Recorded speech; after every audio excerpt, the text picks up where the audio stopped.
Are you ready to study intonation and stress?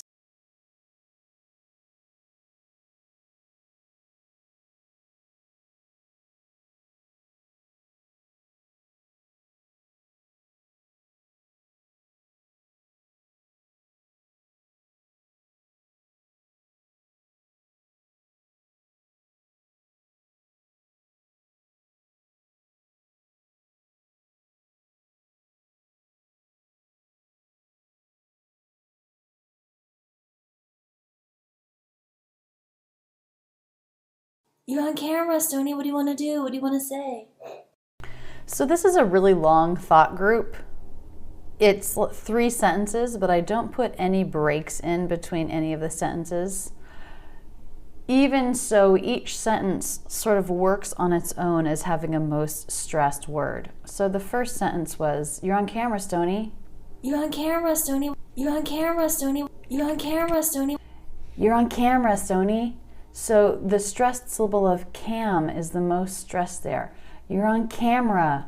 Camera. Notice this word looks like 3 syllables. Camera. Camera, camera, camera. But most people just pronounce it with 2. Camera. You're on camera, Stony.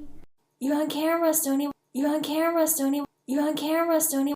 So my voice is a little bit breathy. I'm trying to make it sound like it's really exciting. You're and on said really quickly. You're on. You're on. You're on. You're on. You're on. And then Stone, the stressed syllable of his name, is also a little bit longer. But Cam is definitely the most stressed syllable of that section. You're on camera, Stony. You're on camera, Stony. You're on camera, Stony. Then the next phrase, what do you want to do? What do you want to do? What do you want to do? What do you want to do? And the next one, what do you want to say? What do you want to say? What do you want to say? What do you want to say? So in both of these, it's the last word that is the most stressed, the verb, the action of what's happening. What do you want to do? What do you want to do? What do you want to do? All of the words before that action word, what do you want to? How are those pronounced? Incredibly fast, very flat. What do you wanna? What do you wanna? What do you wanna? What do you want to? What do you want to? What do you want to do? So I'm reducing what by dropping the T and connecting it in. Whata. Reducing do. Schwa. You. Schwa. Whatia. Whatia. Whatia. Want to becomes wanna, as it so often does in conversation. What do you wanna? What do you want to do? What do you want to say? What do you want to do? What do you want to say? What do you want to do? What do you want to say? What do you want to do? What do you want to say? Shoes. He gives me 2 stressed words. Please, shoes. Shoes. Shoes. Shoes. Of course, reductions is not quite something he's picked up yet. He's mostly just speaking with content words. You want your shoes off? You want your shoes off? Shoes off? So both shoes and off are stressed. I think off is a little bit more stressed. You want your shoes off? Da-da. You want your shoes off? You want your shoes off? You want your shoes off? The rest of the sentence, flatter. You want your shoes off? We have reductions. Your becomes your. The vowel changes to the schwa. Want your. Stop T here, making us able to link that quickly, make it more subtle. You want your shoes off? Off. Take shoes off, shoes. Okay. He says off. I say shoes off, okay. Shoes off, shoes off. Take shoes off. Shoes. Take shoes off. Shoes. Take shoes off, shoes. Okay. Off, the most stressed there.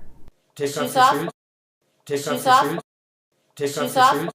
We already know we're talking about shoes. Now the question is, what does he want with the shoes? He said, please, shoes. He didn't say off, so I'm guessing it's off.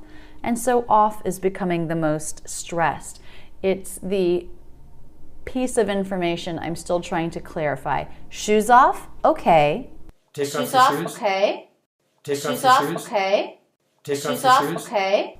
Okay. That word is stressed, second syllable. Okay.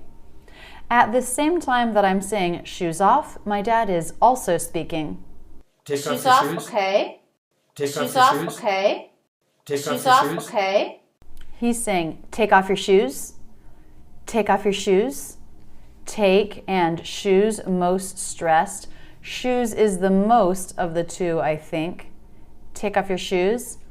Off and your, flatter in pitch. Your reduces again from your to your. Your. So here off isn't as stressed. Take off your shoes. Take off Shoes your off, shoes. okay. Take Shoes off your off, shoes. okay. Take off Shoes your off, shoes. okay. Take off is a phrasal verb here, and the verb part is more stressed. Take off.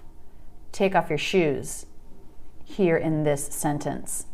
Take off Shoes your off, shoes. okay. Stoney has Stan Smiths.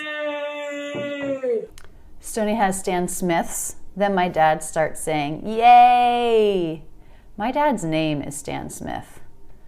He's not the famous tennis player that these shoes are named after, but he loves the shoes because they say his name on them. So Stoney has Stan Smiths. What is the most stressed in that sentence? Stoney has Stan Smiths. Stoney has Stan Smiths. Stoney has Stan Smiths. Stoney has Stan Smiths. I'm hearing it as the last word there, Stan Smiths.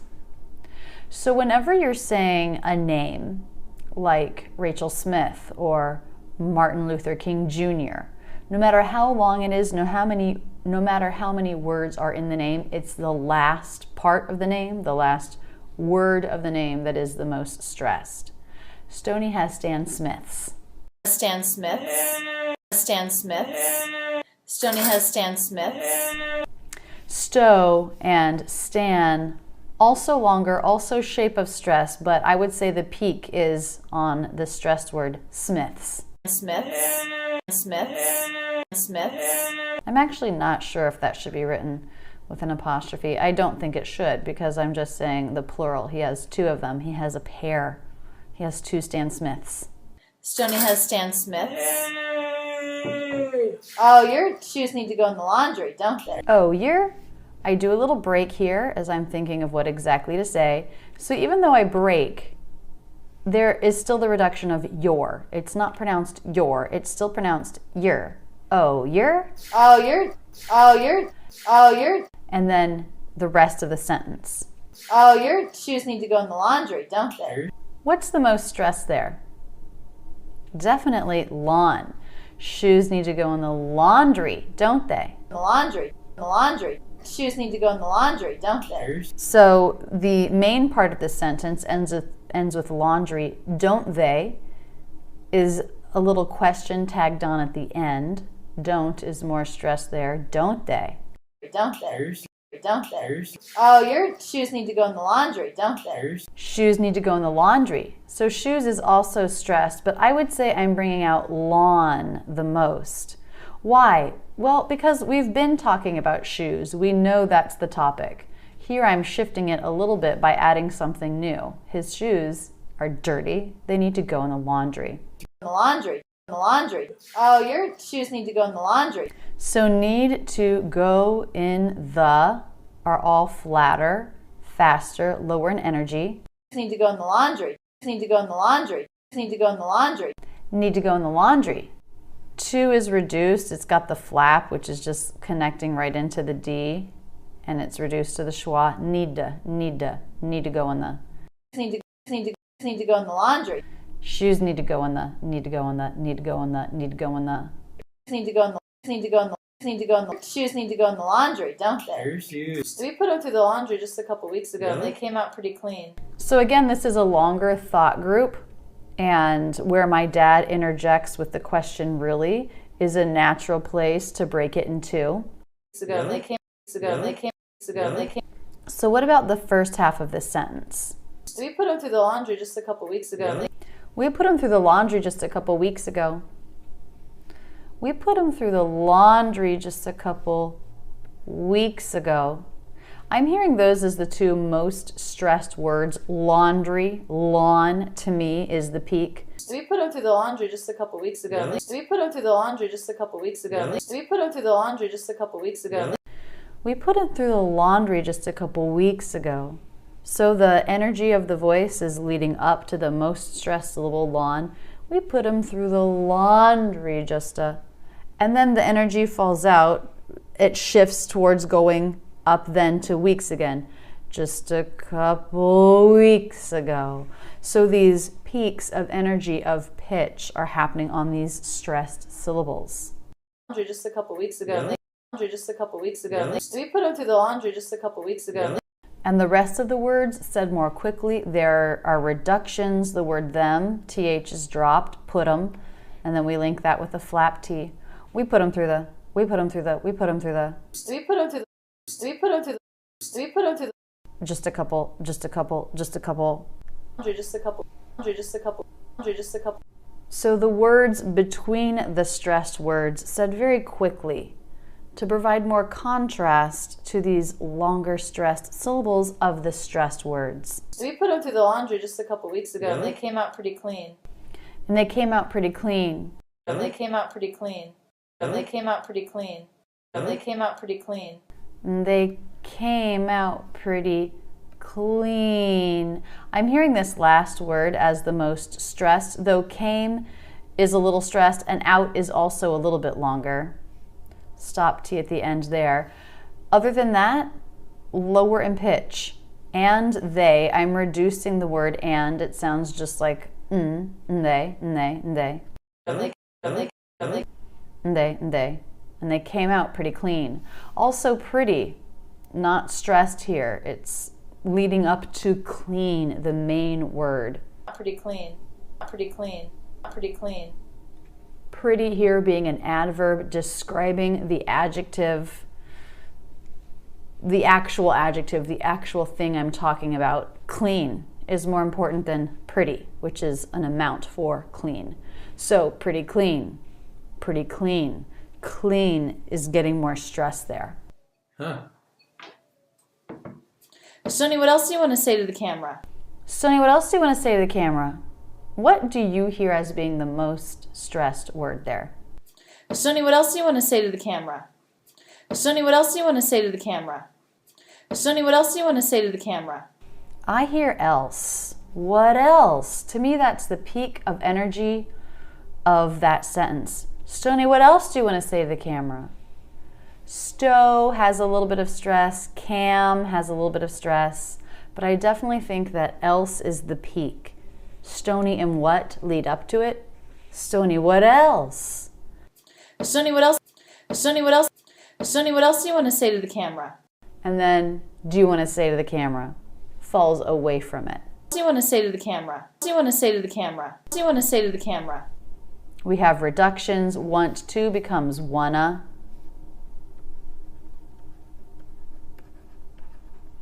Say to the word to is pronounced with the flap T and the schwa.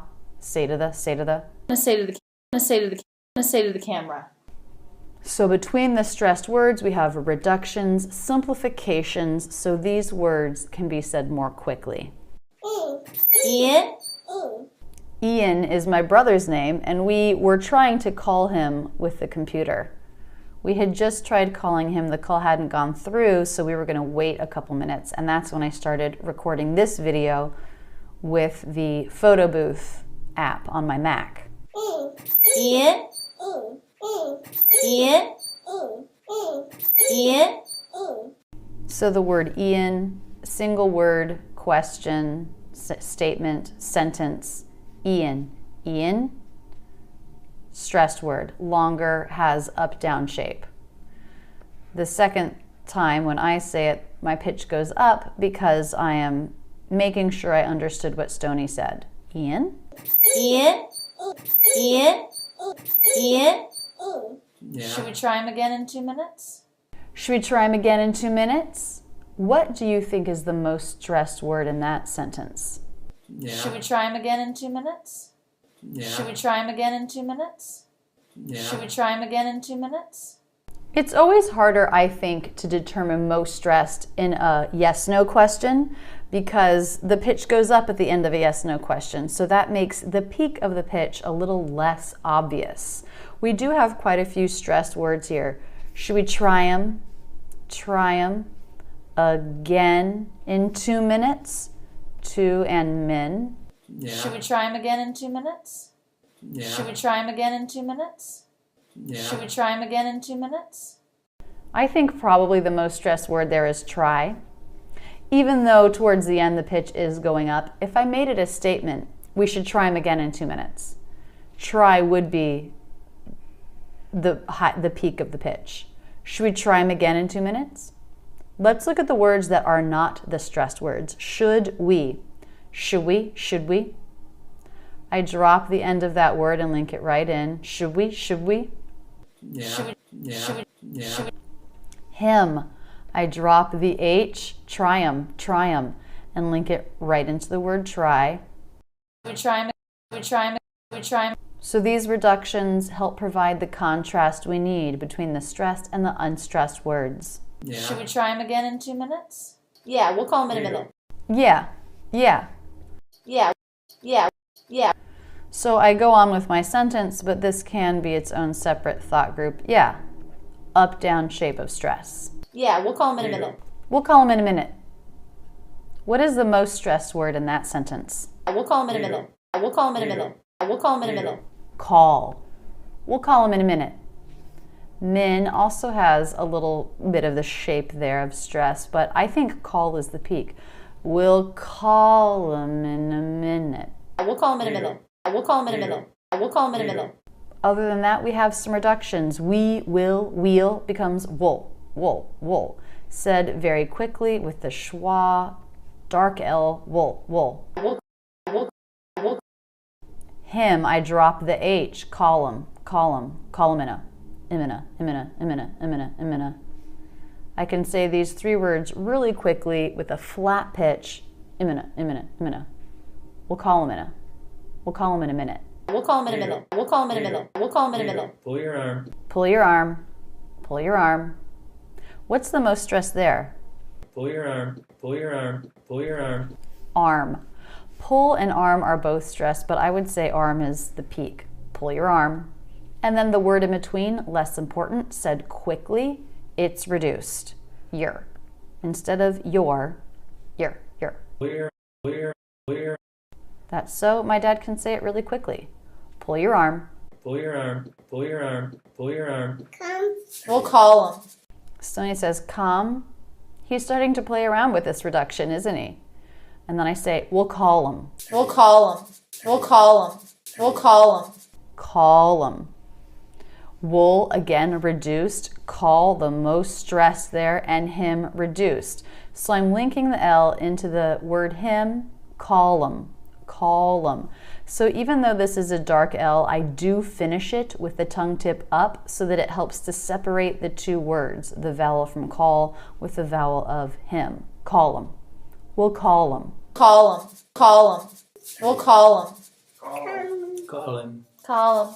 And now we're all playing with it. Call him. This linking of the word call with the reduction of the word him. We'll call him. Call him. Call him. Yeah, we're going to call Uncle Ian. Should we try again? Yeah, we're going to call Uncle Ian. Should we try again? Yeah, we're going to call Uncle Ian. Should we try again? Yeah, we're going to call Uncle Ian. Should we try again? Yeah, we're going to call Uncle Ian. Should we try again? So here again, it's written with 3 separate sentences, but I don't really put any breaks in. I make them all more one thought group, but I do think that when we're picking out most stressed, it makes sense to pick out the most stressed in each section, because that's how I shaped those phrases as I was speaking. So yeah, on its own, up-down shape. We're going to call Uncle Ian. We're going to call Uncle Ian. We're going to call Uncle Ian. We're going to call Uncle Ian. We're going to call Uncle Ian. We're going to call Uncle Ian. What do you hear as the most stressed word there? I hear it as the last word, Ian. We're going to call Uncle Ian. We're going to call Uncle Ian. We're going to call Uncle Ian. We're going to becomes we're gonna call. I reduce going to gonna. It lets me say this set of unstressed words really quickly. We're going to call Uncle Ian. So even though the verb here, call, is a content word, I still think that and uncle are said pretty quickly and pretty flat. we're going to call Uncle Ian.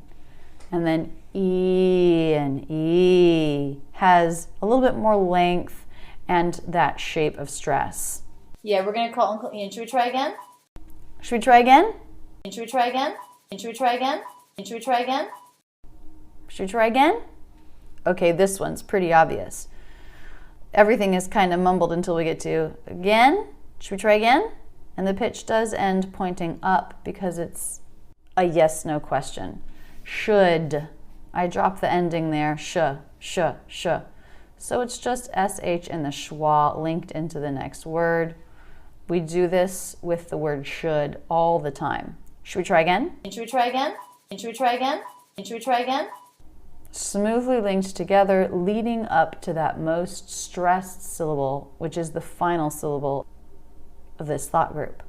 Did you text? Did he text? What do you hear as the most stressed, most clear word there? Did you text? Did you text? Did you text? Definitely text. Again, this is a yes/no question, so the pitch ends going up. But listen to how I say did he. Did he? Did he? Did he? Did he? Did he? Did he? Did he? Wow, so fast, so unclear, providing good contrast to the stressed word text. So fast compared to text. So I drop the H in he, and I link an E vowel into the end of the word did, so the D comes between two vowels, it flaps, it's said very quickly. Did he? Did he? Did he? Did he? Did he? Did he? Did he text? It's more mumbled, the pitch is lower. If you were hearing just that, you might not understand what I was saying. But with the whole sentence, in the context of what we're talking about, Uncle Ian, every native speaker would know exactly the 3 words that I said there. Did you text? Did you text? Did you text? So here, a nice overview, a nice study of the peak of stress, the peak of pitch in each sentence fragment, and discussing the words that reduce between these peaks, between these most stressed syllables and the stressed words. As you're imitating audio within the Academy, you can be thinking about what is the peak of stress in each sentence fragment that you're working with, in each sentence that you're working with. Then all of the energy of the voice leads up to that peak and then falls away from it. And the reductions help us with the contrast, making the less important words sound really different. Lower in energy, dropped sounds, less clear. And as you get further into the Stress 3 course, you'll be studying specifically these reductions, like dropping the H in he, like the reduction of to, like gonna and wanna. So as you put together the shape of stress with a stressed syllable, along with the reductions and the simplification of the unstressed words and syllables, you'll start to have this great contrast between stressed and unstressed, which makes American English so natural and clear. Let's listen to the whole conversation one more time. As you listen, watch the text here and pay attention to those curves up and see how that feels. You're on camera, Stony. What do you want to do? What do you want to say? Shoes. You want your shoes off? Off. Take off Shoes your off? shoes. Okay. Stony has Stan Smith's. Yay! Oh, your shoes need to go in the laundry, don't they? Here's- We put them through the laundry just a couple weeks ago, and Really? they came out pretty clean. Huh. Stony, what else do you want to say to the camera? Ian? Yeah. Should we try him again in 2 minutes? Yeah, we'll call him in a Here you go. minute. Pull your arm. Come. We'll call him. Yeah, we're going to call Uncle Ian. Should we try again? Did you text?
This is a Ben Franklin video that only focuses on stress.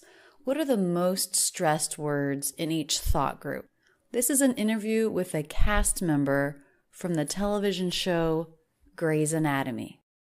What it means to me to be on Grey's. Okay, the first thought group has, well, I guess I should say the first sentence has a couple different thought groups because of some pauses. We have a little pause before and after Now, of course, she knows the name of the show. It's what she's being interviewed about. She's being interviewed about working on this show. But she must be thinking ahead about what to say. Let's look at the most stressed word in this first thought group. What it means to me to be on. What it means to me to be on. What it means to me to be on. I'm hearing me as the most stressed there. What it means to me. What it means to me. Means is a little bit longer as well. It is a stressed word, but I don't think that it has the peak of energy, pitch, or volume. I give that to me. What it means to me to be on Grey's. So within the thought group, everything is smooth and linked together. A flap T here to link what it. Both of the words to reduce to having the schwa. What it means to me to be on. To. And these reductions help make these words said more quickly, which helps make the long words feel a little bit longer. It gives them more contrast. And then everything except for these two breaks here between before and after everything is very smooth. What it means to me to be on Grey's. What it means to me to be on Grey's. What it means to me to be on Grey's. A show with such a storied television history. A show with a little tiny lift here, but I'm going to count this all as one thought group. What word or syllable is the most stressed in this thought group? A show with such a storied television history. A show with such a storied television history. A show with such a storied television history. Storied. So I love this. Not only is it the peak of energy and volume, but she also holds on to the ST cluster a little bit. Storied. Anytime we do that, we hold on to a beginning consonant a little bit. It really brings emphasis to the word. Just storied television history. So even though we have a couple other stressed syllables in it, in this thought group, the stressed syllable tell of television and hiss of history. Even though we have length there, it's nothing like the stress that we hear in store. Just storied television history. Just storied television history. Just storied television history. It comes at me in waves. It comes at me in waves. What's most stressed there? It comes at me in waves. It comes at me in waves. It comes at me in waves. I'm definitely hearing waves. Waves. Comes is long. It's got stress too. It's a verb. But waves, the noun here, more stressed, more the peak of energy for that sentence fragment. Everything nice and smoothly connected. The word at becomes it. It comes at me. Schwa and then stop T. This is so we can make it faster, so it has more contrast with the longer words. We link everything together. It comes at me in waves. It comes at me in waves. It comes at me in waves from time to time. Sometimes I don't realize. So then she goes from time to time. Sometimes I don't. So even though this would be written grammatically with a period, she links these two words together so she does not break for a thought group there. She puts a break here. So the thought group goes from to don't. What do you hear as being the most stressed word there? It's from time to time. Sometimes I don't. It's from time to time. Sometimes I don't. It's from time to time. Sometimes I don't. From time to time. Sometimes I don't. Definitely it's the last word there, don't. This little phrase here, starting at from time to time, it's at the end of her sentence here, and it does have lower pitch and lower energy because of that, even though we have two stressed words there, two nouns, time and time. It just has less energy. This is typical of words that come at the end of a thought group or the end of a sentence in American English. Sometimes they don't realize. Then the energy starts to pick up. Sometimes I don't, to have a peak on the word don't. So everything is linked together. There are no breaks here as she powers through that period. We do have a reduction, the word time to time. What is the word to doing in there? From time to time, from time to time, from time to time. Time at a time, time at a time, time at a time. Very quick flap T schwa. From becomes from. So vowel there also reduced. Word said very quickly. Other than that, there aren't really reductions, but the words are said fairly quickly and linked together up until don't. From time to time, sometimes they don't. From time to time, sometimes they don't. From time to time, sometimes they don't realize. Realize. So she moves on to keep going, but I think we can call this its own thought group, just a single word, very stressed, realized. Her pitch goes very high here compared to her normal pitch for speaking. She's getting more energized here. What does it mean to be on graze? She's finding that she's having a hard time describing this. Realize.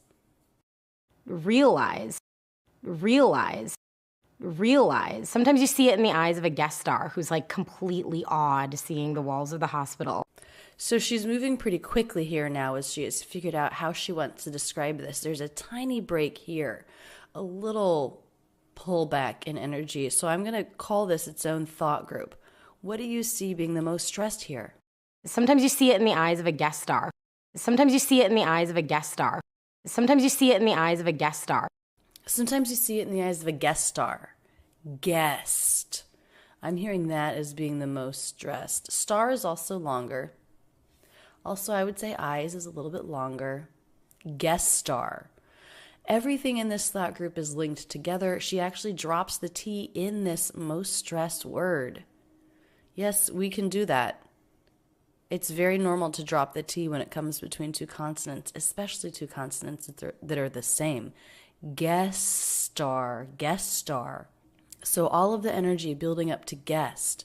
Sometimes you see it in the eyes of a guest star. Sometimes you see it in the eyes of a guest star. Sometimes you see it in the eyes of a guest star. Sometimes you see it in the eyes of a guest star. Seeing the walls of the hospital, Okay, so another little break here, who's like completely awed seeing the walls of the hospital. I'm feeling completely being the most stressed word there. Awed, also nice and long. Walls, long.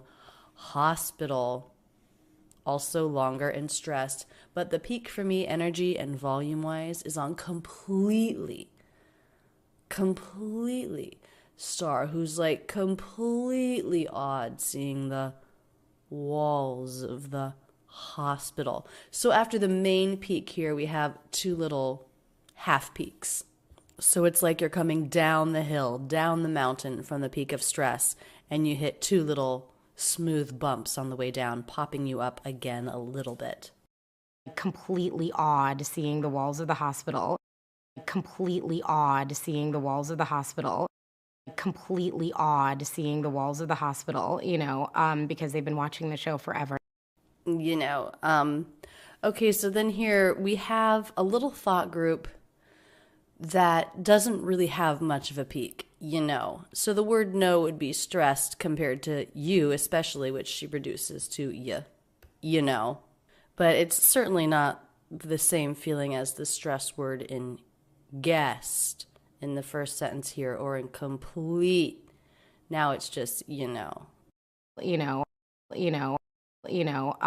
they've been watching the show forever, and you're like, oh yeah.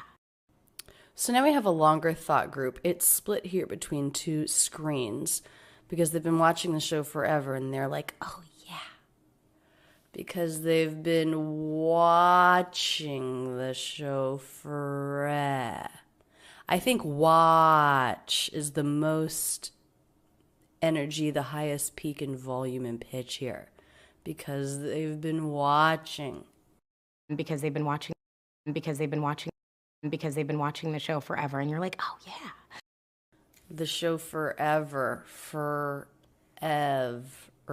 another little peak there, but not the main peak of that thought group. And you're like, oh yeah.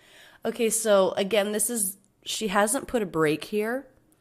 So even though I wrote it with a comma, she did not put a break for a different thought group. The break doesn't happen until here. So all of the words here are linked together and said pretty quickly, and now we're getting towards the end of the thought group, the end of a longer sentence where the voice is going to have less energy in it. And you're like, oh yeah. And you're like, oh yeah. And you're like, oh yeah. And you're like, oh yeah. This show's been on.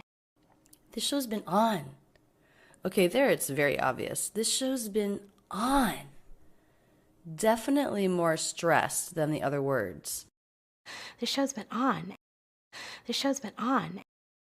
This show's been on. And people have been with us for such a long time. And okay, she's reducing the word and dropping the D. And that's sort of its own thought group. Down here, she reduces it as well. And what do you think is the most stressed word in this thought group? And people have been with us for such a long time. And people have been with us for such a long time. And people have been with us for such a long time. People have been with us for such a long time. With and time, both more stressed. Now, this is unusual. In all of these other sentences we've been looking at, the stress word has been a content word. Now, with is a function word. Those are usually not stressed. But here she's using it because she's stressing an idea of togetherness. And she's talking about people who have been on this show for a really long time. So because she's talking about togetherness, she's emphasizing with us. Time also has a little bit of that stress feeling. Long is longer as well. But I do think that with is the most stressed there. With us for such a long time. And sometimes it's in the eyes of my castmates. I'm going to go ahead and write mates here, even though it's on the next slide, because the thought group ends there, so that will be easier. And sometimes it's in the eyes of my castmates. So here she doesn't really reduce and, does she? This happens sometimes as we're thinking. A word that would normally reduce, like and, which we use at the beginning of thought groups a lot when we're linking several things together, this and this and this. Sometimes we reduce it like and other times we don't. And while we're sort of drawing that out, thinking of how exactly to say the next phrase. And sometimes it's in the eyes of my castmates. Sometimes it's in the eyes of my castmates. I think castmates. Eyes is certainly longer as well and has some stress, but I think castmates is the most stressed there. Castmates. And again, we have a most stressed word here, and she's dropping a sound. She's dropping the T because it comes between two consonants. Americans just love to do this. Castmates, who. Okay, so here we have a tiny little thought group. And none of these words are particularly stressed the way the most stressed word in these other thought groups are. You know. So no is more stressed here, but this little phrase, is a filler phrase. It doesn't have meaning, and it's something that some people tack in to their sentences a lot as they're speaking. Who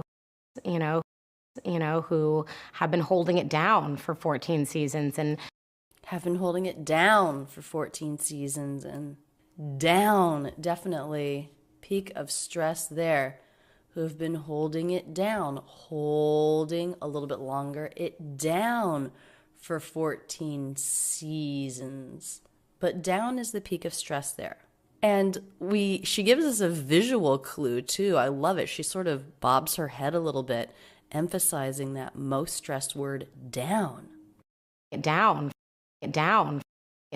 for 14 seasons. And the word for reduces to fur, helping to make that word faster, more contrast with the stressed syllables. For 14 for 14 seasons and doing the work of telling the stories. And two ands, both reduced, and doing the work of telling the stories. Doing the work of telling the stories. Doing. I find that to be the most stress there. Doing the work. The action, the investment they're making. Doing the work of telling the stories. Tell. Store. Also have some length, but they don't have the energy that doing the work. Doing the work of telling the stories to. The word to reduces to, but then she stops. She's not quite sure what to say, how to finish this idea. To bring people back and to bring people back in to another reduction and another reduction. So within this little thought group, what's the most stressed word here? What's the peak? To bring people back. Okay, bring has length, is definitely stressed. Bring people back. Back, I think, has just a little bit more of the stressed qualities, the pitch, the energy being a little higher. Bring people back and then, Okay, so again, here we just have filler words. And then there's not really any meaning here. She's still thinking about what to say next. And then, Again, she's reduced the word you to yeah, So no has more stress compared to you, sometimes it's in the really great storylines that I get that I'm like, oh my God. So this is sort of a longer thought group. She does almost breaks, but I think the first real break comes after God. I'm going to say really is the peak of her stress there. Again, she does a little thing with her head. She holds on to the R just a little bit. Story also longer. Really great storylines that I get that I'm like, oh my God. God also a little bit longer, but I think really is the main peak there. Sometimes it's in the really great storylines that I get that I'm like, oh my God. Sometimes it's in the really great storylines that I get that I'm like, oh my God. Sometimes it's in the really great storylines that I get that I'm like, oh my God, this is then a little break.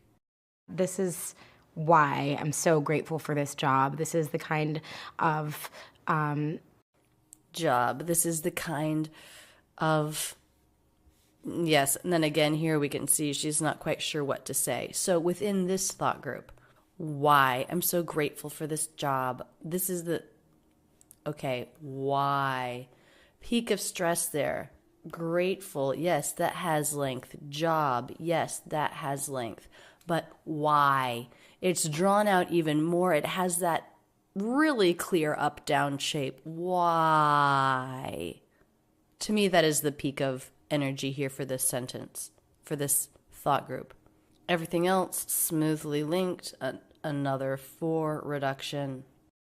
This is why I'm so grateful for this job. This is why I'm so grateful for this job. This is why I'm so grateful for this job. This is the kind of, this is how I want to reach people.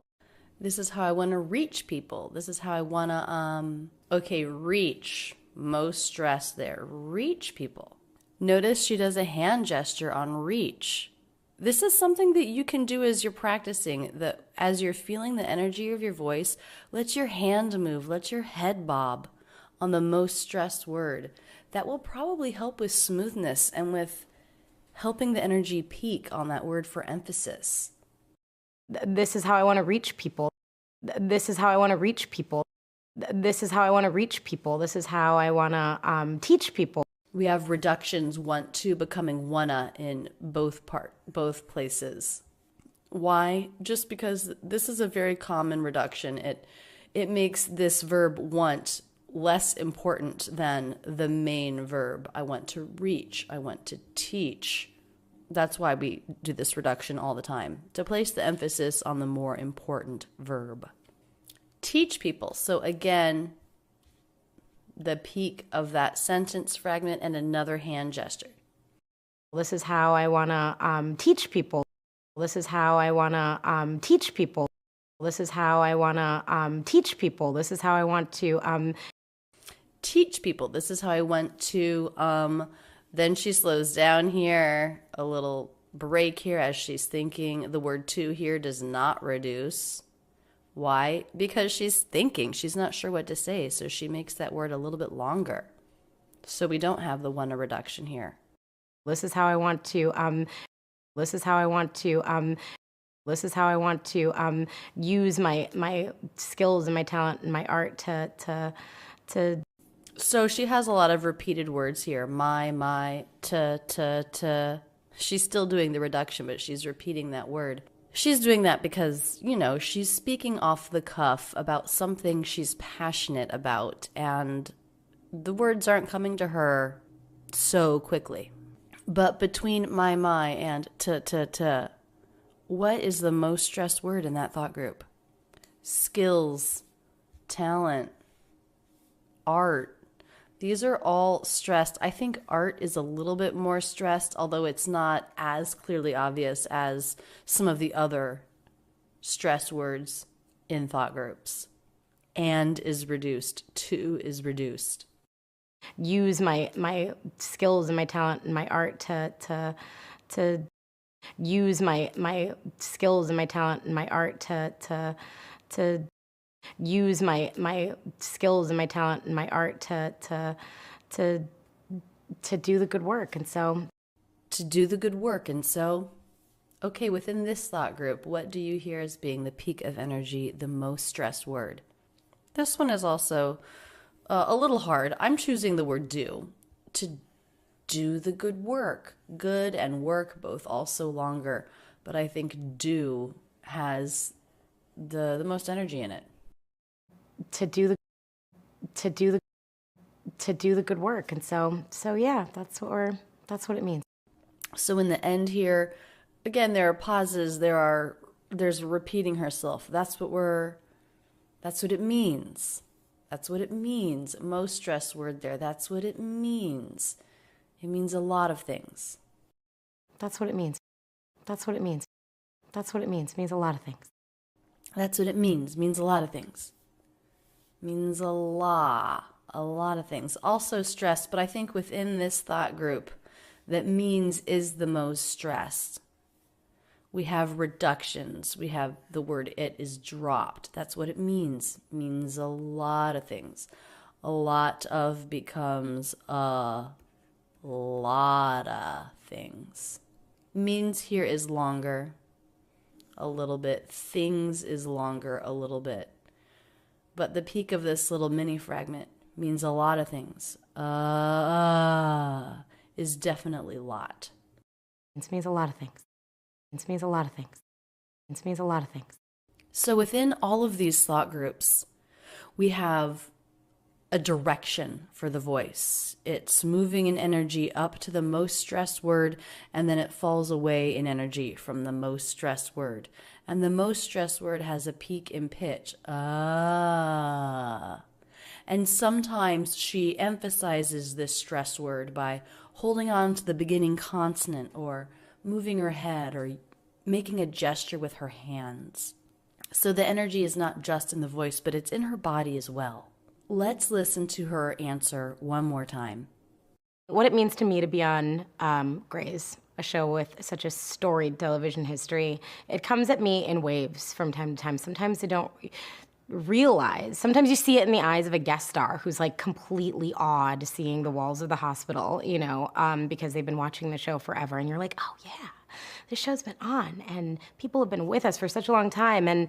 And sometimes it's in the eyes of my castmates, you know, who have been holding it down for 14 seasons and doing the work of telling the stories to bring people back. And then, you know, sometimes it's in the really great storylines that I get that I'm like, oh my God, this is why I'm so grateful for this job. This is the kind of, this is how I want to reach people. This is how I want to teach people. This is how I want to use my skills and my talent and my art to to do the good work. And so yeah, that's what it means. It means a lot of things.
You've said before, this is your hero.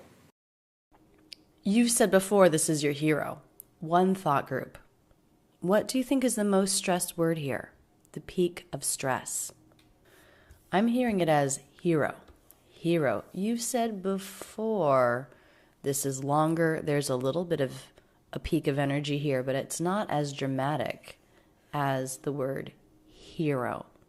All the other words here are really smooth, linked together. We have a reduction. The word your becomes your. This helps to link the word is and hero quickly and smoothly. You've said before, this is your hero. You've said before, this is your hero. You've said before, this is your hero. Why?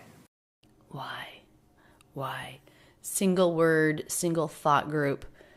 Why? It's a little bit breathy, probably for dramatic purposes. Why? Well, my dad has integrity. Well, my dad has integrity. So, not very many words, but broken up into 3 different thought groups as he's thinking of what to say. In the first one, well, my dad, most stressed there. Everything else really smoothly linked. Well and my, lower in pitch, has, this would normally not be stress, but it's its own little thought group here, so it has some length. And integrity. This word would be stress, but of course here, when it's the only word in a thought group, it's obviously stressed as well. Integrity. So remember that in a stressed word, unstressed syllables are still unstressed. So in gritty, said simply and quickly, and they're low in pitch and flat. It's only the stressed syllable in stressed words that has the peak of energy and the shape of stress. Integrity. Flap T here, because it comes between 2 vowels and it does not begin a syllable with stress. Has integrity. He's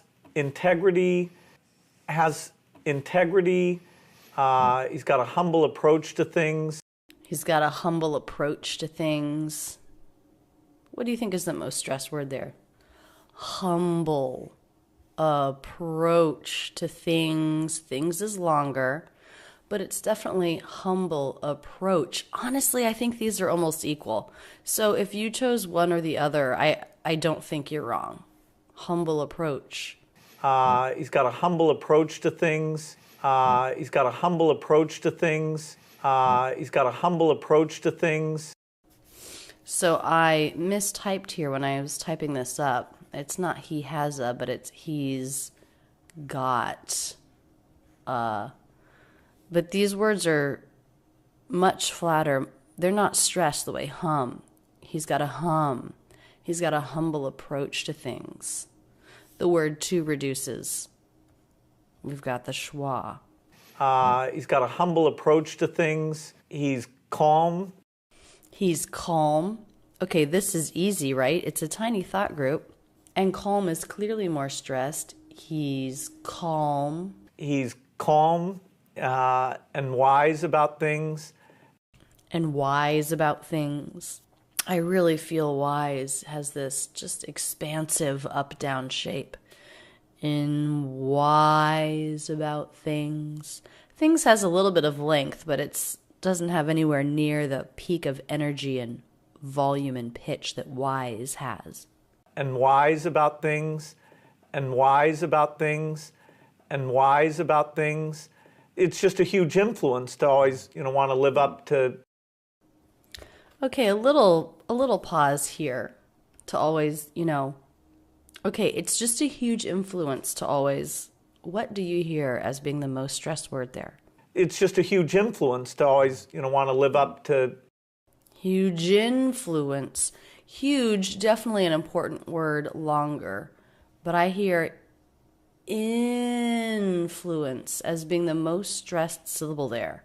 And watch, he sort of nods his head on that syllable. It's just a huge influence. It's just a huge influence. It's just a huge influence. It's just a huge influence to always, want to live up to. To always. To is reduced. All also has a little bit of length. Okay, then we have, what's the next thought group? Want to live up to, and then a little break again. What do you hear as being the most stressed word here? Live up to. Live is long, but I think up has more of a peak of pitch here. So the other words here, listen to how quickly he says This is a filler bit of speech. It doesn't add any meaning. And so it's often said really quickly, and sloppily, And the word you will reduce. It will become yeah, said very quickly, Want to live up to, want to live up to, want to live up to. Want to becomes wanna. Again, this provides contrast. This is less important. We're reducing it. That provides contrast to live up, which is fully pronounced and has more length. Live up to. And before he puts a little break while he's thinking of what exactly to say, he does reduce the word to. Live up to a great example. A great example. Another really short thought group. What do you think is the most stressed syllable there? A great example. Great is certainly longer and has some length, but exam is longer and has the peak of pitch. A great example, a flap T, linking those two words. A great example. A great example. A great example. Someone said to me, and he puts a little pause, breaking up his thought groups. What do you think is the most stressed syllable here? Someone said to me. I would say it's me. Surely some has some length and some stress too. Someone said to me, but I think me is the most stressed. The word to reduces to me. That makes it clear the difference in value between to and me. To me. To me. Me is obviously more important there.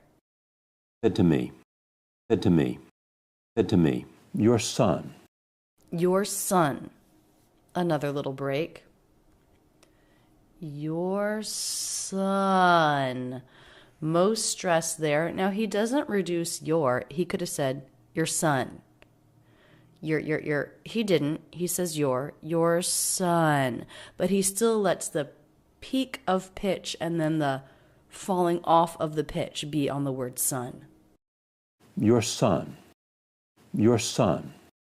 Your son may be the most influential person. And he does another little break here. Maybe the most influential person. And I'm feeling purr as the peak of pitch there. What do you think? May be the most influential person. May be the most influential person. May be the most influential person in the 21st century. In the 21st century. 21st. So the first part of 21st in the 21st century certainly has a little peak of pitch, but I think century has the most energy, the most stress. In the 21st century. In the 21st century. In the 21st century. I can only say yes. I can only say yes. Okay, yes is the most stressed word in that thought group. And actually, he does put a little break here, so you could potentially say, those are two separate thought groups. But I think he put the pause there for dramatic purposes leading up to the word yes, tied into the same idea. I can only say yes. He reduces the word can. He puts the schwa in there so it can be said more quickly. I can only say. We do this with can when it's a helping verb because it's not the most important verb. Say is more important. I can only say. I can only say yes. I can only say yes. I can only say yes. I can only say yes. He's determined, as he already has proven. Okay, now this guy is being a little dramatic, putting in pauses. He's determined, as he's already proven. So he's breaking this up into smaller thought groups. Determined, definitely more stressed than he's, as he's already proven. Definitely more stressed than the other words there. And do you see the little jerk back of the neck that he's doing? He's determined, as he's already proven. He's using his body to add emphasis as well as his voice. He's using his body to help us see the stress.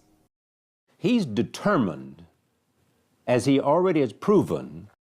He's determined, as he already has proven. He's determined, as he already has proven, that he can dramatically reduce the number of kids under 5 who die. Right. Okay, so now here he has a longer thought group, and Bill Gates' father says that's right at the same time towards the end of that thought group. So try to ignore Bill Gates' dad here for a second and listen to the last part, this last thought group here, and see what you think. What is the most stressed word here? That he can dramatically reduce the number of kids under 5 who That's die. right. There are a lot of longer syllables. He can dramatically reduce the number of kids under 5 who die. Die. I mean, this is the strongest word as far as meaning. And I also think he makes it the most stressed. Who die. And what makes it the most stressed? It's that up-down shape of pitch. Who die. Who die. Who That's die. right. Who That's die. right. Who That's die. right. You can't do any better than that, can That's you? right. You can't do any better than that, can you? Okay, again, Bill Gates' father says that's right. But within this thought group, you can't do any better than that, can you? What do you hear as being the most stressed? Do. I definitely hear do being the most stressed, the most energy. And the little tag question at the end, can you? Pitch goes up. So does the pitch end up higher than the peak of do? Maybe. I'm not sure, but that's a question word. a question tagged on at the end of a statement, and those always will go up in pitch because they're yes/no questions. But that doesn't override the drama of, you can't do any better than that. Do. I clearly feel that is the most stressed word there. You can't do any better than that, can you? That's right. You can't do any better than that, can you? That's right. You can't do any better than that, can you? That's right. That's right. Is Okay, so that's right. What do we hear? Right is definitely more stressed. Actually, the last time he reduces the word that's by just putting the TS sound. That's right. That's right. That's right. That's right. There's no way to be unimpressed about that. There's no way. And he puts a little pause. There's no way being the most stressed there, to be unimpressed about that. Unimpressed. The most stressed syllable in that thought group. There's no way to be unimpressed about that. There's no way to be unimpressed about that. There's no way to be unimpressed about that. You couldn't be more proud. You couldn't be more proud. Okay, couldn't be more proud. Now, proud, it's the last word, and I think he has let the energy come out of his voice a little bit. Proud. So it is stressed. It does have that up-down shape. But to me, it's not as dramatic as be, simply because of its position in the sentence. So even though proud is the point of the sentence, is the most important word, he has let the energy in his voice fall out. You couldn't be more proud. So even though proud, we do have a little up-down shape, I think be is more the peak there. You couldn't be more proud. You couldn't be more proud. You couldn't be more proud. You couldn't be more proud. I couldn't be more proud. I couldn't be more proud. Okay, now this is a little bit interesting. He's stressing I, and we rarely do that. I couldn't be more proud. And then he also stresses proud. So when I listen to this little thought group, I do think that I is the most stressed, even though that's unusual. I couldn't be more proud. I couldn't be more proud. I couldn't be more proud. I couldn't be more proud. That is exactly true. And what about in this last little thought group? What do you think is the most stressed word? That is exactly true. That is exactly true. I think it's exactly true. Also has a little bit of length, but I definitely feel exactly as being the most stressed, the peak of stress, pitch, volume. That is exactly true. That is exactly true. That is exactly true. Listen to the whole interview one more time and think about how within these thought groups, everything is smoothly connected. And the thought groups are organized by a most stressed word. And everything in the thought group leads up to that word and then falls away from it. It's this sense. And sometimes there might be other words in a thought group that are a little bit longer, that they have a longer syllable. It's also a little bit stressed, a little pulse up in the energy as well, but it's not quite the peak. And all of this is smoothly connected within a thought group. You've said before, this is your hero. Why?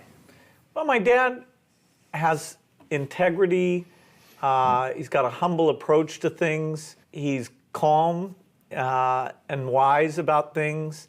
It's just a huge influence to always, want to live up to a great example. Someone said to me, your son may be the most influential person in the 21st century. I can only say yes. He's determined, as he already has proven, that he can dramatically reduce the number of kids under 5 who That's die. right. You can't do any better than that, can you? That's right. That's right. There's no way to be unimpressed about that. You couldn't be more proud. I couldn't be more proud. That is exactly true.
In this course, we're going to study content words, words that are stressed. We'll talk about how the stress changes throughout a sentence, and we'll study all different kinds of content words, short content words, long content words, and how suffixes affect stress. Some of what we'll cover here is taking what you already learned in the Foundations course and going in depth. We're always building on and strengthening our ideas of what makes up the right feeling, the right character of American English.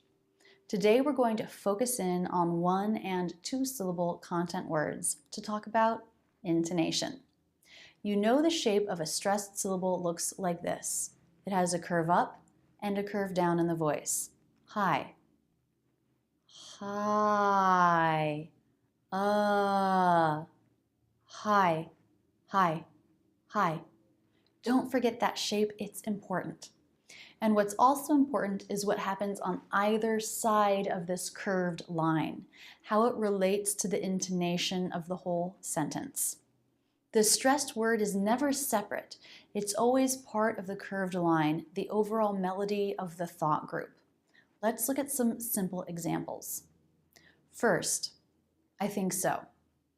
The stressed word think is in the middle of the sentence. The other words lead up to it and fall away from it. I think so. I think so.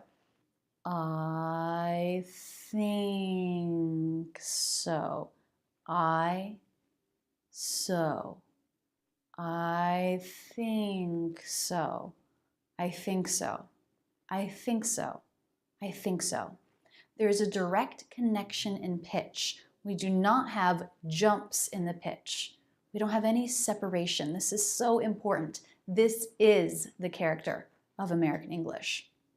Another example sentence. I don't know. Here, the stressed word know is at the end of the sentence. I don't know. I don't know. I don't know. We still have the connection. The pitch changes smoothly and arches up, down on the stressed word. I don't know. I don't know. I don't know. John did it. Now the stressed word John is at the beginning of the sentence. John did it. John did it. All of the words connect. They are smooth. The change in pitch is very smooth. John did it. John did it.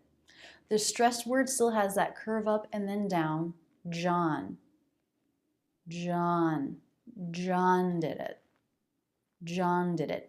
The next two words just fall into that same line, the lower pitch as it comes down. John did it. Did it. Did it. Did it. John did it. John did it. This idea of the pitch leading up to stress and falling away from stress is important. Let's look at two-syllable stressed words. Annoy, debate, extreme. Those all have second syllable stress. Annoy, debate, extreme. And the stressed syllable fits right into the line of the word. The first word leads up to it. Debate, debate, annoy. So the change in pitch is gliding, is smooth. Table, manage, coffee. These all have first syllable stress. Table, manage, coffee. The second syllable unstressed falls right into that same line as the pitch of the voice goes down. Very smooth. Table, table, coffee, coffee. How does all this connection and smooth movement up and down of the voice make you feel? Does it feel too sloppy? Do you feel like the words are too undefined? Not Americans. Please lean into that feeling if it's uncomfortable and say to yourself, yes, this is how to sound American.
Now we're going to study longer words and talk about strategies for practice.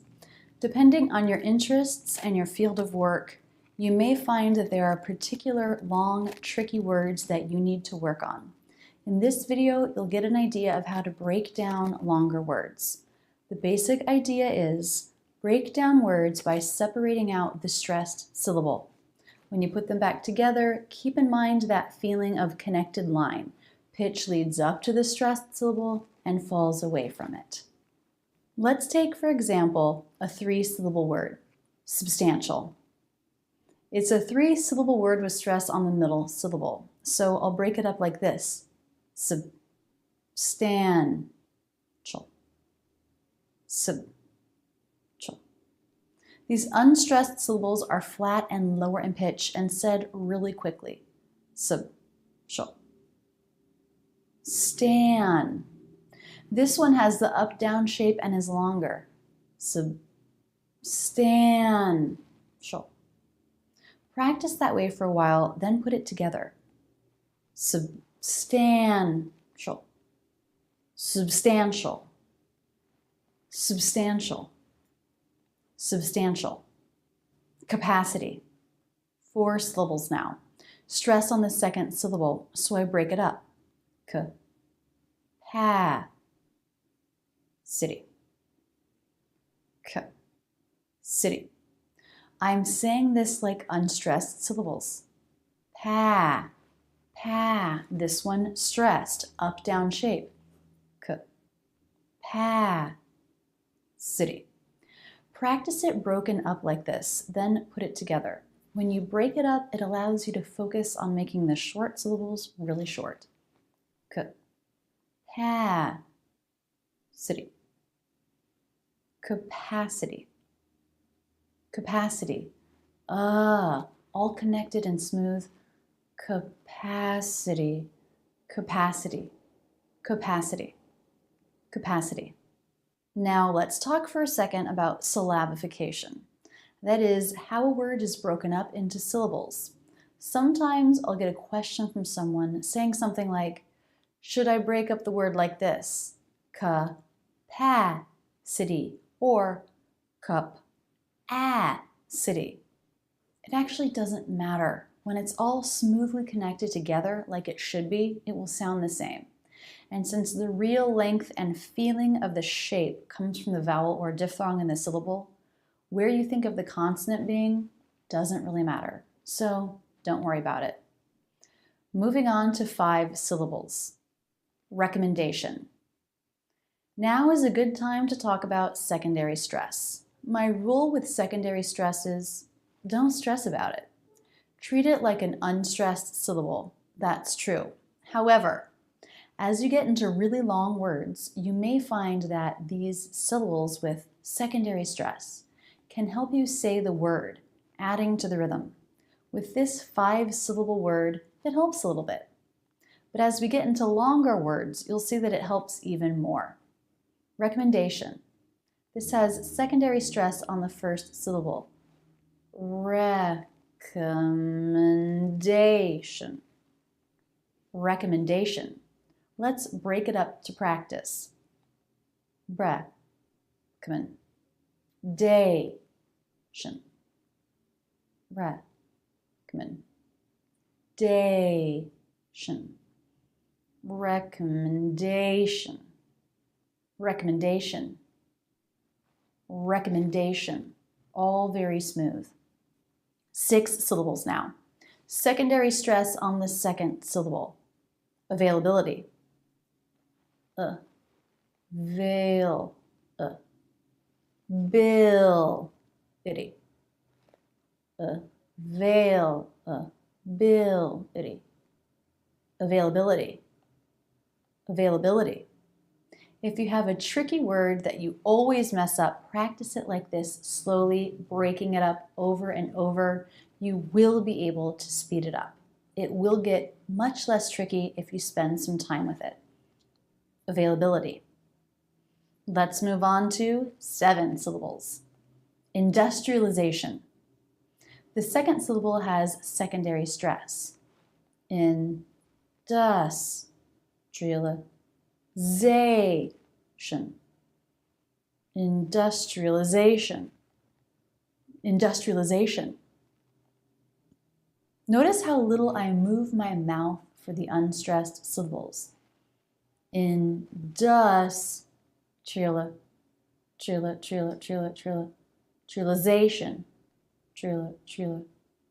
This is because it's just a little bit more mumbled. I don't have to make all the parts of the mouth move as much, and this means I can make it a little faster. This simplification is really important for complicated words. We have to simplify the unstressed syllables so that we can say the word more quickly. All right, the last example for this video is 8 syllables. Authoritarianism. Authoritarianism. Eanism. This has 2 syllables with secondary stress. Authoritarianism. This helps clarify and define the word. If this word had 7 unstressed syllables, sort of mumbled syllables, it would be really hard to figure out. The syllables with secondary stress give us more of a back and forth, a little bit of longer to go with the short. Authoritarianism. To conclude, to practice a big word, break it up into stressed and unstressed. Make the stressed big and curved. Take the unstressed and mumble them a little bit. Simplify the mouth movements. Make them as quickly as you possibly can. This is how to tackle these big, complicated content words. You know which words mess you up in conversation. Take some extra time with these words. Really spend time drilling them, breaking them up like this. They will start to just float off your tongue as you retrain your muscles.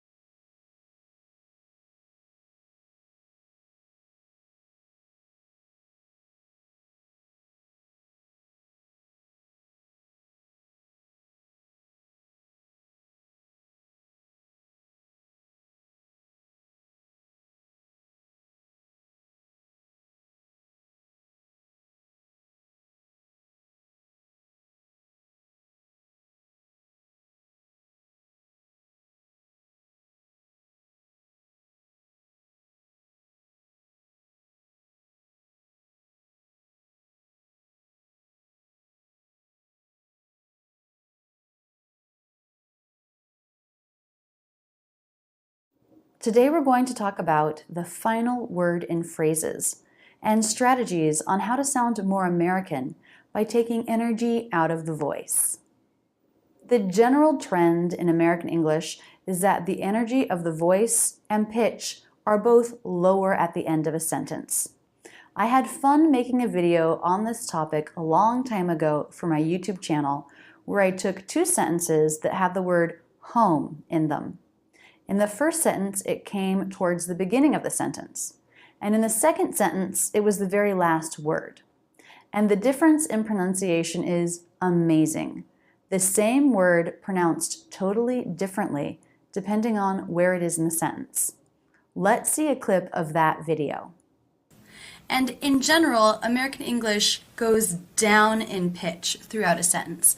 So actually, the words at the end of a sentence should be lower in pitch, lower in volume, more unstressed than the same word would be if it came earlier in the sentence. Let's take, for example, the word home in the sentences, I'll be home by 3. Last night I drove the car home. Let's hear the word home in the first sentence, I'll be home by 3, repeated on a loop a few times to get it into our ear. I'll be home by 3. Home, home, home, home. And now in the second sentence, last night I drove the car home. Last night I drove the car home. Home, home, home, home. And now let's compare, switching back and forth. Home, home, home, home, home, home, home. Clearly they are at two different pitches, two different volumes. Here I'm using the software program Pratt to view both sentences and the loops of the word home.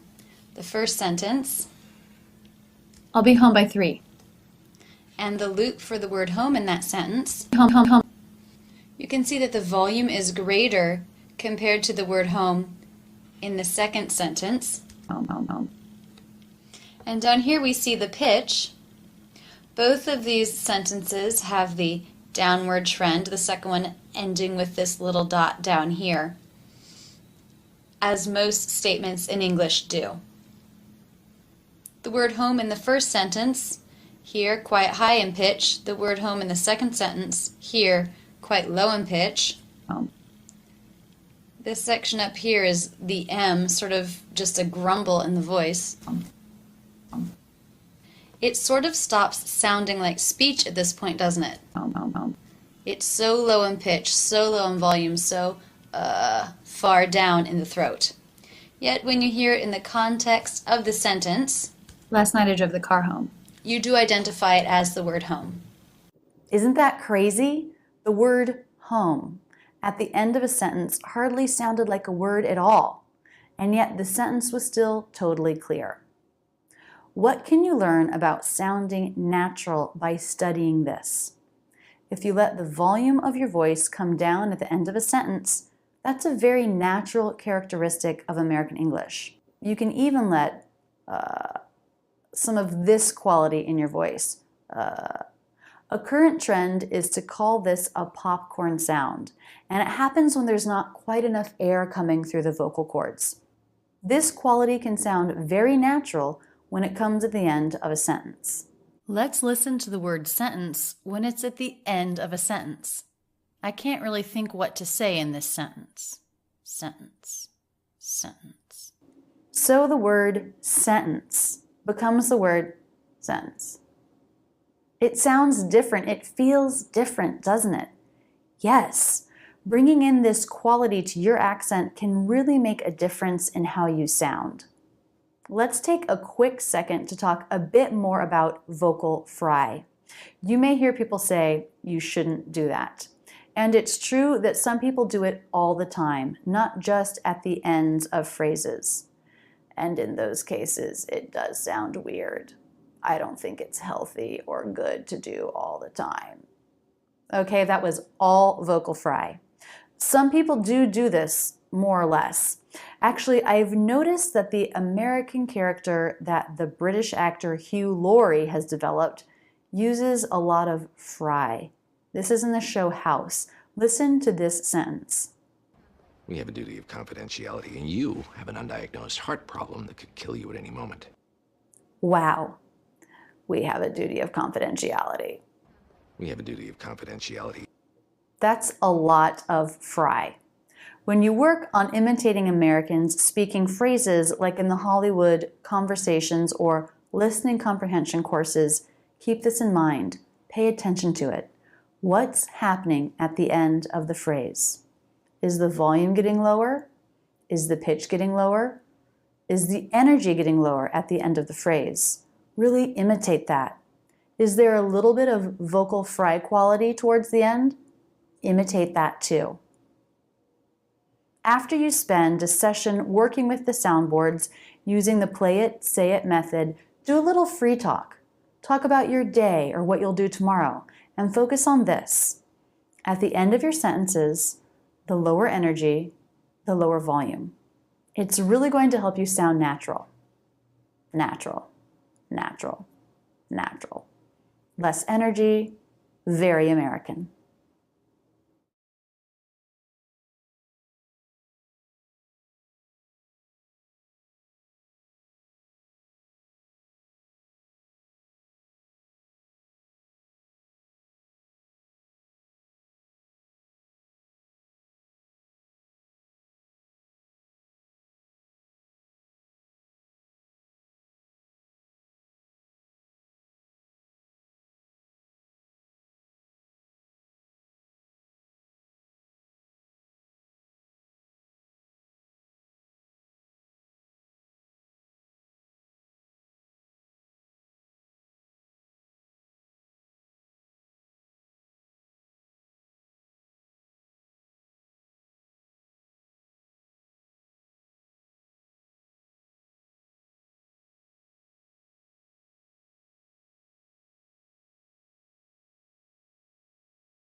Today we're going to talk about suffixes.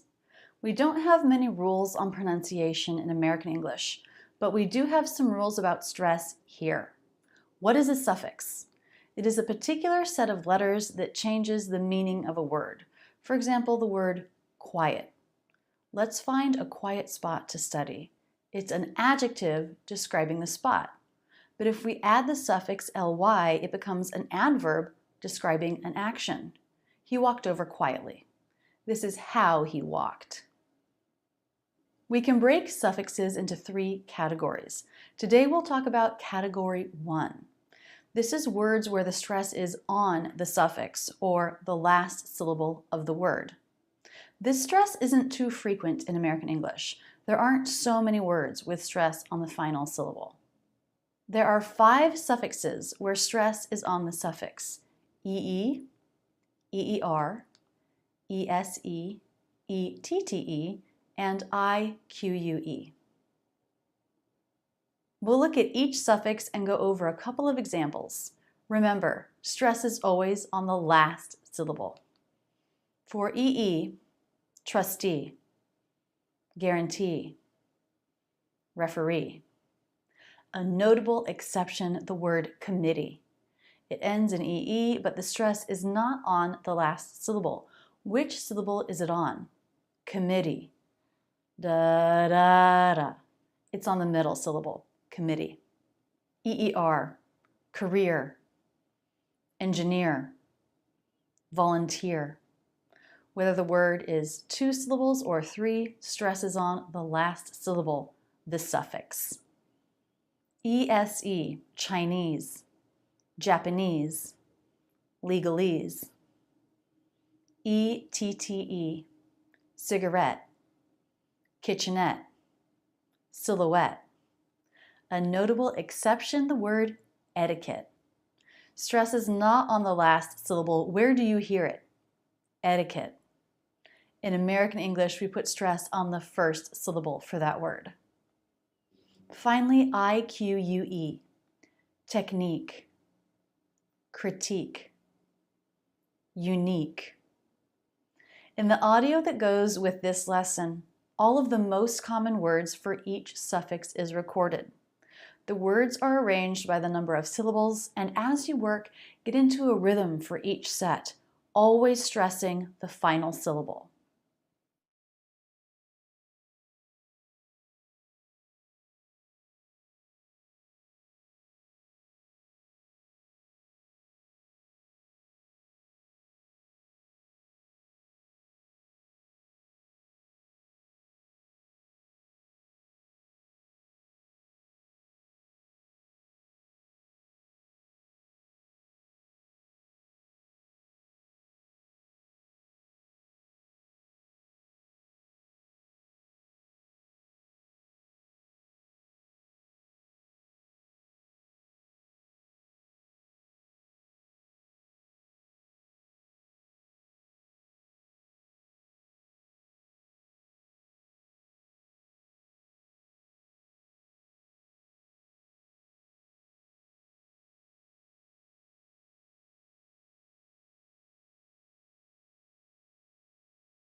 Category 2 for stress and suffixes is stress on the syllable just before the suffix.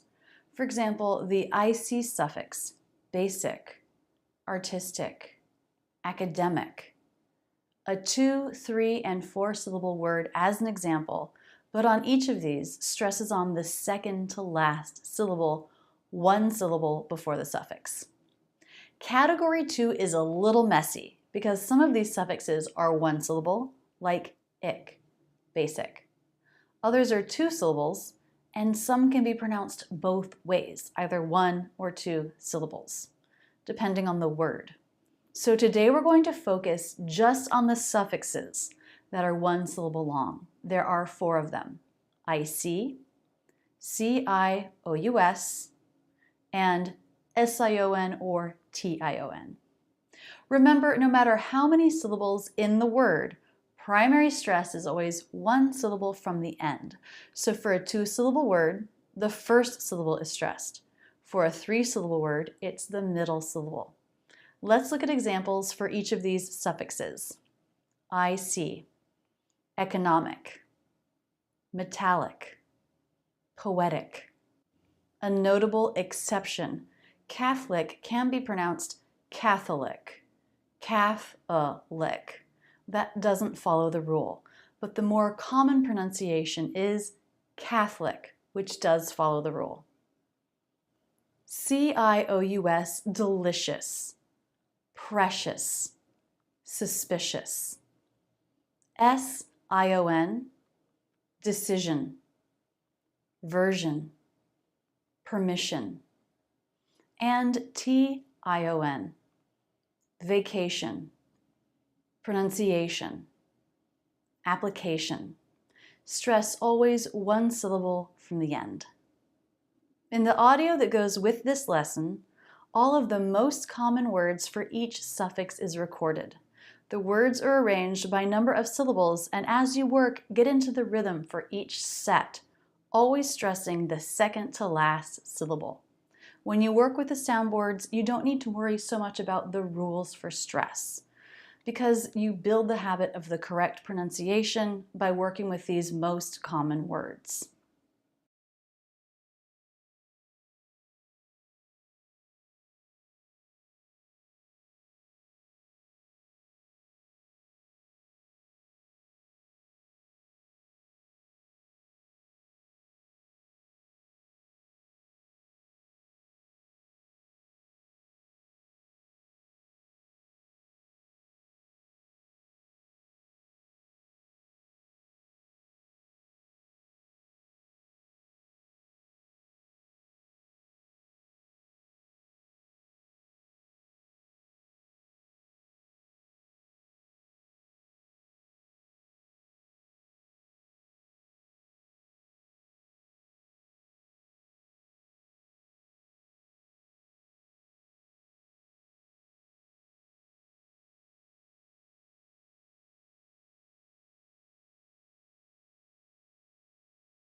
This video covers the most complicated suffixes.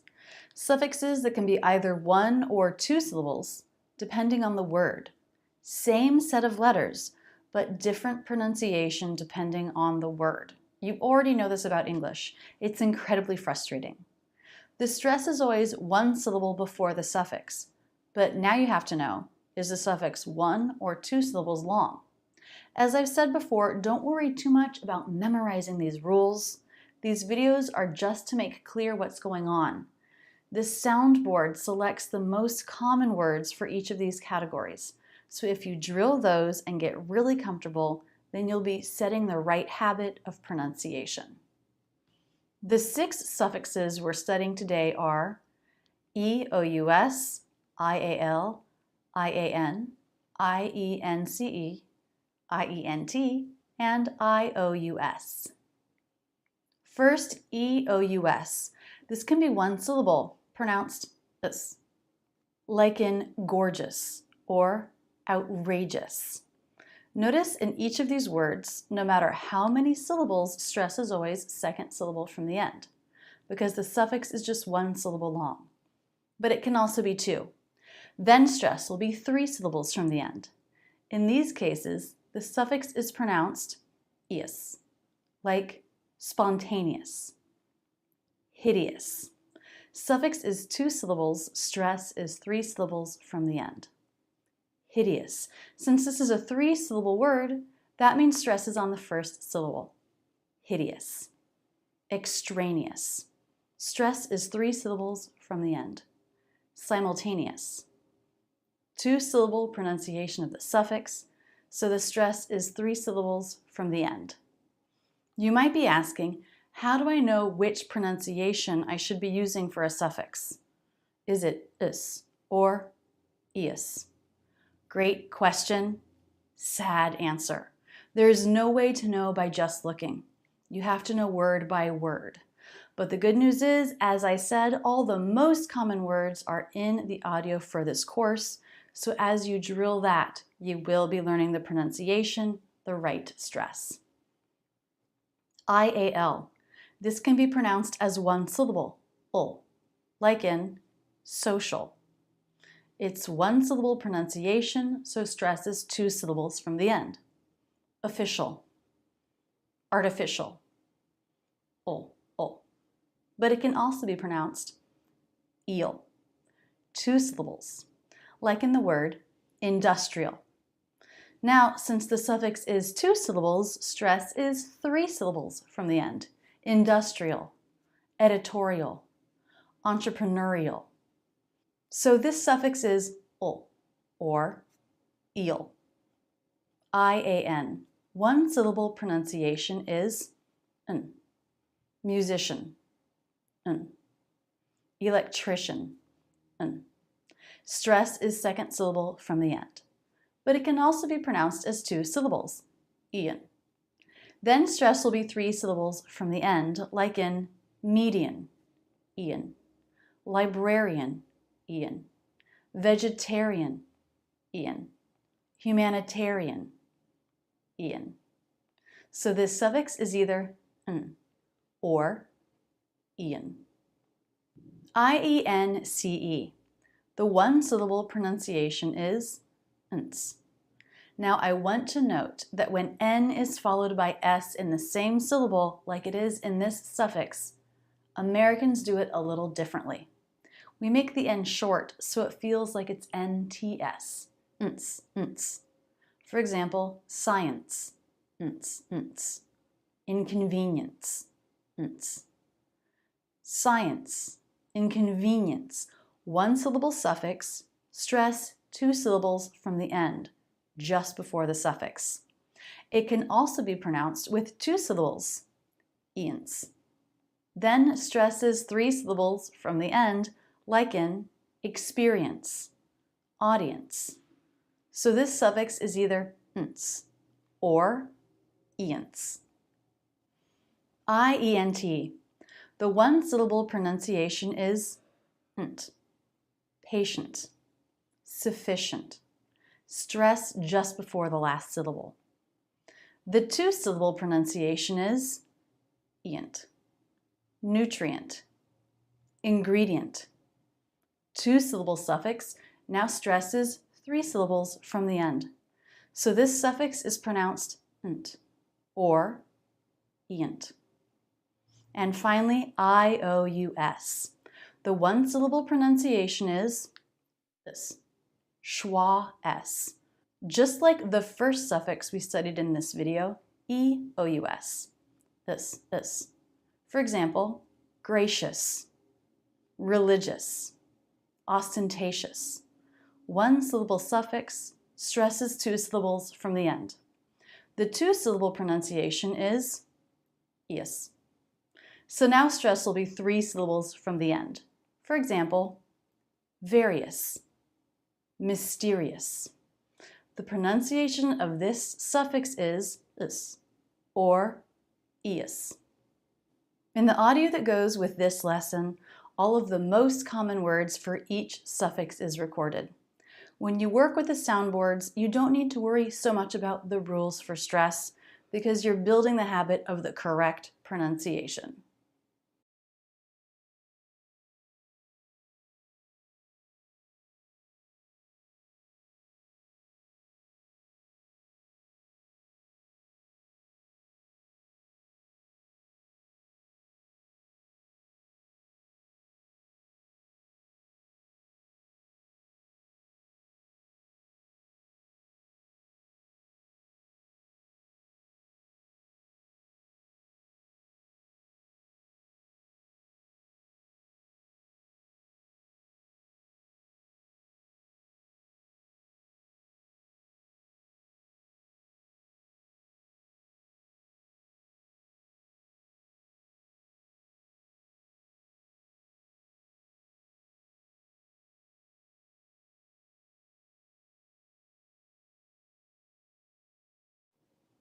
Remember, Category 2 suffixes are suffixes where the stress is 1 syllable before the suffix. In this video, we're going to go over suffixes that are 2 syllables long in this category. That means the shortest possible word is 3 syllables, and that stress is always 3 syllables from the end. There are a bunch of these suffixes. We'll just go through and name them and give a few example words. Remember, don't worry too much about memorizing these rules. These videos are just to make clear what's going on. The soundboard selects the most common words for each of these categories. So if you drill those words and get really comfortable with those words, then you'll be setting the right habit of pronunciation.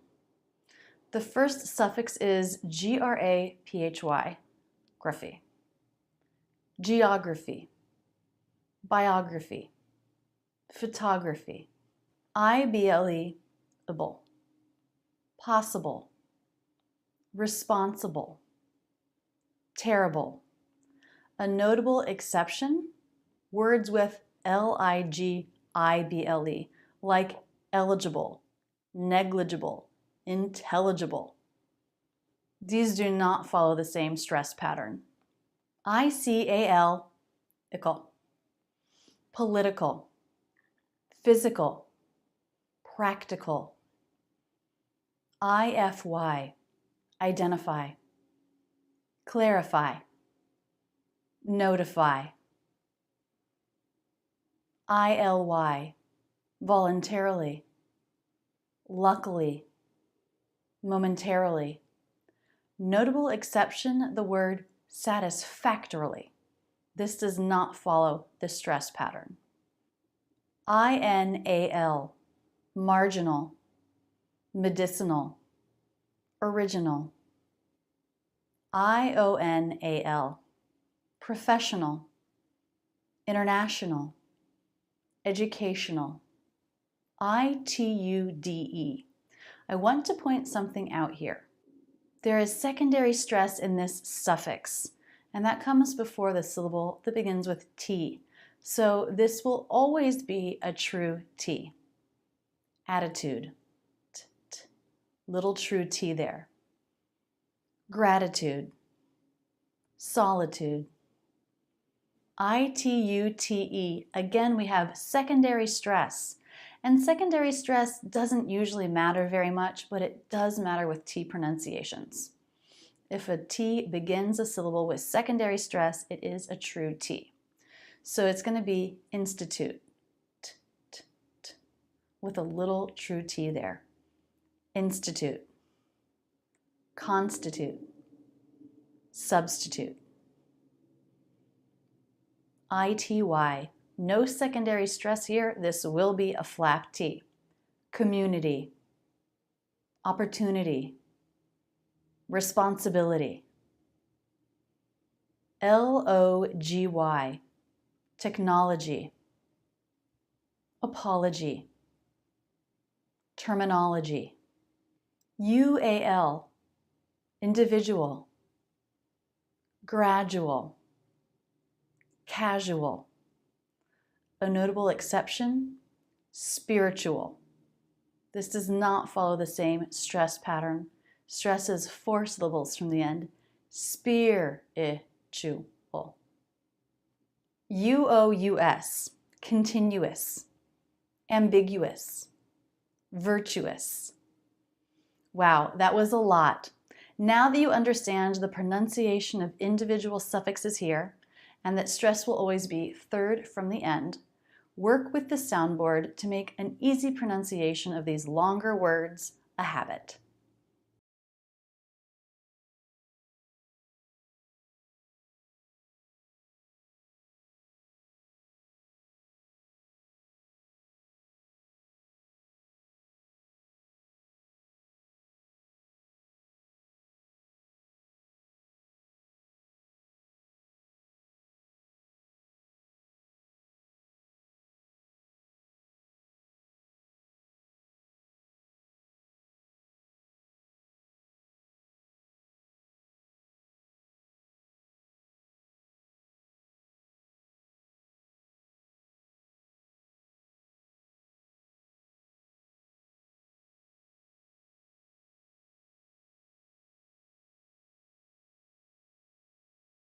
This video covers suffixes in Category 3.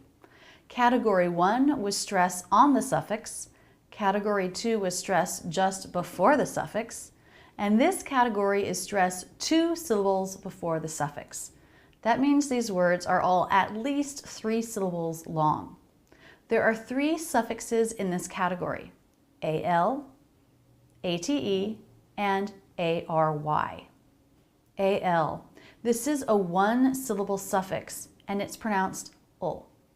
Example words: animal. Stress is 2 syllables before the suffix, that is, the first syllable of this 3-syllable word. Animal. The other 2 syllables are lower in pitch and said more quickly. Animal. Hospital. Industrial. This 4-syllable word has stress 3 from the end, the second syllable. Industrial. ATE. This suffix is pronounced 2 different ways, but in both pronunciations, it's just 1 syllable long. Appropriate. Stress 3 from the end. Appropriate. Celebrate. Main stress is 3 from the end, the first syllable. Celebrate. Separate. I am making all of my ending T's here stop T's, but if they linked into a word beginning with a vowel or diphthong, you would want to make that a flap T to connect.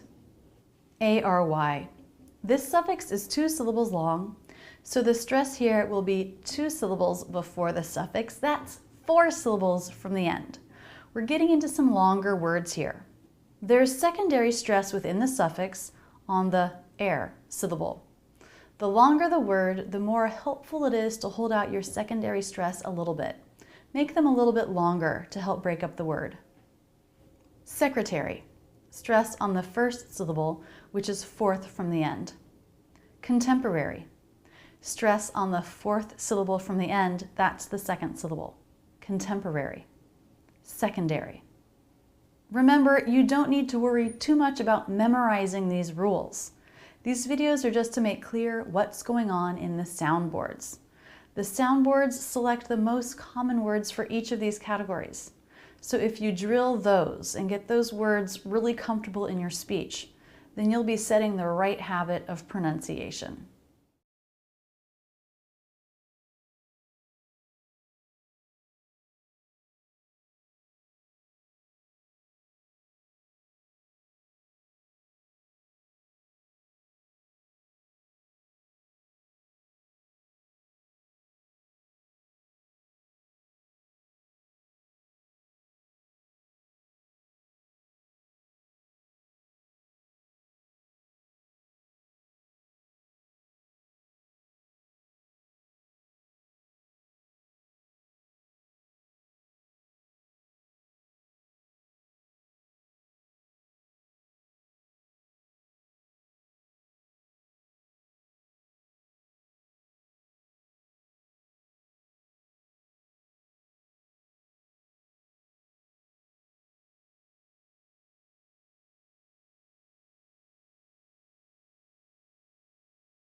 Wow, you've done an incredible amount of work in this course looking at stressed words.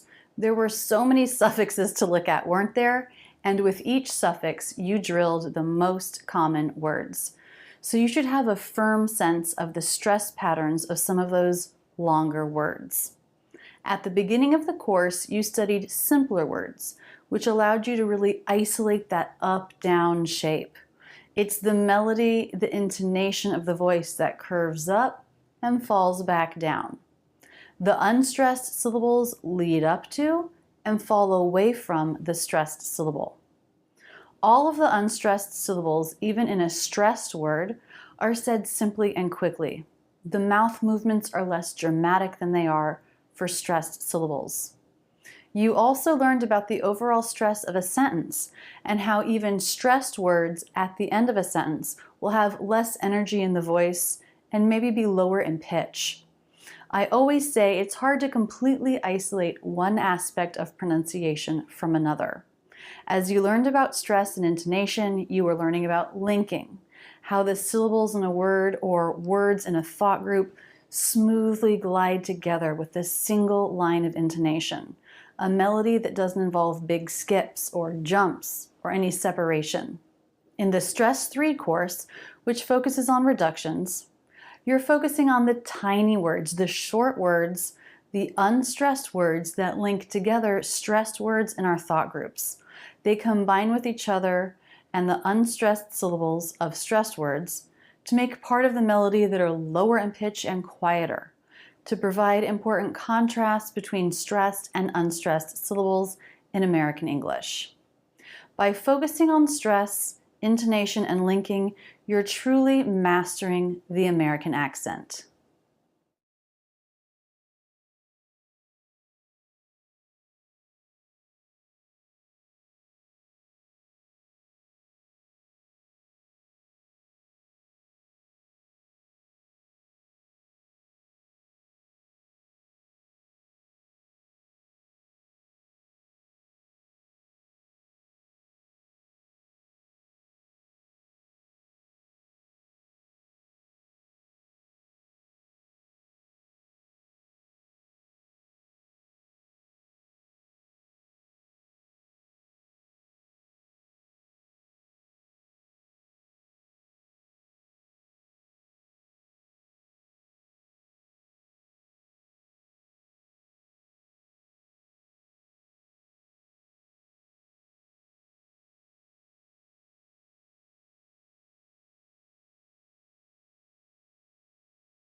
Now we're going to get into the fun stuff. I don't know why I love reductions so much, but I just do. It always really impresses me when a non-native speaker knows to reduce words. This whole course is dedicated to identifying the words that usually reduce in sentences and drilling them until this pronunciation becomes second nature.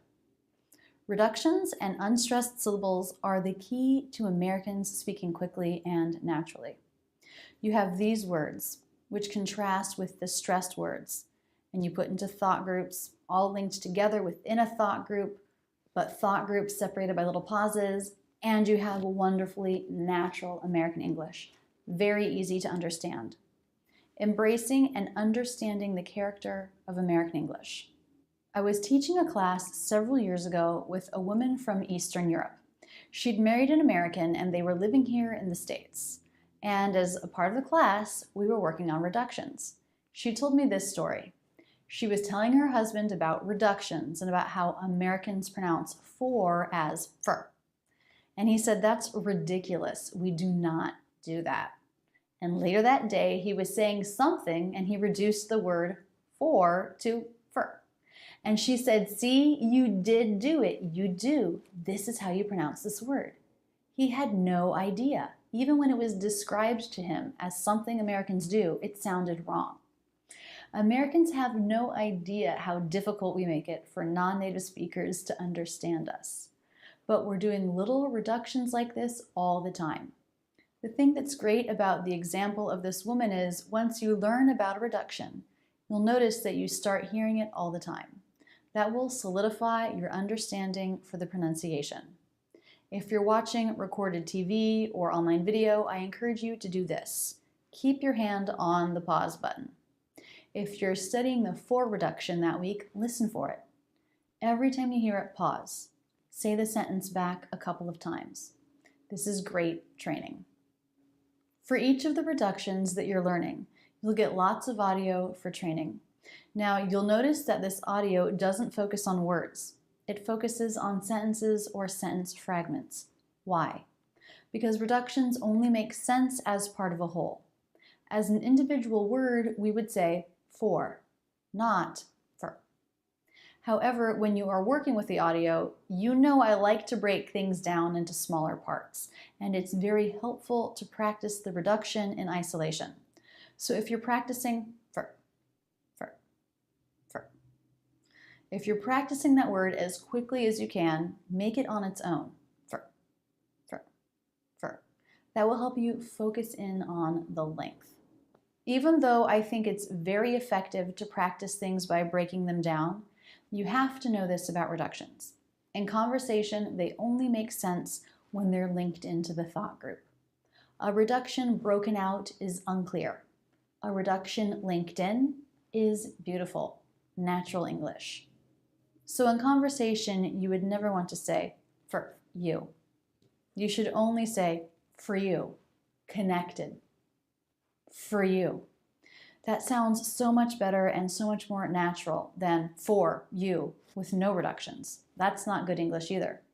For you. Don't do the reduction with a break. For you.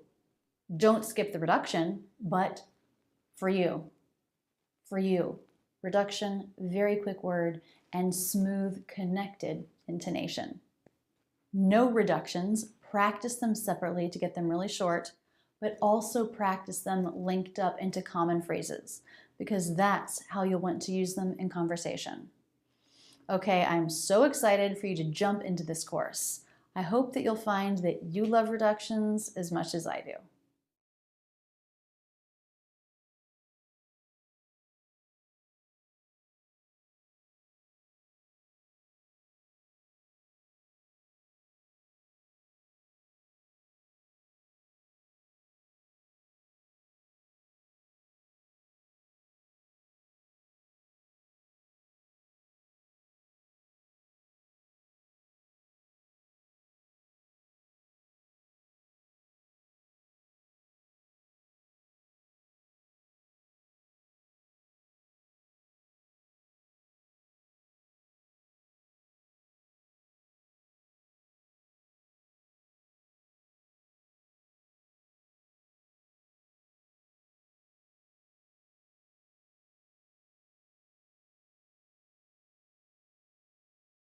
At and that.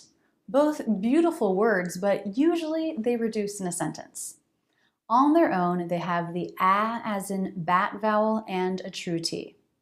In a sentence, the vowel reduces. It becomes the schwa. So rather than a, we have the. A changes to a.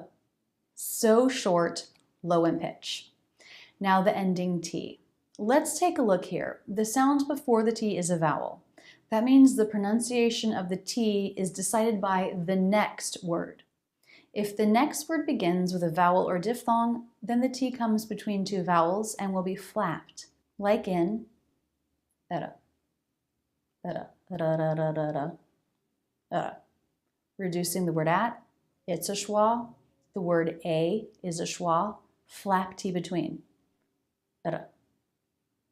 Or that another. Dara, dara, dara, dara, dara, a flap. Arella's house. Dara, dara, Arella's. Arella's. Dara, Arella's house. Flap T. That I. Another flap. The flap is a single quick bounce of the tongue against the roof of the mouth. It helps that word be really quick. If we had to do a full release of the T, at, that would slow us down. We want these unimportant words to be said so quickly that there's not even time for a true T. And of course, that flap T helps us link the word into the next word, and we love that connected speech in American English. That I. That I. If the next word begins with a consonant, then it's a stop T. At my. That my. At the time. That someone said. At my. That my. Okay, so what's happening here? I'm stopping the air in my throat, but I'm not actually moving my tongue up into position for the T. It doesn't have to do that. Just stop the air. I'm making a quick schwa sound and then cutting it off. It's easy to do. Nothing is moving except the vocal cords to cut off the air. Now practice that. My.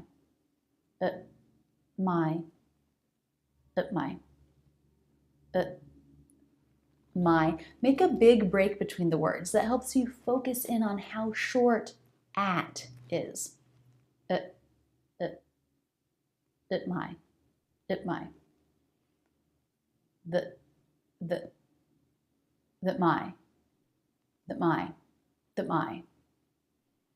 When wouldn't you want to make this reduction? Not if it's the last word in the sentence. With at, it's not very common to end a sentence with this word, at. And in fact, some would probably say that it's not grammatically correct. For example, you might hear someone say, "Where are you at?" The general rule with prepositions like at the end of a sentence is, if it doesn't change the meaning of a sentence, don't use it. You could say, "Where are you?" and it's the exact same meaning as, "Where are you at?" Where are you?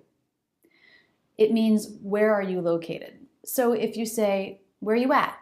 it's not quite accepted into mainstream English. It wouldn't be considered grammatically correct. It does exist. You may hear a young person use it, kind of like slang, but officially in mainstream English, "Where are you at?"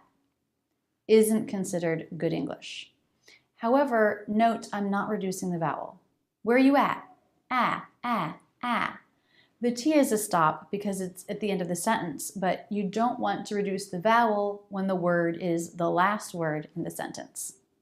The phrase "is where it's at," which would end a sentence, is also slang, but this one is a little bit more used and well known and maybe considered acceptable, just like using idioms is a part of mainstream English. Is where it's at means very good, superior, maybe very popular. And notice we do not reduce the vowel here because it's the last word in the sentence. Rachel's English is where it's at. Ah, not reduced. Starbucks is where it's at. Water skiing is where it's at. Full vowel. So don't reduce the vowel in at if it's the last word in the sentence, but do make that a stop T. Otherwise, it will sound great to reduce this word and say it as fast as you can when it's not the last word in a sentence. At is a preposition, so we can reduce it anytime it's not at the end of a sentence. However, that can be used many different ways. Sometimes you shouldn't reduce it. First of all, don't reduce the vowel in that when it comes at the end of a sentence. That's just a rule for all reductions. But when else shouldn't you reduce it? Don't reduce it if you would point as you were saying it, like, "That one. That's the one I want," or "I think you want that one." Don't reduce that if you're using it as a comparison to this. This one's good, that one's bad. That, and not reducing the vowel. Don't reduce that if you're using it with after or before, showing a sequence in time. After that, I never saw him again. Or, before that, I had never even thought about quitting my job. Notice I do not reduce the vowel there. Don't reduce that if you're using it as an adverb, that is describing an adjective or adverb. It's used to show amount or degree. I don't like him that much. That, not reducing the vowel. I'm describing how much I like him, to what degree. I don't like him that much. Not very much. Another example, it's not that important. That important, that, Notice I'm not reducing the vowel. I'm showing the degree. How important is it? Not too important. Not that important. That much, that important, that small, that hard, that easy, that nice. In this case, we're always using the vowel, that. Also, in these cases, we're almost always using it with the negative. It wasn't that fun. I'm not that tired. For other uses of that, reduce, reduce, reduce. For example, that's hard. That's cool. Another example, if that is followed by a person, I, you, we, James, Mary, they, reduce it. I thought that I would be late. That, reducing the vowel, said very quickly. I wish that we could see it. That, very fast. I said that Mary was invited. That Mary. Very fast, reduced vowel. So that is only 4 little letters but it's a complicated word. It can be used lots of different ways. Paying attention to how it's used and memorizing many phrases with it and drilling these phrases over and over will help you use this word naturally in American English. This is what the audio is for. Common phrases, useful phrases.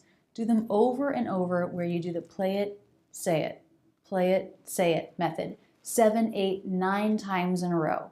You'll fine-tune that pronunciation and you'll lock that pronunciation into your mind and body if you do it enough.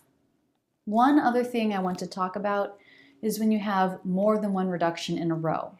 It's common in American English to have more than one function word in a row within a sentence. For example, there I had in a and within a. Keep this in mind when thinking about your T. The pronunciation of T depends on the first sound of the next word. Dropping the H in a function word is another really common pronunciation. So when these words link into a word like his or her, the T will be a flap T. I was at her house. Utter, utter, utter, utter, utter. Schwa, flap T, schwa R. Utter, utter, utter. This is because we're dropping the H in her. Another example, I thought that his speech was great. That is. Vowel reduced in that, H dropped in his. T linking the two words is a flap T. That is. This is the kind of thing that makes no sense on its own, not clear English at all. But somehow, beautifully, when it's a part of a whole sentence, it's just right. It's good English, it's clear English, it's natural English. This is all pretty cool, right? Please remember always that learning about something is not the same thing as making it a habit. Don't cheat yourself. Work with the audio in the play it, say it method constantly, consistently, for several days. Then work on something else and come back to it in a week. This is how you will truly own your American accent.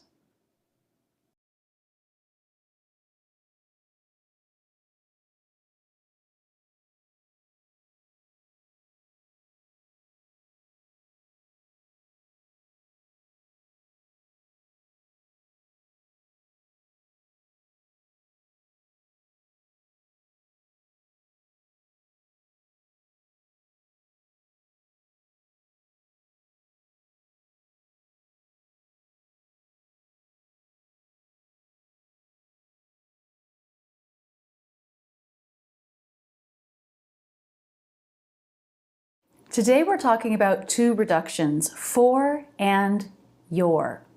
Let's start with for.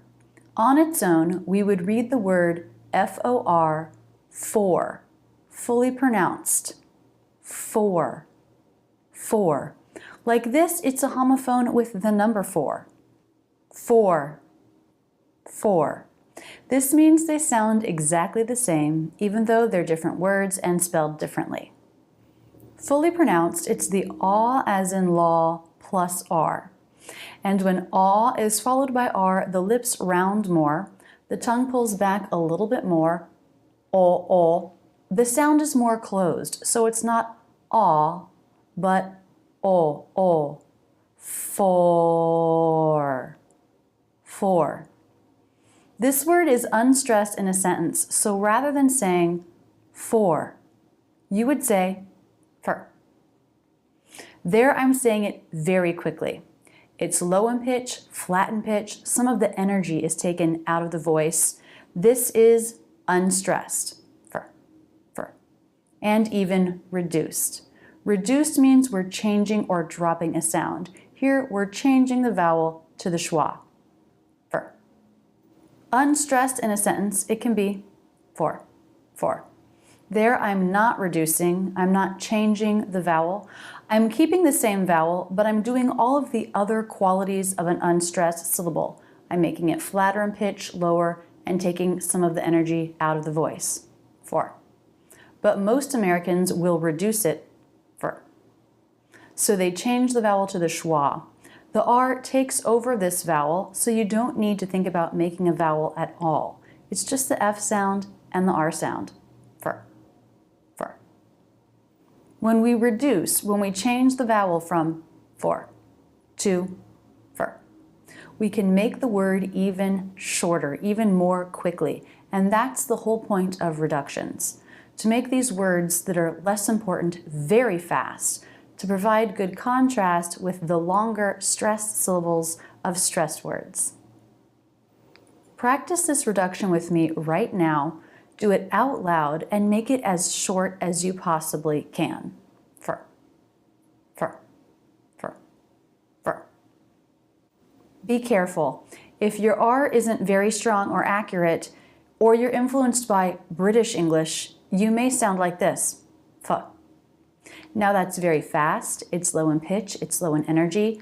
I like that, but the R consonant isn't there. It's not strong enough. That's just F schwa. Fuh, fuh, fuh, fur, fur, fur, fuh, fur. Can you hear the difference? Fur, fur. To get the R sound in there, you have to make the position with your tongue. The front lifts and pulls back a little bit. Fur, fur, fur, fur. This is for work. Fur. What's for dinner? Fur, fur.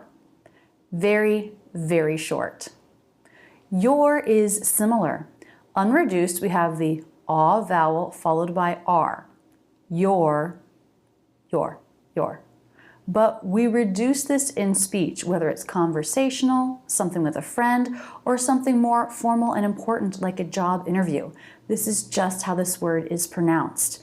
The vowel changes. It reduces to the schwa, which again is dominated by the R, so you're left with y, yer. Y sound, R sound. Yer. Very fast, low in pitch, low in vocal energy. Yer. This is true for the possessive Y-O-U-R, your, and also the contraction U-R, Y-O-U apostrophe R-E. They're both the same. Yer. Also, Y-O-U-R-S, yours. Just add a weak Z sound at the end. Yours. This is mine, and that's yours. Yours. As you work through the Hollywood Conversations, Listening Comprehension, and Vlogs courses, you will notice these reductions over and over. Practice them. Work them into your own pronunciation.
R and or. Now these two reductions are a little bit crazy because they sound exactly the same. They both reduce to schwa R.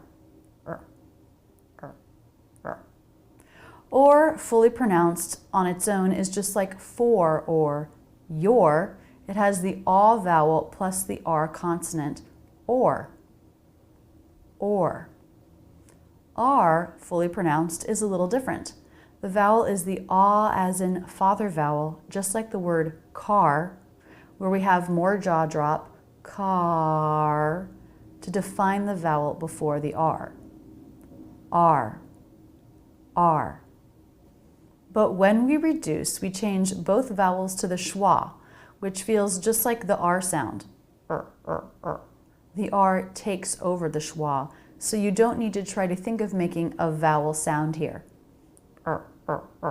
Said very quickly, very flat. There's no up-down shape of the voice here, like we have for a stressed syllable.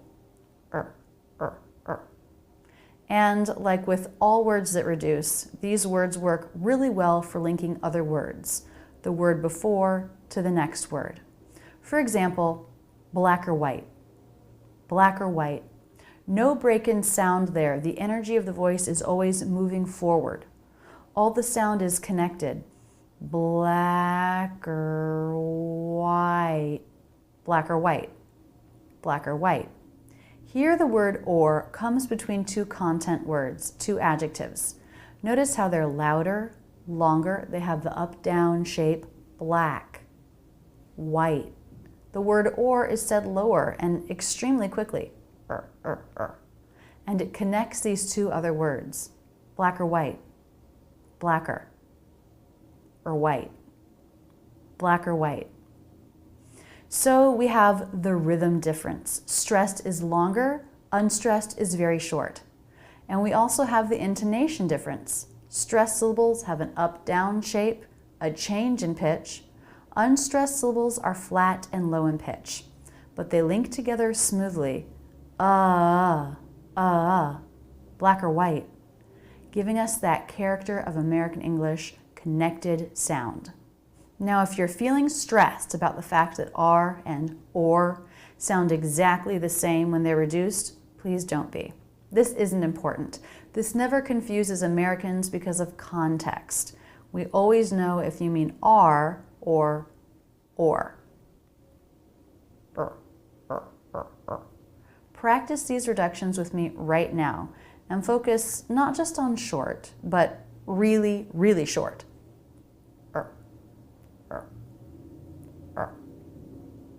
As you work through the Hollywood, conversations, listening comprehension, and vlogs courses, you'll notice these reductions over and over. Practice them. Work them into your own pronunciation.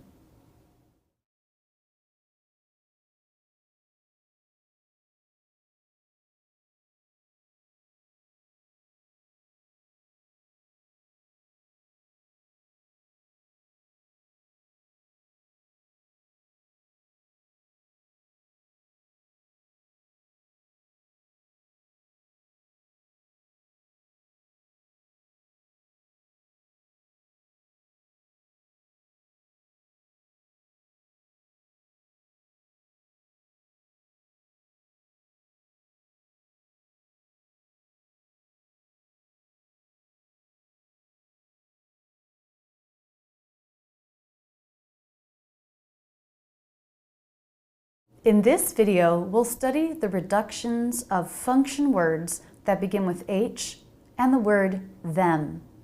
In this set of words, we often reduce not just by changing the vowel, but also by dropping the beginning consonant. These function words should link the word before to the word after. They should not feel separate. They help the connection in a sentence. You can think of them as being an extra, unstressed syllable at the end of the word before. Let's start with words that begin with H. There are lots of little function words that begin with an H, and Americans will very often drop the H in them. It's not necessary. You can still reduce the vowel and say the word very quickly, and it will sound great. But natives do it quite a bit, and it can help you sound more native when speaking English. Let's look at these words and how they reduce. For a word, making a reduction makes it so that we can say this word more quickly, and that's what we want with function words. We want them to be said very, very quickly, so they can contrast with the longer stressed syllables of stressed words. Have. I can reduce this several ways, and they all work. What's important is that the word is really short. I can drop the H, so the word becomes av. I think we have enough. Av, ava, have enough. I think we have enough. I can also reduce the vowel to the schwa. We pretty much always drop the H and reduce this vowel when the word have comes after could, should, or would. I should have known. Should have, should have, should have. Of. Schwa, V. Weak V sound. Now I can even drop the V sound so that it's just the schwa. I shoulda. I shoulda known. Shoulda. Shoulda known. Coulda, coulda, coulda. Could have becomes coulda. I coulda helped. Should have becomes shoulda, shoulda, shoulda, coulda, woulda. Just a really quick schwa sound. The word had is similar. We can drop the H. I thought he had another one. I thought he had, add. I'm not changing the vowel, but I'm dropping the H. Add. He had. I thought he had another one. We can also reduce the vowel so it's id. I thought it had already been sent. It'd. So here we're changing the vowel and dropping the H. Had becomes id. Because I'm dropping the consonant, the H, the word now begins with a schwa, which is what makes this T a flap T. It comes between two vowel sounds. This is common with these reductions, turning ending T's into flap T's because the reductions begin with vowels. It'd, flap T. I thought it had already been sent. Thought it'd. Has. Here we'll drop the H and reduce the vowel. It becomes is. What has been done about it? Is. What is. Again, a flap T connecting the words because it comes between two vowels. What has been done about it? This often appears as an apostrophe S too, just a contraction, in which case it would be what's. What's been done about it? He, his. Drop the H and you get E and is. What does he want? He becomes E. Does he? What does he want?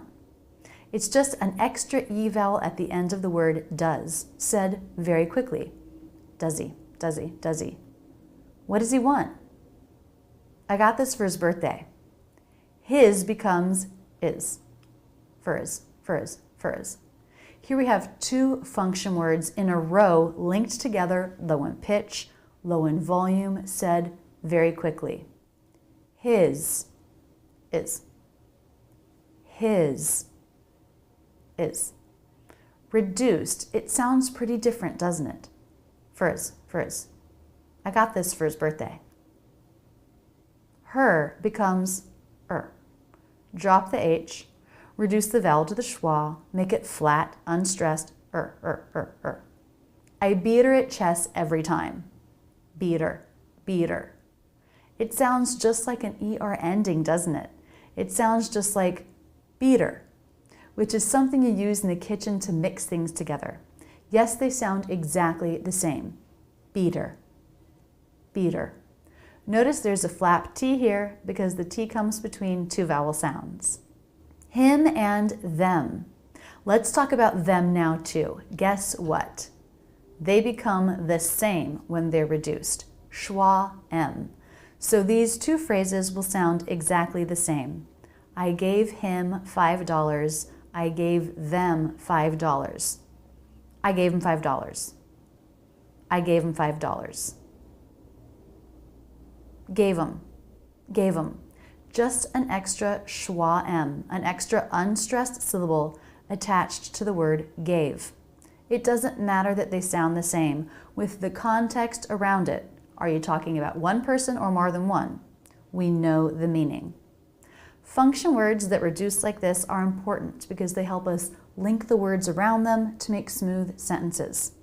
As you work through the Hollywood, Conversations, Listening Comprehension, and Vlogs courses, you will notice these reductions over and over. Practice them and work them into your own pronunciation.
N apostrophe T contractions. These are rarely pronounced with the true T. Didn't. T, t. We usually say didn't. Didn't want. Didn't want. Didn't. A stop T. But also sometimes we just drop the T and smoothly connect the N to the next word.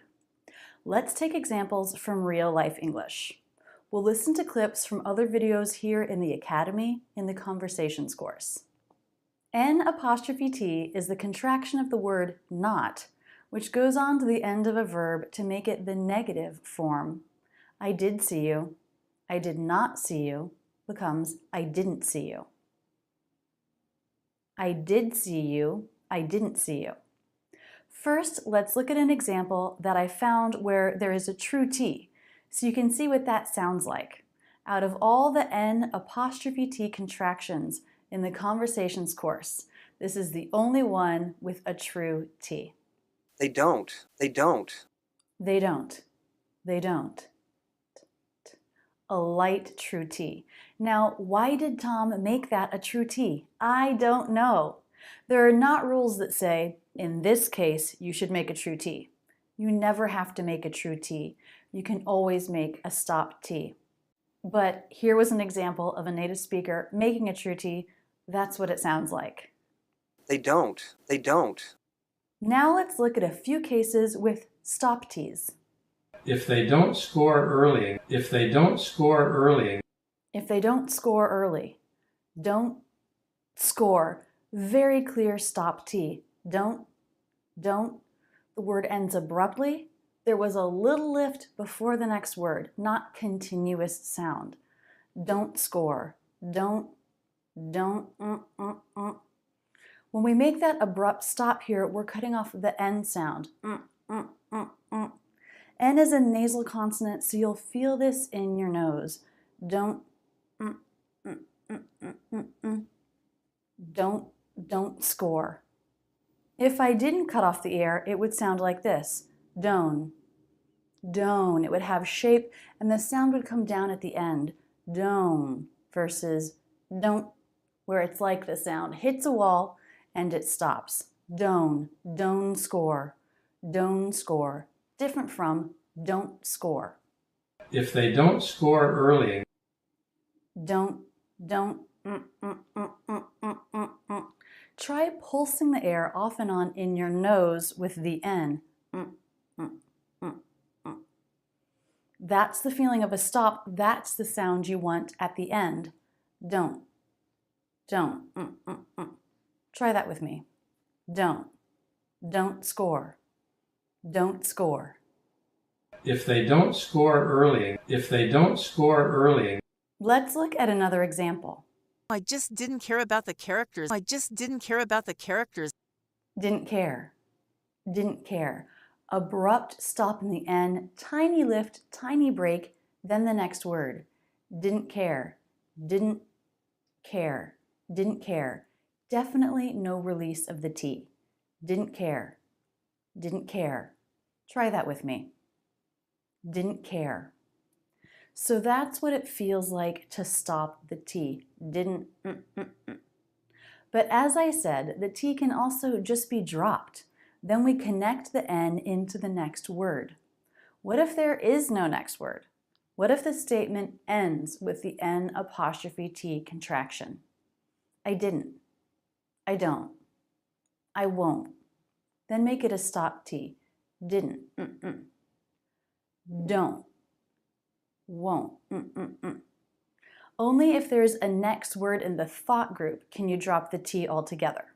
Let's look at some examples. It looks like we don't have 7 p.m. It looks like we don't have 7 p.m. We don't have. Don't have. Right from the N into the H without a feeling of a stop or a break.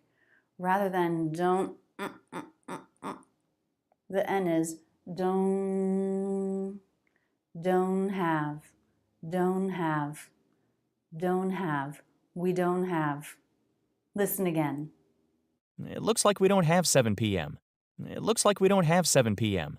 A really common situation is to drop the T in the phrase, I don't know. I don't know. This phrase is really common and we often say, I don't know. The N of don't connects into the N of no. Don't know. I don't know. I don't know. I don't know. I don't know. I don't know. Say that with me. I don't know. Let's look at another example. I don't know why. I don't know why. I don't know why. I don't know why. Just one N sound there connecting. Try that with me. I don't know why. I don't know why. With this phrase, I don't know, we actually sometimes reduce even further. We change the O diphthong to the schwa. Faster, simpler. I don't know. I don't know. Don't know. Don't know. I don't know. You might even sometimes see it written like this. I don't know. We reduce don't to just the. Very fast. I don't know. I don't know. Okay, there's one last thing to study about N''T contractions. Do you know what can happen to an ending T when the next word is you or your? It can turn into a CH. For example, thought you. Thought you, thought you. This can happen with N''T contractions too. Let's look at an example. Why don't you start him on some? Why don't you start him on some? Why don't you? Why don't you? Light CH sound instead of a T. Don't you? Why don't you? Try that with me. Why don't you? Why don't you? So there are some details here. You'll hear examples of stop T, no T, and T as CH in the audio. These kinds of contractions are easy to find. We use them a lot. If you feel stressed out about thinking about a stop T or no T at all, or making a CH while speaking, you can simplify. Just do a stop T in all cases. It will always sound good. You never have to drop the T or turn it into a CH.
In the N''T contractions video, you learned that N''T contractions can be pronounced with a stop T, no T, or the T as a CH when followed by you or your.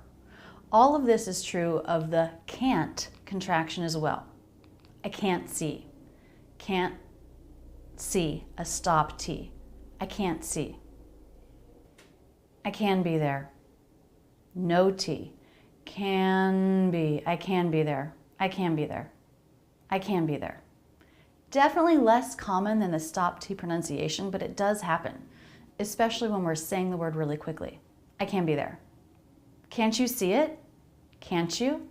T becomes CH. Can't you see it? So the contraction can't is just like all other N''T contractions.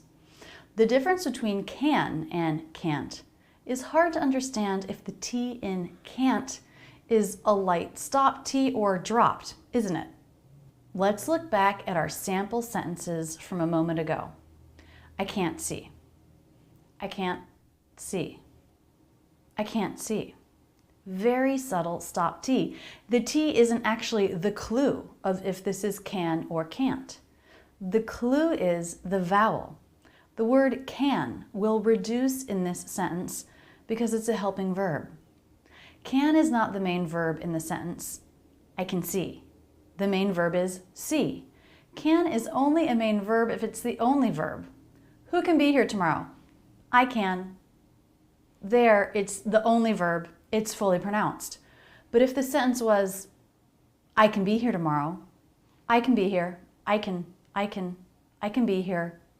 Now, be is the other verb. Can is a helping verb and it's reduced. I can be here. How is that pronounced? Can. Very fast, as if there's no vowel at all. Try that with me. I can be here. So this is how you can tell the difference between can and can't. The vowel in can reduces. It's said so quickly. Can't, the vowel doesn't reduce. The T might not be clear, but the vowel doesn't reduce. Let's look at just a few more can reductions. I can hear you. I can hear you. If can was can't, it would be this. I can't hear you. I can't versus I can. I can't hear you. I can hear you. I can try. I can try. Can reduced said very quickly. Can you stop by tomorrow? Can you stop? Can you stop? Can reduction. Can and can't is something that confuses a lot of students, so have fun with this audio. It's really going to help you get more comfortable with these two words.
Today we're going to discuss the reduction of the word of.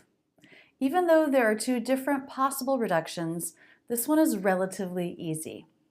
Fully pronounced, I would probably write this with the as in butter vowel, up-down shape of a stressed syllable, of.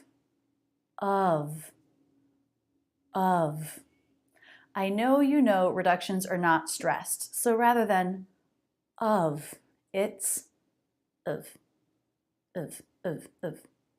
Flat, very fast, and not as much jaw drop or time given to the vowel. So reduced, I would write this with the schwa vowel. Watch my jaw drop for the stressed and unstressed versions of this word. I know you'll be able to see the difference. See how little jaw drop there is for the schwa. This mouth position is very simple and relaxed. This lets us make it really quickly so the reduction can be said very fast. In this reduction, I'm still saying the V sound of. It's light, there's not much to it. Let's take a look at some sample sentences. She's the head of the board. Of the board. Of the. Can you hear the V? Of the. You might not be able to, it's very subtle. I'll slow things down.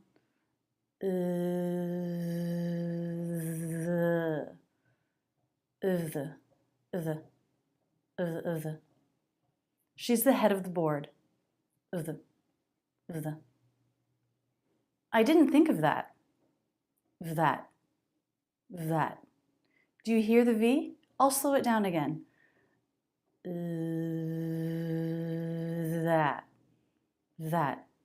That.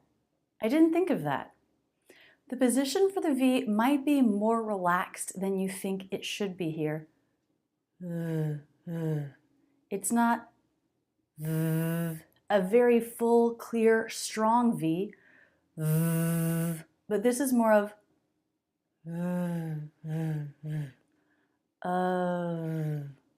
that. Let's compare the two. It's more relaxed because it's in an unstressed word. And remember, a lot of what we do with unstressed words is simplify mouth positions, so we can say the word more quickly. That does make the sound a little less clear, and that's okay. One more example. I didn't think of it.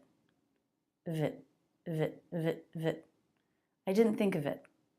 It's a little easier to hear the V here because it's followed by a vowel. Vit. I didn't think of it. Not of, but of. I didn't think of it. So that's the first reduction. Schwa, quick, loose V. But you can do a further reduction and drop the V. Just make the schwa. Then this word is just a quick schwa. And just like with all reductions, it will link onto the word before, and it will link onto the word after. Let's look at our 3 sample sentences again, and this time we'll pronounce of as just the schwa. She's head of the board. Hedda. Hedda. Head of the. Can you hear the schwa? It's so fast, but it is an extra syllable here. Hedda. Head of the board. In the audio, make sure you're listening and imitating in slow motion, then work at regular pace. I didn't think of that. Think of that.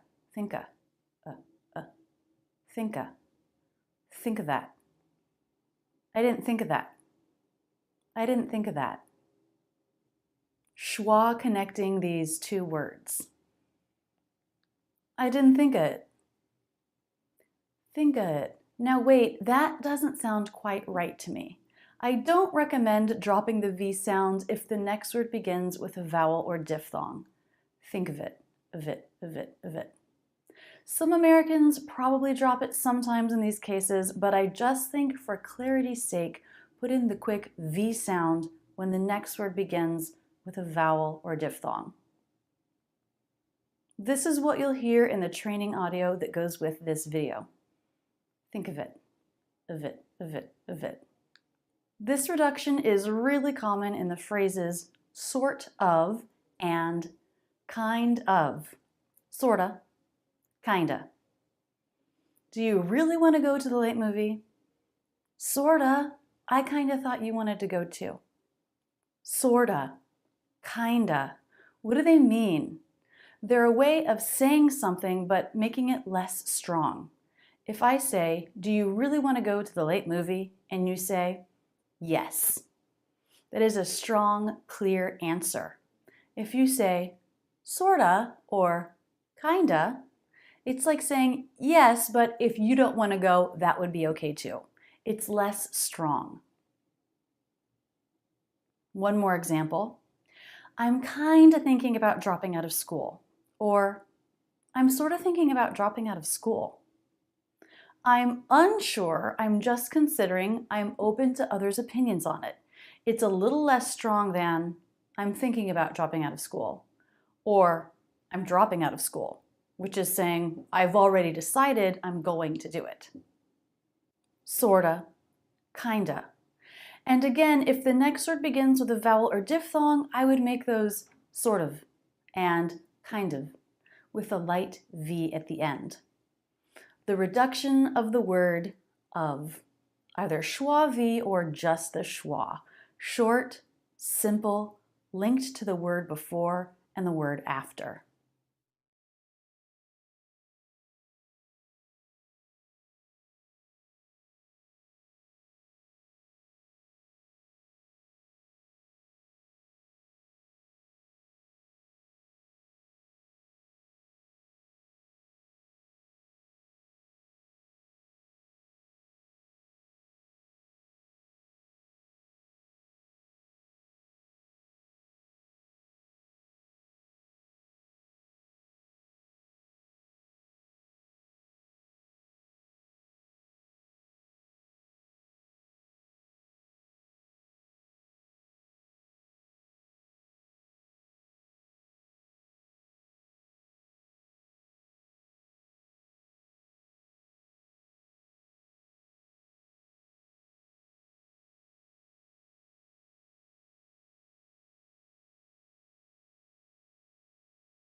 Today we're going to talk about the reductions of to, you, do, and does.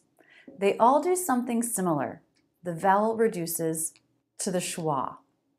For to, you, and do, that means the words become t, y, and d. Said very quickly, just like all reduced words. Does changes to does. Much less jaw drop, no up-down shape of stress. Does. Simple enough. But we need to dig a little deeper into to. You may have noticed from studying some of the Ben Franklin exercises and from studying American speech that sometimes the T changes. It's not a true T, but it becomes a flap T. You don't have to do this. Just reducing your vowel sounds great, but it can be another way to smooth out your speech a little bit more. We tend to make it a flap T if the sound before was voiced. That is a vowel, diphthong, or a voiced consonant. We don't do it if the sound before was unvoiced. Then we just make it a true T. Let's look at some examples. We're going to the store. Going to, going to, going to, going to. Sound before is voiced, and I'm making that a flap T rather than a true T. That would sound like going to, going to. Also sounds good because I'm reducing the vowel, but going to is something you'll hear Americans do. I wanted to be a little early. Wanted to be. I wanted to be. Again, not a true T here. Wanted to be. I wanted to be a little bit early. He wants to go now. Now here I am making a true T. Wants to. True T because the sound before is unvoiced. It's the S sound. Wants to. Wants to. He wants to go now. I hope to be there around 7. Hope to. So P is an unvoiced stop consonant. I'm not releasing it, but because it's unvoiced, I am making the T unvoiced, which is a true T. Hope to. Hope to. I hope to be there. I hope to be there around 7. Do and you, the only reduction is to change the vowel to the schwa. Let's look at a couple example sentences. He wants you to come in early. Wants you to, yeah. Do you hear how I'm not making the full vowel oo, you, but yeah. He wants you to come in early. Wants you to, wants ya. Do you have time to meet right now? Do ya. I'm making 2 schwas there. I could say, do you, and make both the oo vowel. That would be okay if I said it really quickly. Do you have time? But do you have time? Do you have time is also very natural and very American. These 2 reductions. Do you have time to meet now? Something I've noticed about the do reduction. We don't really use it in statements, just questions. For example, I don't want to do that right now. Do that. Do. Not reduced. We do want to come, but I'm not sure we'll be able to. Do want. Do. Again, not reduced. It's in a statement. And finally, let's look at a couple sample sentences for does. Does he work here? Does he work here? Very flat, very fast, schwa, not does, with more jaw drop or more shape. Does he work here? Does she think so? Here something interesting is happening. I'm dropping the Z in does, but only because the next sound is SH. I noticed this also when I was doing a vocabulary video for my YouTube channel on clothing vocabulary, where I said the word dress shirt. I was dropping the S in dress because it links into an SH. Dress shirt. And that's what I'm doing here with the Z. Does she? I'm dropping it because I'm linking it into an SH, which seems to overpower the Z here. Very common to drop the Z in these cases. Does she? Does she? Does she think so? Just a quick D schwa, d, before the word she. Does she think so? Does it matter? Here I'm linking the Z into the I vowel. Does it matter? Definitely not dropping it. Does it matter? But the vowel still reduced. The word still said very quickly, does it matter? In addition to the audio that goes with this lesson, as you work through the Hollywood, Conversations, Listening Comprehension, and Vlogs courses, you will notice these reductions over and over. Practice them. Work them into your own pronunciation.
Today we're going to go over 3 words that reduce: as, was, and because.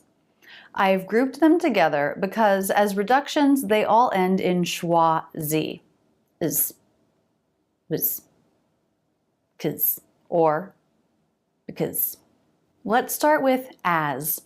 When fully pronounced, this word has the a as in bat vowel and the z sound. As. but most of the time this word will reduce. In this case, the vowel changes to the schwa, and of course, we say this word very quickly. Is. To me, the schwa sounds pretty much the same as the I as in sit vowel when it's unstressed. Is. Both are said so quickly. So the reduced as can sound just like is.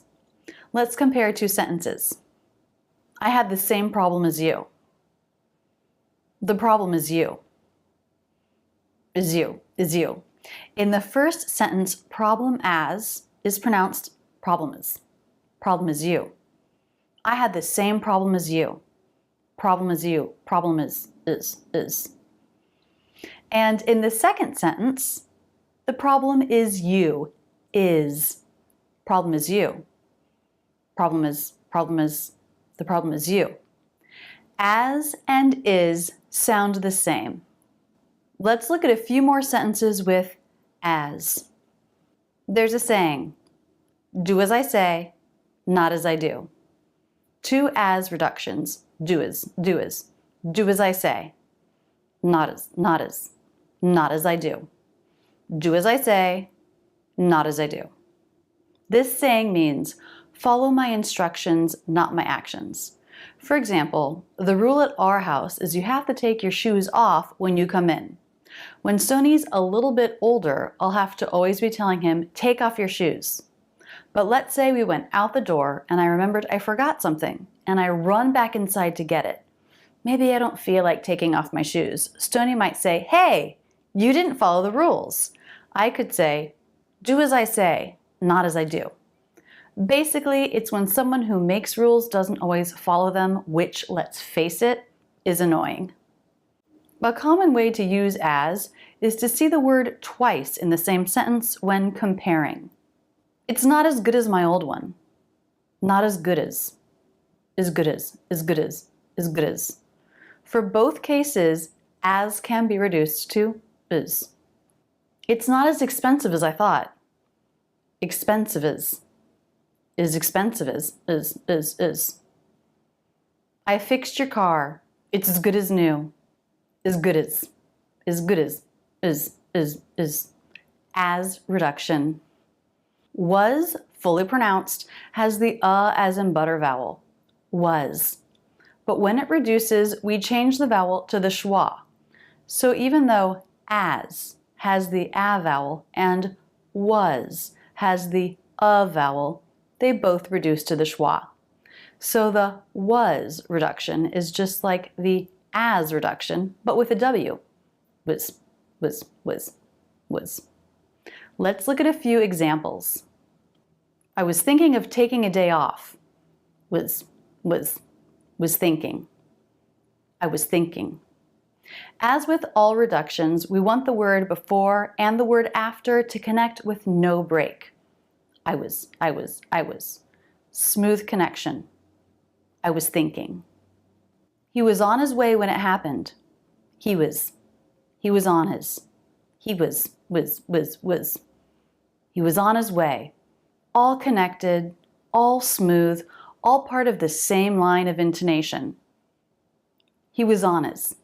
A smooth pitch change between the words that are more stressed and the words that are unstressed. He was on his. The book was about World War II. Book was about. The book was about. Zabout. The ending consonant Z links into the beginning vowel of about. Was about. Was about. The book was about World War II. It was so funny. It was so. Now something interesting is happening here. I've noticed that when an unstressed or reduced word like was ends in a voiced consonant like Z, and the next word begins with the unvoiced sound in that pair, remember S and Z go together because they have the same mouth position, that we drop the Z and go with the S.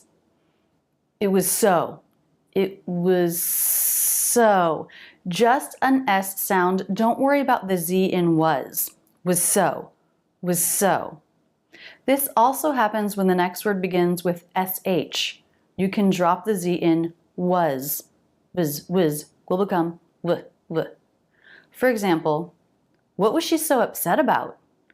What was she? Was she? Was she? What was she so upset about? The word because. This one is a little bit more complicated because there are two common ways to pronounce this word. First of all, fully pronounced, it's because. The unstressed syllable has the I as in sit vowel, and I pronounce it with the stressed syllable being the as in butter vowel. Because. However, it can also be pronounced with aw as in law or ah as in father in the stressed syllable. Because. Because. Honestly, I really don't think these are very common. Because. I think the sound is much more common here. But it actually doesn't really matter because how often are we fully pronouncing this word? Almost never. We can reduce it two different ways. First, because. Because. Here the vowel in the stressed syllable changes to the schwa. It's not really stressed anymore. Because. Both syllables are flat and sound unstressed. They're less clear than the stressed syllables in a sentence. Because. Let's look at an example sentence. I want to leave early because of traffic. Because of. Early because of. Early because of. Pronouncing it as two syllables. Because. I couldn't sleep because I was so nervous. Because it was so.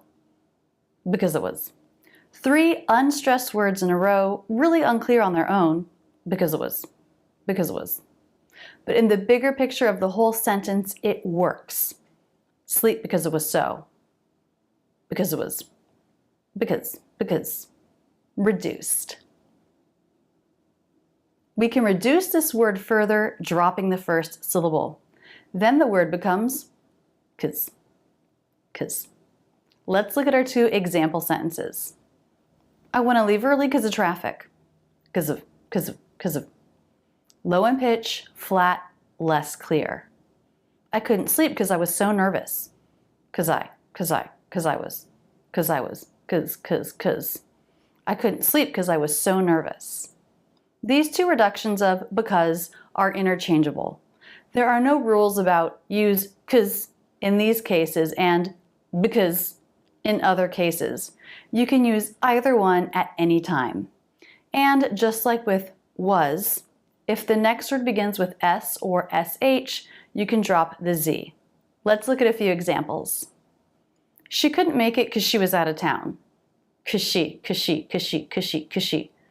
was out of town. Cause she. I'm dropping the Z there. Cause she. Connect right into the SH. You may find you do this naturally. I couldn't finish my homework because someone stole my book. Because someone. I'm dropping the Z, just connecting with an S. Because someone stole my book. In addition to the audio that goes with this lesson, as you work through the Hollywood, Conversations, Listening Comprehension, and Vlogs courses, you'll notice these reductions over and over. Practice them. Work them into your pronunciation.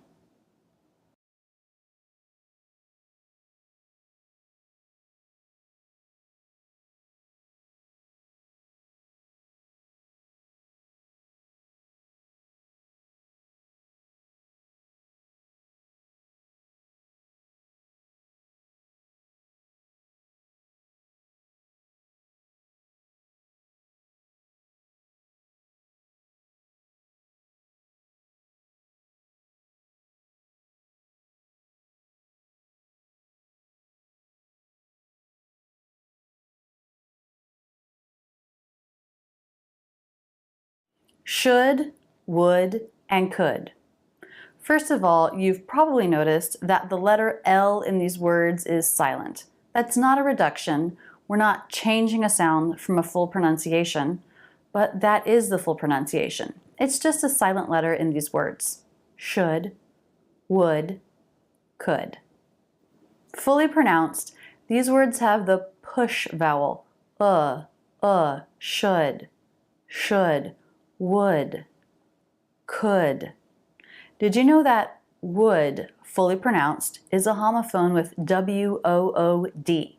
They sound exactly the same, but would, W-O-O-D, is a content word and will generally be stressed in a sentence. Would, W-O-U-L-D, on the other hand, often reduces. When these reduce, the vowel changes from the push vowel to the schwa, and the words are said very quickly. For example, I should try that. Should. I would go to the party, but I have to work. Would. I thought I could walk there, but it's too far. Could. Should, would, could. If the next word begins with a vowel or diphthong, the D sound will link the two words together. For example, should I try? Should I? Would another one work? Would another? Could I try? Could I? But if the next word begins with a consonant, some Americans might reduce even further by dropping the final D sound, especially in the word should. Should we try? Should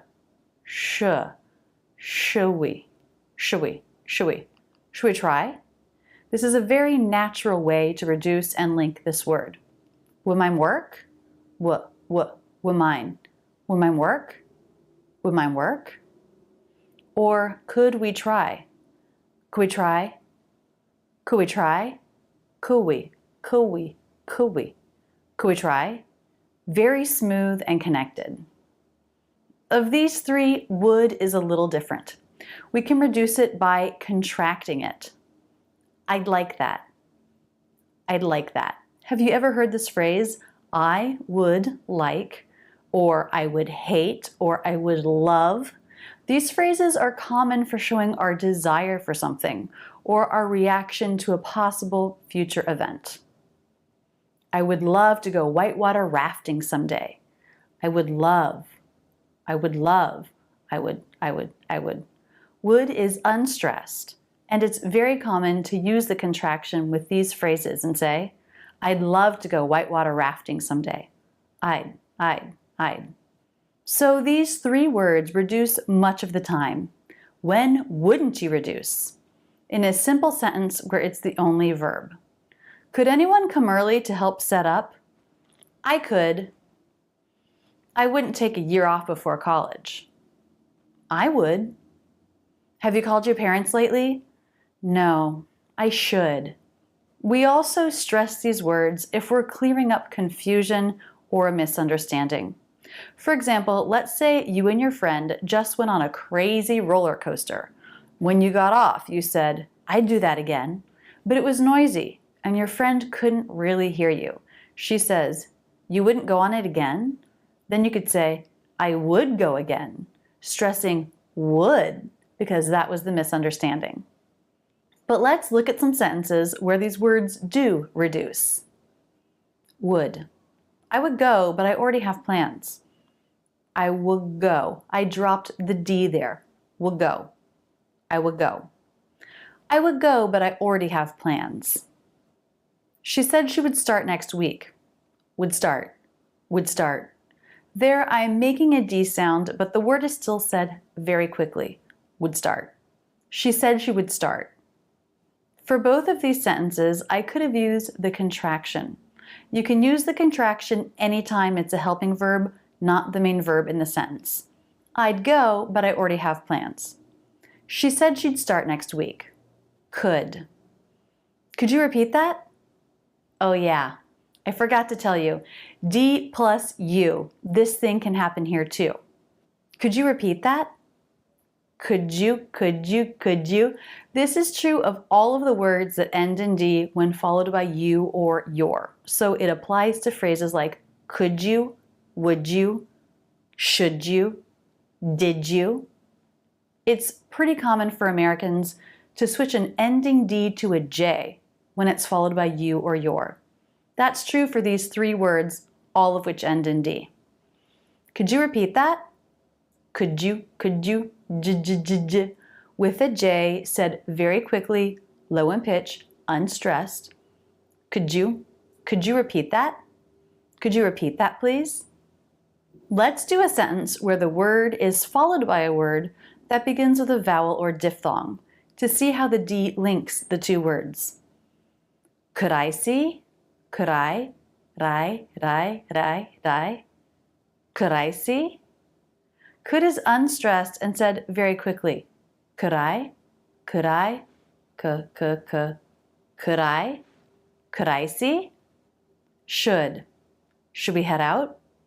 Head out means to leave. I might say this if David and I are dining out. After we've paid the bill, maybe we're still sitting there chatting. I could say, should we head out? Should we?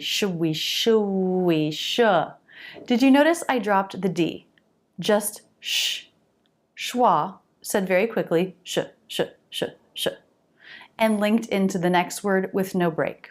Should we? Should we? He should apply to Harvard. Should apply. Should apply. Should, said very quickly, but here it has the D because it links into the beginning vowel of the next word. Apply. Should apply. Should apply. You'll have lots of audio to train these reductions with, and remember there will be several cases when the D is dropped, when it's not dropped, when it's used to connect into a beginning vowel, when it turns into a J sound because it's followed by you or your. In addition to the audio that goes with this lesson, as you work through the Hollywood, Conversations, Listening Comprehension, and Vlog courses, you will notice these reductions over and over. Practice them. Work them into your own pronunciation.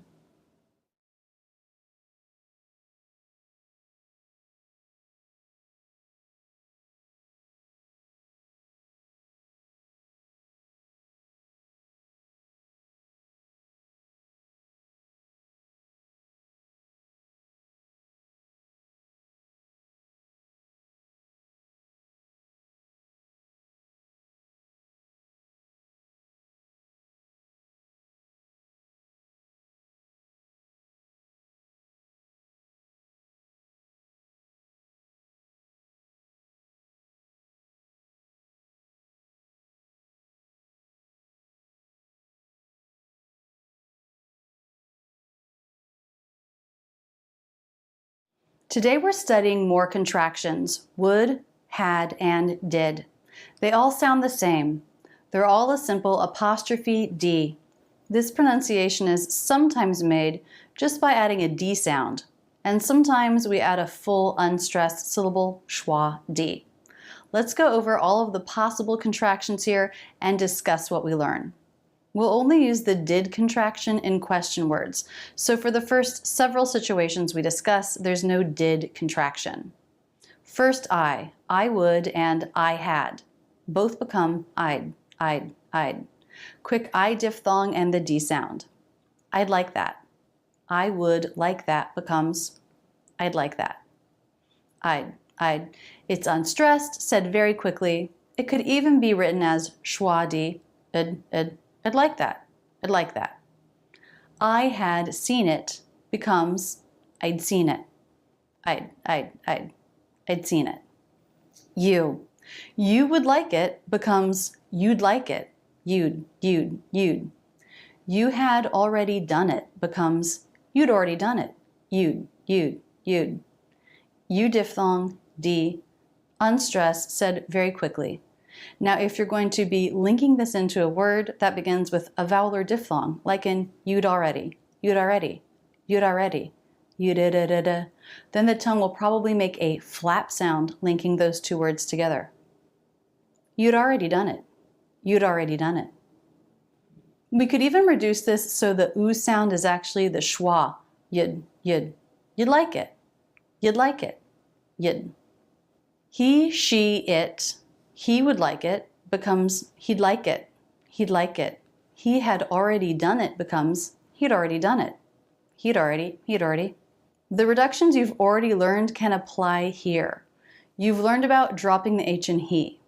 So if our sentence was, I think he had already done it at that point, I think he'd already done it at that point. We can say that. We can drop the H. I think he'd. I think he'd. I think he'd already. I think he'd. She is the same. Add a D sound at the end. She would like it becomes she'd like it. She had already been there becomes she'd already. She'd. Quick D sound at the end. But it and that are a little different. Because of the ending T, we add an extra syllable, not just a D sound.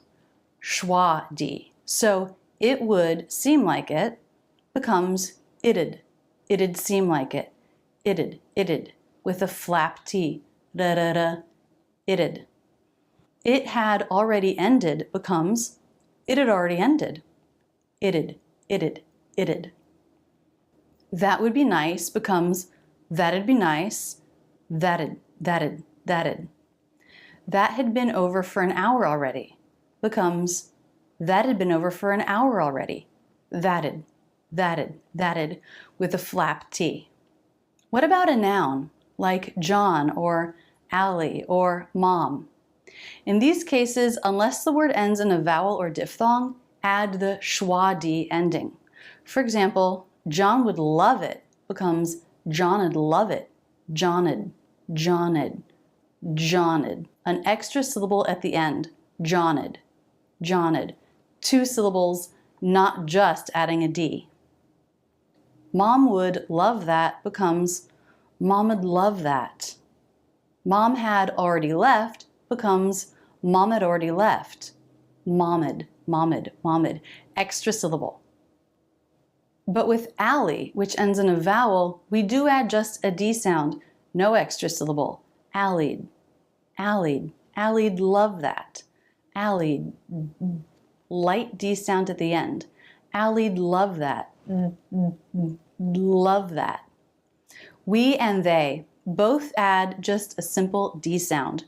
We would like to see it becomes we'd like to see it. They had already seen it becomes they'd already seen it. We'd. Light D at the end. With a plural noun, we're back to adding an extra syllable. The dogs'd love that. The cats'd love that. Dogs'd. Cats'd. Schwa D, extra unstressed syllable at the end. As we get into question words, who, what, when, where, why, I think it's less common to use the contraction with would. It's not that it never happens. I think we use it quite a lot for who and how. For example, who would like to see it becomes who'd like to see it.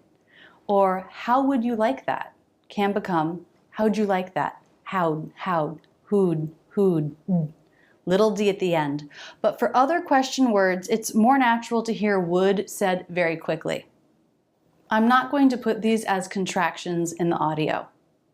For had and did, for all of the question words, we do commonly use the contraction and we just add the D sound.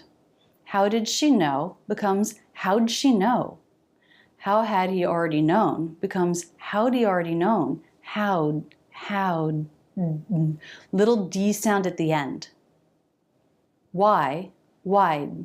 Why'd they leave? Why did they leave becomes why'd they leave? Why had they been there becomes why'd they been there? Why'd they been there? Where did they go? Where had he seen it? These become where'd they go? Where'd he seen it? D sound at the end. Where'd. When had he seen it? When did she leave? Become when'd he seen it? When'd she leave? The apostrophe D is harder to hear when it comes between two consonants, isn't it? When'd she? When'd she leave? If I change that to he, so I drop the H, it's clearer. When'd he leave? Wendy, d. There you can hear the D. Who had already seen it? Who did he like? These become who'd already seen it.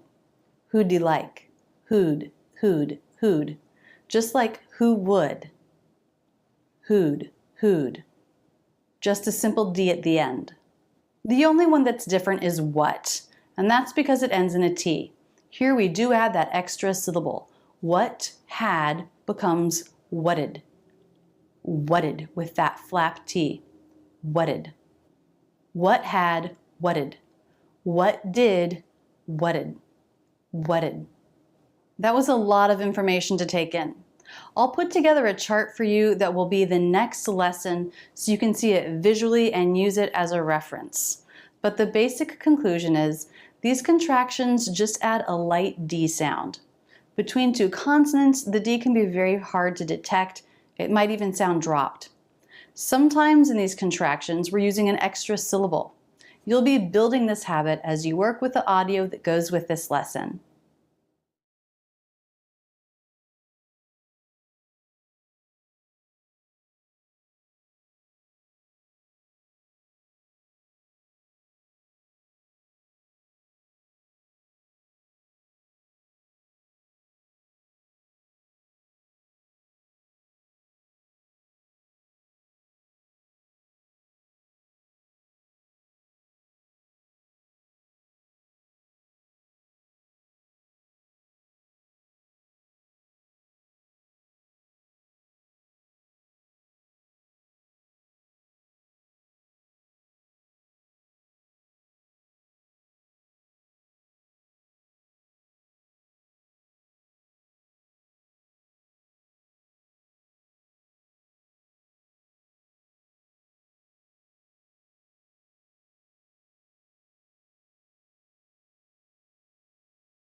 Today we're going deep on some contractions, the to be and to have contractions. I've paired these two together because some of them sound the same. And as a bonus, we're throwing in let's. We're going to go through step by step for all of the possible conjugations. I, first person singular. I am becomes I'm, but this often reduces to schwa M or just the M sound. I'm sorry. I'm sorry. I think I'm gonna go to bed. I'm gonna. You can think of this as schwa M or just M. Either way, it's said very quickly and connects to the next word. I have becomes I've. That's fully pronounced. Let's listen to it in a sentence. I've thought about it. Said very quickly, it's more like schwa V. I've already tried that. I've already tried. Reduced. You, second person singular. You are becomes you're, but actually we reduce that. We change the vowel to aw plus r, your, or we reduce all the way to the schwa, your. You already know this if you studied the chapter on for and your reductions. The reduction is the same, y-o-u-r and y-o-u apostrophe r-e. They're both your. You're always right. Your. I think you're going to be late. Your. You have becomes you've. But we reduce that. We say it really quickly. It becomes you've. I'd write that with the schwa. You've already seen it. You've. I think you've had enough. You've. Third person singular. Now here is where the two contractions are the same. Let's take he as our subject. The to be conjugation is he is, which becomes he's. The to have conjugation is he has, which also becomes he's. If you've already studied the chapter on dropping the H, then you know we often drop the H in he, and that applies to he's as well. Let's look at a couple of sentences. I heard he's been training for a marathon. Heard he's, ease. I've dropped the H.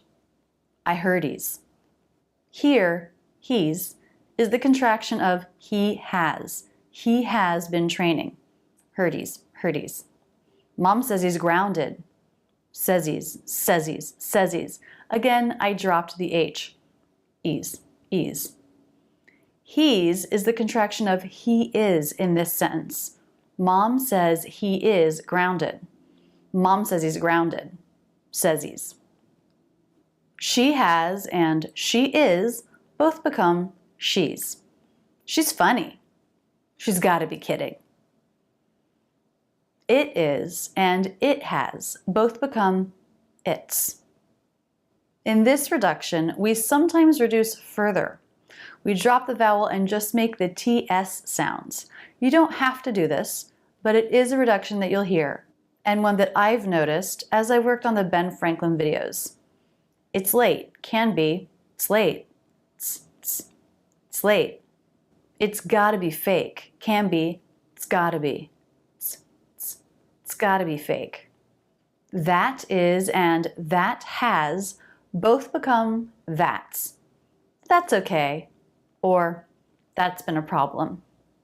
That's can be reduced several ways. I can change the vowel, that's. That's okay, that's. Or that's been a problem, that's. I can drop the TH and use the full A vowel. That's okay. Or it's been a problem. Ats. Or I can make just a TS sound like I did with its. It's okay. Or it's been a problem. Tss. With a noun, just add the letter S. The S is an S sound if the word ends in an unvoiced consonant like T, like in Matt. Matt's gonna win. Matt's. Matt's already been asleep for an hour. Matt's. The apostrophe S is pronounced as a Z if the sound at the end of the word was voiced. So that would be any voiced consonant, any vowel, any diphthong. For example, the N in Jane. This is a voiced consonant. Jane's gonna win. Jane's. The Z sound is weak. It's not as sharp as the S. Jane's versus Matt's, where the ending is a little stronger. Jane's already been asleep for an hour. Jane's already. Light Z sound. First person plural, we are. We are, we're. But we usually reduce that to the schwa, were. We're gonna stay for 2 nights. Were. We have becomes we've, which we don't reduce, but we do say very quickly, making it unstressed. We've seen it already. We've. Very fast. Third person plural, they. They are becomes their. But we usually reduce this vowel to the schwa, thir. They're here. Thir. They have becomes they've. We don't really reduce it, but we do make this unstressed and say it very quickly. They've been here a while. They've been here a while. For a plural noun, it's the same, but we generally don't write it as a contraction. For example, the dogs. The dogs are hungry. I'm taking the word are, reducing it so it sounds like a contraction. The dogs are hungry. This is how I would say it. The dogs are hungry. But I probably wouldn't write it as a contraction. Dogs are. That would show up as a misspelling. The dogs have, the dogs of. The dogs have been fed. Reducing the word have by dropping the H. Dogs of. I'm going to loop back to that's and it's to talk about let's. Let us becomes let's. Let's go. Let's try. Just like it's and that's, this contraction can be reduced to just the TS sounds. Let's go. Let's try. Now let's look at question word contractions. That would be who, what, when, where, why. They're pretty straightforward and don't reduce. I'll put all of them in the soundboards, so I'm not going to go over the pronunciation of all of them here. Just the ones that have something to think about. What is, what has, and what does. They all have the same contraction, what's. What's going on? What's been going on? What's he need? What's. W consonant, as in butter vowel, TS cluster. What's. You know what? This question word contraction does reduce. Can you guess what the reduction is? Hint, look at the end. TS, that's right. This can be reduced to just the TS sounds, just like it's, that's, and let's. Reduced, they all sound the same. Let's look at those 3 sentences again. What's going on? It's been going on. What's he need? Isn't that fun? You can get rid of the whole word and just rely on the last sounds. For what, plural would be what are and what have. What are becomes water. Water. Flap T. Water. The first syllable stressed. Water. It sounds a lot like water, doesn't it? The vowel is different. Water. Water. What are you doing? What have, what of. Again, a flap T. What of, what of. What have you been up to? The only other question word contraction I want to go over is where. Where is and where has are both wheres. Just a Z sound at the end. That's pretty easy. Where's. Where's the bathroom? Where's he been? Where have becomes where've. Where have you been? Where have you been? Again, pretty easy, but when we look at where are, it gets a little trickier. Where ends in schwa r. Where. R, when we reduce it, is just schwa r. Where. Wearer. It's just the same sound at the end. You can think of it as being an extra pulse of the R sound. Wearer. Where are you going? But actually, when you're speaking quickly, you don't really hear that extra pulse, so you can pronounce it where, just like the word where. Where are you going? Where are you going? Where are you going? Where are you going? It's almost like the word R disappears here. So contractions are reductions. We drop and change sounds. And as you've learned here, some contractions reduce even further, like how your becomes your. Using contractions and making them unstressed or reduced will really help you sound natural. Remember, they link to the words around them. They're said really quickly and have more simple mouth positions and mouth movements. Let's take a minute as well to reflect on how some of these contractions are the same as other contractions, but with a different meaning. I'm talking about the apostrophe S in a phrase like, Rachel's going to drive. Rachel's. Rachel is going to drive. Rachel is. But there's another Rachel's, and it shows possession. Rachel's car. Rachel's. That is, the car that belongs to Rachel. Written the same way, pronounced the same way, but a different meaning. Also, do you know the difference between its and its? One has the apostrophe, one doesn't. They sound the same, but the meaning is different. Mixing these up is common in writing, but I'd love you to know the difference.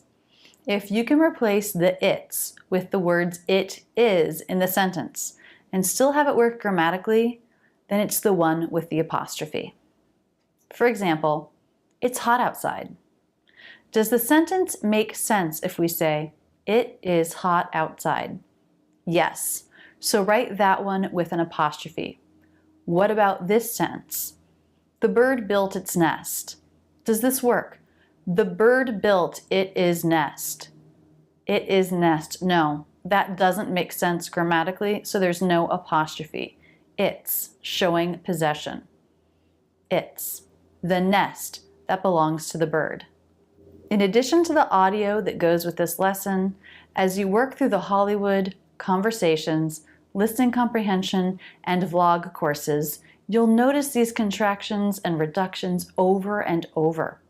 Practice them. Work them into your pronunciation.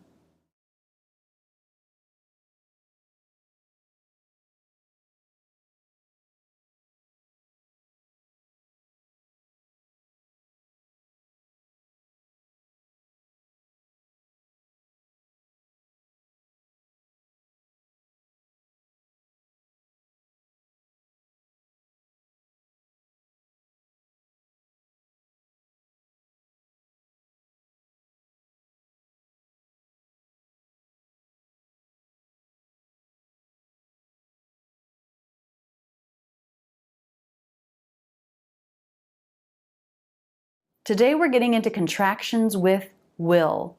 So this means if you're not comfortable with the dark L, you're going to be getting a lot of practice here.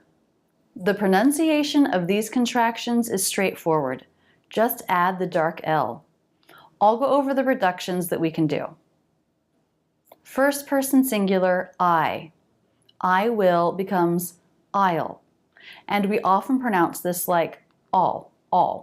So it sounds just like A-L-L. I'll see you later. All. Or also we reduce it to the schwa, so it sounds just like a little dark L. Ol. I'll see you later. I'll see you later. Ol. I'll see you later. Second person singular, you. You will becomes you'll. And often we pronounce that very quickly with a schwa like you'll. You'll see. You'll be very happy. You'll do great. You'll. Third person, he will becomes he'll. We'll usually reduce that and change the vowel to I, so it sounds like he'll. He'll be back later. Or we might reduce it to the schwa, so it sounds more like just the H sound and the dark L. Hull. He'll be back later. Hull. This allows us to say the contraction faster, to make it more simply so that it really has that unstressed character. Hull. He'll, but usually he'll or hull. She will becomes she'll. But again, we usually change that vowel to the I as in sit vowel. She'll. She'll try. Or the schwa. She'll. She'll try. She'll, but usually she'll or she'll. It will, it'll. Now here the dark L, which I would write schwa L, makes the T a flap T. It'll. It's just like the word little with no beginning L. This is a little complicated. You make the I sound, I. Then your tongue tip will flap, id. As soon as the tongue flaps, the back part of the tongue moves back to make the dark sound. Ol. It'll. Actually, you can leave your tongue tip up after making contact, then make the dark L with the back of the tongue. You don't have to bring the front of your tongue down. It'll. Just make sure the back part of the tongue presses down and back to get that dark sound. It'll. Just try to imitate that a few times. I say it, then you say it 6 times in a row. It'll.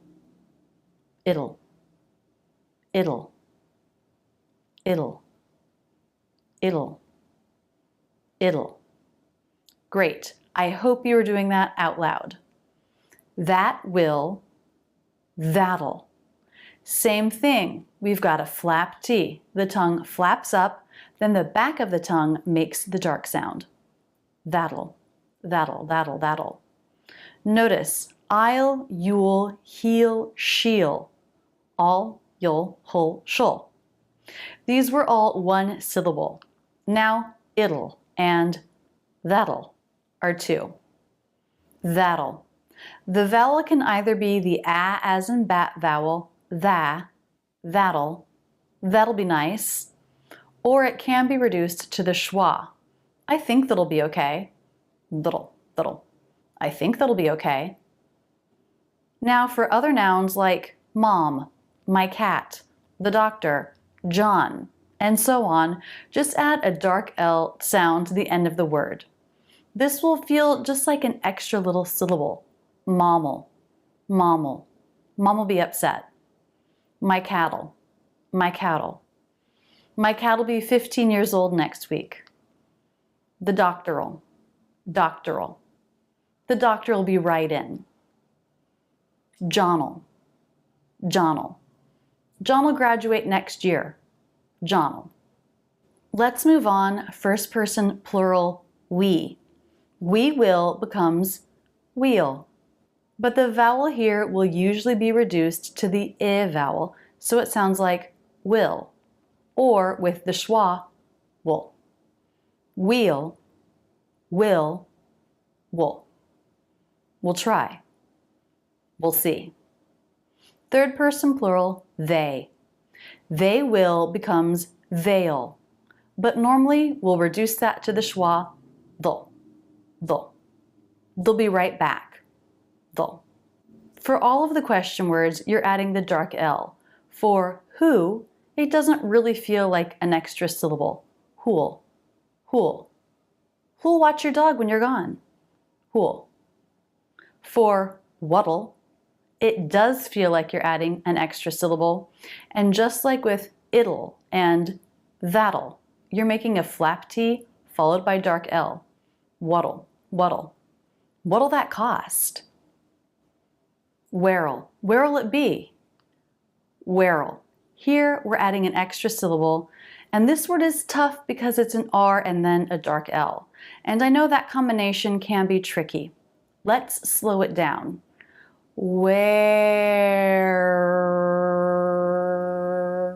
Hold out your R. Where. Hold out your R and then hold out your dark L. When you're holding out your R, your tongue is lifting in the front or middle. Where.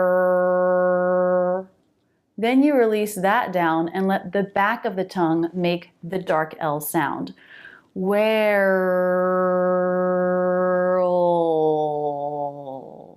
Where'll. Practice that with me a few times. Where'll. Earl. Earl. Where'll. Where'll. Where'll it be? The rest of the question words are more straightforward. Just add a dark L syllable. When'll. When'll you know? When'll. While. While they think that. While. While. A homophone with this word. While. W-H-I-L-E. While. Howl. How will you get home? Howl. Howl. In addition to the audio that goes with this lesson, as you work through the Hollywood, Conversations, Listening Comprehension, and Vlogs courses, you will notice these contractions and reductions over and over. Practice them. Work them into your pronunciation.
Let's talk about the. There's a rule about pronunciation, but it's not very strictly followed by Americans.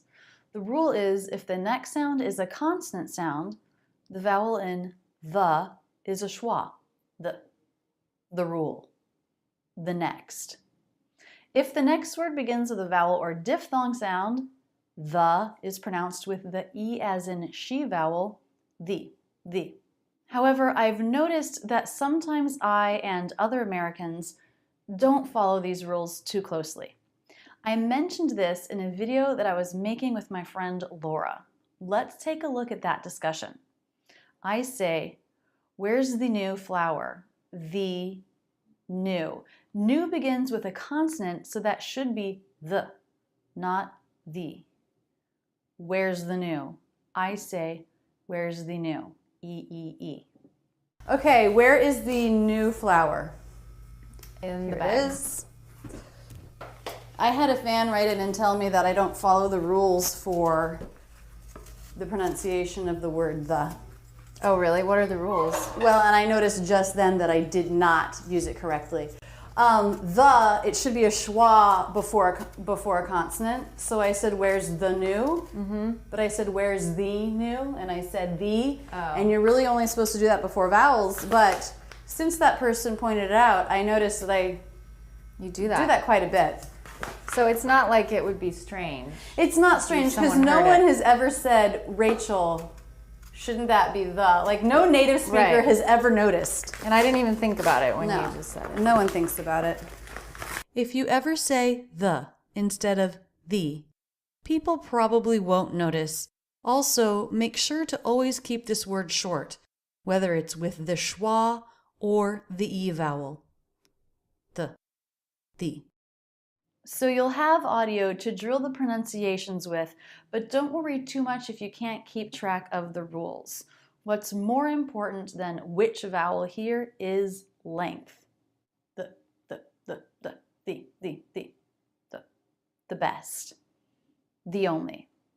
It should not be longer or more clear than that. The best. The worst. The only. The question. The answer. Okay, we've covered vowel and length. What about TH? Maybe you find it very difficult to make the TH quickly. And I've noticed this quick voiced TH is sometimes the only last sound that sounds like an accent in very advanced students. I have a friend from the Netherlands who speaks very good English, but the last thing that sounds non-native is de, dat, these, instead of the, that, these. With a D pronunciation instead of TH. Let's talk about how to do it the wrong way and how to do it the right way. Now, you may think this is the correct position for the TH. You're right and you're wrong. For the unvoiced TH, the tongue tip has to come through the teeth like this. And we want just the tip, like this. We would also do this with a voiced TH in a stressed word like brother or mother, the. But for an unstressed word like the, that's so common, we don't actually bring the tip all the way through the teeth. But it's also not a D, which is a very common substitution. I'm going to do the subtle TH used in the word the, and the D sound back and forth. If you can't hear the difference, don't worry so much about that right now. The.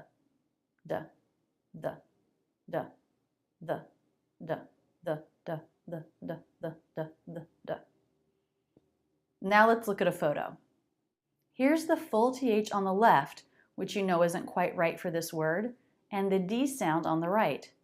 So we don't really want the tongue tip to come all the way through the teeth. That's too good, too full of a pronunciation for this unstressed word. But we also don't want the tongue tip at the roof of the mouth. That is a clear D to American ears, and that sounds like an accent. Now on the left, we have a better position for the TH.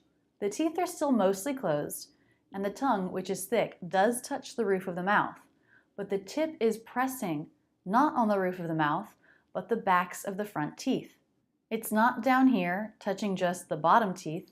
That would sound like a Z, but it's right here where the top teeth and bottom teeth come together. Facing forward, you can probably see the tongue in the gaps of your teeth. Like this.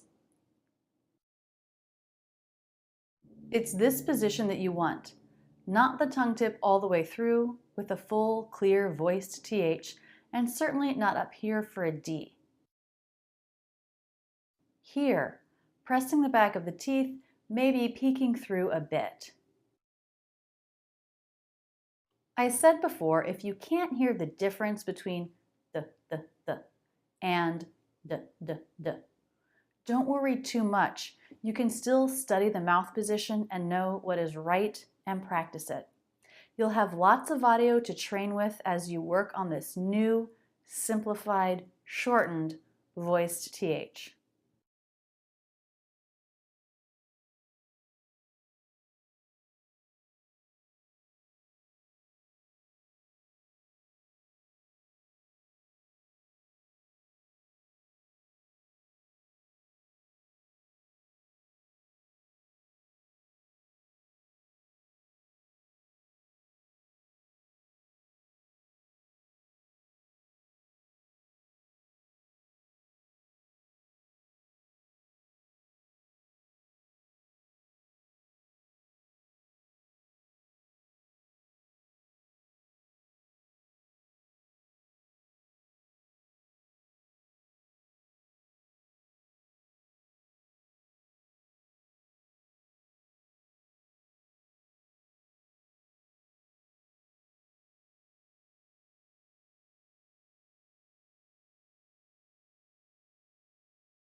A, an, and.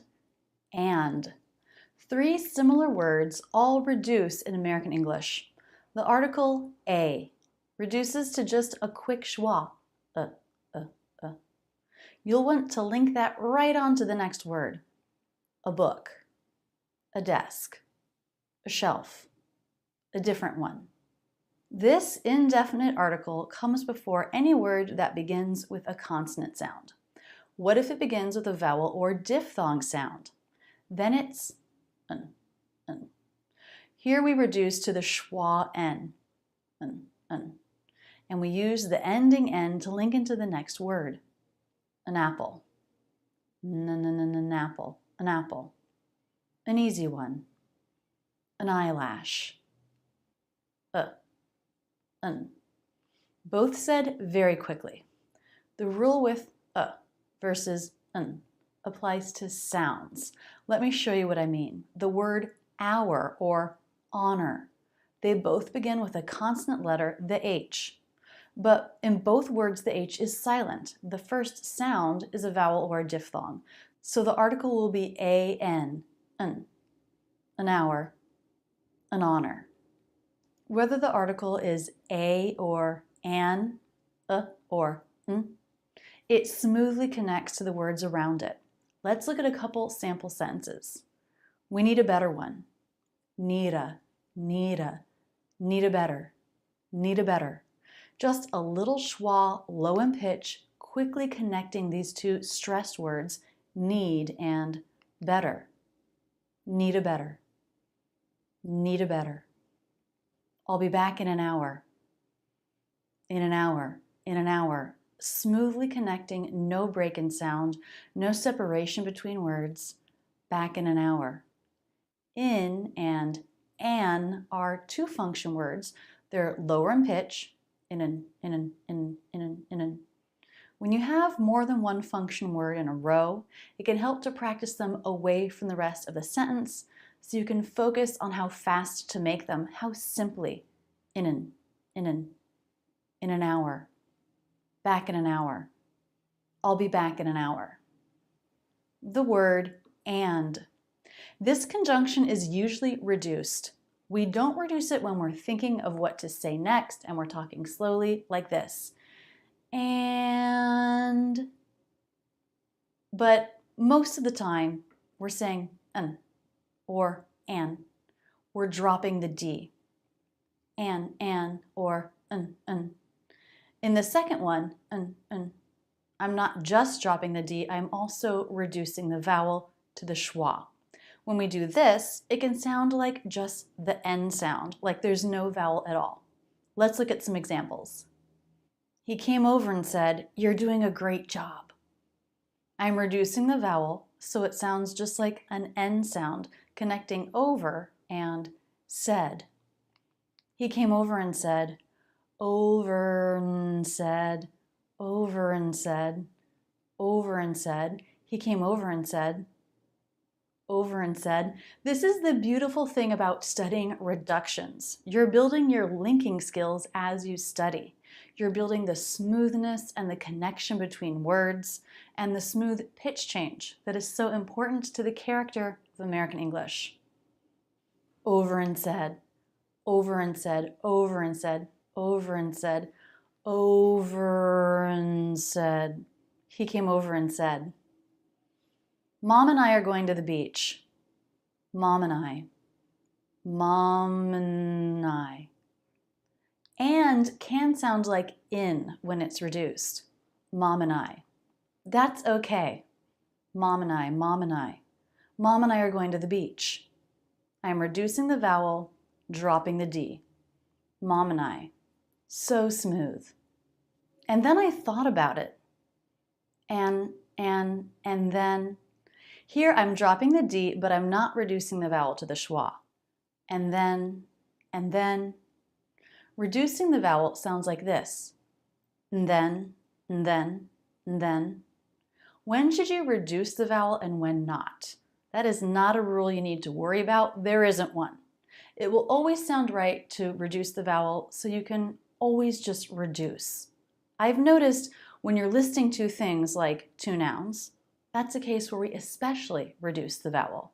For example, salt and pepper, today and tomorrow, Sunday and Monday, Sunday and Monday. So fast, no real sense of a vowel. Sheets and towels, sheetsen. Mom and dad, my brother and sister. Mrs. Smith and Mrs. Jones, Smithin. This word is so common and the reduction is so common that I'm sure at this point, if you've watched many of the Ben Franklin analysis videos, you've noticed it. You have audio to work with here following this video, but you also have lots of examples of this reduction all over the Academy as you study real conversation.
As you've gone through all of the other videos and topics related to reductions, the reduction of to, the reduction of them, you may have been wondering, when are we gonna get to gonna? The reduction you're going to study today is very common. It's everywhere, all of the time, in conversational speech, in business English, in important conversations with your boss, in major speeches. I do personally hate it when people write this out. That's just my personal opinion. Lots of people write gonna in texts or informal writing, but please never write this word in an important piece of writing, in an email communication with colleagues, for example, or people other than your closest friends. If you also don't like this in writing, great, don't write it.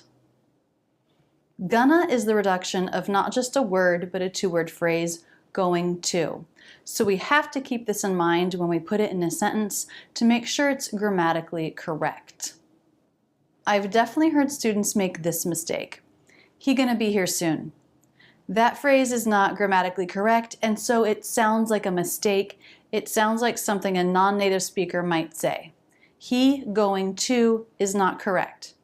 Because when we use the ing form of a verb like going, we also need to be conjugated before it. I'm sure you've learned this in a grammar class as you studied verb conjugations. This is a very common one. Conjugate to be plus going to for the future. He is going to be. I am going to be. You are going to be. Is, am, are conjugated to be. So if you're going to say he with gonna, you need is. And when we're reducing gonna, we always use a contraction with the to be conjugation. So it's he's gonna. He's gonna be here soon. He's. I'm gonna. You're gonna. He's gonna. She's gonna. It's gonna. Dad's gonna. The store's gonna. We're gonna. They're gonna. John and Megan are gonna. When the subject is plural, like John and Megan, you would write that out are, but it's pronounced reduced, so it sounds like a contraction. John and Megan are gonna. So we've just said gonna is the two-word phrase going to. We said we use it with the subject and the to be contraction. But there's one other important part for us to know if we want to use it correctly. Let's look at the sentence, he is going to the store. Grammatically correct gives us information about where he's going. After going to, what do we have? A noun, the store. We can only use gonna when going to is followed by another verb. We can't say, he's gonna the store. He is going to the store. Not he's gonna the store. To reduce going to gonna, it has to be followed by another verb. He's gonna be, he's gonna see, he's gonna wait, he's gonna try, but never he's gonna the store, or he's gonna the beach, or he's gonna now. We can never reduce going to in these cases because it's not followed by a verb. Let's talk about the pronunciation specifically of gonna. It's a two-syllable word with stress on the first syllable, but remember that this word isn't generally stressed in a sentence, so even the stressed syllable won't necessarily sound stressed. The first syllable has the G consonant and the as in butter vowel, ga, ga. Then the N consonant and the schwa, gonna, gonna, gonna. Let's look at some sentences. We already went over, he's gonna be here soon. He's gonna be here soon. What's the stress in that sentence? He's gonna be here soon. He's gonna be here soon. Our main verb, be, he's gonna be, and the adverb soon are longer. Also, I made he's a little longer and stressed. Gonna is a helping verb, so it's not going to be as stressed as the main verb, he's gonna be. He's gonna be. It's that main verb that's gonna be more stressed. The helping verb, gonna, will generally feel unstressed. Gonna, gonna, gonna. He's gonna be here soon. He's gonna. Okay, so I'm saying that really quickly. The whole word definitely sounds unstressed, doesn't it? Gonna. It's not gonna, but gonna. You can think of both syllables having the schwa. Gonna. A couple more sentences. We're gonna be there. Gonna. They were gonna come. Gonna. Said very quickly. I think it's gonna be really good. Gonna. You've already been exposed to this reduction over and over in real English and in the Hollywood Conversations, vlogs, and listening comprehension courses. Now it's your chance to drill it, perfect it, get really comfortable with this reduction and how it links other words together.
Today we're going to focus on the reduction wanna. This is very related to gonna. It's the reduction of a two-word phrase, want to. And just like with gonna, it's a helping verb and always followed by another verb. I want to see that. I want to try that. I want to know more. With the gonna reduction, we always had the to be contraction with it. I'm gonna. But with wanna, we don't need that. Just a subject. I wanna, you wanna, he wanna. Wait, that one's not right. That's a mistake that non-native speakers sometimes make. We don't want to use wanna with the third person singular. He, she, it, John, the store, any third person singular. Why? Well, let's look at the sentence with he as the subject. He wants to see it. He wants to. Remember, wanna is a reduction of want to. It is not a reduction of wants to. So we cannot use it for the third person singular where the verb conjugation should be wants. But we can and do use it for I, you, we, they. I wanna, you wanna, we wanna, they wanna. For third person, just use the to reduction. He wants to. She wants to, it wants to, dad wants to, and so on. Let's look at some example sentences. Do you want to go to the game tonight? Do you want to go to the game tonight? What words are most stressed there? Do you want to go to the game tonight? Go and game are, to me, the most stressed, the longest. Do you want to go to the game tonight? So just like with gonna, wanna is a helping verb, and it's the main verb, in this case go, that will probably be more stressed.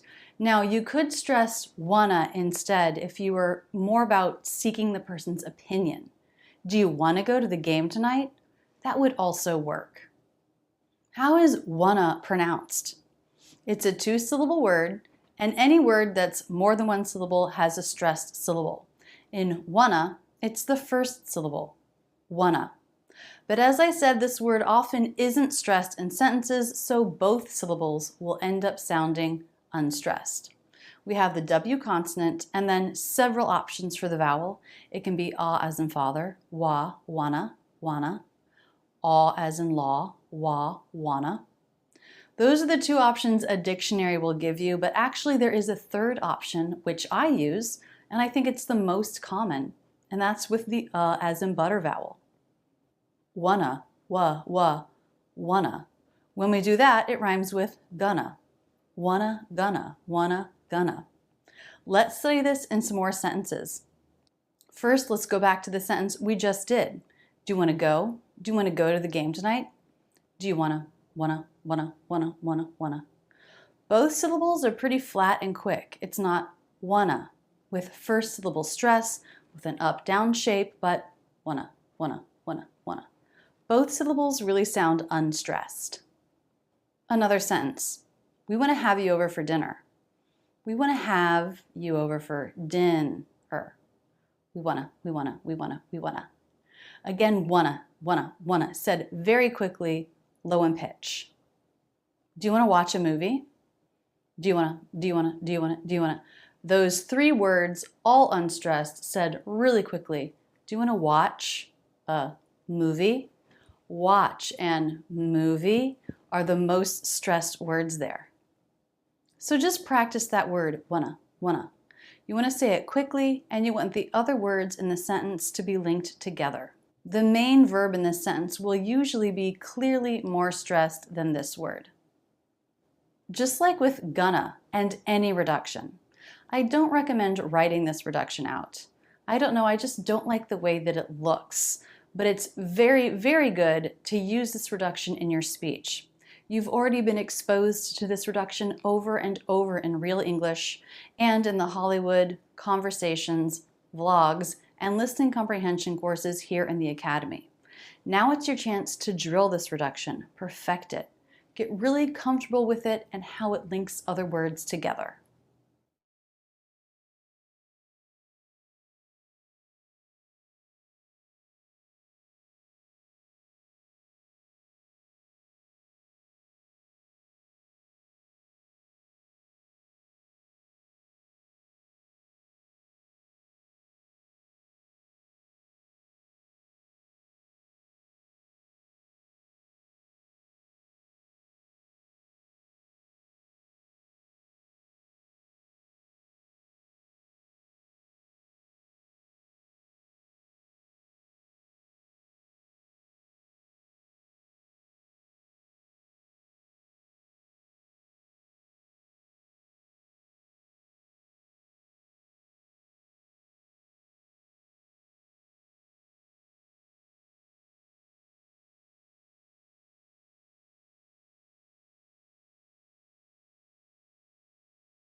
Now we get to focus on the reduction gotta. There are some things to talk about with the grammar in addition to the pronunciation here. Let's start with the grammar. Gotta is a reduction of the two-word phrase got to. How do we use this phrase? Here are some example sentences. I've got to see that. You've got to try this. He's got to learn. I have got to see that. You have got to try this. He has got to learn. We've got to do that. We have got to do that. They've got to leave. They have got to leave. Notice when I'm not using the reduction, I'm stressing got. We have got to, got. This is typical. If we're not reducing it, it's because we want to stress it. I'm not just suggesting that you try this cake. I'm saying you've got to try this cake. You have got to try this cake. You must. It's so good. But usually we do reduce got to gotta. We may still stress got, or we may stress the main verb of the sentence. For example, I gotta see that, or I gotta see that. Both are natural, both are normal. It's more urgent than saying, I wanna see that. I gotta. By using got to, we're adding a must, not just a want, but a have to. So the stress can go either way with this word. Stressed, I gotta see that. Not stressed, I gotta see that. Let's look back at our original sentence. I have got to see that. I may pronounce that. I gotta see that. Gotta is a reduction for got to. So what's happening to have? I gotta see that. This is the main grammar point I want to talk about for this reduction. What happens to have in these gotta sentences? We either make it a contraction or we drop it. However, we don't drop has. So with third person singular, he, she, it, dad, John, Sarah, the store, and so on, we need the apostrophe S for the has contraction. So let's look back at our original sentences. I have got to see that. That can be, I've got to see that, or I got to see that, with or without have. Either one makes sense, sounds right, works fine. You have got to try this. This can be, you've got to try this, or you got to try this, with or without the apostrophe VE, have.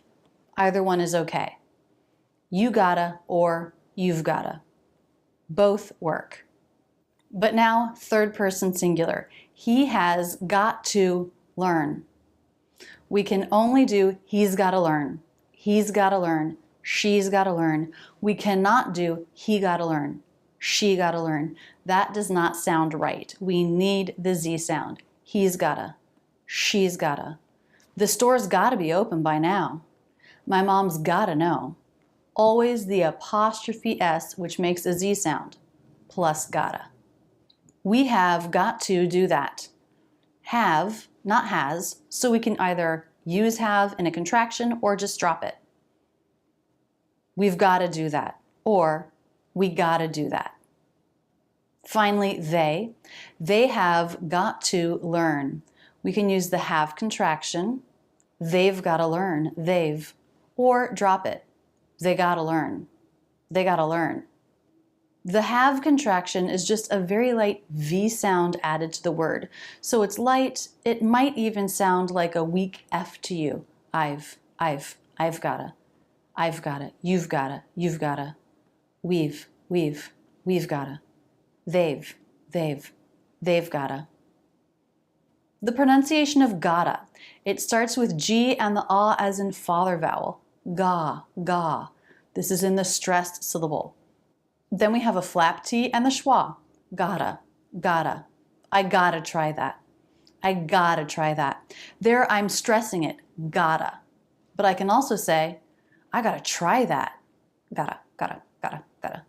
There it's unstressed. The whole word is said more quickly and it's less clear. You can use either stress pattern for these sentences. Again, they'll both sound great. You've already been exposed to this reduction over and over in real English and also here in the Academy, in the Hollywood, Conversations, Vlogs, and Listening Comprehension courses. Now is your chance to drill it, perfect it, get really comfortable with this reduction and how it links other words together.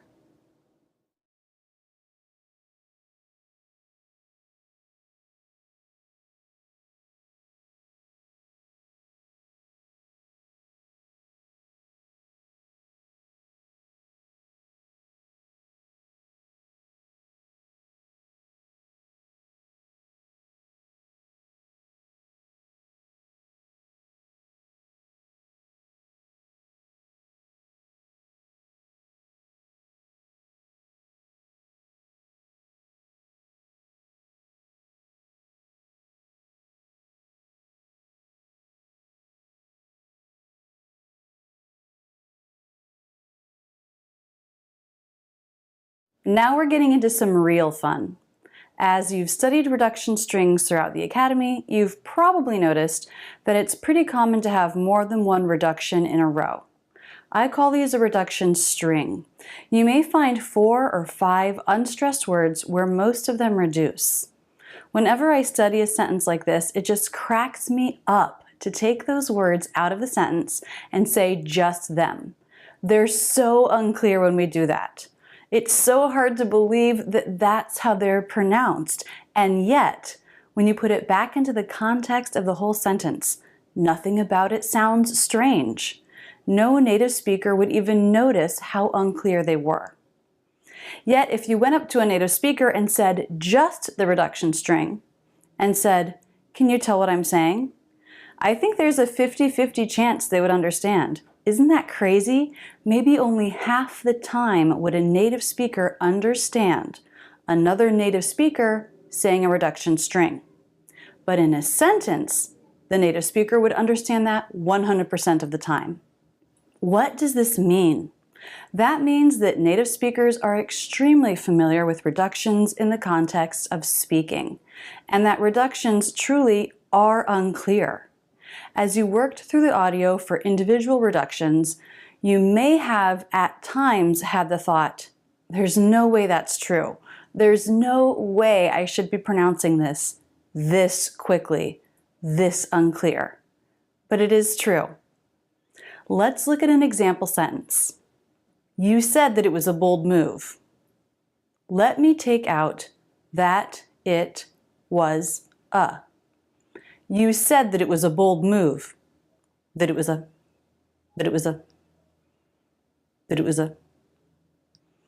Maybe a native speaker would have a 50-50 chance of identifying what I was saying there. You said that it was a bold move. It's flat, low in pitch, and said very quickly, not much variation. That it was a, all linked together. The whole sentence. You said that it was a bold move. You said that it was a bold move. You said that it was a bold move.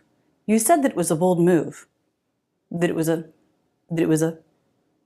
a. By taking the string out and practicing it on its own, you're able to focus on all of the qualities that reduction string should have.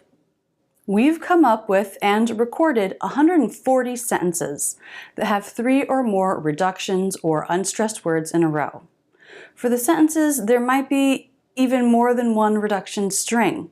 We've just focused on one, but this is the nature of speaking English. A lot of the words are less clear, and it's very common to have 2 or more reductions in a row. You'll have the chance to practice them isolated, just by themselves. You'll make them very flat in pitch, low in energy, very quickly.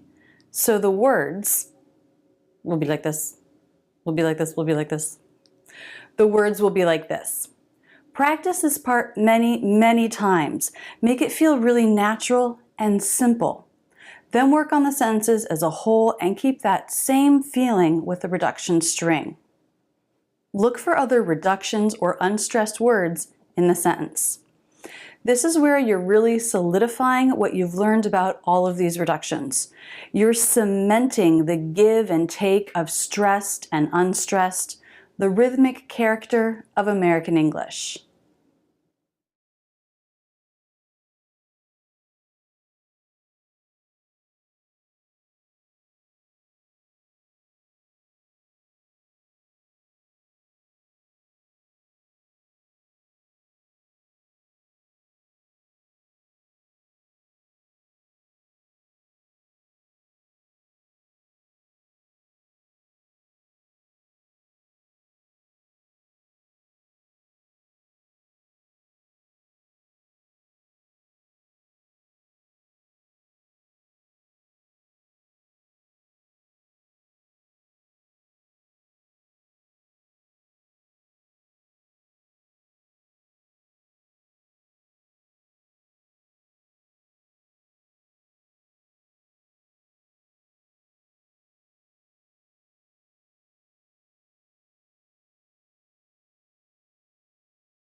If you're following the daily plan and you've made it this far, you've really been with me a long time, doing a lot of work. I have no doubt that your accent is transformed and you're feeling more confident than you did when you started. If you're skipping around and doing the lessons as you like to do them, I hope you first worked on the Foundations course, then worked through the first 3 stress courses before coming to this course. Because here, in the Stress 4 course, we're coming full circle. We're going to be doing stuff similar to what we did in the Foundations course, but now you have so much more knowledge about stress. At the beginning, the exercises might have felt totally new, a little strange. Maybe you were unsure how to do them, or what was the point. Now, after having worked so hard on all the details, bringing it back to the bigger picture should feel different. Now the bigger picture is just cleaning up and putting together all the little parts you learned in the Foundations, Stress, and Lincoln courses. In fact, the next exercise after this video is an exercise that you probably did months ago. It's where you practice rhythm separated from sounds and words. You won't spend much time on this, a day or two, but let's see if repeating da-da patterns is easier after all you've studied. Perhaps it feels more natural to use rhythmic contrast. For many people, this doesn't feel natural. Students feel like their mouths can't move fluidly. But after studying contrast, you may find that these exercises are much easier now. Then there's a section where you identify what sounds American and what doesn't. This will be interesting. You'll probably be able to tell what sounds American and what doesn't, but the real challenge comes in when you try to identify why something doesn't sound American. Knowing this is hugely important as it will help you diagnose yourself when speaking, and self-awareness is one of the things we're trying to build here in the Academy. Now that you've learned so much about what makes Americans sound American, the placement, the intonation, the linking and stress, let's see if you can identify differences between what sounds right and what sounds wrong. Then there's a reverse Ben Franklin section. Throughout this Academy, you've seen me do so many Ben Franklin exercises in the Conversation in Hollywood courses. I've done them for you. We've listened together to the audio, and I've told you what we're hearing. Now I'll tell you what I'm hearing, but you won't hear the audio. You'll look at what I've written about the pronunciation, then you'll speak. You'll record yourself and compare it with the original. This overall feeling of American English is the finishing touch on your accent. Focus on what's in this course and increase your understanding, not just of how Americans speak English, but of how you speak English.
This is such a fun topic. It's one of my favorites. I love talking about linking.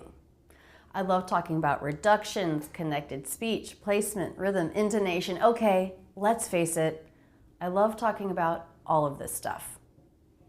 In the Academy, you've already been working on linking because way back in the basics course, in the foundations course, you started working on connected speech and how that fits into the character of American English. In this course, you're going to learn some important things. When to link and how to link well, and when not to link. The first thing I want to say about linking is this. We're going to break down linking into different kinds, vowel to vowel, consonant to vowel, and so on. But in any given thought group, every sound, every word should be linked together. Actually, let's use that sentence I just said as an example. Let's go back and listen to it again. But in any given thought group, every sound, every word should be linked together. But in any given thought group, and then there was a pause, but in any given thought group. So this is one thought group, and within that one thought group, everything was linked together. But in any given thought group. But in. These two words linked together with a flap T. Why? Because the T comes between two vowels. But in any. The N consonant linked into the beginning vowel of any. But in any. But in any given. The E vowel right into the G consonant with no break. But in any given thought group. But in any given thought group. The N right into the TH with no break in sound. Thought group. Now here there is a very quick stop for the stop T, but the energy of the voice keeps going. Thought group. But in any given thought group, right into the next word. But in any given thought group, every sound, every word should be linked together. A little lift here, every sound. But these two words linked right together, no break. Every sound, every word, every word, every word. E vowel from every going right into the W consonant for word, every word. Tiny little lift here, separating the thought group. Every sound, every word should be linked together. Should be. Don't really hear the LD. These two words link right together with should reduced. Be linked. No break in sound. Be linked together. Should be linked together. Should be linked together. So I have a true T here for the ED ending. I do make a quick little release before the next true T, linked together. All smooth, no breaks. But in any given thought group, every sound, every word should be linked together. So in a way, you don't need to break down the different kinds of links and study them. You just need to know link everything in one thought group together. But in order to practice methodically, we'll talk about different kinds of linkings in this course and practice them individually. Sometimes you'll see me use this symbol. I use it in some of my YouTube videos too. It can be confusing. I use it when I think a link is especially strong or clear. But as I said, everything should connect in a thought group. So if you don't see this symbol between two words, it doesn't mean to make a break between them. So many of my students start out with very choppy speech. The words are not connected at all. It sounds very choppy. That does not sound like natural American English. When these students start working on linking and connecting their speech, their smoothness improves, their intonation improves, their rhythm improves, and they begin to speak more natural English. Within a thought group, we want all words to be part of one smooth line. Now we have to get to the important idea of what is a thought group. It's a term that you'll see lots of teachers use when they talk about linking, myself included. There are two reasons why this is important. First, as you know, you want to link all words in a thought group, but also to be more easily understood, to be clearer. You want to put little pauses between thought groups. Both are important for sounding American and for being understood. So what is a thought group? It's a short string of words with one main idea that forms a logical unit. There can be several in one sentence.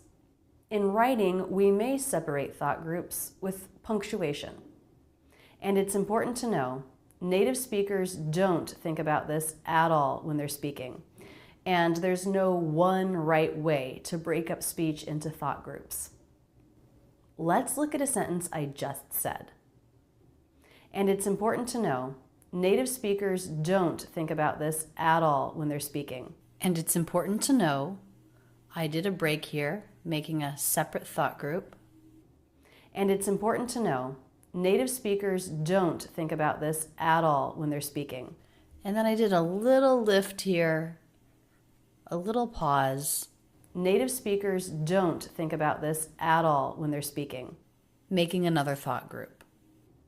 And it's important to know, native speakers don't think about this at all when they're speaking. Let's take another example sentence. I could say this several ways. First, with no breaks. I need to get my husband to help me shoot a video on car vocabulary.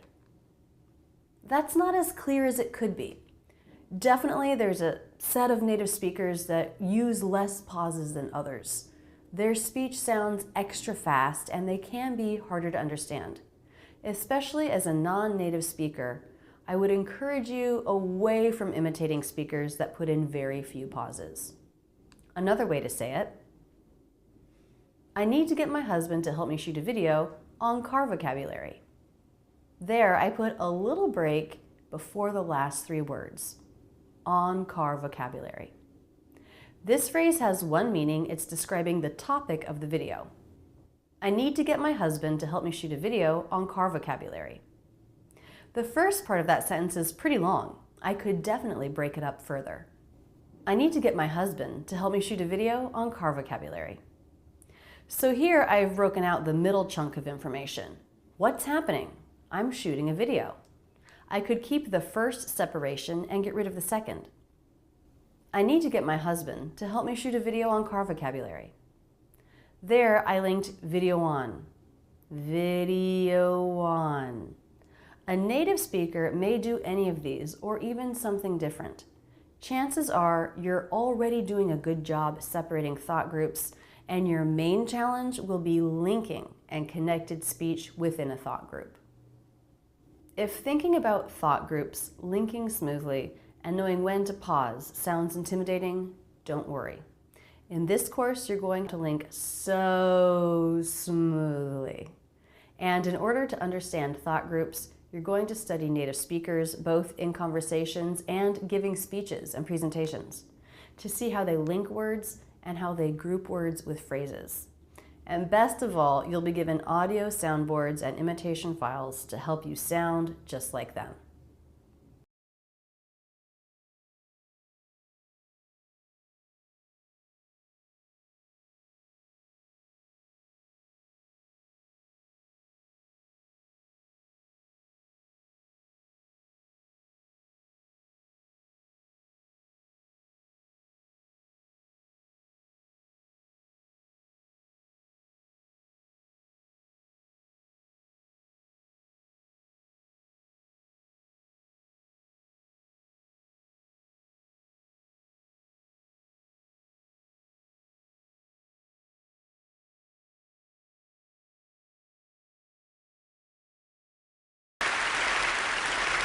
People are living longer, and societies are getting grayer. So this is a TED Talk, and we're just gonna go through and look at the thought groups and talk about what they mean, how she used them. We're not gonna do the entire TED Talk, but we'll do the beginning, and then if you'd like, you can find this TED Talk online and keep going with it. Keep looking at how she links and how she uses thought groups. People are living longer, and societies are getting grayer. Okay, so the first sentence, you can see she's broken that up into 3 thought groups. People are living longer, and societies are getting grayer. Let's compare that to if she said it with no breaks. I'm going to say it with no breaks. Regular rhythm, but no breaks. People are living longer and societies are getting grayer. Okay, it works. It's not too much. She could have done just one thought group, but by breaking it up into little chunks with these little pauses, it's just a little bit easier to take it in. So especially since she's delivering a speech, she wants to do that. People definitely use more thought groups when delivering a speech to a group of people than they do in conversation. People are living longer, and societies are getting grayer. You hear about it all the time. You read about it in your newspapers, you hear about it on your television sets. Okay, so here we have a couple of sentences. You hear about it all the time. That was one sentence, one thought group. Then here we had one sentence, and she kind of linked it into the next sentence. A little lift, but not a real break. And we'll find that that does happen. Sometimes as a native speaker is speaking, like here she's listing things, that she might do that without putting in a break. Let's listen to her do it again. You hear about it all the time. You read about it in your newspapers, you hear about it on your television sets. Sometimes I'm concerned that we hear about it so much that... So here we have 2 stop T's at the end of that. Sometimes I'm concerned that we hear about it so much that, and with those stops, she does take advantage of the stop of air and makes it a little bit longer than it would be if you were continuing forward with a forward flow. So with those stops, she puts just a little tiny break. It's not like a full break, but just this little tiny break does give the mind time to chunk out that information and take in the meaning.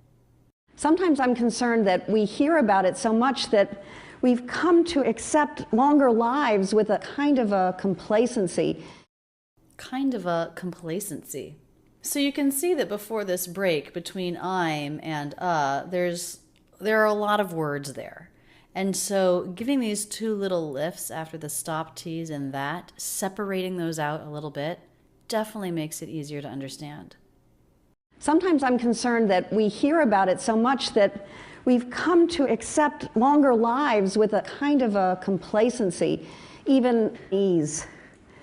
But make no mistake, longer lives can, and I believe will, improve quality of life at all ages. Okay, so here she's putting in more thought groups.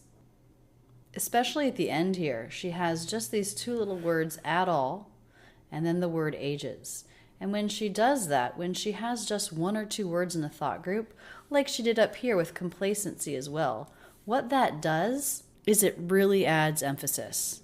When you add a little pause before and after a word, it really brings emphasis to that word. It brings emphasis to what you're saying. Sometimes I'm concerned that we hear about it so much that we've come to accept longer lives with a kind of a complacency, even ease. But make no mistake, longer lives can, and I believe will, improve quality of life at all ages. So I'm going to take this whole chunk from the word sometimes to the word ages. And I'm going to say that at a regular pace, but with no breaks. Let's just listen and see what it sounds like. Sometimes I'm concerned that we hear about it so much that we've come to accept longer lives with a kind of complacency, even ease, but make no mistake, longer lives can and I believe will improve quality of life at all ages. So with absolutely no breaks, it starts to feel rushed. And I think the listener starts to lose their bearings. They lose their anchor in the sentence. When there are no breaks, one starts to think, I might not be able to keep up. These little breaks let the mind keep up with what's being said, so they are very important. Now, to put this in perspective, let me just zoom out for a minute. Okay, so there was one thought group. It was on the long side, quite a few words. And everything within this thought group was linked together. Remember, that's the difference. That's what makes a thought group, is linking everything together. And then what separates a thought group is the break. So let's just listen to that little phrase one more time. And listen to how everything links together. Connected speech, gliding from one sound to the next. Now, to put this in perspective, let me just zoom out for a minute. Now, to put this in perspective, okay, so I'm not really going to be marking reductions and linking here. It's more about thought groups. But I just want to point out that within a thought group, nauta, nauta, she made this a flap T. Now to put this, stop T, everything linked together, ending S into beginning vowel. Let me, reduced to lemmy. Now to put this in perspective, let me just zoom out for a minute. And note, she's giving an important speech to a lot of people. She still uses this reduction. This is because it's totally appropriate to use reductions in not only everyday conversation, but in situations like this. Now to put this in perspective, let me just zoom out for a minute. Let me just zoom out for a minute. T was dropped in just. That helps to link these two words more easily. T between consonants. Zoom out for stop T, the word for reduced, connected to the schwa, for. So this is what I want you to notice and think about. Within a thought group, we have all sorts of reductions and links. And then between thought groups, we have a little lift, a little pause. And these little lifts and pauses in sound let the mind figure out what was just said. Let's keep going. Now to put this in perspective, let me just zoom out for a minute. More years were added to average life expectancy in the 20th century than all years added across all prior millennia of human evolution combined. Okay, so she's doing this thing again where she's putting lots of pauses. She's making lots of individual thought groups out of just one word, years added across all prior millennia of human evolution combined. More years were added to average life expectancy in the 20th century than all years added across all prior millennia of human evolution combined. And again, by doing this, she brings emphasis to these words. She lets us know this thing I'm saying here is really important. In a blink of an eye, we nearly double the length of time that we're living. So if you ever feel like you don't have this aging thing quite pegged, don't kick yourself. It's brand new. Again, let's look at how this is broken up.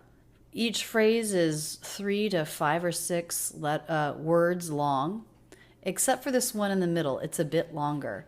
So this, I would say, is quite normal, quite conversational. And to have one that's longer is okay. If they were all this long, it would start to get hard to keep up. But one longer one every once in a while, not a big deal, especially when the others are well broken up. And because fertility rates fell across that very same period that life expectancy was going up, that pyramid that has always represented the distribution of age in the population, with many young ones at the bottom, winnowed to a tiny peak of older people who make it and survive to old age, is being reshaped into a rectangle. So she has some longer thought groups here, and I noticed that she doesn't always take them in the obvious spots. For example, this would be written with a comma grammatically. It makes a lot of sense to have a comma there, to have a pause there when speaking, but she doesn't. And part of what that does is it makes this feeling of excitement. She's really excited about what she's talking about here. And so by not stopping at a comma, it sort of keeps the energy going. And now you don't want to do that all the time. You don't want to have 0 stops because, of course, that becomes hard to understand. But it's interesting that she's doing it here. So because she doesn't make a break here at the comma, she makes a break here to catch her breath. And now, if you're the kind of person who can get chills from population statistics, these are the ones that should do it, because what that means is that for the first time in the history of the species, the majority of babies born in the developed world are having the opportunity to grow old. Again, with her excitement, she doesn't stop where she maybe would or could here at this period. She connects those two sentences together and then makes a stop a little bit later. Now I'm just going to play a few more seconds of this speech, and I'm not going to comment on it. I'm just going to mark the breaks. And as you listen, look at the text, look at the breaks, and start to study the pattern. Start to study what it feels like to make those breaks. Listen for them. You'll see them in red. Listen for them. Think about how she's breaking things up and how she's connecting everything between the breaks. How did this happen? Well, we're no genetically hardier than our ancestors were 10,000 years ago. This increase in life expectancy is the remarkable product of culture, the crucible that holds science and technology and wide-scale changes in behavior that improve health and well-being. Through cultural changes, our ancestors largely eliminated early death so that people can now live out their full lives. Now, there are problems associated with aging. Diseases, poverty, loss of social status. It's hardly time to rest on our laurels. But the more we learn about aging, the clearer it becomes that a sweeping downward course is grossly inaccurate. Aging brings some rather remarkable improvements, increased knowledge, expertise, and emotional aspects of life improve. That's right. Older people are happy. They're happier than middle-aged people, and younger people certainly. So she did it again here, where she put in all of these little breaks, making a single word a thought group like expertise to really bring excitement, energy, and focus to what she was saying. You would not want to do this with every word that you say. That would be much too much. But by using thought groups and breaks this way sparingly, she's really keeping the interest in what she says going. So what did we learn about thought groups here? First, we learned that you need them. If you don't have them, it will be hard for a native speaker to pay attention to you and understand everything you're saying, even if your sounds and rhythm and intonation were perfect. We've also learned that by adding extra pauses, you can bring extra interest and focus to what you're saying. By adding extra pauses, you're saying, this is really important. More years were added to average life expectancy in the 20th century than all years added across all prior millennia of human evolution combined. We also learned that you can not put a pause where you would maybe think there should be one between sentences, for example. And by not doing that, you're showing a forward energy and an excitement to what you're saying. Now, there are problems associated with aging. Diseases, poverty, loss of social status. It's hardly time to rest on our laurels. We also didn't explicitly talk about this, but the normal length of a thought group, I think, is probably somewhere around 5 words. Of course, you don't want to count when you're speaking, and you probably do this naturally in your own language. But it's just something to think about and notice as you listen to native speakers. When many more thought groups are used, when many more pauses are put in, it changes the feeling. It says this is important. When many fewer thought groups are put in, it feels a little bit rushed, it feels maybe excited, but it can also be harder to understand. And then, of course, within a thought group, we studied how things are linked and reduced to pull everything together so that the pause marking the thought group is obvious against the connection and linking of everything in the thought group.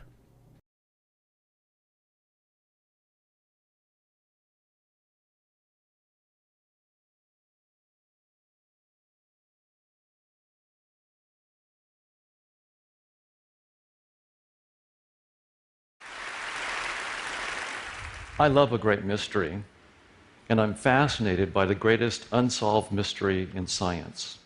In this TED Talk, we're going to look at how this speaker breaks up his presentation into thought groups and how he links within a thought group. I love a great mystery, and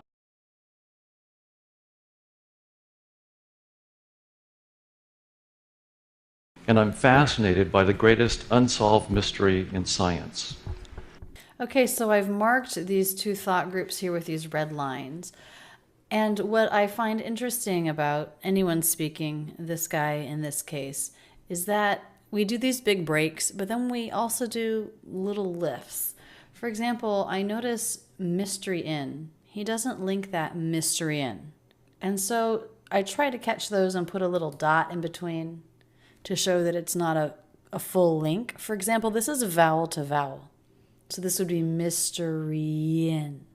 He puts more of a lift there without it being a full pause. Let's listen to this again.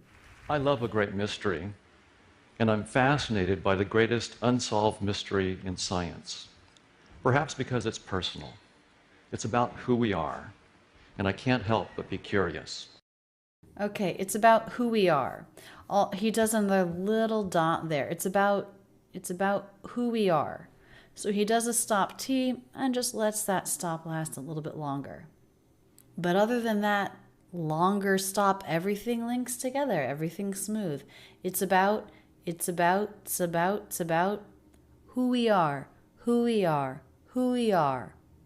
All linked together, all smooth. And I can't help but be curious. And I can't help but be curious. Again, a little bit of a kind of lift there. He doesn't release the P. I can't help but be curious. But he kind of holds it. It's a stop consonant. And I can't help but be curious. He holds that stop just a little bit longer. Why is he doing this? Okay, so we put in these little held stops. We put in these pauses, which I've marked with a slash, in order to help this text be understandable when spoken. You know, when we're reading, we can all read at our own pace. But when we're listening to someone speak, that person dictates the pace. And so putting in these little pauses and breaks helps the listener understand, gives the mind time to catch up. Of course, it all happens very quickly, but without these little breaks, it's hard for the brain to chunk out information. So I'm going to read this first paragraph with no breaks. I'm going to try to keep it at a normal pace as far as the words themselves go, but I'm not going to put in any breaks. So we'll listen to that once, and then we'll listen to him one more time. I love a great mystery, and I'm fascinated by the greatest unsolved mystery in science, perhaps because it's personal. It's about who we are, and I can't help but be curious. Okay, so that wasn't rushed as far as the pace of the words, but it felt kind of rushed because there were no breaks. Now let's see how much easier it is to understand him when he does it. I love a great mystery, and I'm fascinated by the greatest unsolved mystery in science, perhaps because it's personal. It's about who we are, and I can't help but be curious. The mystery is this. The mystery is this. The mystery is this. All smooth, all linked. The mystery is this. What is the relationship? What is the relationship? What is the relationship? All smooth, he uses a flap T here to help him link the words what and is. We have a Z sound in is. It goes right up to the TH with no break. What is the? Is the? What is the relationship between your brain? Between your brain. Continuous sound, no breaks. Between your brain and your conscious experiences. And your conscious experiences. Forward flow all connected, then a break. Our mind has time to take in that chunk of speech. And your conscious experiences, such as your experience of the taste of chocolate. Such as your experience of the taste of chocolate. This is a bit of a longer thought group here. 9 words. I think if he had kept going too much longer, it could have been hard to take it all in. But he puts a break here. What is the relationship between your brain and your conscious experiences, such as your experience of the taste of chocolate? Now notice we have an ending T here, and then a beginning vowel. So the T here comes between vowels, but he does not link with a flap T because he wants to put a break here. So instead we get a true T. Chocolate. Chocolate. And then he starts up the next phrase. If he had linked those, it would be like this. The taste of chocolate or the feeling of velvet. The taste of chocolater, chocolater with a flap. But rather than linking here, he puts a stop, separating out a thought group. Such as your experience of the taste of chocolate, or the feeling of velvet. Or the feeling of velvet. Or the feeling of velvet. Again, all linked together, no pauses, no breaks, no lifts. That is a thought group. Or the feeling of velvet. Now this mystery is not new. Now this mystery is not new. Now this mystery is not new. All connected, we have a stop T and not, but he doesn't really hold that stop. Not new, not new. The energy still just continues right on as part of this single thought group. Now this mystery is not new. In 1868, and he does a little lift, gives a true T at the end of 8. In 1868, Thomas Huxley wrote, there's another chunk, separated by 2 breaks, 1 thought, all smooth. Thomas Huxley wrote, how it is that anything so remarkable. How it is that anything so remarkable. How it is. One thought linked together. He has a flap T, linking it and is. How it is that anything so remarkable as a state of consciousness. That anything. He does something a little strange here. He does a stop after that, rather than linking it into anything. That anything. But he doesn't hold the stop, so it still feels like a forward motion. It still feels like one thought group. How it is that anything so remarkable. How it is that anything so remarkable. Then a break to separate thought groups. As a state of consciousness. As a state of consciousness. As a state of consciousness. No break in sound, forward flow, connected speech, then a break, separating the thought group. Comes about as the result of irritating nervous tissue. Comes about, and he gives a little true T here, just a little bit of a lift. Comes about as the result, another little true T here, another little break, of irritating nervous tissue. Of irritating nervous tissue. Single thought group, all linked together, all flowing, then a pause. Comes about as the result of irritating nervous tissue. Is just as unaccountable. Is just as unaccountable. Is just as unaccountable.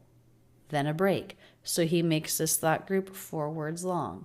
Is just as unaccountable. All linked together, all smooth.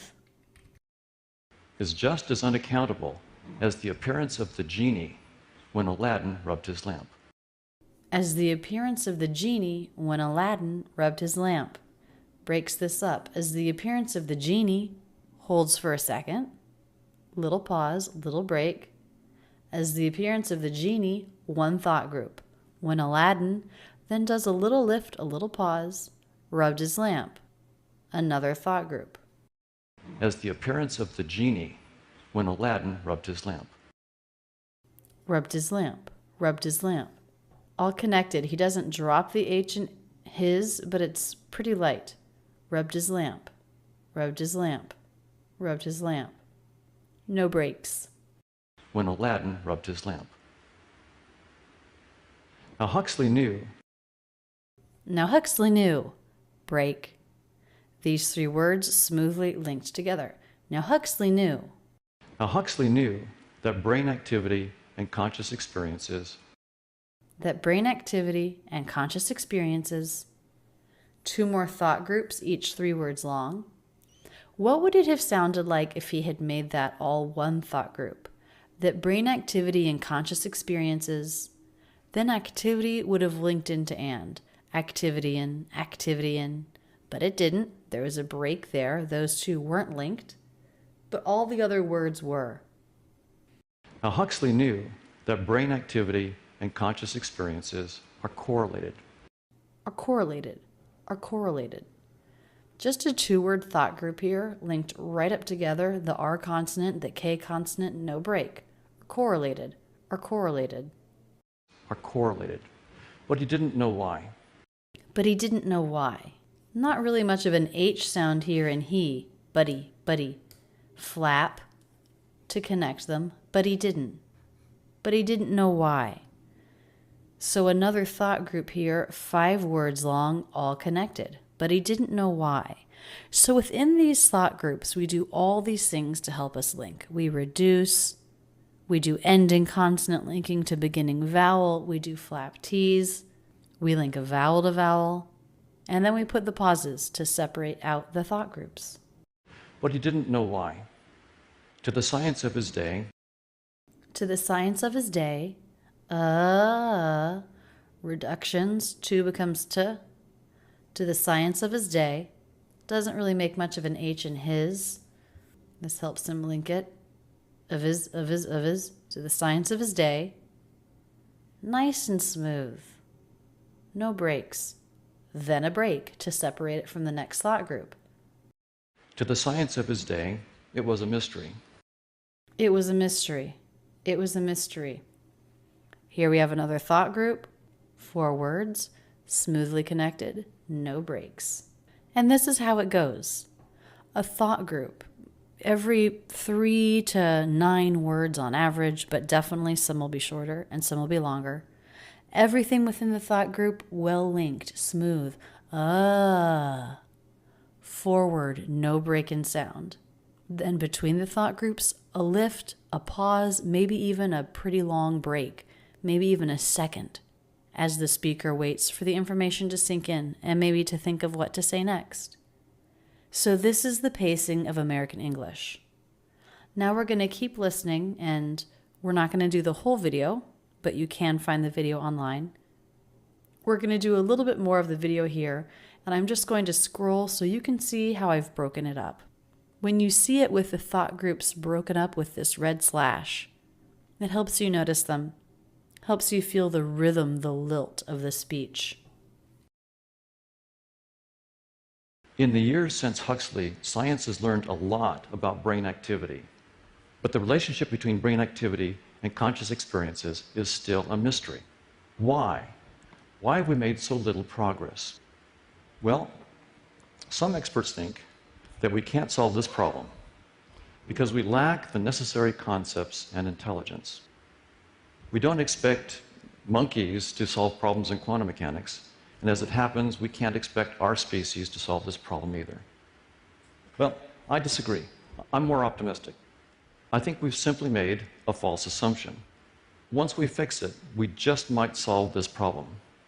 Today, I'd like to tell you what that assumption is, why it's false, and how to fix it. Let's begin with a question. Do we see reality as it is? I open my eyes, and I have an experience that I describe as a red tomato a meter away. As a result, I come to believe that in reality, there's a red tomato a meter away. There's a red tomato a meter away. Tomato, a meter. If he had connected those two words, it would have sounded like this. Tomatoa, tomatoa, oa, vowel to vowel. Tomato a meter away. But he said tomato, a meter away. Chunking it out. Two different thought groups. But is it still the case that in reality, there's a red tomato a meter away? I think so. But could I be wrong? Could I be misinterpreting the nature of my perceptions? We have misinterpreted our perceptions before. We used to think the Earth is flat because it looks that way. Pythagoras discovered that we were wrong. Then we thought that the Earth is the unmoving center of the universe, again because it looks that way. Copernicus and Galileo discovered, again, that we were wrong. I invite you to check out the rest of this video.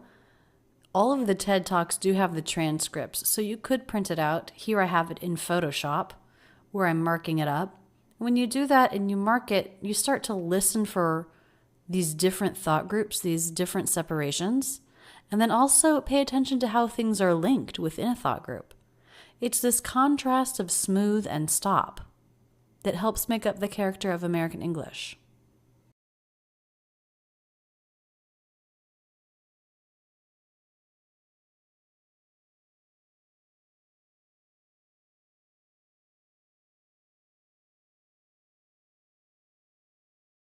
In the other two Ben Franklin videos where we've been studying thought groups, we've been looking at speeches that people were giving to a group of people. So prepared text, practiced text, and then the people were speaking into a microphone, talking to a whole room of people. That's really different than conversational English. So it's interesting to study thought groups there, but it's also important to take a look at how we use thought groups in conversation. So I have this footage of me and my dad talking with my uncle about his boat. And what I found is that we use thought groups differently when we're speaking conversational English. First of all, they tend to be longer than they were in the TED Talks videos. Why? Because if you're speaking to a group of people into a microphone, it's a little bit artificial. Some of the people are very far away, so you're more likely to put in more gaps for understandability. Now, when you're just in conversation a couple feet away from somebody, you don't need to put in as many gaps, as many breaks, in order for the person who's listening to keep up with you. What I found is that we tend to use gaps more when we're trying to think of a word or when we're trying to think of how to explain something. Now, this doesn't happen all the time, but it does happen some of the time. And then within the thought groups, of course, everything is linked together. So let's take a look at a little bit of this conversation with my Uncle Frank.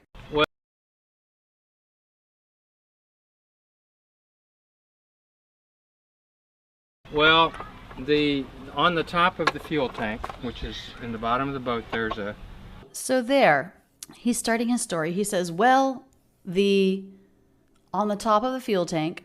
So this is just, the word "the" here is just a filler word that he uses as he's thinking, okay, wait, how exactly am I going to describe this? He thought he was going to talk about the fuel tank, but instead he went in to say, on the top of the fuel tank. So there is a break here as he was thinking about how exactly to describe the object he was talking about. Well, on the top of the fuel tank, which is in the bottom of the boat, there's a... Which is in the bottom of the boat. So there's another little break here. And again, I think this was just as he was thinking exactly what to say about it, which is in the bottom of the boat, which is quick thought happening. What do I want to say about where it's located? What do I want to tell them about this fuel tank? Okay, he'll tell us it's in the bottom of the boat. Which is in the bottom of the boat, there's a round thing. Another pause here. There's a round thing. There's a round thing. Again, this happened as he was thinking, how do I describe this thing? So he's decided to use the word round. There's a round thing. There's a round thing about this big that bolts on the top of the fuel tank, and in the middle of that is where the gas goes in. Okay, so he says, and in the middle of that, pauses, there's, pause, is where the gas goes in. So again, he is thinking about how to say what he's saying. He starts with the word there's, thinks again, and decides to say, is where. These breaks here happened as he was thinking about how to describe this part of the boat. Neither myself nor my dad know very much about boats. He knew that as he was describing it. Now, other than that, when he was thinking here about how to describe this next part, there was a pretty long thought group here between round and that. While he didn't need to think about what to say, he knew exactly how he wanted to describe it, so the words came out quickly with no breaks. Let's listen to that long thought group again. Round thing about this big that bolts on the top of the fuel tank, and in the middle of that, there's... And then he gets to the point where he's not sure how to describe the next thing, so there are a couple little breaks as he's thinking about it. And in the middle of that, is where the gas goes in.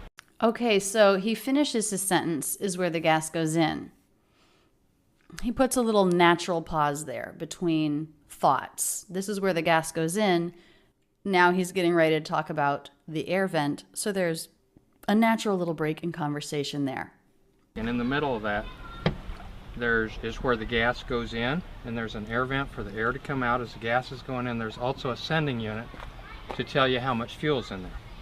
Then he has a really long thought group again, and I think he unconsciously puts a little break here in after unit, not because he didn't know what to say, but because he had just spoken for so long without a thought group break that as a native speaker, without knowing it, he sensed that he needed to put a little break there in order for us to keep up with him.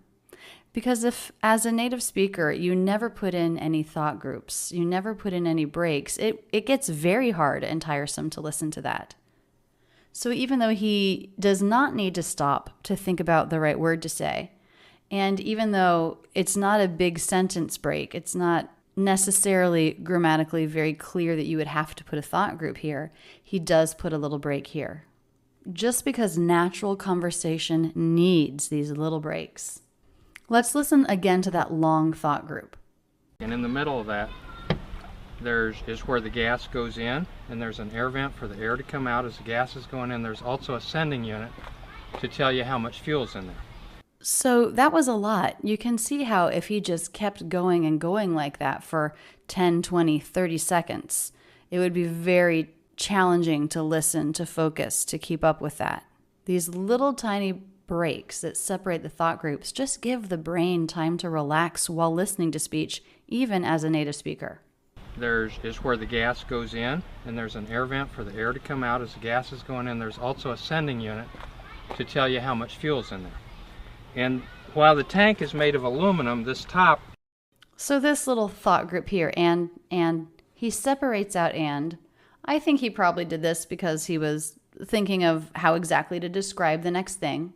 And while the tank is made of aluminum, this top I don't think is. He puts a little break here after top. He adds an interjection, I don't think. I don't think it is.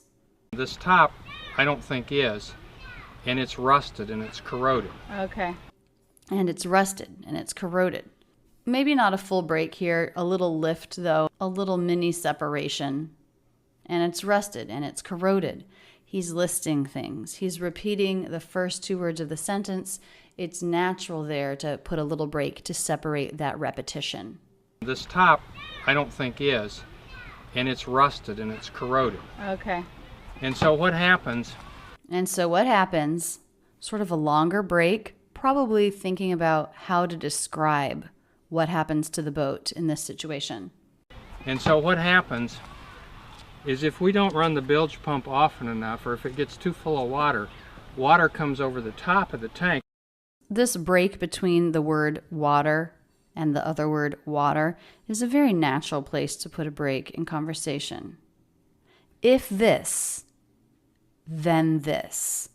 So in an if-then statement, if we don't know what to do, how can we figure out the next step? For example, it's very, very normal in conversation to put a little break after an if statement before the then statement. Now he leaves out the word then here, but it would grammatically work. It works grammatically without it. But that's just something to think about. If this, break, then this. If we don't run the bilge pump often enough, or if it gets too full of water, water comes over the top of the tank, and normally it wouldn't be a problem, but since this is so rusty, we think water goes down in there, and you get scum in the tank. And okay, so he follows the thought group break between water with two really long thought groups. He knows what he wants to say. He doesn't have to stop and think. Notice that he then puts a break and says and another break next. Here he's clearly thinking about what next to say about it. But between water up here and all the way down here at tank, he doesn't have to stop and think of the words. So he doesn't put in very many thought groups, just one little break here after rusty. Since this is so rusty, we think water goes down in there, and you get scum in the tank. And apparently the water and the scum floats on top of the fuel. And all week we were fine. Here he's putting in more thought groups where we would grammatically write a sentence ending, a period. So here the pace is a little bit easier to follow, putting in a few more thought groups. And all week we were fine, but as the fuel level went down, Friday I hadn't put any fuel in it. Dale goes out there with his family the past 2 years on Friday and has a lot of fun, and all of a sudden it starts cutting out. Yeah. I think I hear another little break here. So again, he's not looking for words. He's not trying to think about how to describe this. I don't think there are pauses for thinking. I think all of these pauses are just naturally made in order to break up into thought groups what he's saying for understandability. And when the gas gets so low, I think it starts sucking the water and the gunk. Yeah. So this year, to avoid that, I went in the middle of the week and filled it up again. Okay. He even did another little tiny break there. So this phrase he says with no break in thought group. So here I'm responding with yeah. So it's getting a little bit more conversational rather than him telling a whole story with no comments. I'm putting in these little comments. Yeah. Yeah. When he's breaking for a thought group. This is a very natural part of conversation as well. If someone is telling a long story and you're listening to it, It's very natural and normal to throw in yeah and mm-hmm and oh really. As they're breaking their speech into thought groups, you're putting in these little responses to show that you're listening, that you understand, that you follow what they're saying. So here, as I'm adding yeah, it breaks up his speech naturally into these smaller thought groups, because as he's putting in a little break, I'm responding. So that breaks up his speech even more with an even longer thought group. If I hadn't responded, he probably would have kept on going here. But he put in a little tiny break, and I went ahead and used that as an opportunity to say, I'm listening to you. Now, all of this is stuff we're doing without thinking about, of course. So this year, to avoid that, I went in the middle of the week and filled it up again. Okay. Now here, in this little chunk of speech, he was maybe thinking a little bit about what to say, but it also may have just been little natural breaks for understandability. So it's still got, and I kind of hate that because there's a half tank gas in here. Yeah. And if nobody uses it, the gas won't be that good next year. Yeah. And one little, very slight break here, maybe even if I was marking it again, I maybe wouldn't even put a break there. But just a little lift here. And then in the next chunk, no lifts at all one thought group. And if nobody uses it, the gas won't be that good next year. So what can we learn from what we've studied here? In conversational English, often when people put in breaks, it's because they're thinking of how exactly to describe something. Not always, but often. And sometimes speakers put in breaks naturally without thinking about it to improve understandability. And in a few of these thought groups that were very long, we saw that if the speaker didn't put in breaks and just kept going and going and going, it would be very hard to sit and listen to, even for a native speaker. These little breaks are what make it easy to listen to somebody, relaxing to engage in conversation. What makes the breaks? One of the things that makes the breaks is the contrast between these little breaks between speech and all of the connected speech within a thought group. So both of these are important. Putting in the breaks for understandability, and then connecting all of your words within a thought group. That is also important for the character of American English. That also helps a native listener feel relaxed when hearing someone speak. If every word is choppy, then the groups become less clear, and it becomes less easy to listen and understand. Let's listen to the whole conversation one more time. Well, on the top of the fuel tank, which is in the bottom of the boat, there's a round thing about this big that bolts on the top of the fuel tank, and in the middle of that is where the gas goes in, and there's an air vent for the air to come out as the gas is going in. There's also a sending unit to tell you how much fuel's in there. And while the tank is made of aluminum, this top I don't think is, and it's rusted and it's corroded. Okay. And so what happens is if we don't run the bilge pump often enough, or if it gets too full of water, water comes over the top of the tank, and normally it wouldn't be a problem, but since this is so rusty, we think water goes down in there and you get scum in the tank. And apparently the water and the scum floats on top of the fuel. And all week we were fine, but as the fuel level went down, Friday I hadn't put any fuel in it. Dale goes out there with his family the past 2 years on Friday and has a lot of fun, and all of a sudden it starts cutting out. Yeah. And when the gas gets so low, I think it starts sucking the water and the gunk. Yeah. So this year, to avoid that, I went in the middle of the week and filled it up again. Okay. So it's still got, and I kind of hate that because there's a half tank gas in here. Yeah. And if nobody uses it, the gas won't be that good next year.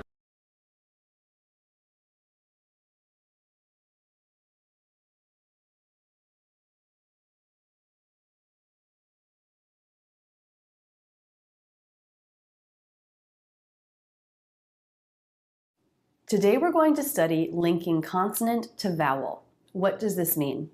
This is when one word ends in a consonant and the word that follows begins with a vowel or diphthong. Some examples: mom is, sits on, with a. And the idea is when we're linking, it's as if the consonant that ends the first word also begins the second word. We have mom, Ms., mom is, mom is, mom is, mom is. Sits on, sits, ton, ton, ton. Sits, ton, sits on, sits on. With a, with, the, with a, with a. When we do this, it allows us to say the two words with no break, with connected speech, with every sound flowing into the next, which is exactly what we want. We don't want a choppy separation between words. No matter how important it is in your native language to have clear, separated words, it's not good in American English. The concept's not hard, but changing your habit could be pretty hard. That's why you're going to have audio to work with and later, at the end of the course, the speech of native speakers to work with. When you're practicing linking, you're not just practicing linking between words. You're practicing the right feeling of English. Remember back in the basics course, the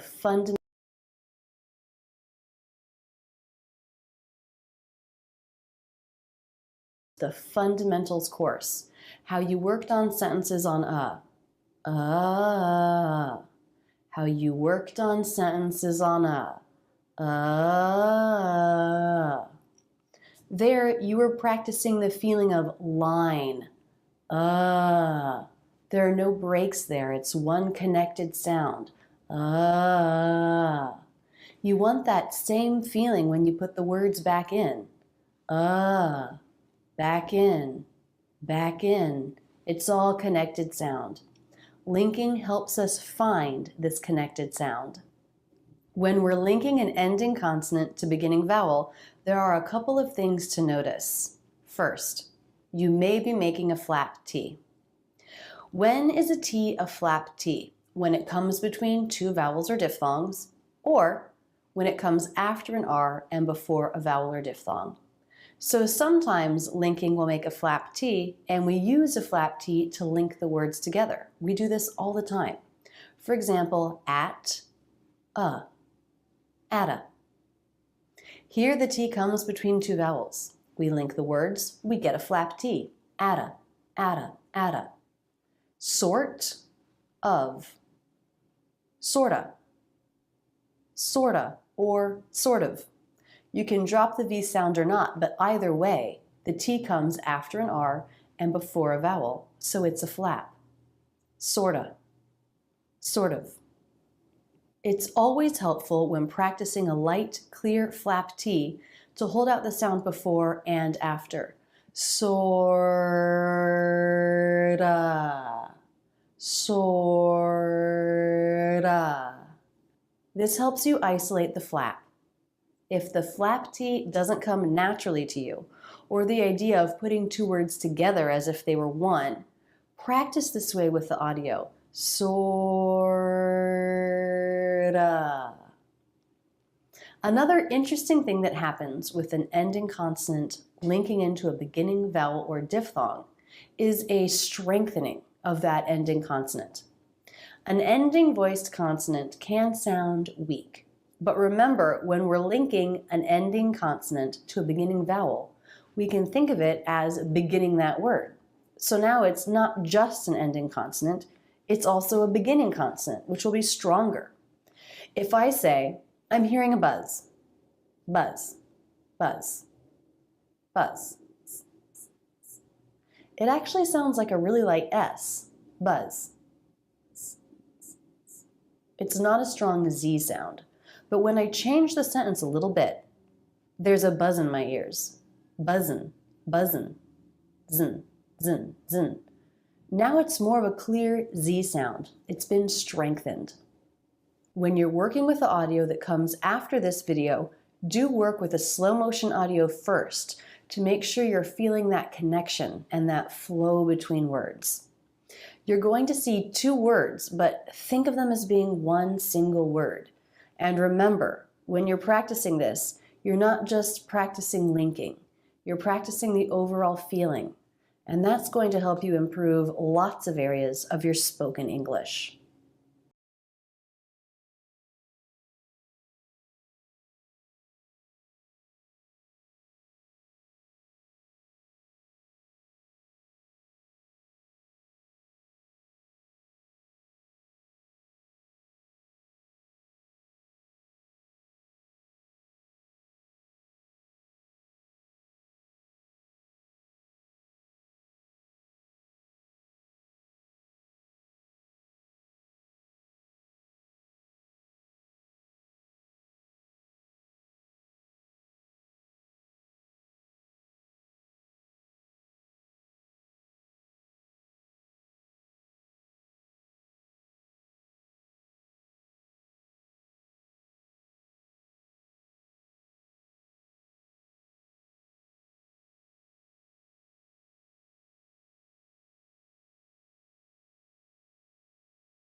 I've noticed that some people shy away from vowel-to-vowel links. It just feels too sloppy to be clear or right.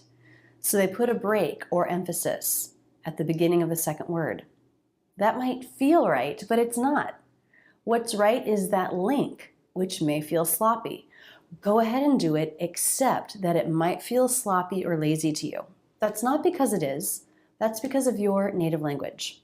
And the whole reason to be here is to get past the confines of your native language. Let's look at some examples, which we will work with in a minute. The only. The only. You might want to separate them a bit. The only. The only. The only. But it should be the only. The only. Smooth. No separation. Boy is. Boy is. We don't want it separated. Boy is. Boy is. Boy is. We want it connected. Boy is. Boy is. When we link, we have the possibility to go through some glide consonants, which will help make the link smoother. Whether we use a glide consonant and which one to use depends on the ending sound of the first word. We use a Y sound to connect if the sound before is the E as in she vowel, like in the phrase, the only. The only, the only. Think that only begins with the Y sound. Only, the only, the only, the only, the only. It helps make a smoother connection. You do not want to do this beginning the second word with a Y with any break in sound. Use a Y if the first word ends in the oi diphthong. Boys, boy, yiz, yiz, boys, boys, boys. Use a Y if the first word ends in the I diphthong. My uncle, my uncle, yuncle, my uncle, my uncle, my uncle, my uncle. Use a Y if the first word ends in the A diphthong. Pay it, pay it, yit, yit. Pay it, pay it, pay it, pay it, pay it. So these are the 4 cases where it works well to think of a Y sound beginning the second word to help you link without a lift or re-emphasis. There are 3 cases where it works well to link with a W sound. First, if the last sound of the first word is the oo as in boo vowel. Flew off, flew off, waff, flew off, flew off, flew off, flew off. Again, smooth connection, no break in sound. Use a W if the first word ends in the ow diphthong. How about? How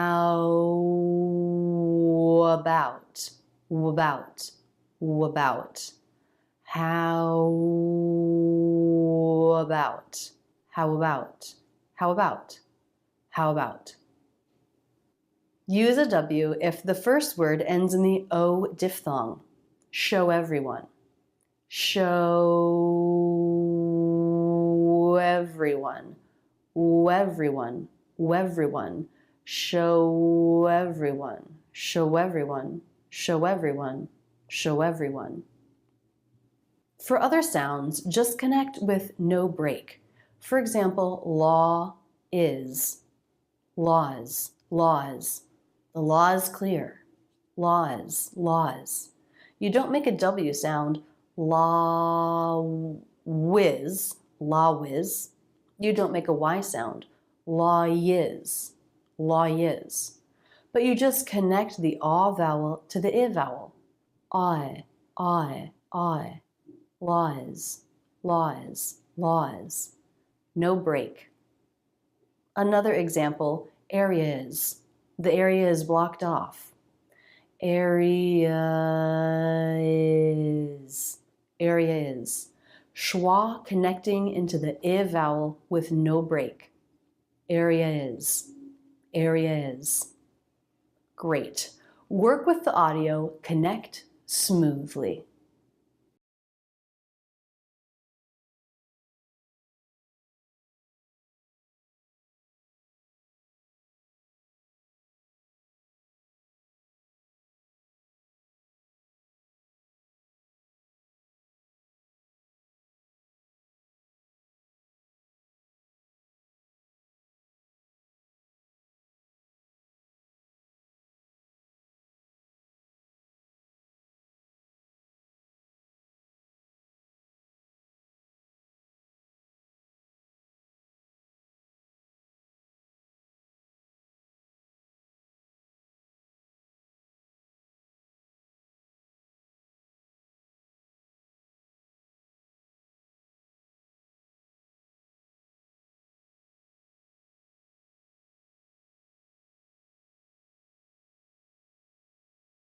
We've already gone over the two most clear kinds of links, and those are when the second word begins with a vowel or diphthong. What about when the second word begins with a consonant? As you know from this course, all words in a thought group do need to be smoothly connected. No break in sound. First, let's talk about word pairs where the first word ends in a vowel and the next word begins with a consonant. A vowel to consonant link. My best friend. My best. My best. Here we have the I diphthong and the B consonant. Now remember, when we're talking about linking, I just put vowel in the title, vowel to consonant, but it always means vowel or diphthong. So here we have the I diphthong, my. The B consonant, best. My best. I, b. Are there any words that have that sound combination? Yes. The word vibe. The word describe. So there we have I and B flowing together with no break. Ibe. Ibe. It should be just like that, even between words. Mybe. Mybe. My best. My best. Mybe. Mybe. My best. It's two words but one unit, one thought group, all connected. This is also true of consonant to consonant links. Let's keep the word best, but switch out the word my for a word that ends in a consonant. Phillies. Philly is the nickname for Philadelphia, where I live. So you might talk about Philly's best neighborhood, Philly's best restaurant, Philly's best schools, and so on. Philly's best, Philly's best, Philly's best cheesesteak. Philly's best. How am I connecting these words? Well, I'm simply making the two sounds next to each other with no break. Zb, zb, zb, zb, zb. Zb. Philly's best. The Z in Phillies and the B in best.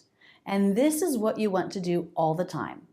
I'm making the Z all the way up until I close my lips for the B. Zb, zb, continuous sound, connected sound. Philly's best. Philly's best. Zbest. Zbest. Philly's best. Some sound combinations are special. Let's talk about them.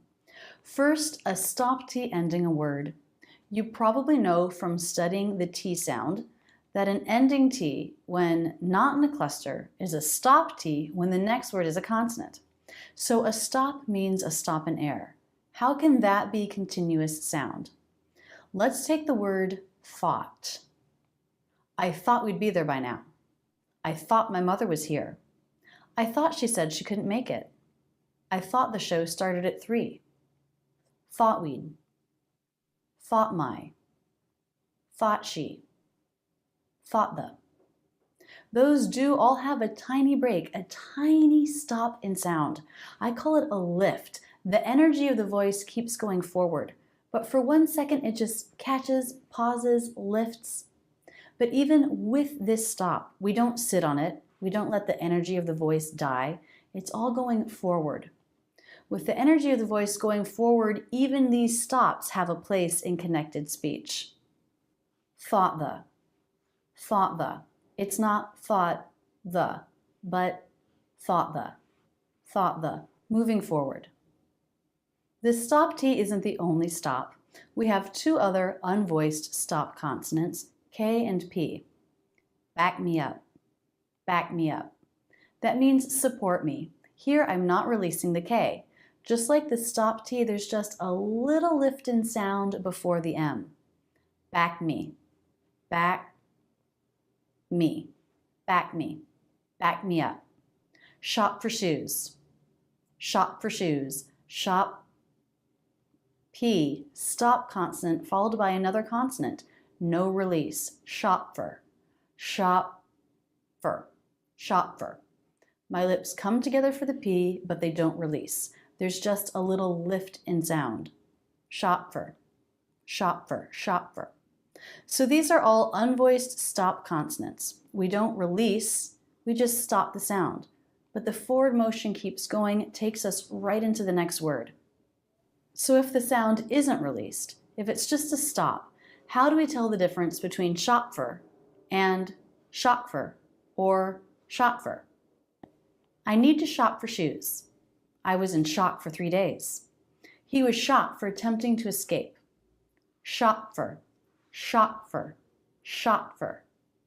There isn't really a very clear difference. They can sound the same. They should sound the same. Just a quick stop as the energy of the voice, the phrase moves forward. Context will make the word clear, so don't worry about being misunderstood. So those are the unvoiced stop consonants. We have 3 voiced stop consonants. These are a little different, D, G, and B. In these cases, there's just a little bit of sound in the vocal cords, which does distinguish the sounds, even though they're not released. For example, dad once, dad once, dad once. Do you hear that little D sound? Dad, dad once. Greg once, Greg, Greg, Greg once, Greg once. A little G sound. Bob once, Bob, Bob once. Once, once, Bob once. So in these cases, we're making a voice sound with the mouth in position, but rather than releasing, we go right into the next sound. So it's not a fully released stop consonant, but we do get a little bit of voice in there before moving on to the next sound. Bob once, once, once. Greg once, once, once. Greg once. Dad once, once, once. Dad once. What about when we're dealing with the same consonants? You may have noticed in some of the Ben Franklin speech analysis videos that when one word ends in a sound and the next word begins in the same sound, we link those words with just a single sound. Example, bus stop, 1 S. Mom makes, Mom makes, Mom makes, 1 M. Stop punching, 1 P. Stop punching. I can only think of one pair of exceptions, and that is the CH and J sounds, ch and J. Those sounds have a stop component, but they must be released. So those consonants will be heard twice. Mitch chatted, ch chatted, ch chatted, Mitch chatted, Mitch chatted. Or Raj jogs, j jogs, j jogs, Raj jogs, Raj jogs. So it's a quick repetition of the sound with no break or pause. Ch chatted, Mitch chatted. A lot of people get tripped up when working with the TH sound. And saying the TH sound right before or right after other sounds is especially difficult. And in teaching, I've noticed that we actually make some shortcuts with our tongues. Sometimes we'll leave the tongue tip out for the TH as we make a different sound with another part of the tongue. I made a video that I posted on YouTube where I talk about these different shortcuts. They all apply to the word the and linking cases where the words involved are function words, so the words will be said really quickly, and you don't want a lot of extra work with the tongue. Let's take a look at some excerpts from that video. Here we're going to focus on linking the word the to other words. We'll study up-close, slow-motion video of the mouth saying various two-word phrases with the. At the, in the, is the, with the, for the, and on the. All of these common combinations are made up of 2 function words, so they'll be very fast and not too clear. If you pronounce these words very clearly and fully, it will not sound natural. She's at the store. This is not how we speak. She's at the store. At the. It's important to capture the character of American English by saying function word phrases this way. Linking the TH can be hard when you're trying to do it quickly, so let's learn some shortcuts to make it easier. Let's start by studying at the. The vowel in at can be a, but you'll usually hear it as the schwa. At the. In the slow motion video, you'll see with more jaw drop. How do we quickly make the T followed by TH? At the. You probably don't hear a T, do you? That's because it's a stop T here, followed by another consonant. So just stop the air in your throat. At the. What does the tongue do? Let's watch. Jaw drops for the vowel. As the jaw comes up, the tongue tip is still down behind the bottom front teeth. It comes through the teeth. It never went to the roof of the mouth, the position of T. When I bring my tongue through the teeth, I'm in position for the TH, but I stop the air. So I'm ready to go for the TH as I'm making the stop T. At the. Same thing when the vowel in at is the schwa. At the. This is easier than making a T. You don't have to bring the tongue up into position for the T and then through the teeth. Just bring it through the teeth and stop the air. This is how Americans do it. At the. Let's keep watching. Now the tongue tip comes back into the mouth and goes down behind the bottom front teeth where it needs to be for either the E vowel or the schwa in the. Let's watch the phrase again. Jaw drops for the vowel. Tongue tip comes through the teeth, then back down for the vowel. Note that it's just the tip of the tongue that comes through the teeth, not more. Try that with me. At the.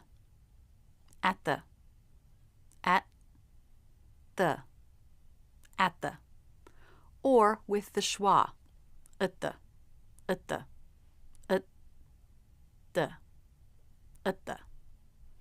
I'm at the store.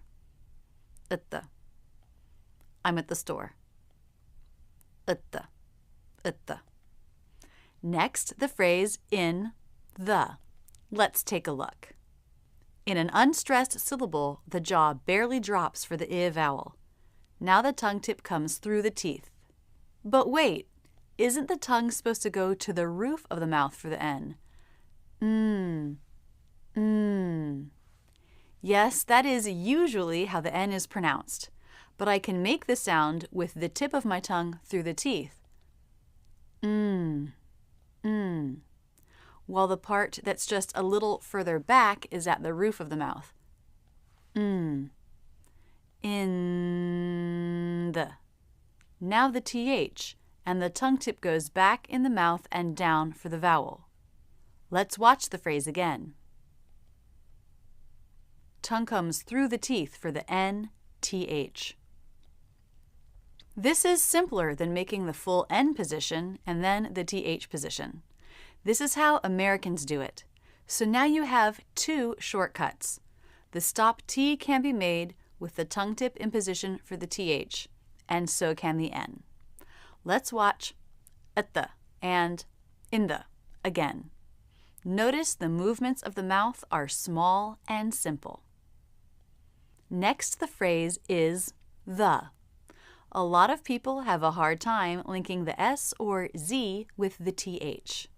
The jaw drops just a bit for the I vowel, and the tongue tip touches the back of the bottom front teeth. Next, you'll see the tongue tip move. It will point up. The tongue tip can either point up or down to make the S and Z sounds. I do both, depending on the word and the sounds around it. The teeth come together for the Z sound. Is.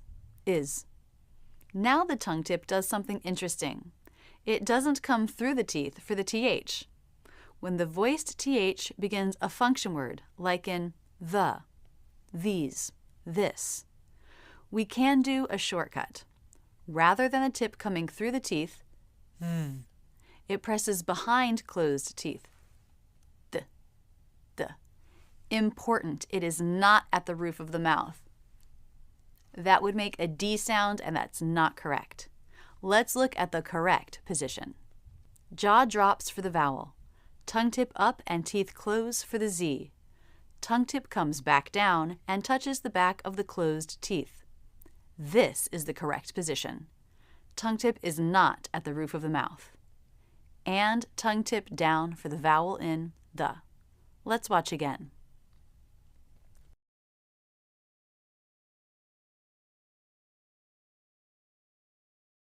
Amazing.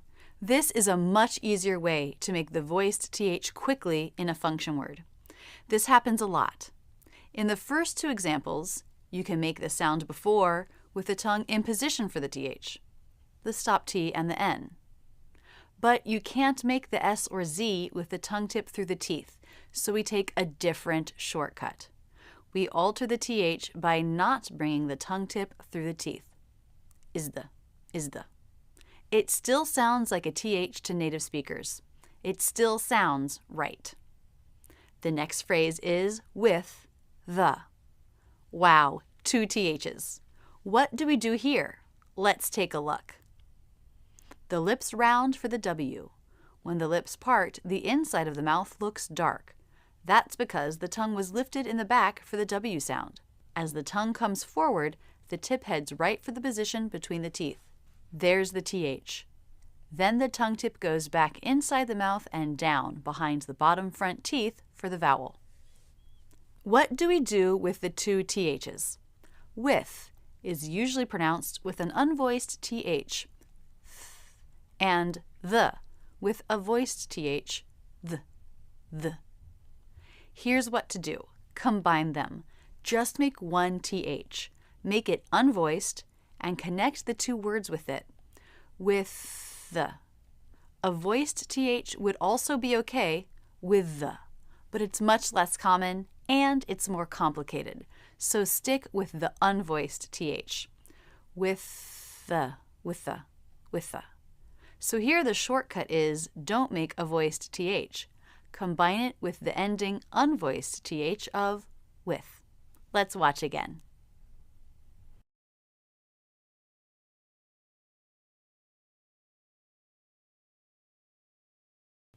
It looks pretty simple, doesn't it? Now let's study for the. For reduces to for in a sentence. For you, for me, for the first time. To pronounce it this way, the bottom lip comes up to touch the bottom of the top front teeth. Let air pass through.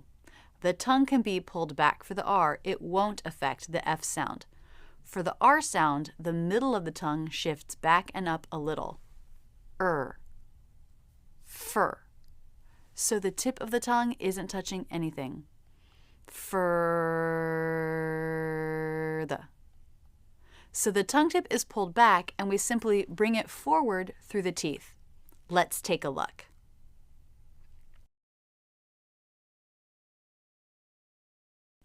Wow, this is in slow motion and yet the tongue tip was through the teeth for just a brief moment. Let's watch again. Further. Can you practice that quick movement without making sounds? Just bringing the tongue quickly in and out. This is the movement you want. The tongue tip only needs to be there for an instant to make the right sound. Since the sound before R and the sound after the vowel are both voiced, your vocal cords are already doing what they need to do. All you have to do is that quick tongue movement. If it feels awkward, don't worry. The movement is quite easy to practice, and practice will make it feel more natural to you. For the. Let's look one more time.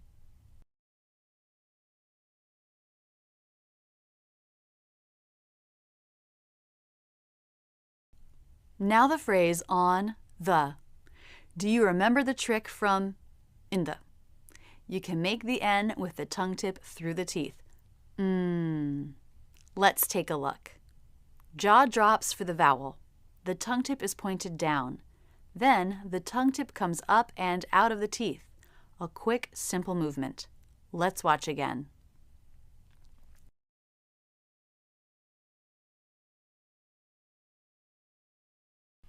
So linking the TH isn't as complicated as you might think.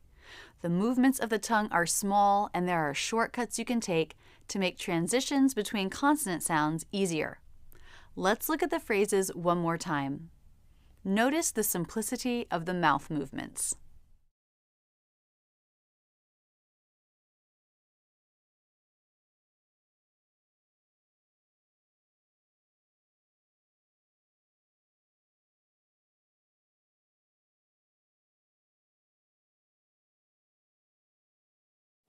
So this has now covered linking, and all this goes back to reinforce what we learned in the Foundations course, which is the idea of connected speech in American English. And one way to work on that is to say a phrase all on It's just connection. You're not even worried about sounds. It's all forward motion. It's all forward motion.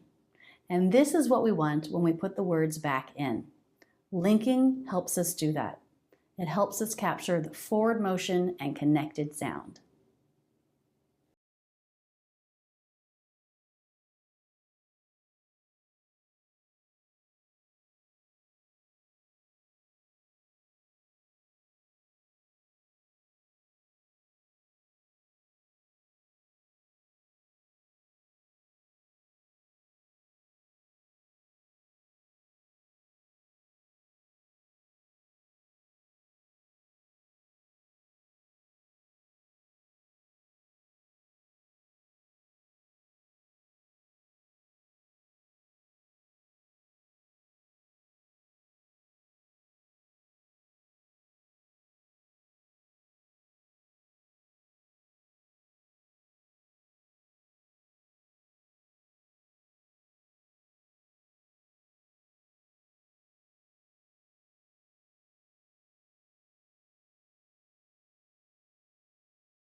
This is an exciting course. It's relevant to every learner. If this is the first course you take in the Academy, it's important for you. If it's the last course, it's important for you. Every level of student will benefit from this course unless, of course, you already sound like a native speaker. If you're an advanced student who's pretty much perfected sounds and done a lot of work on stress, intonation, and linking, this is a place where you can put all that together. This is a course where you can fine-tune the final pieces of your accent work. If you're a beginning student, this course will orient you towards all the things you should be thinking about and feeling in your voice as you work on sounds, reductions, and all the little pieces of accent reduction. This course was developed directly from working with you, our students. We saw what you needed to focus on, and we developed these very thorough exercises for you to look deeply at the character of American English. We found that using this type of analysis with students deepens their understanding of how and why you need to link sounds together. Very often, at first, when we ask students to describe the linking in a sentence, students will say that maybe 3 of the 8 words in the sentence link together. However, for native speakers, all of the words link together in a thought group. The question is, how? In this course, you get tons of examples of all the different ways words link together. What happens to certain sounds like the T sound or an ending vowel sound when we link together. Also, how we handle consonant sounds in unstressed positions, which words reduce, when words are stressed, the music of stressed syllables, and so on. Another great skill that this practice will help you improve is your listening comprehension. By analyzing sentences in the in-depth way that we do in this course, you'll find yourself understanding native speakers with more ease and confidence. Here's how to work with these exercises. Watch the video clip. It's very short, just a sentence.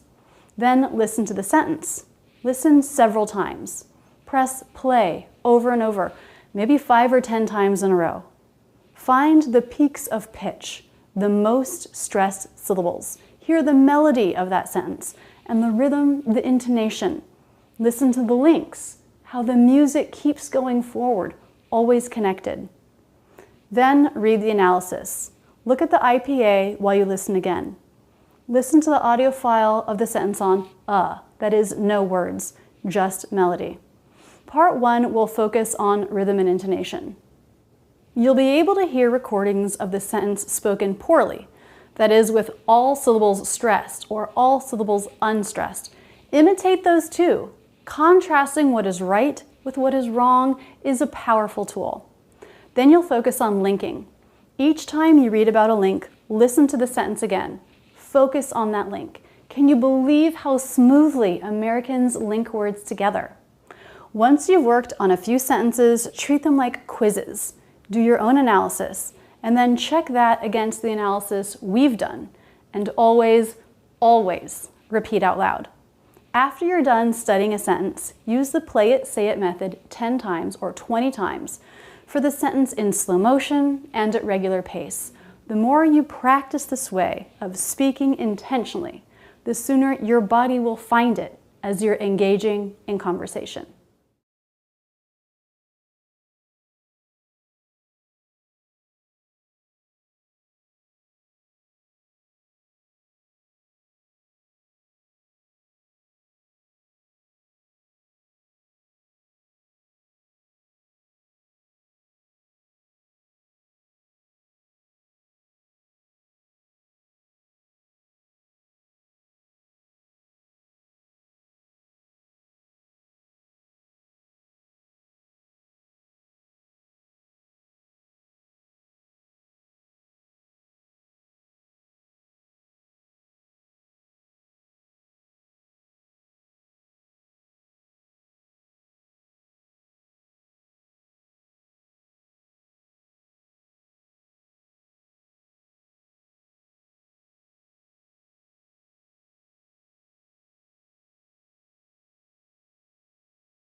In this Ben Franklin exercise, you'll first hear a short conversation.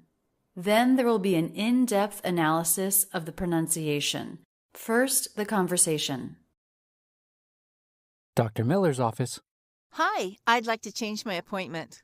Okay, what's your name? Amanda Black, Date of birth? 3/9/87. Okay, and you're currently scheduled to come in Monday the 24th at 12:15 p.m.? That's right. Okay, when would you like to change that to? Do you have anything available after 3 p.m.? I have the 27th at 4:45. Great. I'll take that. Thank you so much. You're welcome. We'll see you on the 27th. Dr. Miller's office. Here the person answering the phone is stressing the doctor's name, meh. So the intonation of the sentence goes up towards that stressed syllable. Dr. Miller's office. Dr. Miller's office. Dr. Miller's office. Dr. Miller's office. Dr. Miller's office, with meh being the most stressed syllable. Dr. Miller's office. Dr. Miller's office. Dr. Miller's office. Hi, I'd like to change my appointment. Hi, I'd like to change. I'd and change are the most stressed in that fragment. I'd like to change. What do you notice about the word to? I'd like to change. To change. It's very fast. Reduced to have the schwa vowel in it. I'd like to. like to change my appointment. My appointment. A couple things to notice here. First, we have a vowel to vowel link. We have the I as in by diphthong at the end of my, and then we have the schwa at the beginning of appointment. My appointment. My appointment. My appointment. When we have a vowel to vowel link, and the first vowel or diphthong is the I sound, we can link with a Y consonant. This is a glide consonant. It's written in IPA with the J symbol. So you can think of it as being my appointment, appointment, my appointment, my appointment. That will help you link it together smoothly. My appointment. My appointment. My appointment. My appointment. Notice that she makes a stop T here in the middle of the word. Appointment. Appointment.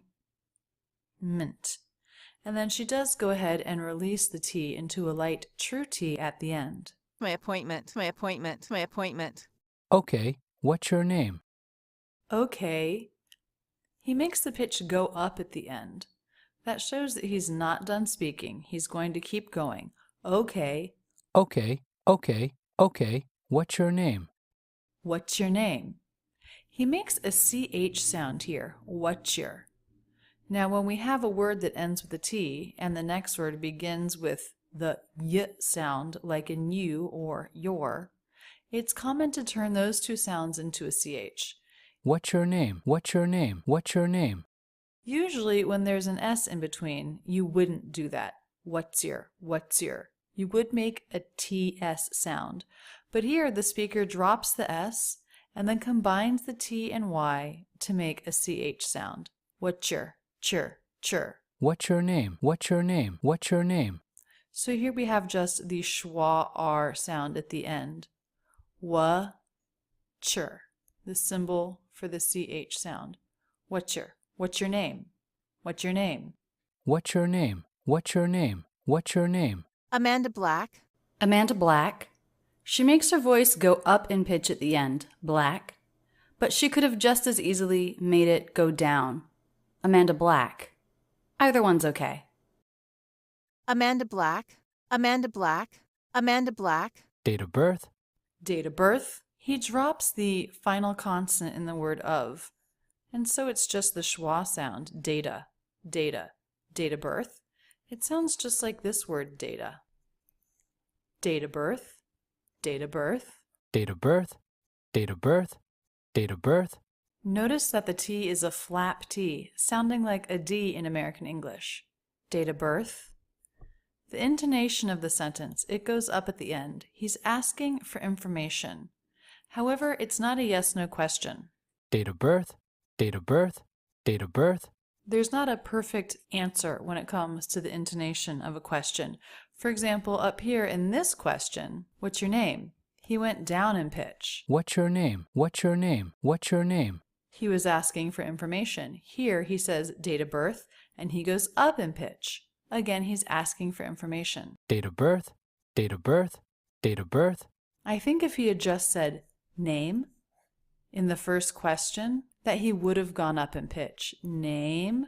But since he said, what's your name? He went down in pitch. What's your name? Instead of just name. Here, instead of saying, what's your date of birth? Which probably would have gone down in pitch at the end, birth. He says just date of birth, birth, going up in pitch. Date of birth, date of birth, date of birth. 3/9/87. 3/9/87. 80 pronounced with a flap T. T between vowels, flap T. 80, 80. 3/9/87. 3/9/87. 3/9/87. 3/9/87. Okay, and you're currently scheduled to come in Monday the 24th at 12:15 p.m.? Okay, statement. Now, next, he's asking for confirmation, yes or no. These sentences do usually go up in pitch at the end, and his does. PM. 12:15 p.m., 12:15 p.m., 12:15 p.m., What are the most stressed syllables in the first half of that sentence? and you're currently scheduled to And you're currently scheduled. And you're currently scheduled. and you're currently scheduled to and you're currently scheduled to and you're currently scheduled to The word your was really reduced. You're, and you're currently scheduled. In the second half of the sentence, we have more stressed syllables. Monday, 24th, 4th, PM. to come in Monday the 24th at 12:15 p.m., to come in Monday the 24th at 12:15 p.m., to come in Monday the 24th at 12:15 p.m. Let's look at a couple reductions here. To come in. Reduced oo vowel to the schwa. Scheduled to come in. Scheduled to come in Monday, scheduled to come in Monday, scheduled to come in Monday. 24th. The word 20 is spelled like this. Many Americans will not pronounce the second T at all. 20. That's what he did here. The 24th at 12:15 p.m. That's right. That's right. Contraction of that is to that's, and a stop T at the end of the word right, not released. T. That's right. That's right. That's right. That's right. That's right. That's right. Intonation going down. That's right. Can you say that all connected? That's right. That's right. That's right. That's right. Okay, when would you like to change that to? Here's something interesting. We have the word to twice. When would you like to? First time reduced to the schwa. Like to change. Second time, to. It has the oo vowel not reduced. Like to change that to. This is because it's at the end of the sentence. And usually function words like this are not reduced at the end of a sentence. When would you like to change that to? Do you have anything available after 3 p.m.? Do you have anything? Did you notice she doesn't really pronounce a full oo vowel? Do you have anything available? But instead she changes it to the schwa. D. Do you have? She also pronounced the word you with the schwa. Do you have? Do you have anything available? So the first two words were very quick, very smooth, and linked together. Do you have anything available?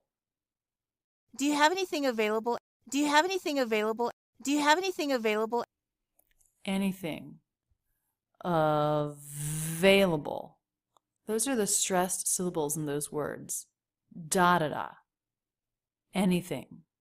Da-da-da-da. Available. Second syllable stress there. Do you have anything available after 3 p.m.? She makes her voice go up in pitch at the end. It's a yes-no question. Do you have anything available after 3 p.m.? I have the 27th at 4:45. The 27th at 4:45.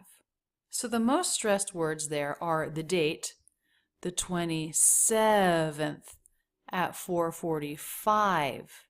I have the 27th at 4:45.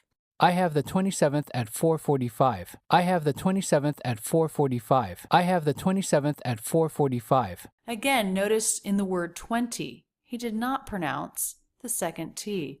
It was not 20, but just 20. No T. 27th at 4:45. The 27th at 4:45. The 27th at 4:45. The 27th at 4:45. Great. I'll take that. Great. She says this with a lot of enthusiasm in her voice. This should probably be an exclamation point. Great. And she does make a light true T at the end. Great. I'll take that. The words I will contract to I'll, but it's usually pronounced all, more like this word, just like she does here. I'll take that. Notice she did not make a true T at the end of that. was not released. It was that, a stop T. I'll take that. I'll take that. I'll take that. I'll take that. Thank you so much. Thank you so much. Again, she's excited and she sort of emphasizes so with a nice curve up and curve down. Thank you so much. Thank you so much. Thank you so much. Thank you so much. Thank you so much. All of those words connected, very smooth. Thank you so much. Thank you so much. Thank you so much. Thank you so much. You're welcome. You're welcome. You're welcome. The word your, not pronounced your, but your, with the schwa R sounds. You're welcome. You're welcome. You're welcome. You're welcome. You're welcome. 2 words, 1 thought, very linked together.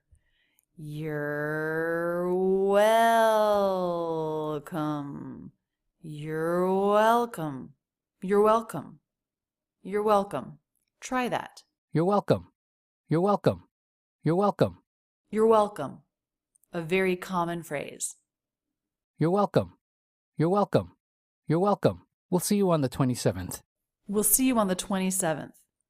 Wow, this word we will was very fast. Contracted wheel, but reduced to wool. Wool. We'll see you. We'll see you. We'll see you on the 27th. We'll see you on the 27th. See and the date are the most stressed words there. We'll see you on the 27th. We'll see you on the 27th. We'll see you on the 27th. We'll see you on the 27th. What do you notice about how he pronounces this word? 20 with no T. 27th. 27th. 27th. 27th. Listen to the whole dialogue one more time. Dr. Miller's office. Hi, I'd like to change my appointment.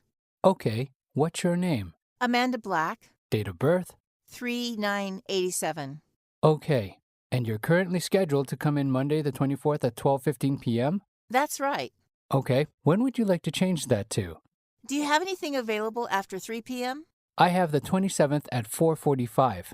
Great. I'll take that. Thank you so much. You're welcome. We'll see you on the 27th.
In this Ben Franklin exercise, you'll first hear a short conversation.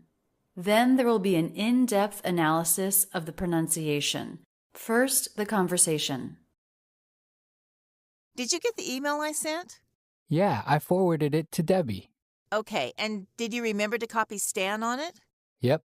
Great, thank you. Did you get the email I sent? Did you hear how she took the D and the Y and made a J sound instead? Did you? This happens a lot.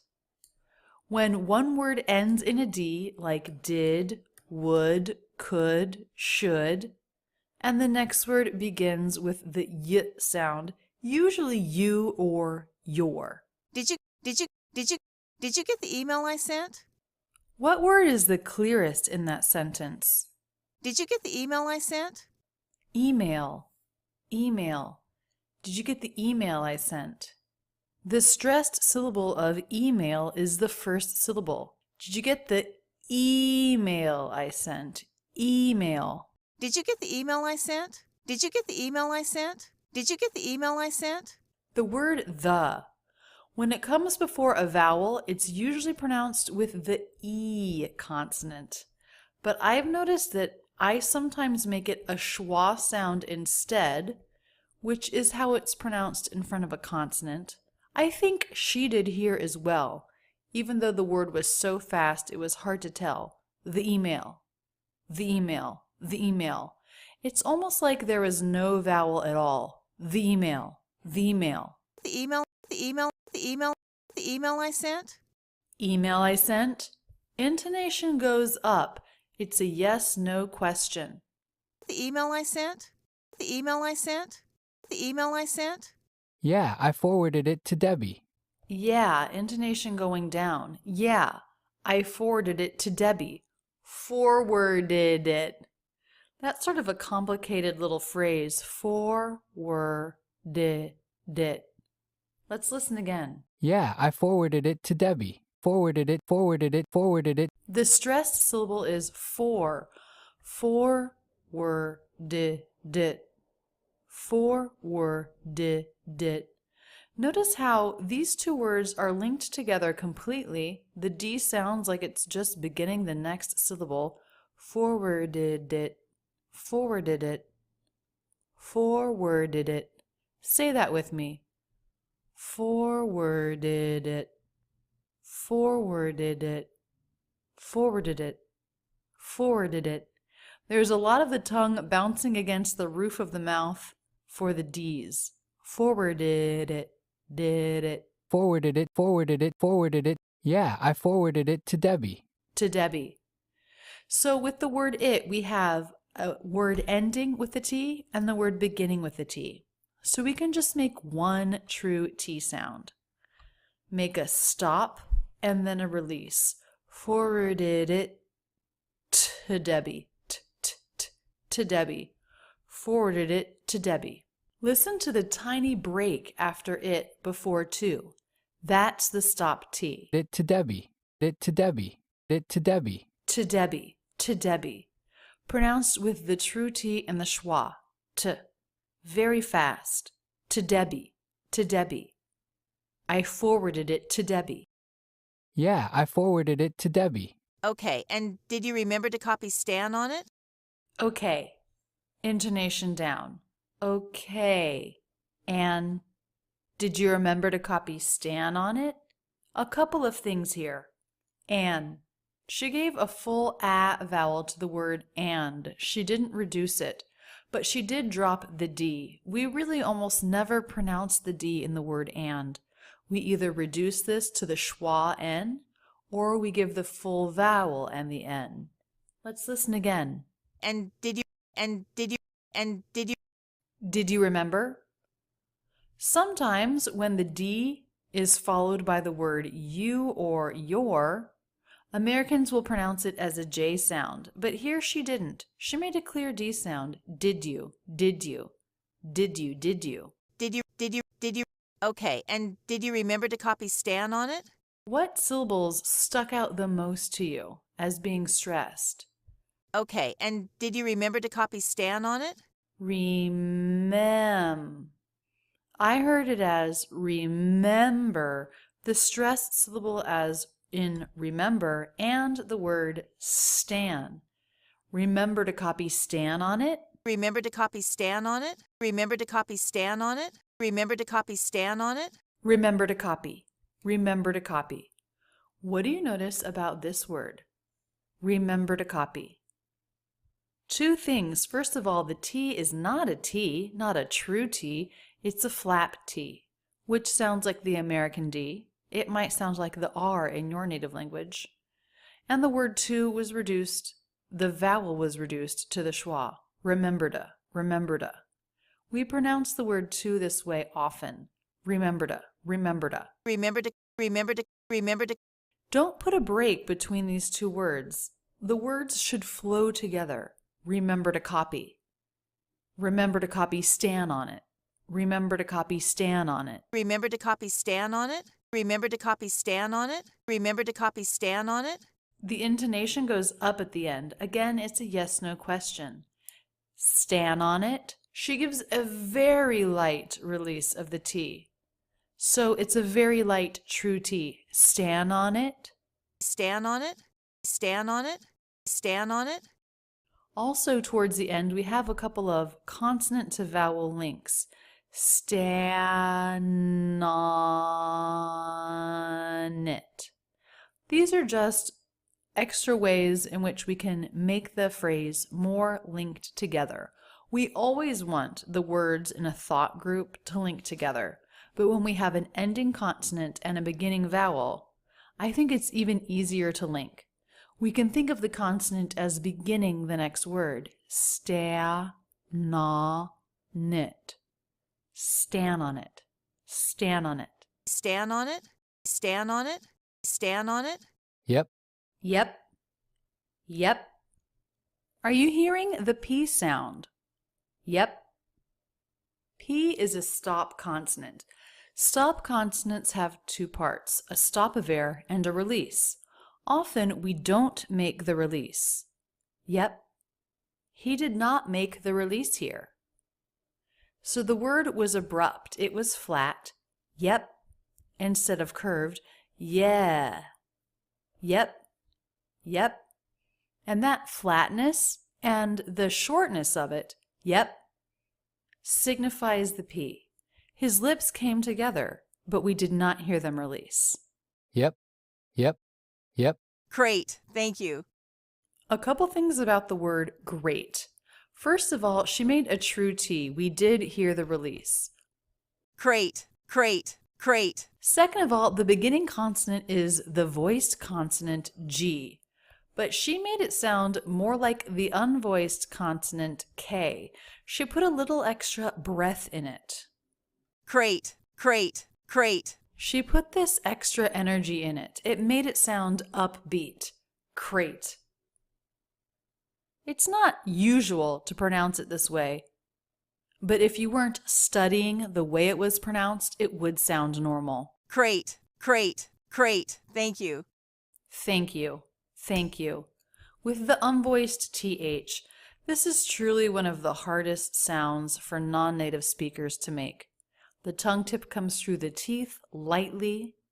The air passes through. It's not restricted. It's not tight. Thank you. Thank you. Thank you. Thank you. Thank you. Even in a stressed word like thank that begins with this consonant, it's not very long. It's still pretty light. Thank you. Thank you. Think of making it as light of a sound as possible. Thank you. This is a common phrase. Let's look at the intonation of it. Thank you. Thank you. Thank you. Thank you. Thank you. Up, then down across the phrase. Thank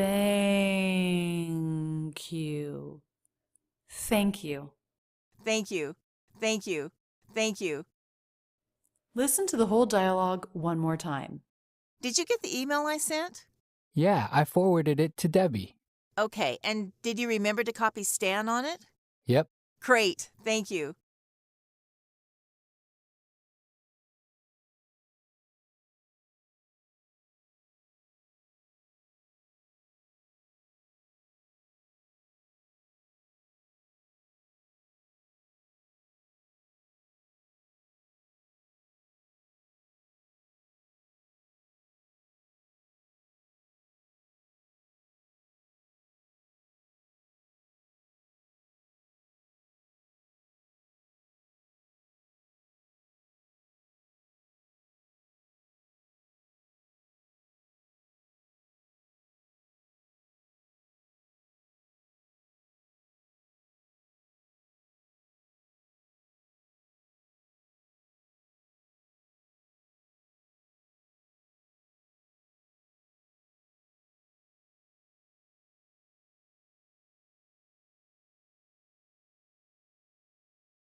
In this Ben Franklin exercise, you'll first hear a short conversation.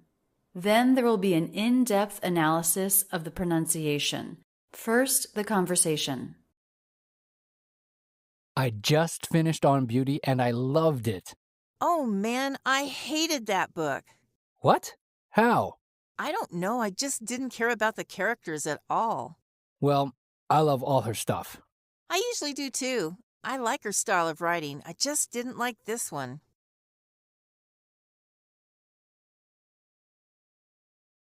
I just finished On Beauty and I loved it. I just finished On Beauty. He stresses the word just more than we normally would. Why? Because he's excited. This is an emotionally charged sentence. He's talking about something he loved. I just finished. I just finished. I just finished. I just finished. So he stresses that two ways. First, he makes the J sound longer, stronger. I just finished. I just finished. I just finished. Second, he makes a true T. Normally, we would drop this T. It comes between two consonants, and that's a case where Americans will often drop the T. But he makes a true T with a little release before the F. I just finished. I just finished. Just finished. Just finished. Just finished. I just finished. Let's talk a little bit about the ED ending. The final sound here before the ED ending is the SH sound. That means the ED will be pronounced as a T. He makes a very light sound here. I think normally we wouldn't even hear it if the next sound was a consonant, because then it would come between two consonant sounds, and many Americans drop that. But the next sound is a vowel sound, and so we do hear the ending, but it's very light. It's not a true T sound at all. It's sort of halfway between a T and a D. There's just almost a little bit of voice in it. It's very soft. Finished, finished, finished. And he does sort of link it into the next word, so there's no break. Finished on, finished on, finished on. Finished on, dawn. So he does almost use that to link into the next word, and it sounds sort of like a T, sort of like a D, just a very light, soft sound. Finished on, finished on, finished on beauty. On Beauty, the title of the book. How do you think that T was pronounced? On Beauty. On Beauty, on Beauty, on Beauty. Did you hear that as a flap? It was a flap, very smooth. On Beauty. On Beauty, on Beauty, on Beauty. With the shape of stress there. On Beauty. The flap T means there was no release, no break in the line. It's very smooth. On Beauty. On Beauty, on Beauty, on Beauty. So he goes straight from the N into the B sound. Nb, nb, nb, with no break. On Beauty, on Beauty, on Beauty, and I loved it. Ani. Okay, how's he pronouncing and? And I. He is making a full A vowel. Sometimes we reduce that to the schwa, but he's definitely dropping the D. And I. And then he's linking the N into the I diphthong.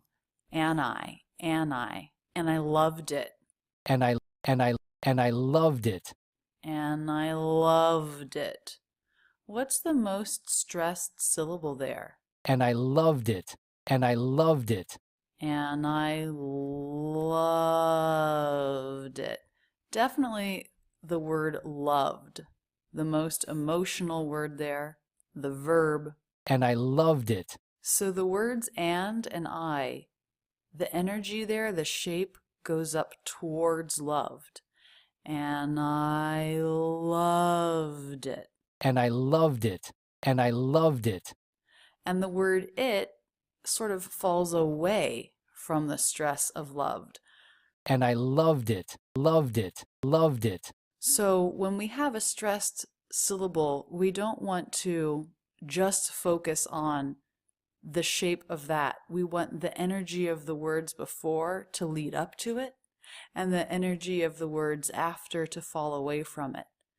And I loved it. And I loved it. And I loved it. as a way to make the whole thing smooth and connected. And I loved it. And I loved it. He does make a true T here at the end of it.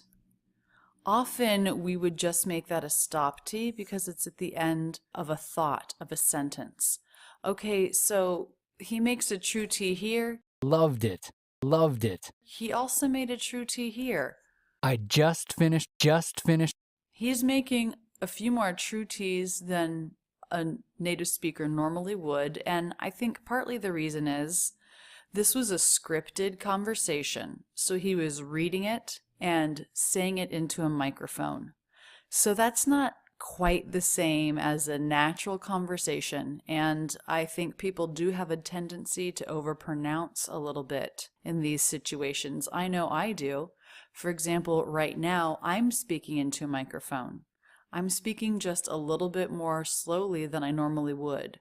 So I know I'm making more true T's than I would in a real conversation. This is why we're very sure to study both real conversation and scripted conversation in this academy. Oh man, I hated that book. What? How? Oh man, this is just an exclamation. It doesn't really have meaning on its own. Oh man, oh man, oh man, I hated that book. She hated the book. I guess it sort of means here, it's like, wow. Oh man, oh man. Or I can hardly believe that. Oh man, I hated that book. It's sort of a way to enhance what she's saying. I hated it. Oh man. Oh man, oh man, I hated that book. Man, this word has the A vowel followed by the N sound. Oh man, man, man, man. Man. So in these cases, it's not a pure A. That would be man. Man. Man, man, man. Cat. Ah. Man. I hope you can hear man. That is not how we pronounce the word. We pronounce it man. Man, man, man. We move through an sound before the N consonant. So instead of a, it's a. Oh man, Man, man, man. Say that with me slowly. Man. Oh man. Oh man, oh man, I hated that book. I hated that book. I hated the most stressed word there. The word with emotion in it. I hated that book. How's the T pronounced there? Hated. It's a flap. Hated. Now the ED ending after a T or D is pronounced with the I vowel and then the D sound. Hated. I hated that book. I hated that book. So it adds an extra syllable. Hated that book. I hated that book. Hated that book. Hated that book. That. Quick, but with a full A vowel, a stop T. That book. That book. And a very light release of the K. Book. Book. I hated that book. What? How? What? Again, he makes a true T, where most Americans in conversation would make a stop. What? How? He says, what? What? And the shape of stress here, what?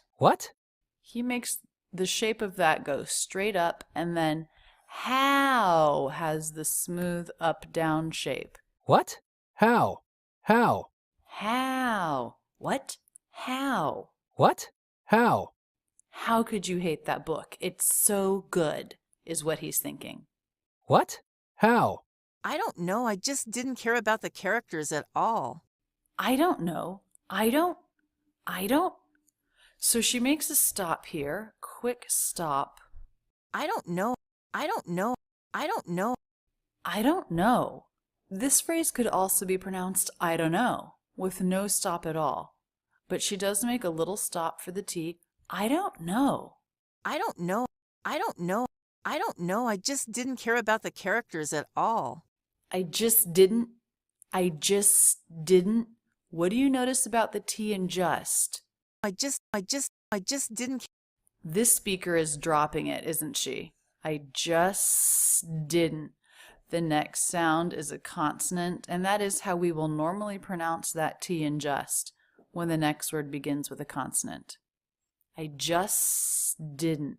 I just didn't. I just didn't care about the characters at all. Didn't care. Just like with don't, didn't.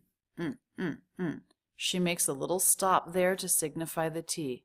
I just didn't care. I just didn't care. I just didn't care. I just didn't care about the characters at all. Care about. Care about. Care about. Care about. Care about. We have an ending consonant sound, the R sound, a beginning vowel, the schwa. Link those together. Care about. Care about. Care about. Care about. You can pretend that the consonant begins the next word. That might help you link them. I just didn't care about. Care about. Care about. It's like one word. That's how smooth we want that transition to be. Care about. Care about. I just didn't care about the characters at all. About the. About. Stop T. The. About the characters at all. About the characters. CH sound. CH letters making a hard K sound. Characters. Characters. Characters. Characters. So here we have CHAR, care, making the same sounds as over here, CAR, care, characters, care. Characters. Characters. Characters. The T here is very light. Characters. We don't want to leave it out. Characters. We do want a light T. Characters. Characters. Characters. Characters. Characters. Characters at all. Characters. Characters. Characters at all. Okay, so here we have an ending Z sound. The S in characters is a Z, and she does link it right into the next word, at all. Characters at all. Characters at all. So it sounds like you can think of putting the Z down here. Characters at all. Characters at all. Characters at all. How does she pronounce at? She reduces it to the schwa and makes a stop T. At all. At all. Characters at all. Characters at all. Okay, so the T here comes between two vowels. That could be a flap. Characters at all. At all. At all. But she makes a stop here. That's okay. She's sort of stressing the word all. So she wants it to have a little bit of a break before. At all. At all. At all. To make it even more clear. Just like earlier when he was stressing just, and he was really stressing the first sound. Here she doesn't have a consonant sound to start, but she does put a little break so she doesn't link it to the word before. At all. At all. At all. It all. It all.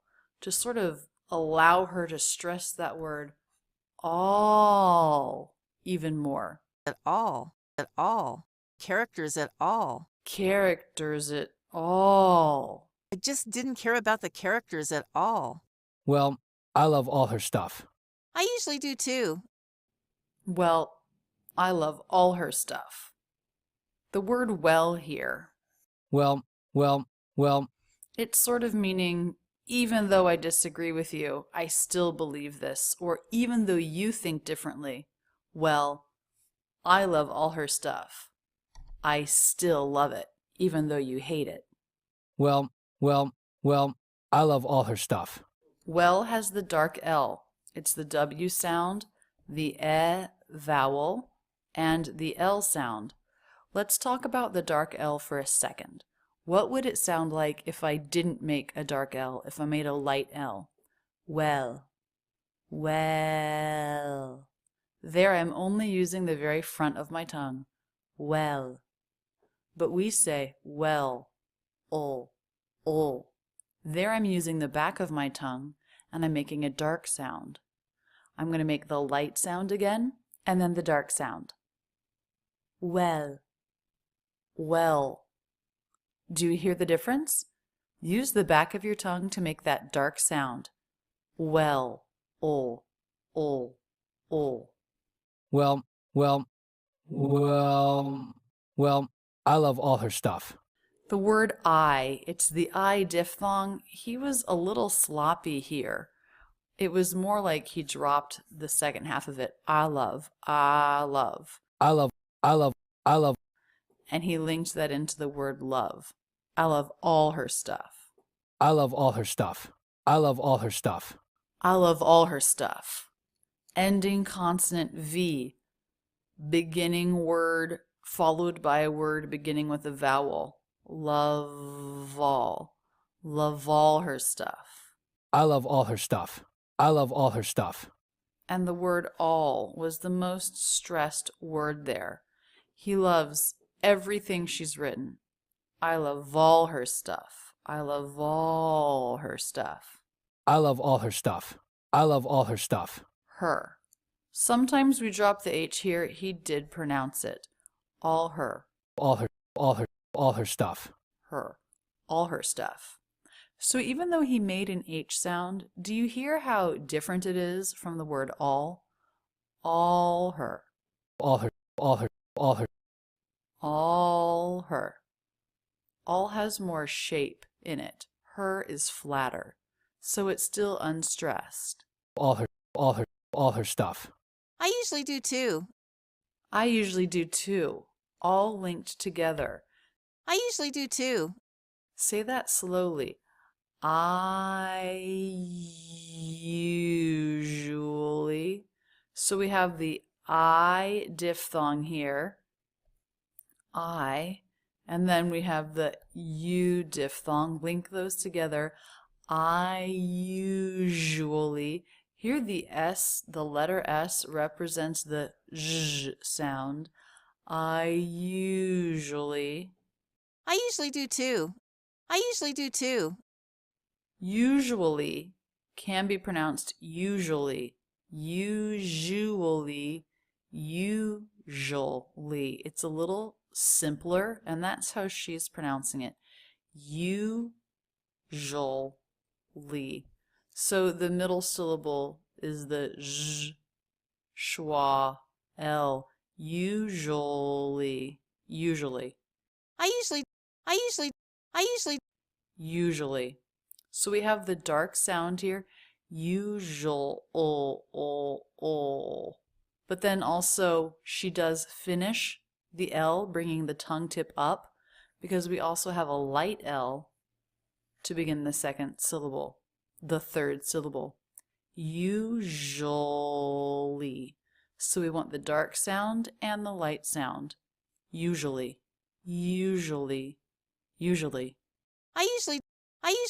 I usually do too. Do too. Both of those have the oo vowel. I usually do too. Do too. I usually do too. I like her style of writing. I just didn't like this one. What did she do with the H? She dropped it. Like her. I like her. I like her. So the K sound here just linked right into the schwa R sound. So it sounded like liker. I like her. I like her style. I like her style of writing. Style of writing. So of was pronounced with the schwa of writing. And I just want to note that we have another dark L here. Style. I like her style. So it's not style, style. With the front of the tongue, but it's style, oh, with the back of the tongue. Style, style. I like her style of writing. I like her style of writing. Now, when I do that, style of, I'm not bringing the tongue tip up to the roof of the mouth at all for the L. I'm just making the dark sound and then going right into the next word. Style of writing. You can bring your tongue tip up if you want. Style of, style of. It doesn't sound that different. Just make sure you make the dark sound for the dark L. Style of writing. I like her style of writing. I like her style of writing. Writing with a flap T. I like her style of writing. I just didn't like this one. I just didn't. What about the T in just? I just didn't. Yep, it's dropped. I just didn't. I just didn't. I just didn't. I just didn't. I just didn't. We have a stop to signify the stop T here. Didn't like. I just didn't like. I just didn't like. I just didn't like. I just didn't like this one. I just didn't like this one. Now, I didn't really hear a release of the K, so K is also a stop consonant. I just didn't like. I just didn't like.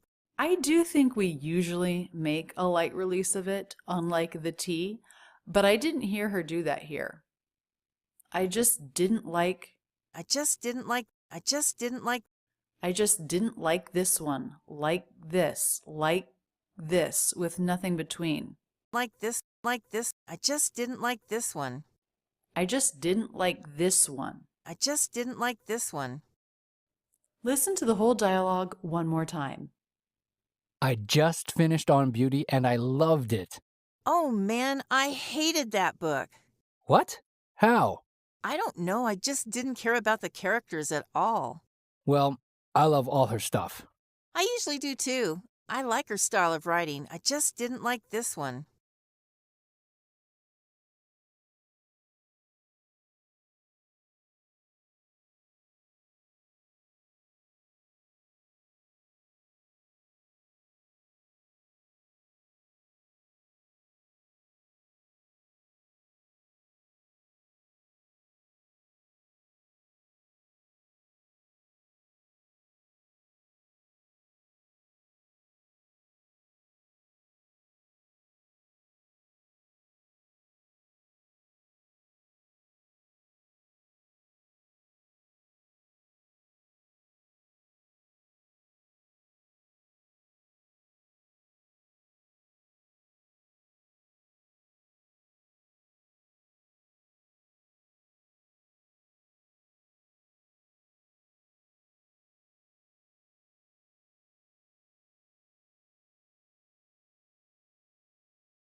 In this Ben Franklin exercise, you'll first hear a short conversation. Then there will be an in-depth analysis of the pronunciation. First, the conversation. All right. Have you made any decisions? Yes, I'll have the chef salad with blue cheese dressing. And can you put that on the side? Sure. Blue cheese on the side. Can I get you anything to drink? Water's fine. Okay. I'll put that order in right away. Thank you. All right. Have you made any decisions? Yes, I'll have the chef salad with blue cheese dressing. All right. The L in this word isn't too clear, and I've said before, I tend to drop it, and I just make the aw vowel. All right. All right. All right. All right. I think he is making a faint dark sound for the dark L more than I do. All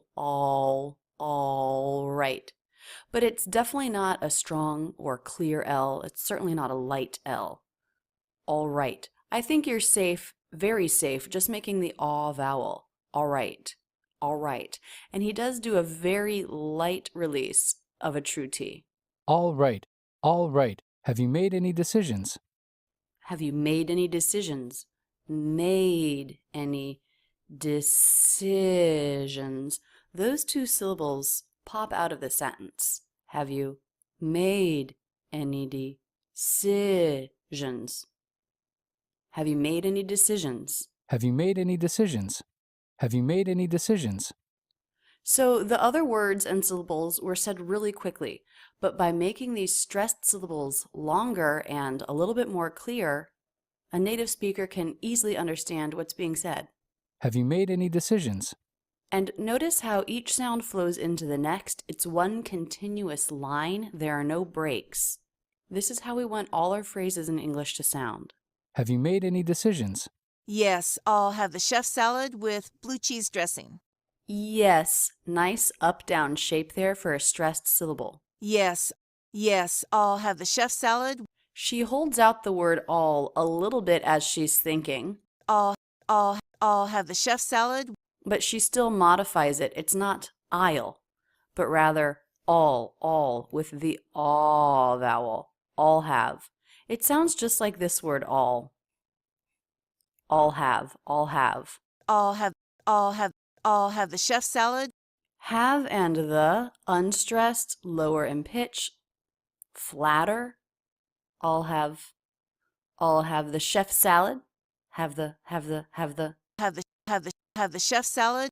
Chef and salad, both longer, more stressed. Chef salad. Actually, she makes the pitch go up a little bit at the end of salad. Chef salad, id. Salad. That's because there's not a period here. She's not done. She's going to say more about what she wants. Chef salad with blue cheese dressing. So she's being more specific. She's continuing on. Her voice goes up in pitch a little bit at the end of salad. Chef salad with blue cheese dressing. With. She makes a nice, clear, unvoiced TH at the end of the word with. Can you hear it? With blue cheese dressing. Blue cheese dressing. These are all three stressed words. Blue, cheese, dressing. Blue cheese dressing. The last word is a little bit less stressed because it's at the end of the sentence. Also, the second syllable, which is not the stressed syllable, is quick, low in pitch, less energy, dressing. Ing. Dressing. Blue cheese dressing. And can you put that on the side? And. Full A vowel, not reduced, but no released D. I would say it's dropped altogether. And can you put that on the side? What about the word can? Can you? Let's take a second to do a quick grammar analysis. What is the main verb in this sentence? The main verb is put. So can is not the main verb, it's a helping verb. And when can is a helping verb, then it's reduced. It's not pronounced can. It's pronounced can. And this is how can works most of the time. Most of the time, it is not the main verb. So rather than can you put, it's can you Can you? Can you put that on the side? You also reduced to the schwa. Can you? Can you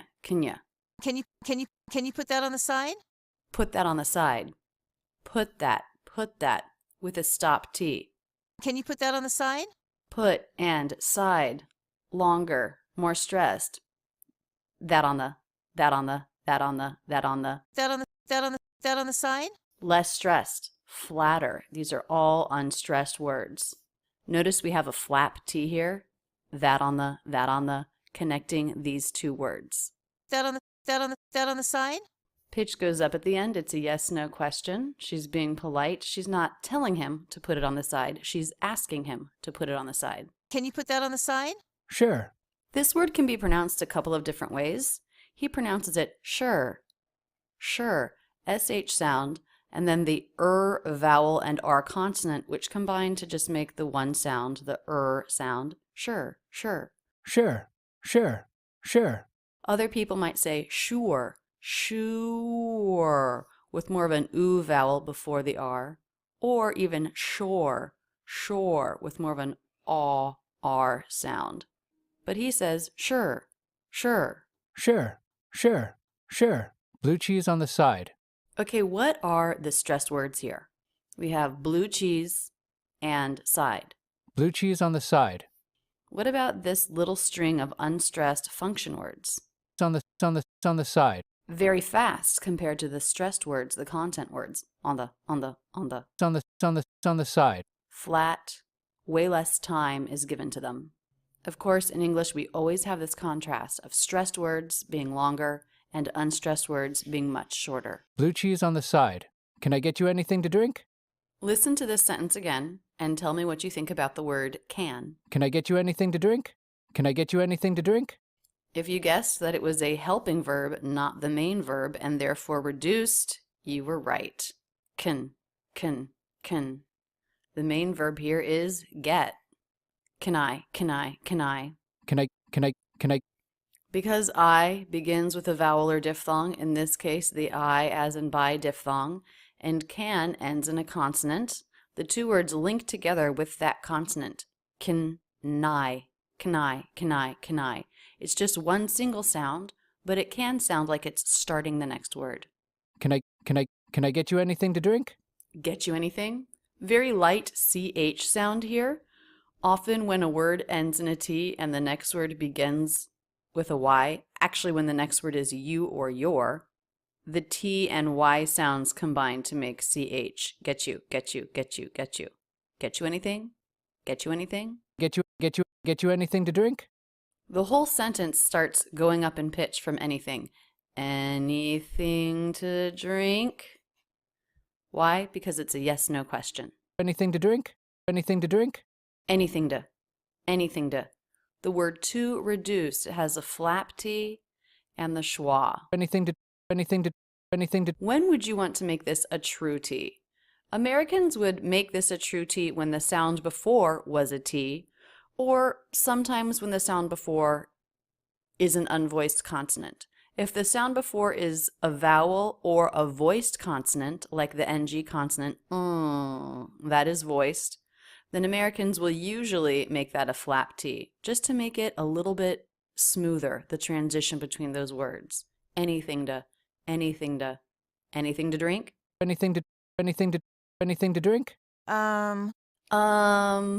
You've probably noticed if you've watched the basics course that I say that the thinking vowel in American English is the as in butter vowel.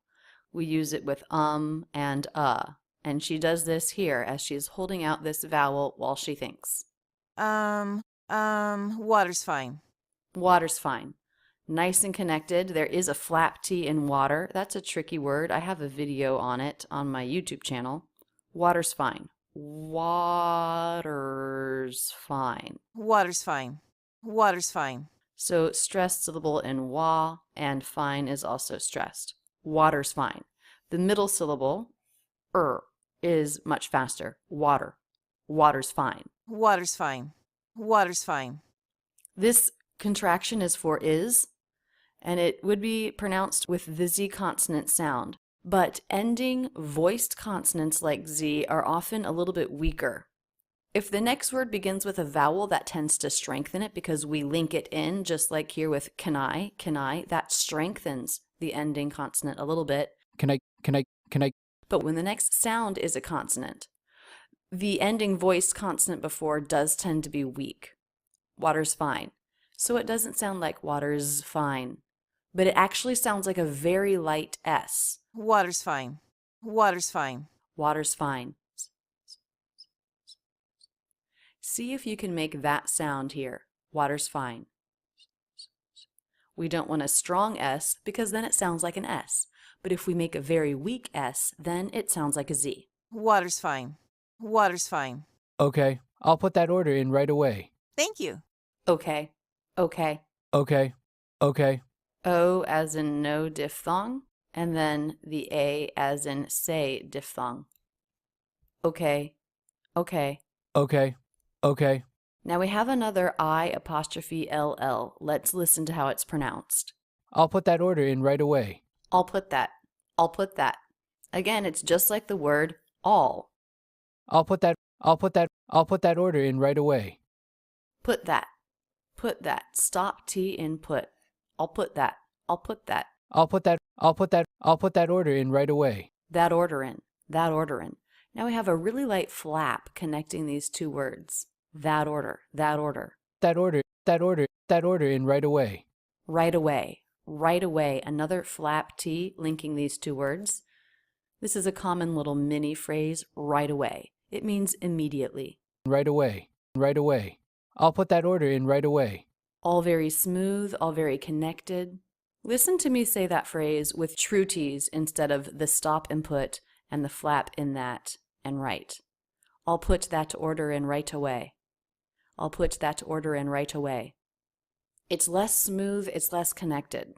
This is why we change true T's all the time to either stop T's or flap T's. It makes the sentence a little bit smoother, transition between sounds, because we don't have the break, the burst of air. I'm going to do it one more time with true T's and then the next time with the stop T and two flap T's. I'll put that order in right away. The second one just flows a little bit more, and it's definitely more natural American English. I'll put that order in right away. Thank you.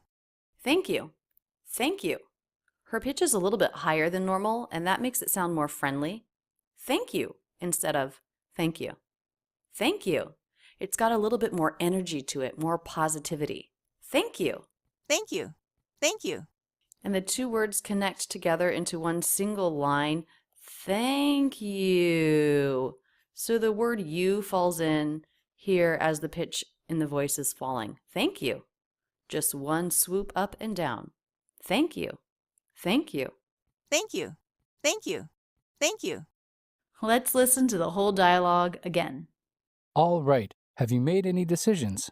Yes, I'll have the chef salad with blue cheese dressing. And can you put that on the side? Sure. Blue cheese on the side.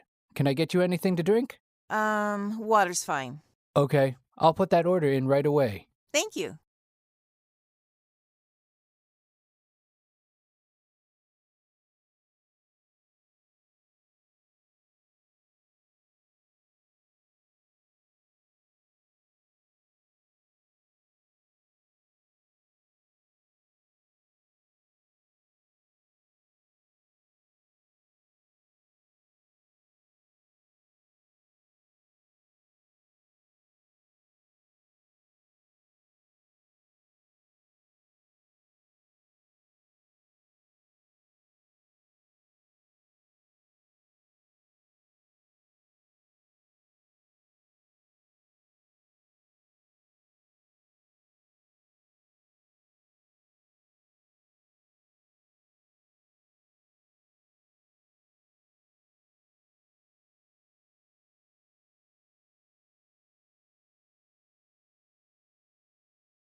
In this Ben Franklin exercise, you'll first hear a short conversation.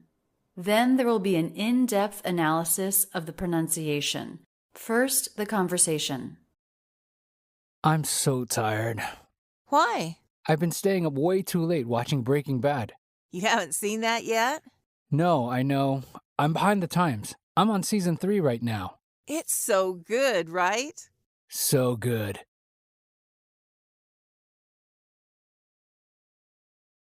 I'm so tired. Why? I'm so tired. I'm so tired. He really stresses the word so. I'm so tired. We usually stress the word so because we're using it to add emphasis. So if we want to add emphasis, then we're going to stress it more too. I'm so tired. I'm so hungry. I'm so sad. So is a word that's generally going to be made longer.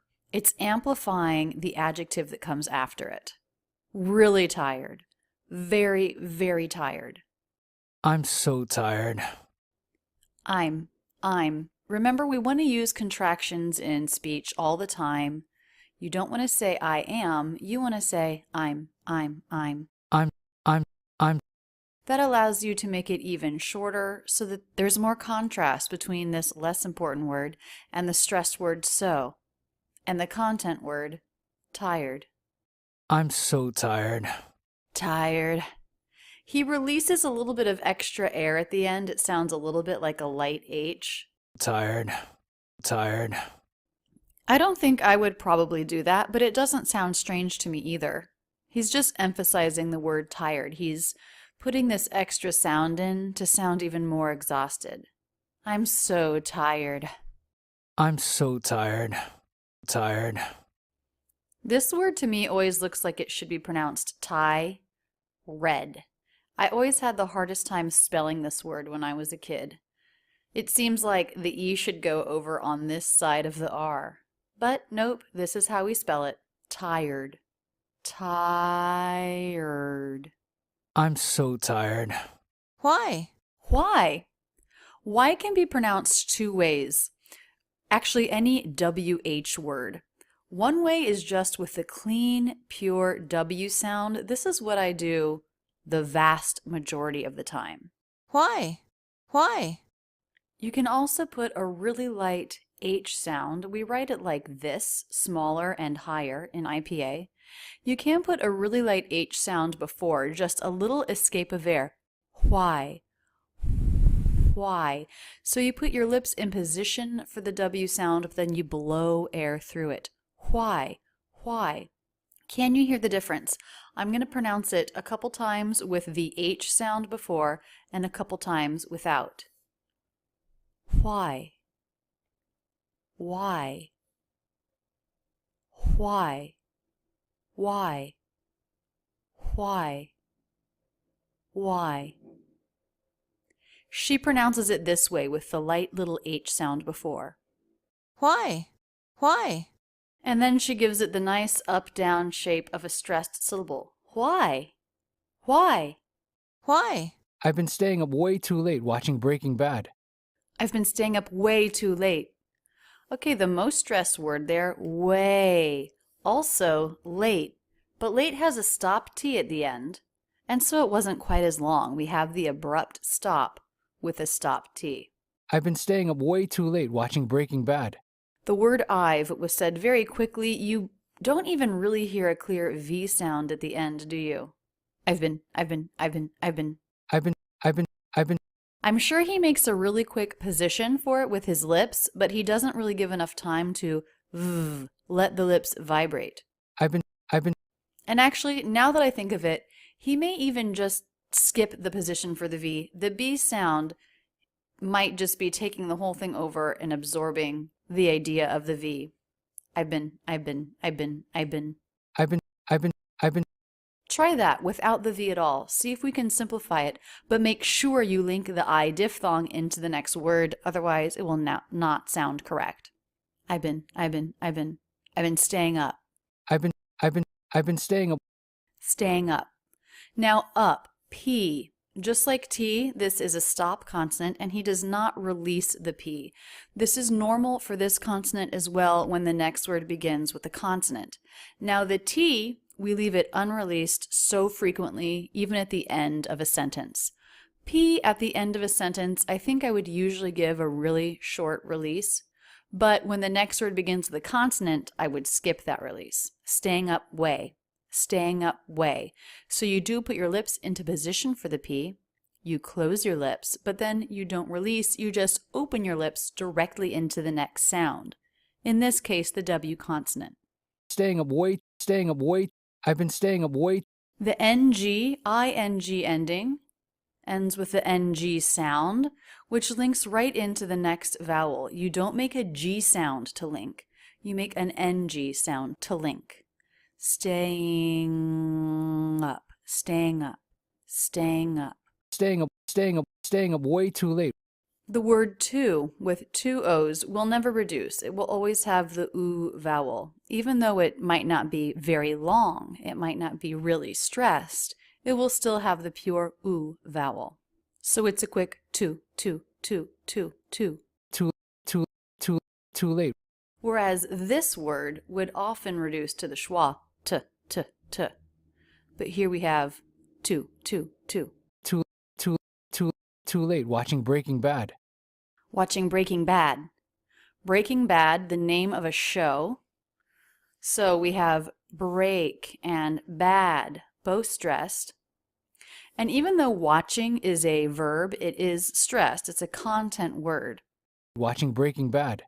He's making even more clear, he's stressing even more clearly the stress syllables of the title, Breaking Bad. Breaking Bad. Watching Breaking Bad. Watching Breaking Bad. Watching Breaking Bad. You haven't seen that yet? She's laughing a little bit in response here. Breaking Bad was a very popular show in America and a lot of people watched it. I didn't watch it until very recently. That's what gave me the idea for this conversation. But when I said that I was starting to watch that show, I got this question a lot. You haven't seen that yet? Because when it came out, it was so popular. So she has a little bit of laughter in her voice here at the very beginning. You haven't seen that yet? The word you said very quickly, you. You haven't. You haven't seen that yet? And the NT here, we have a stop sound. You haven't seen. Rather than releasing the T, making a stop. You haven't seen that yet? You haven't seen that yet? Two more stop T's. That, yet. You haven't seen that yet? That yet? That yet? That yet? That yet? Here it is with true T's. That yet? That yet? It's a lot more work to make those true T's. It's more awkward. It breaks up the sound. That's why we love our stop T's at the ends of sentences and when the next word begins with a consonant. In this case, it's the Y consonant. And the pitch goes up. It's a yes/no question. You haven't seen that yet? You haven't seen that yet? No, I know. I'm behind the times. I'm on season 3 right now. It's so good, right? So good. No, I know. Okay, two different words, spelled differently, but the same pronunciation, the N consonant and the O diphthong. No, I know. No, I know. No, I know. No, I know. And all connected. Even though I wrote it here with a comma, there's no break. No, I. Linking into the I diphthong. No, I know. No, I know. No, I know. I'm behind the times. I'm behind the times. The word behind, kind of unclear. The B wasn't too clear. I'm behind the times. The M and the B are both made with closed lips, so that's probably why the B ended up not being that clear. It's an unstressed syllable, and so he didn't take the time to really define the B. B. I'm behind. Behind. No D in behind. Why? Well, we have a consonant here, N, and then we have a consonant here, TH, voiced. And when the T or D come between two consonants, we often drop them. I'm behind the times. I'm behind the times. So just straight from the N sound into the TH sound. I'm behind the times. Behind, behind. I also want you to notice how short the first and unstressed syllable is compared to the second syllable, which is longer and has more shape in the voice. Behind, behind, behind the times. Behind the times. Then, just like the pattern here, we have a very quick the, and then a more stressed times. One syllable, content word. Behind the times. Da-da, da-da. Behind the times. Behind the times. The T in times is a true T. When the T is at the beginning of a word, especially a content word, it is a true T. Times. Times. Times. Times. Times. That sharper, crisper sound, releasing right into the I diphthong. I'm behind the times. I'm on season 3 right now. I'm on. Really quick I'm on. And he links the M into the next word, I'm on. So it could sound like it begins the next word. It ends and begins. This is how we link words together. I'm on season 3 right now. Season 3. 3 is the most stressed word there. 3. I'm on season 3 right now. I'm on season 3 right now. I'm on season 3 right now. So all of the energy of the sentence goes up to the peak at 3, and then it falls away from it right now. Right now. Energy goes down, pitch goes down, volume goes down. I'm on season 3 right now. I'm on season 3 right now. Right now, right, with a stop T. It's so good, right? So good. Okay, we have the word so again. And just like we said at the beginning of this video, so when it comes before an adjective, we're using it for stress, for emphasis. So that word itself will also be really stressed. It's so good. It's so good. So. So good. It's so good. Now, what do you notice about the S sound here? It connects right into the word so. It's so. It's so. Just one sound to connect. It's so good, right? Good, right? Good, right? Good. That's the D sound in the throat. Good. Good, good, good. She doesn't release it good with her tongue, but she makes the D sound with the throat. Good, right? Good, right? Before going into the R sound. So, unreleased D here. Good, right? Good, right? This allows the two words to flow together more. And she does do a very light release of the T. She does a little true T here at the end. She definitely could have made that a stop T. Good, right? Good, right? So good. Again, so stressed. So good. And here we have good, but this time it's at the end of the sentence, and he does release the D lightly. There's no next consonant, so he gives a light tongue release of the D. So good. D. So good. Good. Different from this good. Good, right? Where there was a next word that began with a consonant. So he could have skipped the release here at the end, so good, and just made that D sound in the throat. But I do think at the end of a sentence, we tend to release the D a little bit more than not releasing the D. We definitely skip the release when the next word is a consonant, but at the end, it's okay to go ahead and make a light release there like he did. So good. So good. Good. Let's listen to the whole conversation one more time. I'm so tired. Why? I've been staying up way too late watching Breaking Bad. You haven't seen that yet? No, I know.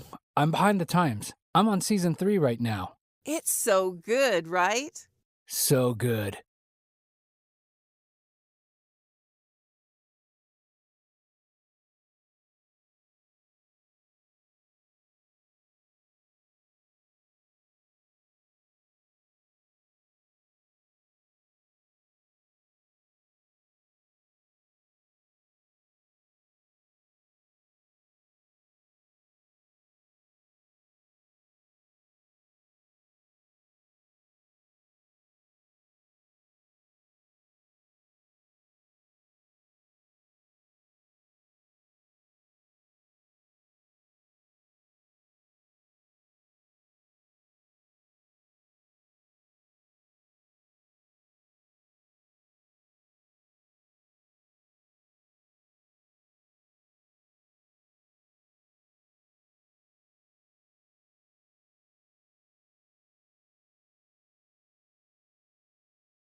In this Ben Franklin exercise, you'll first hear a short conversation.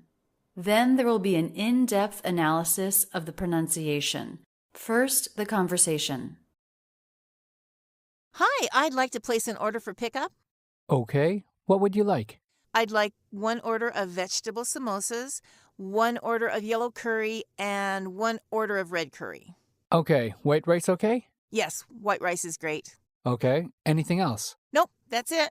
Okay, total is $28.31, and the order will be ready in 35 minutes. Great, thank you. Hi, I'd like to place an order for pickup. Hi! Hi! Wow, this woman has a lot of energy in her voice. There's a big up-down shape. Hi! And all of the pitch is pretty high in general. Very friendly, very energized. Hi, I'd like to place an order for pickup. I'd like to place an order. So the reduction here, I'd, the contraction is for I would. To say I would like and contract it I'd like, this is a common phrase that we use when we're asking for something, when we're ordering something at a restaurant or a food cart or a stall or anything where we're asking for something, a deli counter maybe. I'd like a pound of ham sliced. I'd like. I'd like to place an order for pickup. Like to place. Now it's a very light true T, it's not very strong. And then of course reduced schwa, like to. Now why is this a true T and not a flap T? It's because the sound before was unvoiced. The K sound is unvoiced. So it makes sense that the sound after it would also be unvoiced, the T sound. Like to, I'd like to, I'd like to. Go ahead and practice those 3 words together. I'd like to.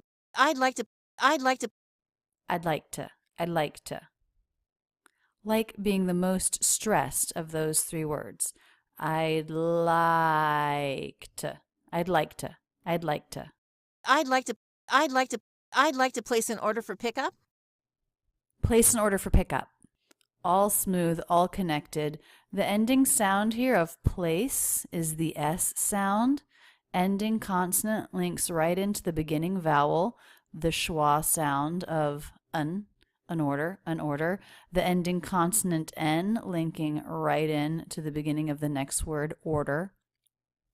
This begins with the aw vowel, but when the aw vowel is followed by R, it's much different than the pure aw vowel. The lips round a lot more. O, instead of ah. O, round the lips, or, order. This word may be difficult for you to pronounce. A lot of people have a hard time with words when there's like more than 1 R, 2 R's in this case. I do have a video on the YouTube channel specifically on how to pronounce this word, so check it out if you need extra help with it. Order. I'd like to place an order for pickup. For pickup. For reduced schwa R, very fast. Remember, the R is a syllabic consonant. It absorbs the schwa. You don't need to try to make a vowel sound here. Just the F consonant and the R consonant. For pickup. For pickup? For pickup. Very, very light K sound here. Pick-up, cup. Connecting into the next word, which begins with a vowel. The as in butter vowel. And the P sound, no release. We do not hear p, but just pick up. The lips come together.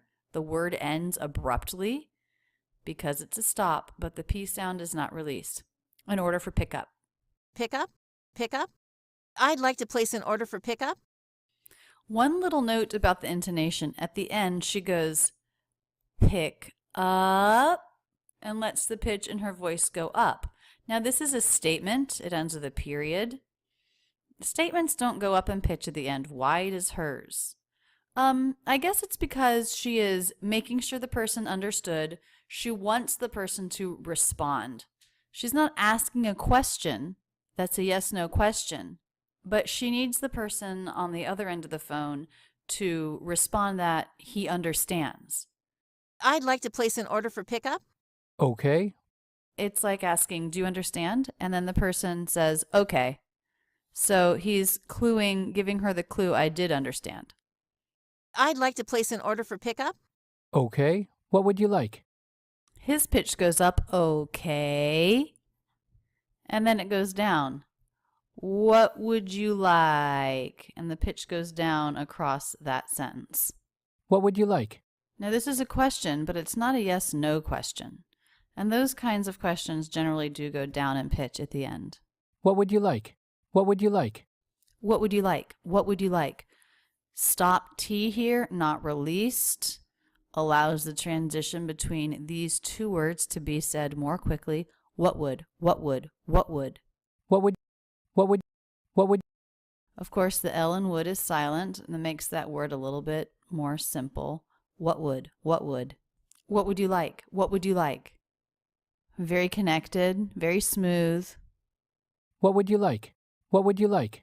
I'd like 1 order of vegetable samosas, 1 order of yellow curry, and 1 order of red curry. I'd like a pause here as she thinks and an unreleased K. So K is also a stop consonant, and it's generally given a light release, but she does not give it a release here. And again, we have the apostrophe D. That's the contraction of would. I'd like 1 order of vegetable samosas. 1 order. 1 begins with a W consonant, even though it looks like it begins with a vowel. Lips are in a tight circle. 1 order. 1 order of vegetable samosas. A vegetable. So let's look at this. The word of, she reduces it to the schwa, and then she drops this sound. Well, okay, I guess who knows if she drops it or not. It doesn't really matter. It is a V sound. And so when you have 2 consonants that come together, one after the other, you just connect them like one sound. So we often do drop the V sound in the word of, but here, because the next word begins in the same sound, it's not really dropped. It's just connected right in. It's just the same sound. A vegetable. So she puts a little schwa sound in front of the next word. A vegetable. Now let's look at the word vegetable. It looks like 4 syllables. Vegetable. But she says it as 3 syllables. This is the most common pronunciation. It's simpler. You should do it too. Vegetable. So dropping this syllable, veg, that's the stressed syllable, veg, to, with the schwa, to, bull, vegetable. Vegetable samosas. Samosas, and the pitch goes up at the end. She's listing things off. Now, in a list, pitch goes up at the end of each item until the end when the pitch goes down. So let's take a listen as we keep going and see if she follows this pattern. But here she's listing the first thing and her pitch does go up at the end. Vegetable samosas, samosas. Vegetable samosas, samosas. 3-syllable word, stress on the middle syllable, and then the other 2 syllables have schwas in them. Very fast. Samosas. Again, very fast schwa syllable there. Samosas. Samosas. Samosas, samosas. Vegetable samosas. 1 order of yellow curry. Big pause here. Between items, we have a comma that we would write, and as she speaks, she does a big vocal pause to show a break between the 2 items. Vegetable samosas. 1 order of yellow curry. It's hard to tell if she drops the V sound here or not. I don't really feel like I hear it. 1 order of yellow curry, So again, it's just the schwa sound. 1 order a yellow curry in front of the next word. 1 order a yellow curry, order a yellow, order a yellow. 1 order of yellow curry, 1 order of yellow curry. Yellow curry. So she doesn't really make her voice go up in pitch at the end. It really kind of goes down. Yellow curry. So I just said in a list we generally go up in pitch at the end of every item until the end, and she is breaking my rule a little bit. It still sounds fine though. 1 order of yellow curry and 1 order of red curry. And sometimes when we're thinking, we're making lists like this, we do hold out the vowel in and as we're thinking. And.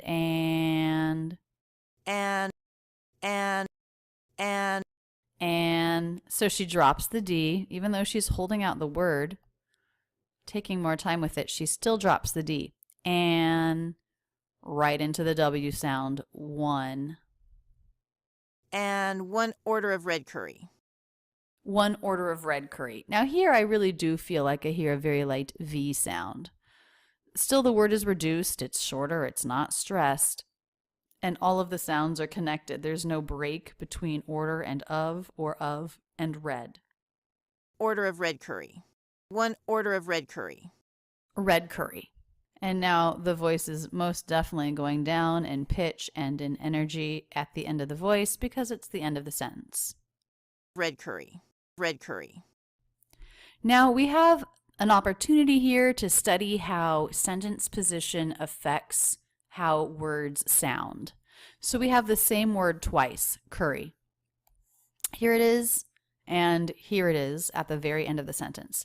Now, at the very end of a sentence, the voice really goes down in pitch and in energy and in volume. And so I want to show that even though it's the same word, that it sounds really different at the end of the sentence than it does elsewhere in the sentence. So first, let's listen to it a couple times here. The word curry. Curry, curry, curry. And now let's listen to it a couple times here at the end of the sentence. Curry, curry, curry. It sounds really different, doesn't it? So when you can make your sentences end like this. Curry, curry, curry. Low in pitch, low in energy. It really gives a nice American shape to your sentences. It makes you sound very natural. And this is not going to come across as mumbled speech because you're only doing it at the very end of your sentences. It's just going to sound very natural. 1 order of yellow curry and 1 order of red curry. Curry, curry, curry, curry, curry, curry. So think about that as you go and work with these sentences in the soundboard after the video. Really think about the end of your sentences and imitating that lower level of energy and the lower volume. Okay, white rice okay? Yes, white rice is great. Okay, anything else? Okay, okay. Voice going down in pitch. Okay. Okay. Okay. Okay, white rice okay? White rice okay? This is a yes/no question, so his voice goes up in pitch at the end. White rice okay? White rice okay? Notice we have a stop T here, unreleased T. The next sound is a consonant, so that's normally how we would do that. Not release it. White rice, white rice. White rice, white rice, white rice. WH words. They can be pronounced two ways, either with a clean W. That's what I do. That's what he does here in the audio clip. But some people do put a light H sound in front of it. We write it like this in IPA. A little H sound up high. White, white. You can hear a little escape of air before the W. White.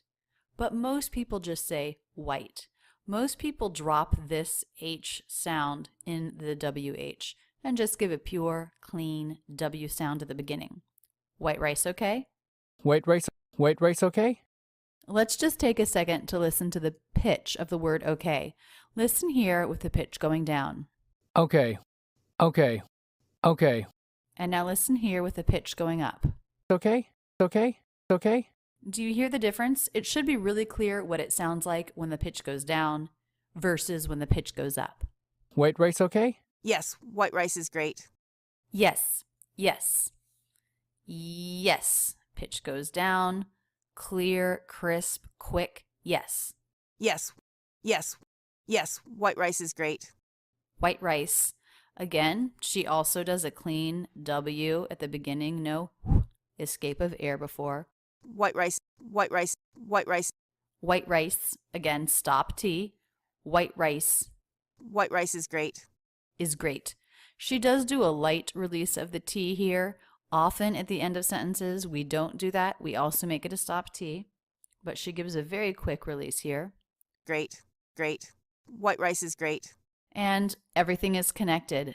Rice ends in the S sound. White rices. It connects right into the next word. White rice is great. White rice is great. White rice is great. Okay. Anything else? Okay. Now here we have the word okay 3 times. Why? So okay is used for a couple of things. Here and here, it's used to say, I understand you. I've got it. And here, it's being used to ask if something is all right. White rice okay? Is white rice okay, or would you prefer brown? So we're using okay a couple of different ways here. Okay, is that all right with you? Is that pleasing to you? And then over here as a way to show understood, I've got you. Okay. Anything else? Anything else? Anything else? All connected. Anything else? Anything else? Anything else? Remember when we have an ending consonant and a beginning vowel, that's always a good opportunity to link. Think of the consonant as beginning the next word. Else, else, else. Anything else? Anything else? It just helps to make a smooth connection. Anything else? Anything else? Nope, that's it. Okay. Total is 2831. Nope, nope. That's a casual way to say no.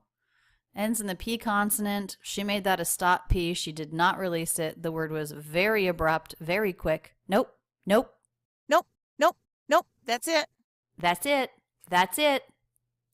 Again, the pitch of her voice is a little bit higher than normal, and I think that that is making a more friendly tone. Now, I'm not saying that in order to appear friendly, you should constantly be bringing the pitch of your voice up a little bit, but that is what she's doing here, and I think you can do that sometimes to show extra friendliness or politeness with someone you don't know.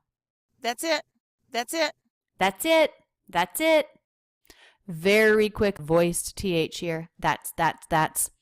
I would imagine her tongue tip did not come through her teeth here, but just pressed behind the teeth, which are closed. That's it. That's it. That's it. TS sound, ending consonant sound, connecting right into the beginning vowel of the next word. To connect those words. That's it. That's it. Nope, that's it. And here at the end, a stop T, no release, very short and abrupt. That's it. That's it. That's it. Okay. Total is 2831. Okay. So here he's using this word to say, I understand, I've got you. This is all for the order, nothing more. Okay. Okay. Okay. Total is 2831. Total. Total. That word's pretty hard. It's got a flap T in it. And I think the flap T is especially hard when the sounds after it are the schwa L. Total. Total. Total. Total. Total. You just do a quick bounce of the front of the tongue for the flap, and then you work the back of the tongue for the dark L. You might want to slow that word down. Total. You can't slow down the flap, but really slow down the sounds before and the sounds after. I think that will help work out how to make this word a little bit more quickly and cleanly and easily. Total. Total. Total is 2831. Total is 2831. Let me write this out. 2831. Okay, a couple things to note. The T in 20 is usually dropped. He does that here. 20, no T. 28, 28. 28, 28, 28. Also, there's no break between the words 28. They connect together. 20. This ends in the E sound. 28. Right into the next word. 28, 28, 2831. 28. He does do a stop T here. The next sound is the TH sound, a consonant, so we want to make that a stop. 28, 31. What about this T? 30, 30, 31. It's a flap T. The sound before is an R. The sound after is a vowel. It's the E vowel. So that's a flap. 30, 30, 31. 30, 30, 31. 31. And here, again, 1 begins with the W consonant, and the E vowel goes right into the W. 31. 28, 31. Nice and smooth. 2831. 2831. And the order will be ready in 35 minutes. Great, thank you. And the order. And the order. What do you notice about the D there? Dropped. Really common to drop the D in that word. And the order. And the order. And the order. And the order. The order. The order. The word the, pronounced with the E as in she vowel here. Why? Because the next word begins with a vowel. When the next word begins with a vowel or diphthong, we pronounce THE with the E vowel. The. When the next word begins with a consonant, we pronounce it with the schwa. The. Here it's a vowel, so it's the order. The order. All connected, no break between those words. The order. The order. The order. The order will be ready in 35 minutes. We'll be ready in. Again, all very connected. Re. First syllable there is the most stressed. It ends in the E vowel, which connects right into the I vowel. Ready in. Will be ready in. Don't try to separate those words at all. We'll be ready in 35 minutes. 30, again, a clear flap T. 30, 35, clear flap T. 30, 35 minutes. 35 minutes. Great, thank you. She makes her G sound like a K, doesn't she? This is the same woman who recorded the scripted conversation earlier in this course where she said the word great and it sounded like a K. Adding a little extra air.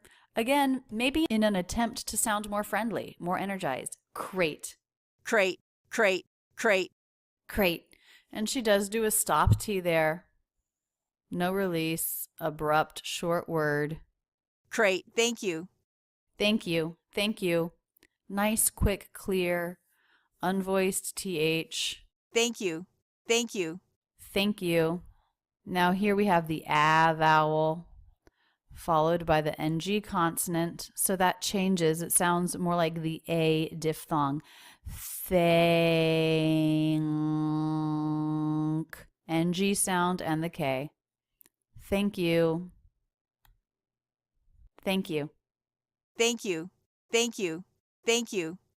Listen to the whole dialogue again. Hi, I'd like to place an order for pickup. Okay. What would you like? I'd like 1 order of vegetable samosas, 1 order of yellow curry, and 1 order of red curry. Okay, white rice okay? Yes, white rice is great. Okay, anything else? Nope, that's it. Okay, total is $28.31, and the order will be ready in 35 minutes. Great, thank you.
In this Ben Franklin exercise, you'll first hear a short conversation.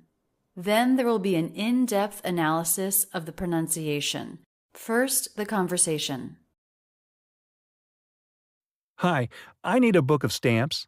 Okay, American flag okay? What else do you have? We have botanical art, pickup trucks, and national parks. I'll take the national parks. Actually, can I get 2 books? All right, will that be all?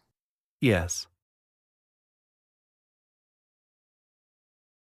Hi, I need a book of stamps. Hi. Quick up-down shape of the voice. Hi, I need a book of stamps. I need a book of stamps.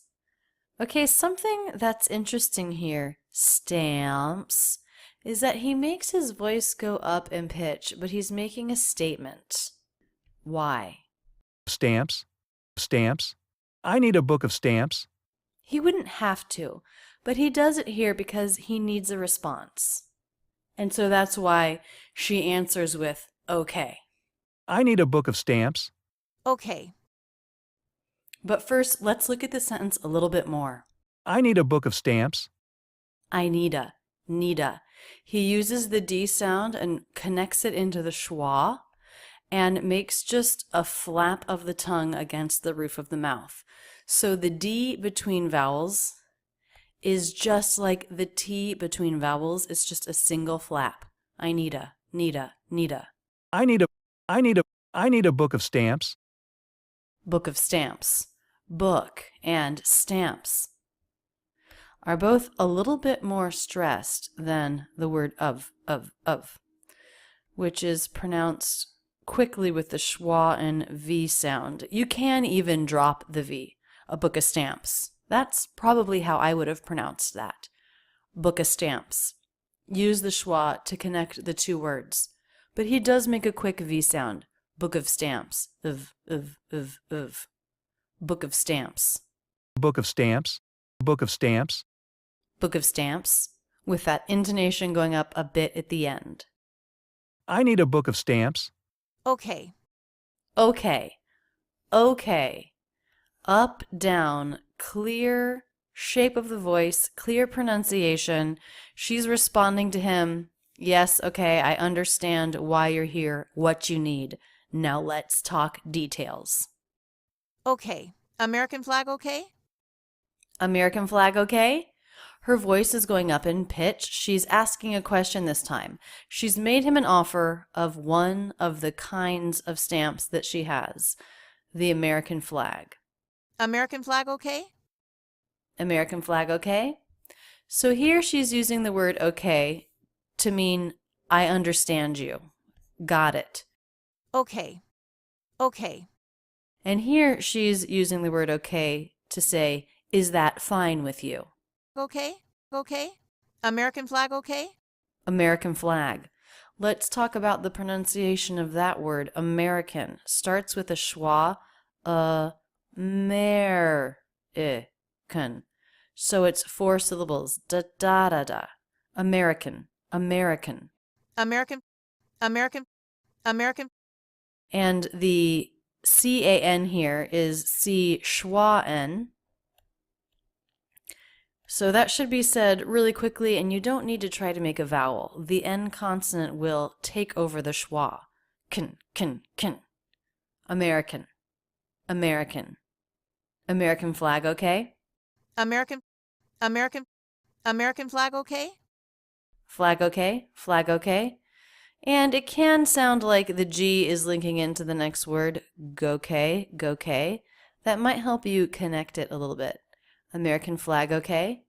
American flag okay? American flag okay? What else do you have? The American English thinking vowel, as in butter, he just says it really quickly and links it right on to the next word. What else do you have? What else do you have? What else do you have? What else do you have? Else, the most stressed word there, it's the peak of the sentence. What else do you have? Notice he makes a flap T to connect what and else. What else? What else? What else? What else? What else? These two words go together somewhat frequently. What else do you want? What else do you need? What else are you looking for? So keep that in mind. We want to use a flap T to link those really smoothly. What else? What else? What else do you have? Do you have? Do you have? Do and you were both pronounced quickly. Do you have? Do you have? Do you have? Do you have? Do you have? Do you have? It's a little hard to tell if he made a pure oo vowel or a schwa. It's always nice when it's pronounced so quickly that you're not quite sure, because then you know that he's doing a really nice job of providing rhythmic contrast with do you and else. But it sounds like this one might have been an oo, and this one might have been a schwa. Do you have? Do you have? Do you have? Do you have? Do you have? What else do you have? But the important thing is that you make them really quick. What else do you have? Have. A little bit more stressed, a little bit more clear than do you? Do you? Do you? Do you have? Do you have? Do you have? Do you have? What else do you have? So the word have ends in the V sound. And I have made a video that is an advanced topic video about ending voiced consonants. The V sound is voiced, v, and it pairs with the F sound, which has the same mouth position but is unvoiced. And when we have a word that ends in a voiced sound like V, this is considered weak. And so it often sounds like an F, but a very weak F. There's not voice in it. Have. It's actually an F sound and not a V sound. Listen to the sound in isolation a couple of times. Have. We don't hear v, do we? Now, the ending voice consonant will be stronger if it links in to a beginning vowel or diphthong. But if it's at the end of the word and there's no vowel or diphthong link, it's going to be weak, and you're going to hear it as an F rather than a V. So you're going to be taking some of the breath and some of the energy out. So it doesn't sound like a strong V or a strong F. It sounds like a weak F. Have. What else do you have? We have botanical art, pickup trucks, and national parks. I'll take the national parks. Okay, speaking of weak consonants, I don't even hear the V sound in the phrase, we have botanical. Do you hear it? We have botanical art. We have botanical art. So whether she made a really light, quick V that we don't hear or not, it's the same idea. This ending voiced consonant, weak consonant, the next sound is not a vowel or diphthong. You really don't need to spend a lot of time there. It can be very quick. I don't know if I would say you should think of it as being dropped, because then it might sound funny. But she made it sound dropped and it didn't sound funny. So if everything else is good, it might work really well. We have botanical art. We have botanical art. We have botanical art. We have botanical art. We have botanical art. So there I'm slowing it down and I'm dropping the V, but notice I am not putting a break between have and botanical. I'm going right from the A sound into the B. We have botanical art. We have botanical art. We have botanical art. So if you're going to drop the V sound, you must make sure that you connect it in. Otherwise, it will definitely sound strange. We have botanical art. Botanical. Botanical. Here we have a T between vowels, but it's a true T. What's up with that? Botanical. Botanical. Botanical. Botanical. Why is it a true T? It's a true T because it's the stressed syllable. And anytime a T starts a stressed syllable, even if it's between vowels or after an R before a vowel, it is a true T. First syllable reduces to the schwa. Tan. Ical. And then two quick unstressed syllables. Botanical. Botanical. Notice this is an A vowel followed by a nasal consonant, in this case the N. And as you may have studied already in the academy, the A vowel isn't pure and it shifts into an as in butter sound there. Tan. And then the N. So slow that syllable down. Try it slowly with that pronunciation. Tan. Botanical.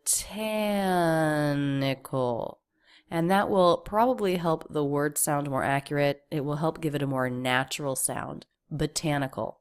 Botanical. Botanical. Botanical. We have botanical art. Botanical art. Notice she makes a stop T here. Botanical art. Art. So the word is abrupt. Botanical art. Botanical art. Botanical art. Also notice the pitch goes up. That's because she's making a list. She is listing things. So the intonation for each item in a list goes up until the end when the last one goes down. We have botanical art, pickup trucks, and national parks. Pickup trucks. Trucks. A little less clear, but still an up shape of the intonation. Botanical art, pickup trucks, and national parks. And the intonation goes down at the end. Botanical art, pickup trucks, and national parks. Pickup trucks. Pickup trucks. Stop P here. She doesn't release the P. Pickup trucks. But she closes her lips. Pick up. It makes it a little abrupt. Pickup trucks. And then goes right into the next word. Trucks. Pickup trucks, and national parks. And national parks. So she drops the D, as we almost always do in this word, connects the N consonants, so there's a nice transition there. And national parks. And national parks. And national parks. She makes a pure A vowel here rather than reducing to the schwa. She's holding this word out a little bit. as she's thinking of all of the things, all of the kinds of stamps that they offer. And national parks. National parks. TI here makes the SH sound shh. National. National. National parks. National botanical art, pickup trucks, and national parks. We have a couple of KS clusters there. Trucks, x, parks, x, x. They're very crisp, clean sounds. Trucks, parks, x, x. Back of the tongue releases right into the S sound. X, x, k, s, x. Pickup trucks and national parks. Pickup trucks and national parks. I'll take the national parks.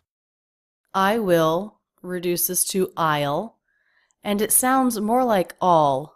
I'll take, I'll take. That allows him to make it more quickly than I'll. I'll take. I'll take the national parks. The K sound, take the. Again, it's not released, just like the P here. The next phrase is a consonant, the. Take the. It's a stop. He doesn't release the K. Take the. Take the national parks. But I still hear the K because the word is just a little bit more abrupt than it would be if there wasn't a K at all. Tay the. If I leave out the stop, tay the. It's different than take the. Do you hear how it's more abrupt and there's just a little lift when I have the idea of the stop for the K? Take the. And now without it, tay the. The smooth connection there, the word tay being a little bit longer. We want the abruptness of take the. Take the national parks. The national parks. National, stress on the first syllable, national parks, and then another little stress up down of the voice on parks. I'll take the national parks. I'll take the national parks. Actually, can I get 2 books? All right, will that be all? Yes. Actually, actual. Again, the T here, he's making an SH sound with that. Actual. Actually. Actually. And I really don't hear this K sound at all. Actually. It's so fast that I don't really notice the stop. Actually. Some people will pronounce this with an extra syllable, actual. But he's saying actual. So he's not making an oo sound and then a schwa. He's mostly just making an oo sound. Actually.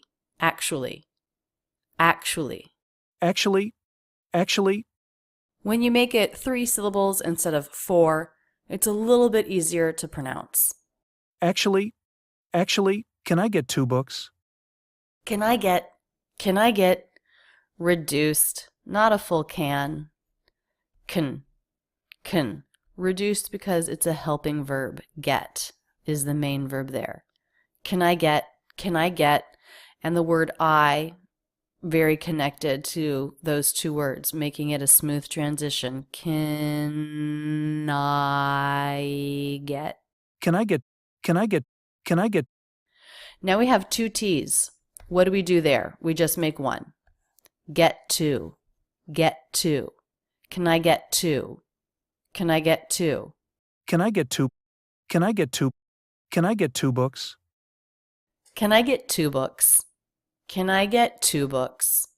He could have made his intonation go up at the end since it's a yes/no question, but he doesn't. The last 2 words are flatter.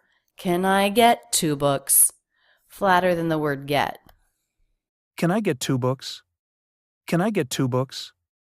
So even though we have these ideas about intonation, yes/no questions go up. For example, You will definitely find examples of Americans speaking that don't always follow the rules perfectly, just to make life a little more confusing.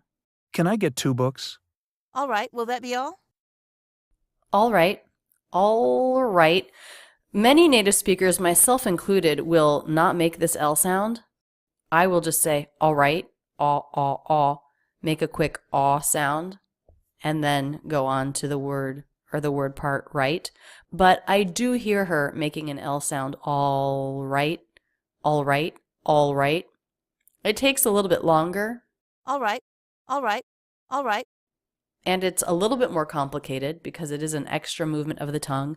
You can leave the L out if you want. You can just try all right, all right, All right, all right, all right. all right. Clear stop T. We do not hear a release. All right. All right, all right. Will that be all? Will that be all? Will that be all? Yes, no question. Her pitch does go up. In general, if it's a yes, no question, it's polite to make your voice go up. Will that be all? Will that be all? Will that be all? So we only have one reduction there. I'm not sure if I should call it a reduction. It's the stop T. Will that be all? All is the most stressed there. Will that be all? Will that be all? Even though we don't have reductions, all of the sounds still link together really smoothly and easily. Sometimes I tell people that reductions help us link, and that's true, but we don't need them. We can still have the connection between words in a phrase where we don't have reductions. Will that be all? Will that be all? Will that be all? Gliding from one sound to another. Here we have the E vowel followed by the aw vowel. And you can think of putting a Y sound in there. Y, which is written in IPA with the letter J. Be all, be all. Be all? Be all? Will that be all?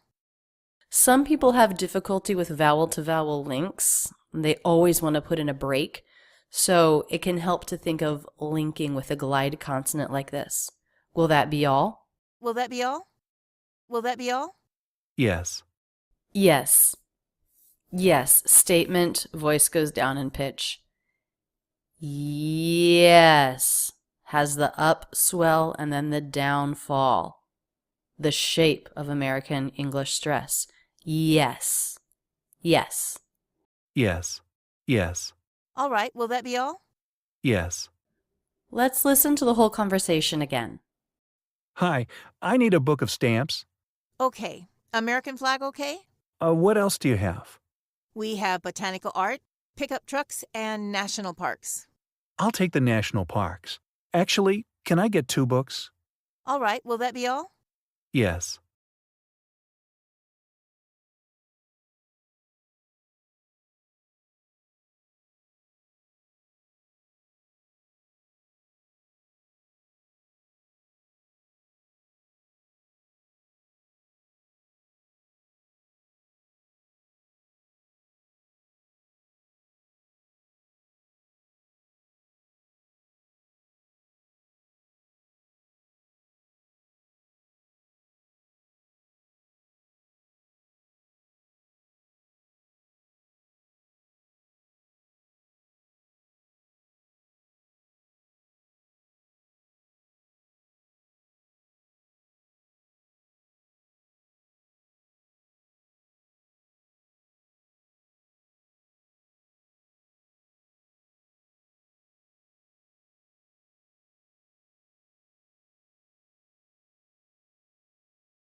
In this Ben Franklin exercise, you'll first hear a short conversation. Then there will be an in-depth analysis of the pronunciation. First, the conversation. Hey, I heard John and Megan broke up. Yeah. Do you know what happened? I think she dumped him, but I don't know why. He must be pretty bummed out. I would imagine. I think he was more into it than she was. Hey, I heard John and Megan broke up. Yeah. Hey, hey, hey. Nice up-down shape of a stressed syllable, done quickly. Hey, hey, hey. Hey, hey, I heard John and Megan broke up. I heard John and Megan. I heard... The D here is not released. I heard John. Heard John. There I'm holding it out more. I heard John. I heard John. I heard John. Of course, it won't be held out that much in conversation. I heard John. I heard... But there is still a very quick sound, which makes it different from the word her. That's how a native speaker hears a little bit of D, is just that... I heard John. I heard John. I heard John. I heard John. If the next word began with a vowel, like let's say, Aaron. I heard Aaron. I heard Aaron. Duh. Then you will hear the D more clearly. It will link into the next word. But since this word begins with a consonant, we really hardly hear the D. I heard John. I heard John.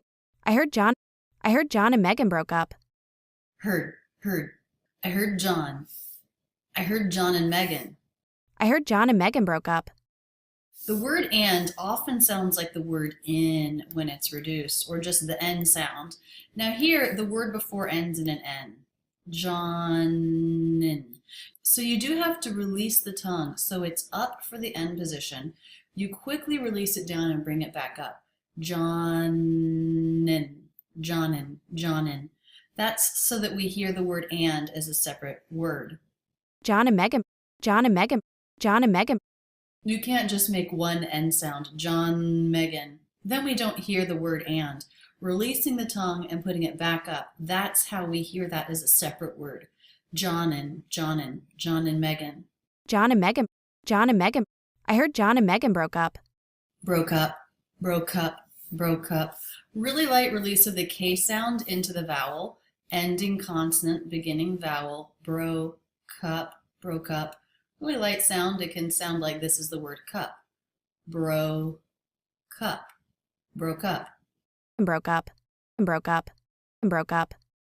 When you link things together like this, it will help make your speech more smooth. Broke up. And she does do a light release of the P. She wouldn't have to. It's a stop consonant. She could say broke up, and bring the lips together for a P without releasing. But she does do a little release here. Broke up. I heard John and Megan broke up. Yeah. What do you notice about the shape of that word? Yeah. Just like hey, it's just one word and it's got that up-down shape. Yeah.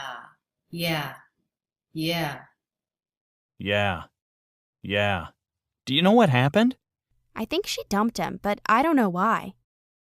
D. He reduces the word do, which has the oo vowel, to the schwa. Do you know? And I think he does make a pure oo here. Do you? But it's so fast. Do you know? Do you know what happened? So no has some stress. Do you know what happened? And then the word happened has the most stress. Happened, and it goes up in pitch at the end because it's a yes, no question. Do you know what happened? But these two words are so fast. Do you? Do you know what happened? Know what? This looks like we have two W sounds, but really the word know has the O as in no diphthong. No what? Know what? Know what? Know what? And that links right into the W consonant. Do you know what happened? And the T here, what? What? Stop T, not released. What happened? What happened? What happened? The ED ending here is pronounced as a D sound. In IPA, it would be written with the D sound because the sound before is a voice, it's the N. But it's not happened. It's not a strong release, it's very light. Happened? Happened? Happened? Do you know what happened? And it actually sounds more like a light T. Bent, bent, happened. Really light sound there. Happened? Happened? Happened? Happened, happened. Happened? Happened? Do you know what happened? I think she dumped him. I think she. Kind of high in pitch. Really light release of the K sound. She. Little K before the SH. I think she. The E vowel really short. I think she dumped him. The word that's the most stressed here, that gets the most length, is dumped. Dumped. Dumped him. Dumped him. Okay, the ED here would be a T sound. Why? Because the sound before is an unvoiced consonant P. Dumped. And she clearly drops the H here, dumped him, and just links this right into the next word. Dumped him.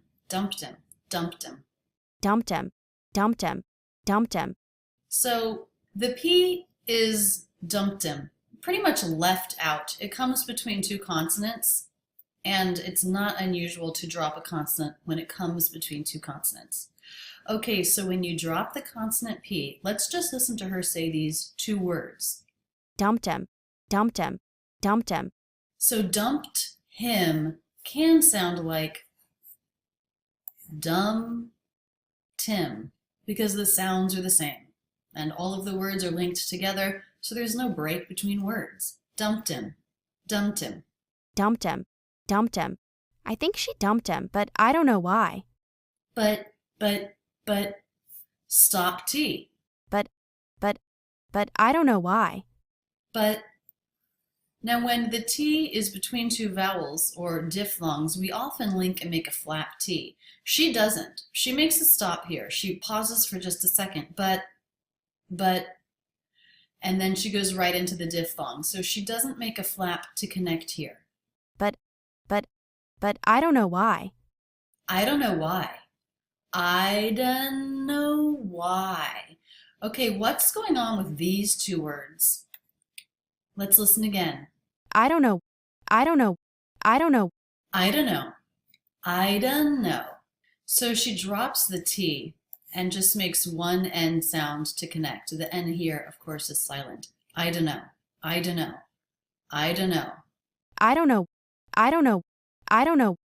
It's a common way to pronounce these three words together.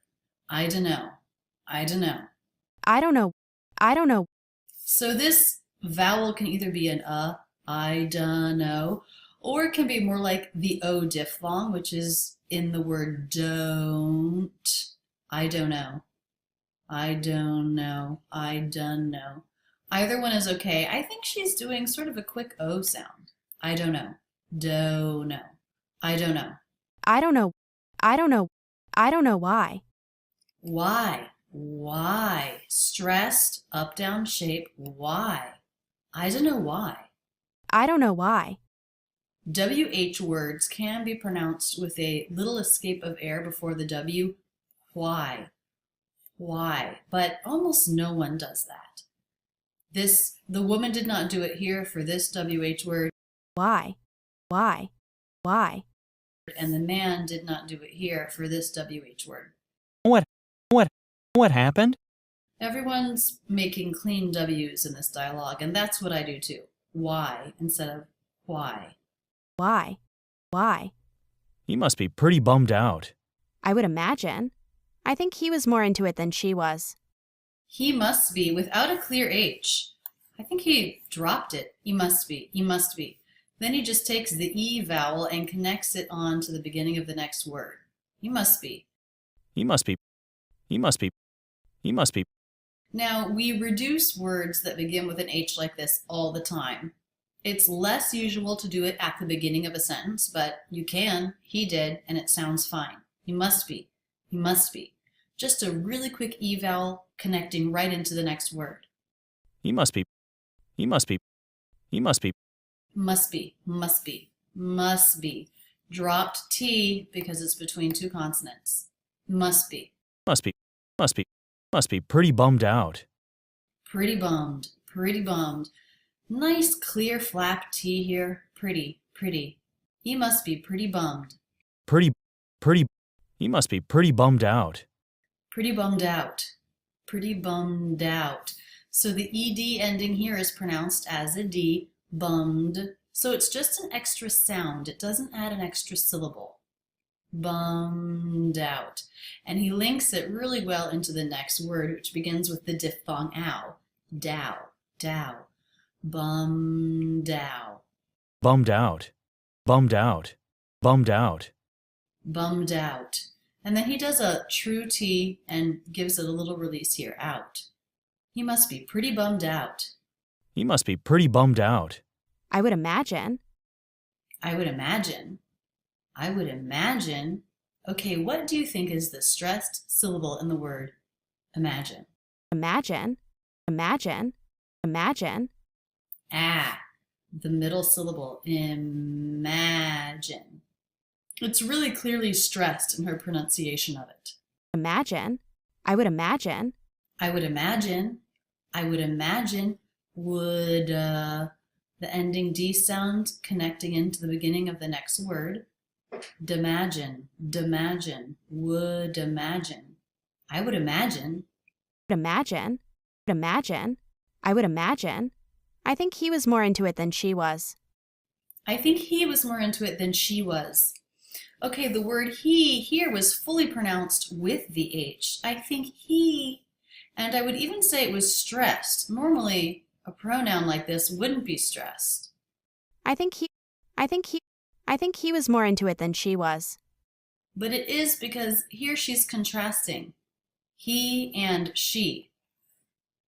So they're both more clear than they would be if they were acting more like a pronoun in a sentence. I think he was more into it than she was. For example, if the sentence stopped at it, I think he was more into it. I would probably stress into. But here I'm contrasting he and she. So they're going to get more stress. I'm not going to reduce he by dropping the H. He was more into it than she was. I think he was more into it than she was. Was more into it. Was more into it. The word was really fast, reduced to the schwa, was, he was. He was more into it. More into it. More into it. Ending R consonant, linking into the beginning vowel. Was more into it. He was more into it. He was more into it. He was more into it than she was. Into it, stop T. Next word begins with a consonant. So that's a stop T. Into it then. Into it then. Into it then. Into it then. Then. And I would probably reduce this to then, but I think she puts more of a real vowel in there. Then, which is a quick a plus n nasal. Then. Just a little bit more jaw drop than the way I might do it with a schwa. He was more into it than she was. Then. But it's still really quick. It's not as important as the word she, which we're using to contrast with he. Then. I think he was more into it than she was. And the final word was not reduced. It's the final word, and we generally don't reduce final words. Let's listen for a second. Let's compare this was. She was. with this was, which does reduce. He was. They sound really different, don't they? That's the difference between a reduced word and a word that is not reduced. I think he was more into it than she was. Let's listen to the whole dialogue one more time. Hey, I heard John and Megan broke up. Yeah. Do you know what happened? I think she dumped him, but I don't know why. He must be pretty bummed out. I would imagine. I think he was more into it than she was.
In this Ben Franklin exercise, you'll first hear a short conversation. Then there will be an in-depth analysis of the pronunciation. First, the conversation. We need to schedule a time to meet to plan the client presentation. Yeah, I'm ready. Can you do it this afternoon? Actually, I'm leaving early today. I have to pick up my kid from school. Oh, okay. Tomorrow's no good for me. That pushes it to next week. Any time on Monday work for you? Monday's wide open for me. Great. How about 2:30? Done. How much time do you think we need? I don't know. Let's say an hour and a half, just to be safe. We need to schedule a time to meet to plan the client presentation. Yeah, I'm ready. We need to schedule the time. Need. The most stress there, the longest, the clearest. Also time. We need to schedule a time. We need to schedule a time. We need to schedule a time. The intonation was a little different there. She's going to continue on for the rest of the sentence. Schedule, a content word, but not quite as stressed as the words need and time. Schedule. So not every content word has the exact same stress within a sentence. Within a sentence, the speaker is always choosing subconsciously the words to bring out. So she brings out the word need, the verb, what has to happen. We need to do this. And she brings out time, which is on their calendar, the time that they're going to block off for this meeting that they're going to have. Let's look at the word to here, the first occurrence of it. We need to schedule a time. Now we know that the word to reduces to have the schwa, and the T can either be a true T or a flap T. Let's listen to what happens here. We need to. So it's not really a flap and it's not really a true T. Really, she's just dropped the T altogether because the sound before is a D. So the D between vowels is pronounced like a flap, and the T between vowels is pronounced like a flap, the same sound. So here the D comes between two vowels. I don't think she does quite a flap. I feel like I hear some of that D sound, which is when the tongue is in position for the D, but the air is stopped and we get that sound in the throat. We need to schedule a time. Need. So to me it's more of a D than a flap, but I don't hear a T at all. Need. So when the word need is followed by the word to, you can just drop the T and attach a schwa to the end. Need. We need. We need. We need to schedule a time. We need to schedule. We need to schedule. The schwa is said so quickly there. We need to schedule. We need to schedule. Schedule. Schedule.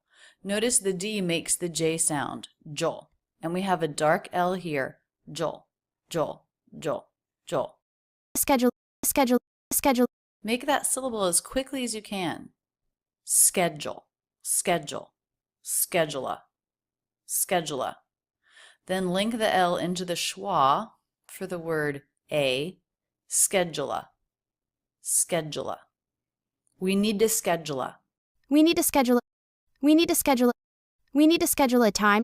So these things, these linking ending consonant to beginning vowel, dropping a T and linking it in, these little things all help to make the line smooth, smooth, smooth.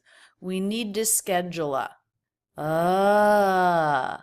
There's no break in the sound. There's no abrupt pitch change. The pitch is gliding up or gliding down.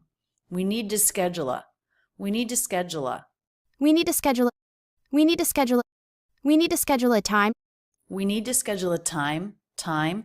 True T there. The T is always a true T when it starts a stressed syllable. Time to meet to plan the client presentation. To meet to plan. To meet to plan.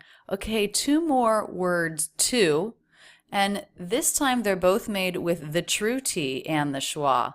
Meet to and time to. Time to meet to. Time to meet to. Time to meet to. Time to meet to. Time to meet to. So the T will always be a true T when it follows a T.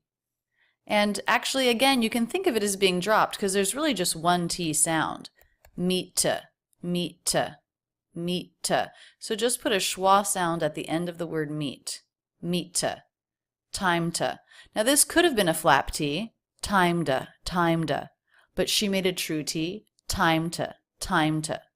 As long as the vowel is reduced and the word is said quickly, it sounds right. Both a flap T and a true T sound good and sound right.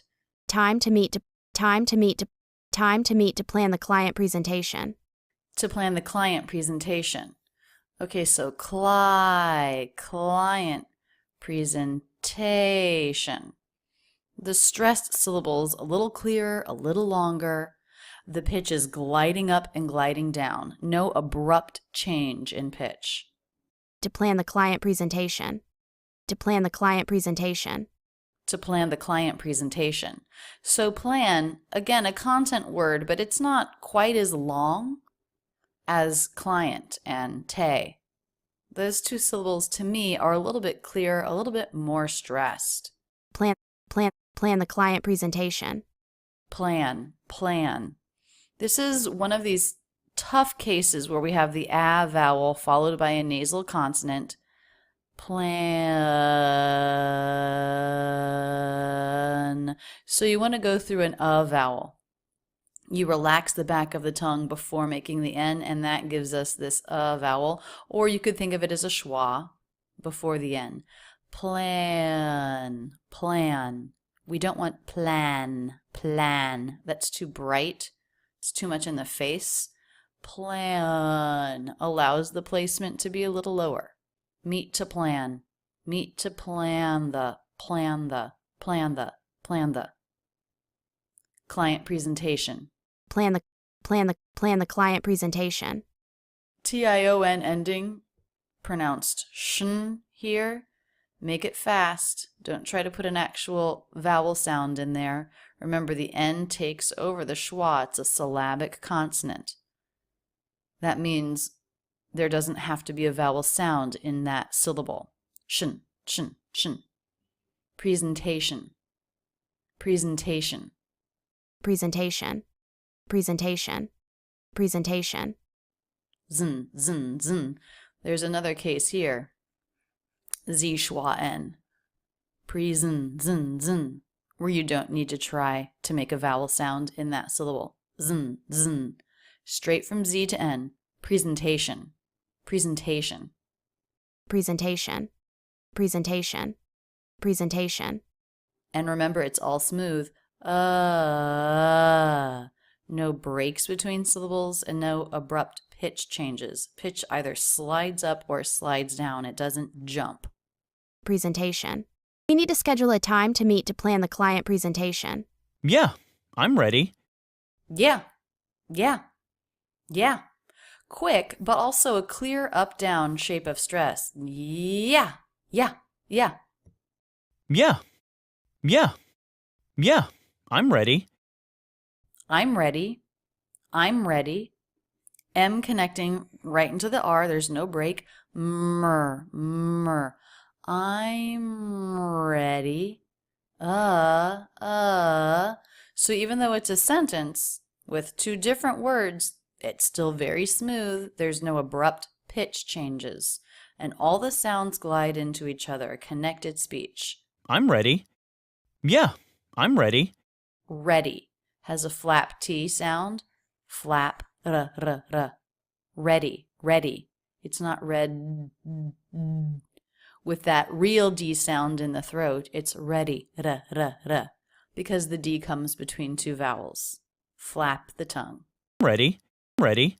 I'm ready. Can you do it this afternoon? Can you do it?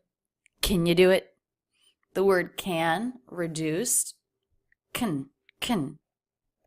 Schwa N, again, the N is a syllabic consonant. You don't need to actually try to make an sound between the K and the N. Can. Straight from the K sound to the N sound. Can you do it this afternoon? As I listen to these four words on a loop, can you do it? Can you do it? Can you do it? Can you do it? It kind of sounds like a song, doesn't it? Can you do it? Can you do it? Can you do it? It's so funny to me how when we take little segments of speech and isolate them from the whole sentence, how it really sounds like a song. Can you do it? Can you do it? Can you do it? Can you do it? Can you do it? I love that.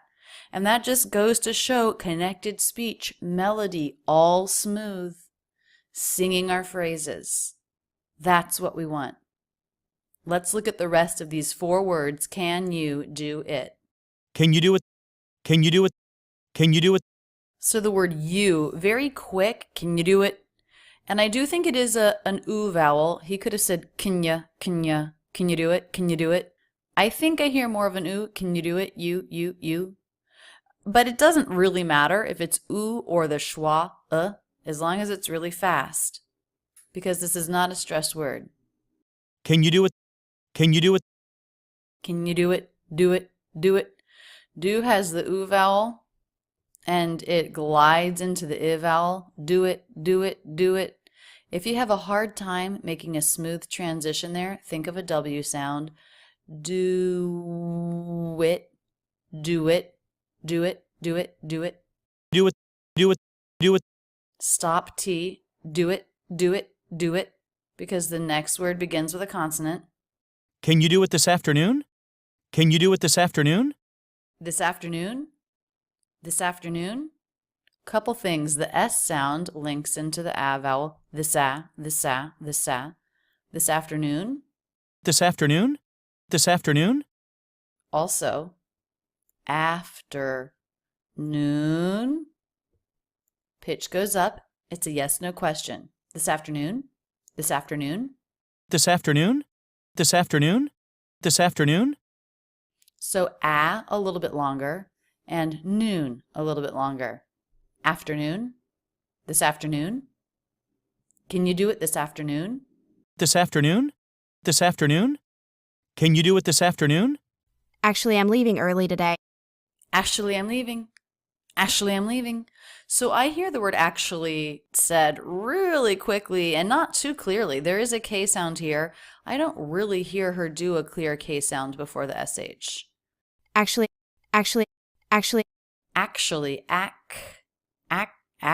stopping the air there. Actually is the clearer pronunciation. I feel like she just says Ashley with no stop. A dropped K. Actually, I'm leaving early today. Actually, I'm connecting right in the ending E vowel into the I diphthong. E-I. So a smooth transition there. Sometimes when people are dealing with an ending vowel and a beginning vowel or diphthong, they want to re-emphasize. But we don't want to do that. We want it to be smooth. E-I. We want connected sound even there. E-I.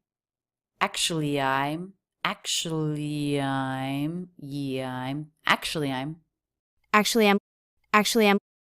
I'm leaving early today. Leaving early today. Okay, so I'm leaving early today. Those first two syllables of those two words are a little more stressed. I'm leaving early. I'm leaving early today. I'm leaving early today. I'm leaving early today. Da da da da da da. Also notice today pronounced with a flap T. Today, today, today. Early today. Early today. Today, early today.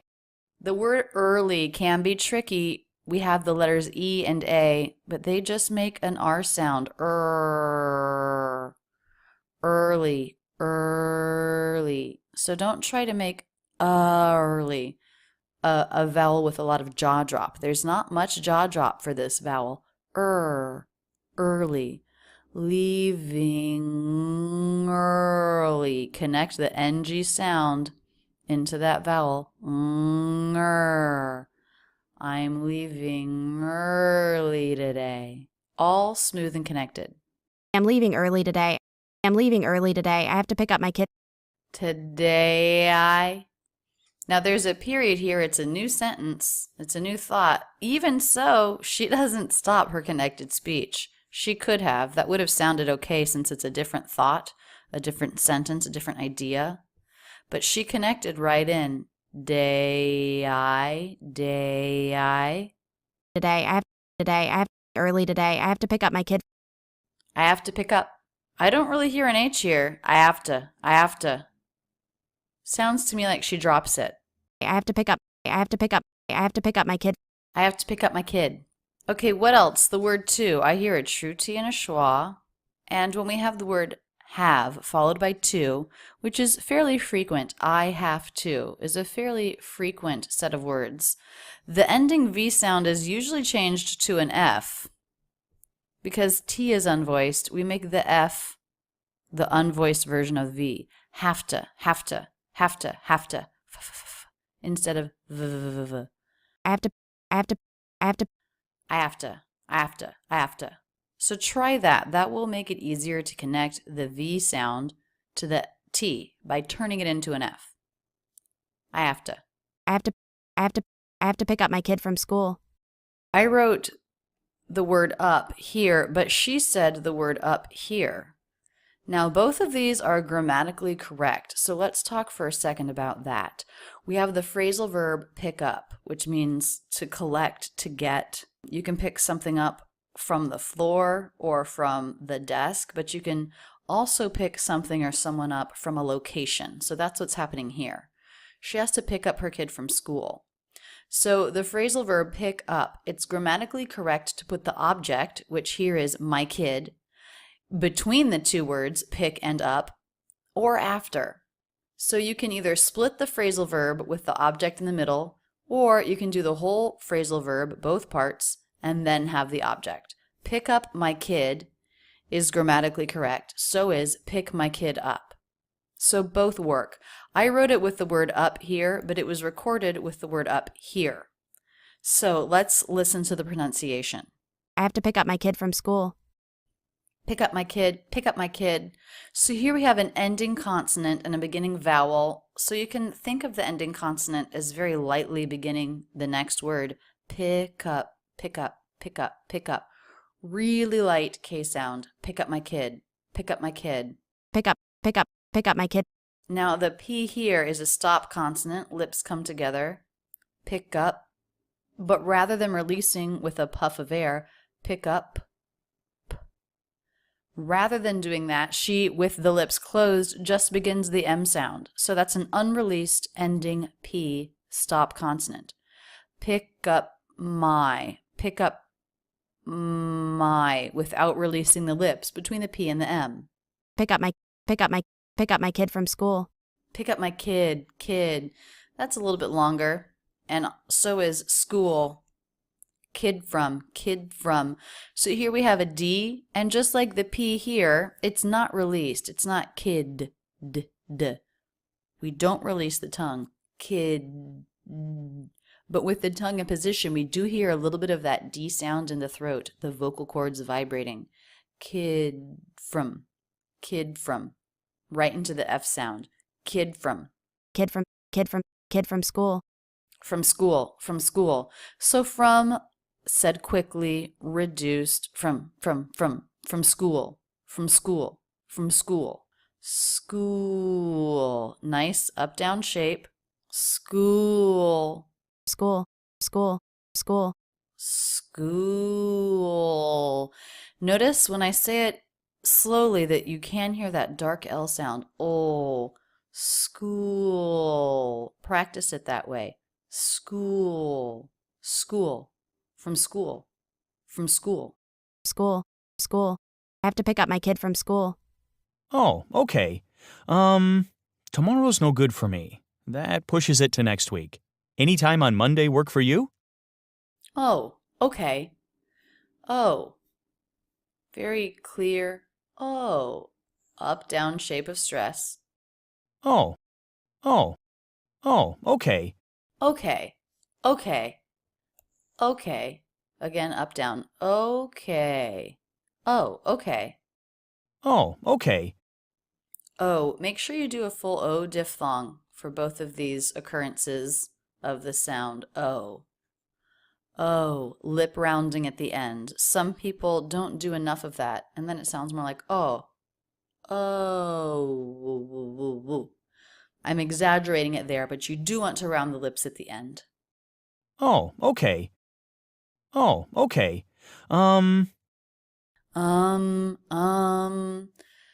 Clear, pure, relaxed, a vowel. The vowel we use when thinking. Tomorrow's no good for me. Tomorrow's. So he's taken the word is and he's turned it into a contraction with the word tomorrow. Tomorrow's. So that just adds the Z sound, a light Z sound at the end. Tomorrow's. T. Reduced here. T. Tomorrow's. Middle syllable stress. Tomorrow's no good for me. No good for me. No good for me. No. Another O diphthong. Make sure you are rounding your lips some for the second half of that. No good for me. No good for me. No good for me. No good for me. No good. Most stressed word there. Good. With that vowel like in push, book, good. No good for me. No good for me. No good for me. Good for me. Good. Again, we hear the D sound in the throat, but it's not released. We go right into the F sound. Good for. Good for. Good for me. And the word for reduced, as it almost always is in conversational English, for. For me. Syllabic consonant. R is a syllabic consonant. It takes over the schwa. You do not need to try to make a separate schwa sound. Just F and R. For me. For me. For me. Tomorrow's no good for me. That pushes it to next week. That. He holds out his vowel here, the A vowel. Maybe he's looking at his schedule. He's thinking about what that means. That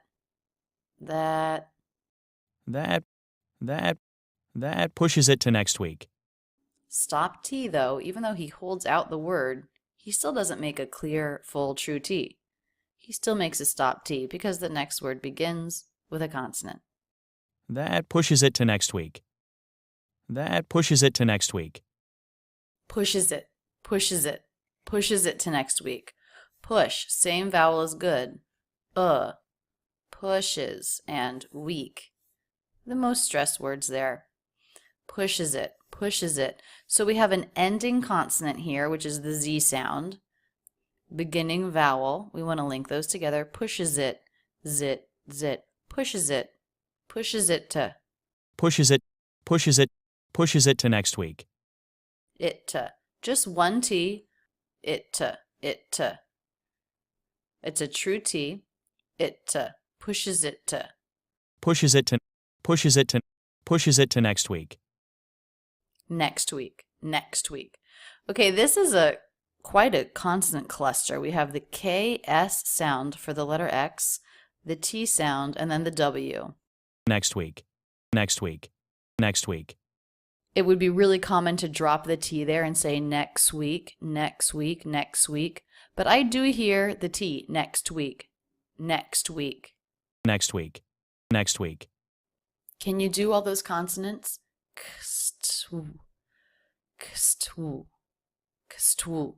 kstweek, next week. If it's a little too hard to put the true T in, then leave it out. Next week. We drop the T between other consonants all the time. Next week. And he does do a light release of a K here. Week. That pushes it to next week. Anytime on Monday work for you? Anytime on Monday work for you? Most stress. It's the most important word there. Anytime on Monday work for you? And again, the pitch goes up at the end because it's a yes-no question. Anytime on Monday work for you? So when you practice this, try to feel the rhythm of anytime on Monday. A little bit longer there. Da-da-da-da-da-da. Work for you, and a little bit more time there. That's what I'm hearing in the rhythm of this sentence. Anytime on Monday work for you? Anytime on Monday work for you? So even though work is a content word, it's not too long here. Work for you. And the word for is reduced. For you? Just like here, when he says, for me. For me. For me. For you. For. For you? For you? Anytime on Monday work for you? Couple other things. We do have a true T here in time because it does begin a stressed word. The word time is a content word, so we likely will not reduce it. Anytime on, time on. Ending M, linking into beginning vowel. Time on, mon. Anytime on Monday work for you? Anytime on Monday work for you? Monday's wide open for me. Great. How about 2:30? Done. Monday's wide open. So the apostrophe S here is the word is contracted. Monday's, very light Z sound there. Monday's wide open for me. Monday's wide open for me. Wide open. That means she has nothing scheduled. Wide open for me. Wide open for me. So these two words, a little bit more stress, a little longer, and we have an ending consonant D connecting into the vowel open, wide open. Wide open, wide open, wide open. And that's a flap. There's no D sound in the throat because it comes between two vowels. In this case, two diphthongs, the I diphthong and the O diphthong. Wide open, wide open. So the tongue just does one simple flap against the roof of the mouth. Wide open, wide open, wide open for me. And again, we have for me, for you, for me, for everyone, reduced, for. Monday's wide open for me. Great. How about 2:30? Great, great. Stop T, no release. Great, great. Great. Great. How about 2:30? How about 2:30? So here we have the ow diphthong and the schwa. How about, how about. He says it really quickly. How about, how about. So it almost sounds like the schwa might be dropped. How about, how about. That would be a really common pronunciation of those two words. How about. How about 2:30? 2:30. 2:30. So we have an ending T and a beginning T. Just make one T, about two. One true T. That's how we'll connect those two words. About two. About 2:30. About 2:30. How about 2:30? Both of these are stressed. They're both important for understanding the exact time. And we do have a flap T here. T coming after an R before a vowel, that's a flap. 30. Da, da, da, da. 30. 30. How about 2:30? Intonation goes down here. 2:30. How about 2:30? How about 2:30? So he's suggesting a time here. You could answer it with yes or no, but how about 2:30?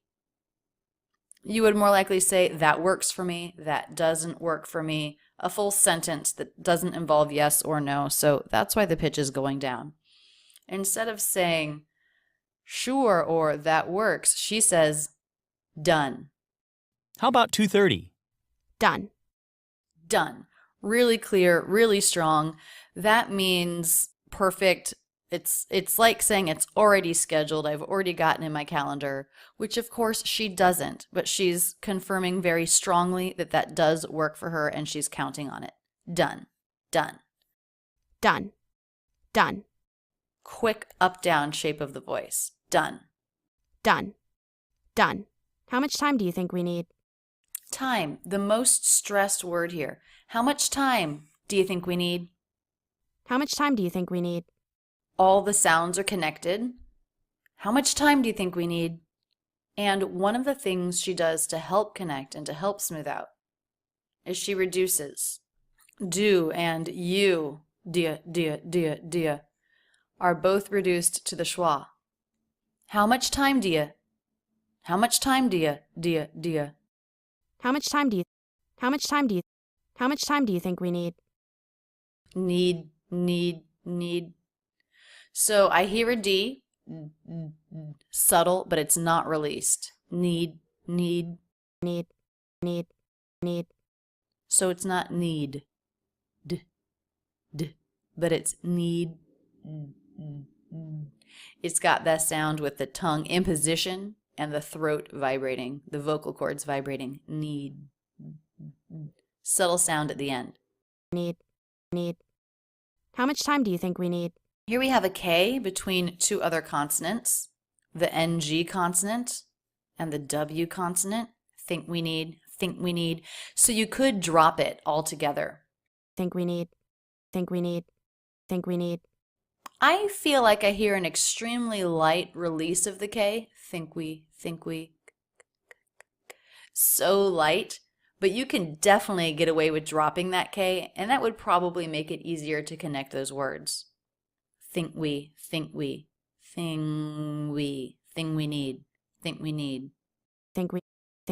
How much time do you think we need? I don't know. Again, just like with the word that earlier, he's drawing out this word a little bit as he thinks. Now, this is the I diphthong, and he doesn't pronounce it I. He pronounces it I don't know. I don't know. I don't know. I don't know. I don't know. We do that with these three words a lot. We make little reductions. It's such a common phrase that we don't have to say every sound for the person to understand what we're saying. So rather than saying I, it's more like just the first half of the diphthong. I don't know. I don't know. Instead of I don't know. I don't know. I don't know. I don't know. Dunno. Another thing we can see here is he's dropped the T and he's just making one end sound. Dunno to connect those two words. Don't know. Don't know. I don't know. Dunno. So it sounds like he is making a really quick O diphthong. He could have just made that an dunno. But he said dunno. And we have an O diphthong here as well. Dunno. Don't know. I don't know. Let's say an hour and a half. Let's say, and he draws this out while he's thinking how long it should be. Let's say. Notice there's just one S sound here to connect those two words. Let's say. Let's say an hour and a half. So there's a little stop before the S that makes the T. Let's say. Let's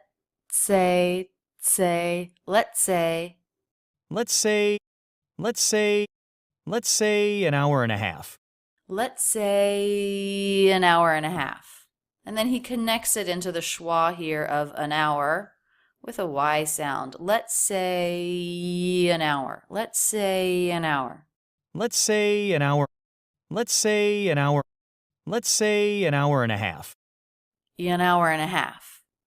An hour. So the H is silent in this word. He didn't drop the H. That's just the full pronunciation of it with no H. And he connects the ending consonant into the diphthong, an hour. Ow, an hour. An hour and a half. The two stressed words there. An hour and a half. An hour and a half.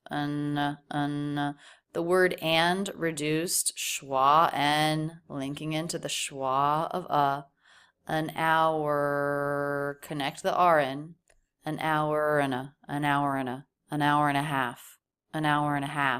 The L is silent here. An hour and a half.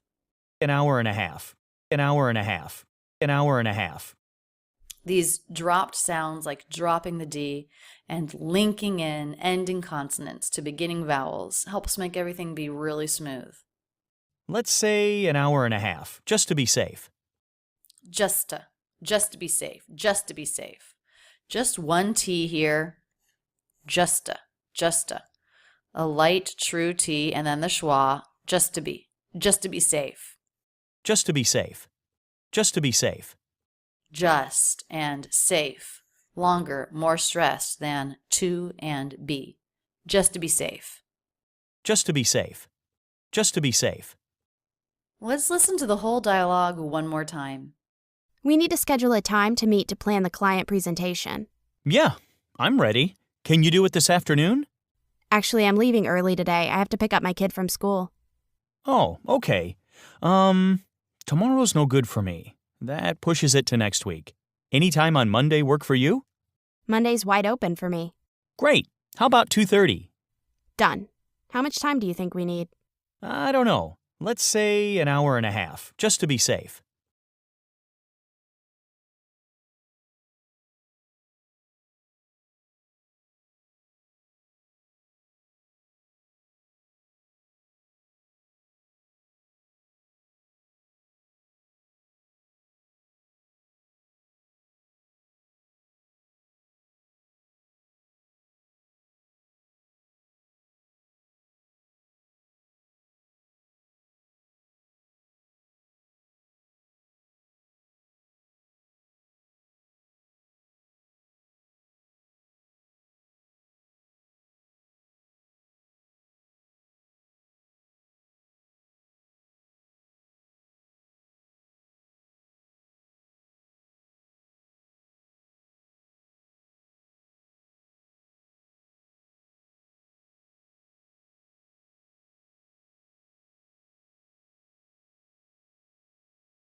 In this Ben Franklin exercise, you'll first hear a short conversation.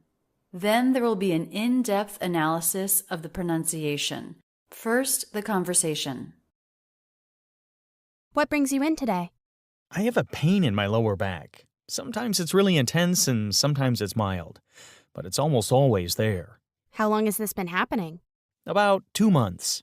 And when the pain is at its worst, what would you rate it on a scale of 0 to 10? 0 being no pain and 10 being the most incredible pain you can imagine. I guess at its worst, I'd put it at about a 7.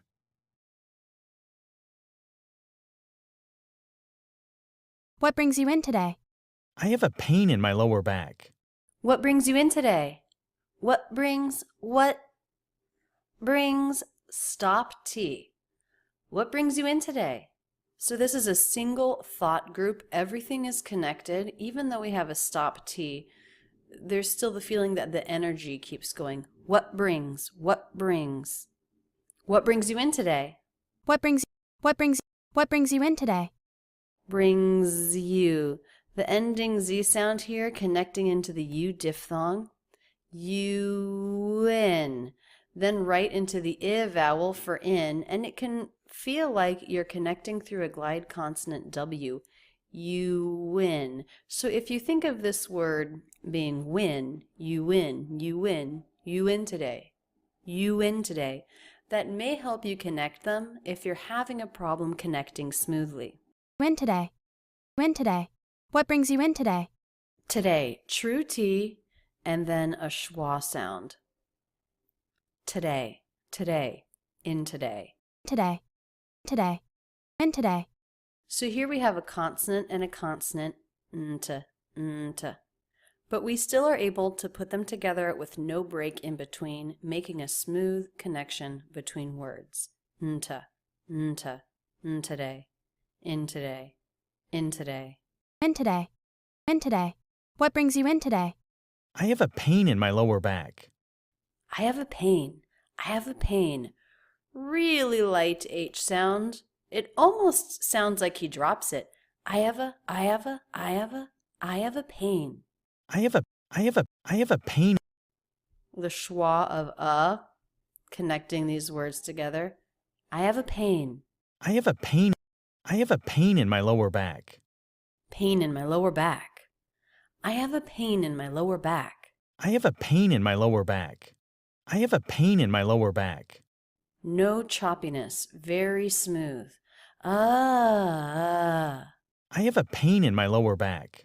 When you work with the audio, work with these sentences in slow motion and really think about the connections between words and the forward motion of the voice. I have a pain in my lower back. Pain is the most stressed word in this sentence, and it makes sense. It's the most important word. It's the content word that is the very reason why he came in. Pain in my lower back. Pain in my lower back. Then lower and back also have some stress, but pain, he really brings that out. Pain in my lower back. And he does a light release of the K sound. Lower back. Back. Back. I have a pain in my lower back. Sometimes it's really intense and sometimes it's mild, but it's almost always there. Okay, so it's a whole sentence, but he breaks it up a little bit with a little pause, a little pulling out here. Sometimes it's really intense and... Sometimes it's really intense and... Intense and... Intense and... So even though the sound connects, the way he holds out that word intense just makes me feel like there's a little separation. It's sort of its own thought group. So we can take that in. It's intense. And then there's just a second in which we can take in the next chunk. Sometimes it's really intense. Sometimes it's really intense. Sometimes it's really intense. So here we have a 2-syllable word with stress on the first syllable, and here it's on the second syllable. Intense. Really. Intense. So those two words should not feel the same. Da-da. Da-da. Really intense. Really intense. Sometimes it's really intense. Really intense. Really intense. Sometimes it's really intense. And the ending S sound, the ending letter S, which is the Z sound here, links into the I vowel its. Sometimes it's zits, zits. Sometimes it's really intense and In. The word and reduced. Again, sort of separating this first part of the sentence from the next part. sometimes it's really intense and sometimes it's mild. Sometimes it's mild. Sometimes it's mild. Again, we have an ending Z connecting into the vowel I. Sometimes it's mild. Sometimes it's mild. Then he does a big break here, breaking up his thought into another chunk. These are called thought groups, and when we break up our spoken English into thought groups with a little pause, it does help understandability. Sometimes it's mild. Sometimes it's mild. Mild. Mild. So this is a one-syllable word, but it kind of feels like two because of that dark L. Mild. Mild. Mild. Mild. Mild. Old. Mild. Mild. Sometimes it's mild, but it's almost always there. But it's almost always. But it's almost always. Okay, so we have a little flap T here connecting these two words, but it's almost always. But it's almost always there. These two words are said very quickly. And then we have clear, stressed first syllables. Almost. Always. Also, he drops the T here. Almost always. Now, we drop the T a lot when it comes between two consonants. But here it comes between a consonant and a vowel. He still drops it. But it's almost always there. I think I would probably say the T if the next word began with a vowel, but he doesn't, and it still sounds okay. Native speakers can really get away with a lot, can't they? But it's almost always there. Also, I'm not really hearing an L sound. Almost. I don't think he lifts his tongue tip. Almost. He's just relying on the dark sound of the dark L. So the way these two words would split up with syllables would be after the L. So the L comes at the end of the syllable. It's a dark L. Almost. Always. Don't take the time to lift your tongue tip up. You don't need it. It's a waste. Natives won't do it. It will probably make the word sound awkward. Just give a good aw. Aw as in law, or a dark sound almost. He does more of an aw. Aw as in law, with a little bit of darkness mixed in, and that's how we hear the L. Almost. Always. By not lifting the tongue tip, it will sound better. Almost always, but it's almost always there. How long has this been happening? About 2 months. How long has this been happening? Okay, so long, a little bit longer, stress word. How long has this been happening? And then hap, the stressed syllable of the last word, a little bit longer. The other words are pretty short. How long has this been happening? How long has this been happening? How. Said pretty quickly. The word has, H dropped. How long is. NG sound connecting into the schwa. How long is this? How long is this? Is this. Now here we have a tricky thing. We have Z, TH, S. And whenever we're linking the Z into the TH, that can be hard. Z. You might want to practice that in isolation. The tongue movement isn't actually as dramatic as you might think. Z. For the Z sound, the tongue tip is right behind the teeth. So for the TH, it just needs to move forward a little bit so the tip comes out. Z. Is this. How long has this been happening?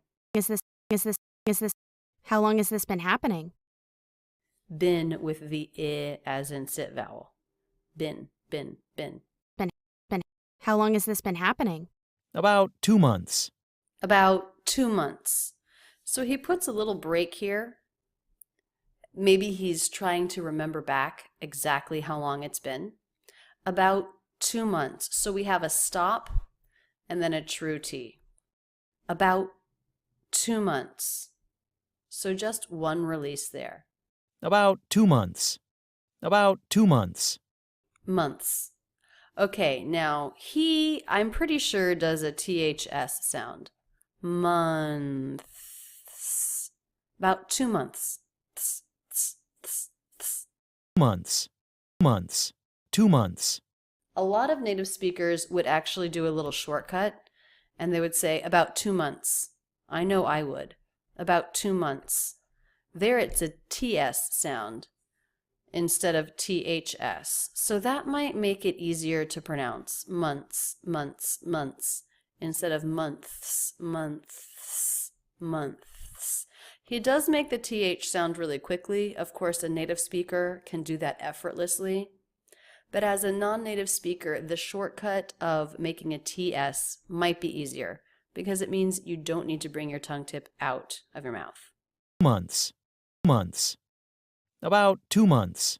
And when the pain is at its worst, what would you rate it on a scale of 0 to 10? And a little bit longer. She's introducing her next thought, but she doesn't make the D sound. And when the pain is at its worst, what would you rate it on a scale of 0 to 10? And again, she breaks up this sentence into 2 thought groups, so she's chunking it out a little bit, so it's easier to take in as a listener. A little break here. And when the pain is at its worst. Pain and worst are the most stressed there, especially worst. Worst. Worst. Worst. It's the word with the most emotion here. So those are the most stressed, the longest. And when the pain is at its worst. When the, said pretty quickly. When the pain is at its worst. Is at its worst. Is at its. Again said quickly, linked together, the Z sound, linking in. Pain is at its worst. At its. A vowel, she doesn't reduce it to the schwa. Flap T linking these 2 words together. Pain is at its worst. Worst. Now this is a tough word for a lot of people. It has the R vowel consonant sound. So people see an O, they try to make some kind of a vowel, but really it's the R vowel, which is just like the R consonant. So you have W,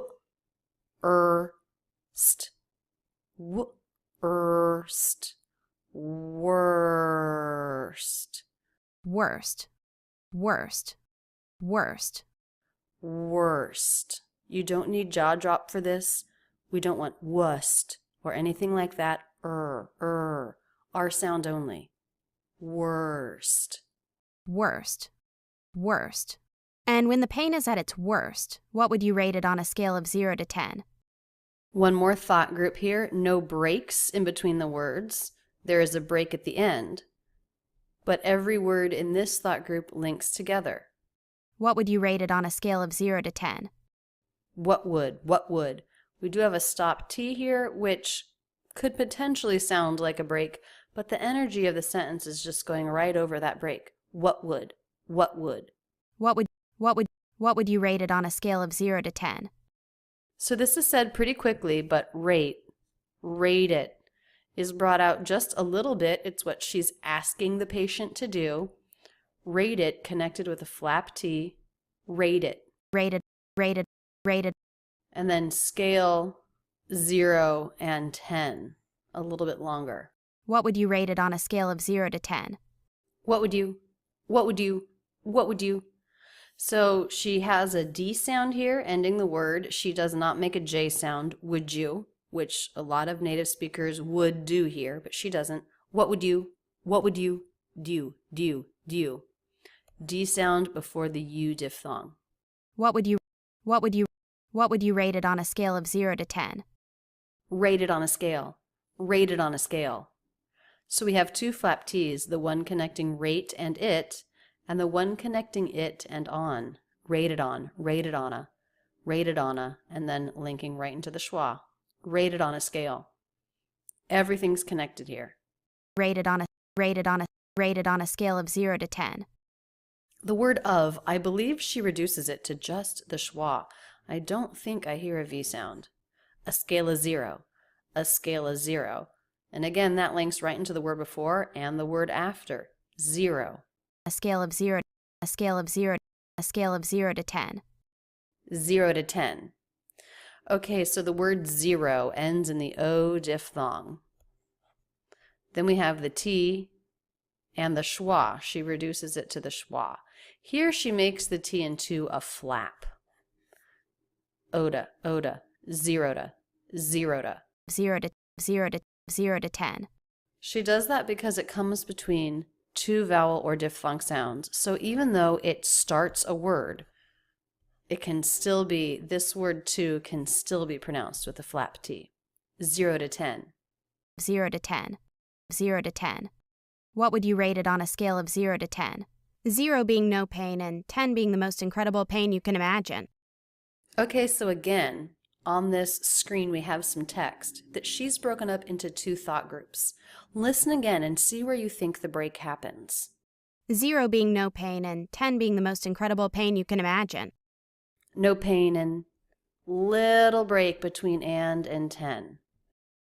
No pain and 0 being no pain and.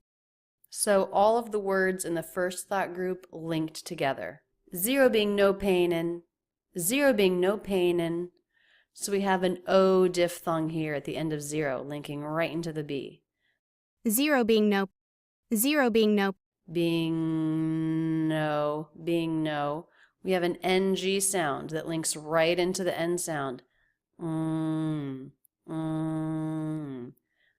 moving the front of my tongue. It might be hard to hear on the mic, but there's no break in sound.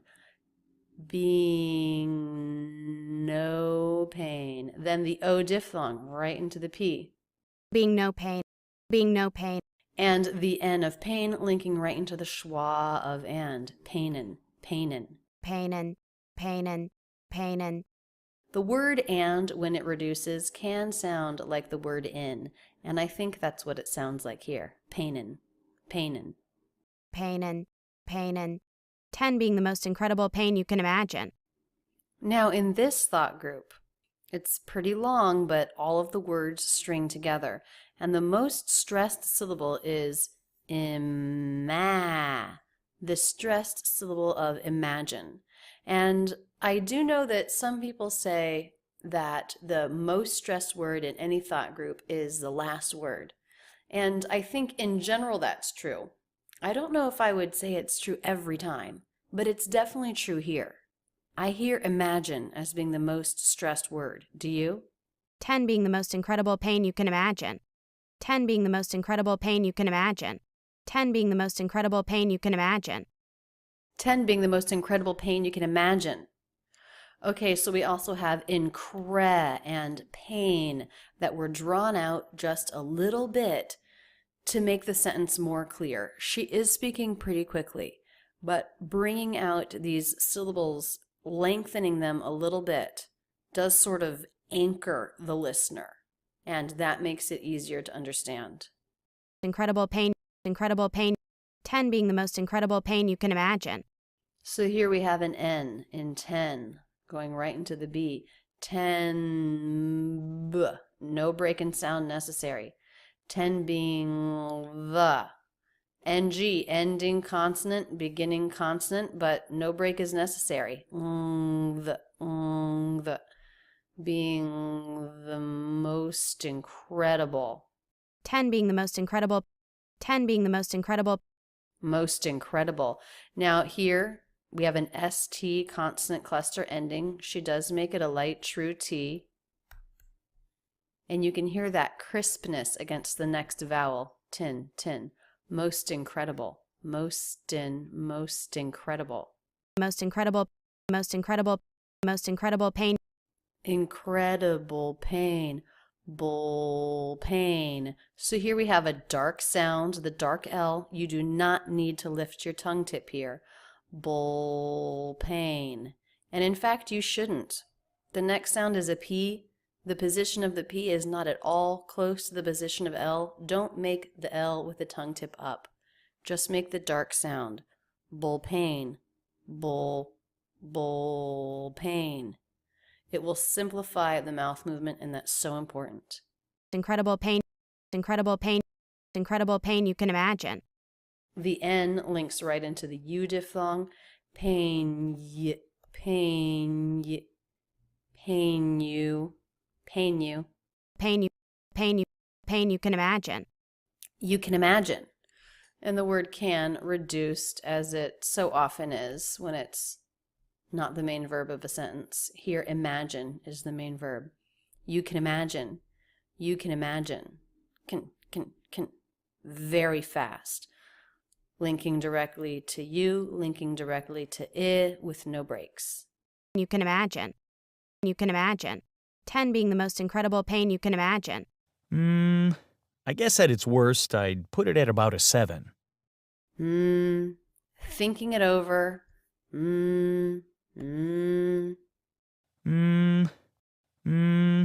I guess at its worst, I'd put it at about a 7.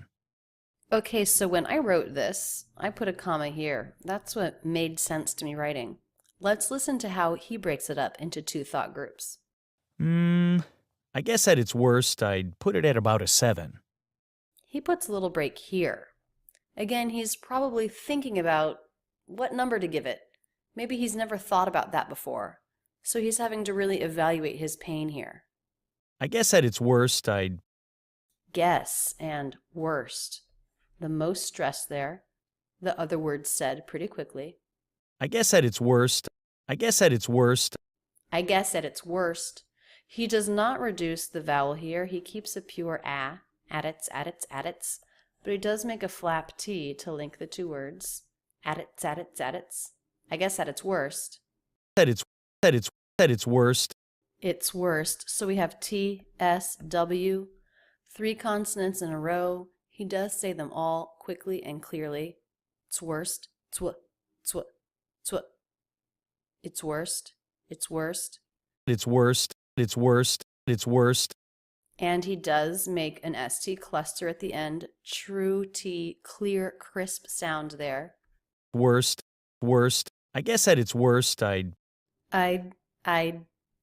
Notice the D is not released. I'll put a little line here to give it a stop feeling, but it's not as abrupt as a true T is. Because the sound does continue on a little bit in that D sound in the throat. I guess at.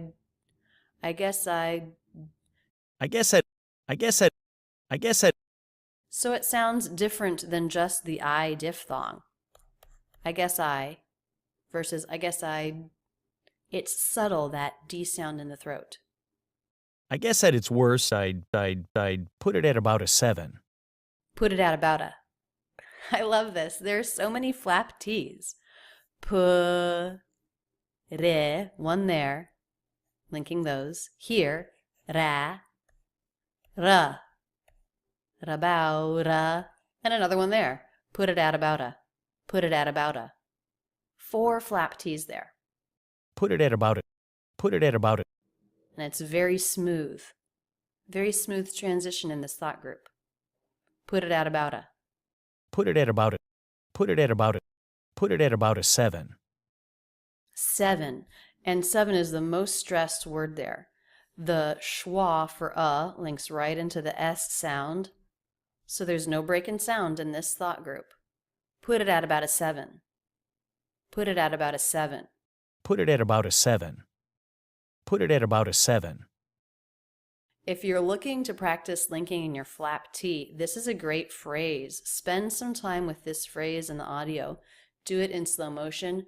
Put it at about a 7. And then speed it up. Play it and say it back and forth 6, 7, 8 times in a row. Put it at about a 7. Put it at about a 7. This will really help you get that flap relaxed and easy. Play it and say it back and forth repetitiously. Put it at about a 7. Put it at about a 7. Put it at about a 7. Let's listen to the whole dialogue one more time. What brings you in today? I have a pain in my lower back. Sometimes it's really intense and sometimes it's mild, but it's almost always there. How long has this been happening? About 2 months. And when the pain is at its worst, what would you rate it on a scale of 0 to 10? 0 being no pain and 10 being the most incredible pain you can imagine. I guess at its worst, I'd put it at about a 7.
In this Ben Franklin exercise, you'll first hear a short conversation. Then there will be an in-depth analysis of the pronunciation.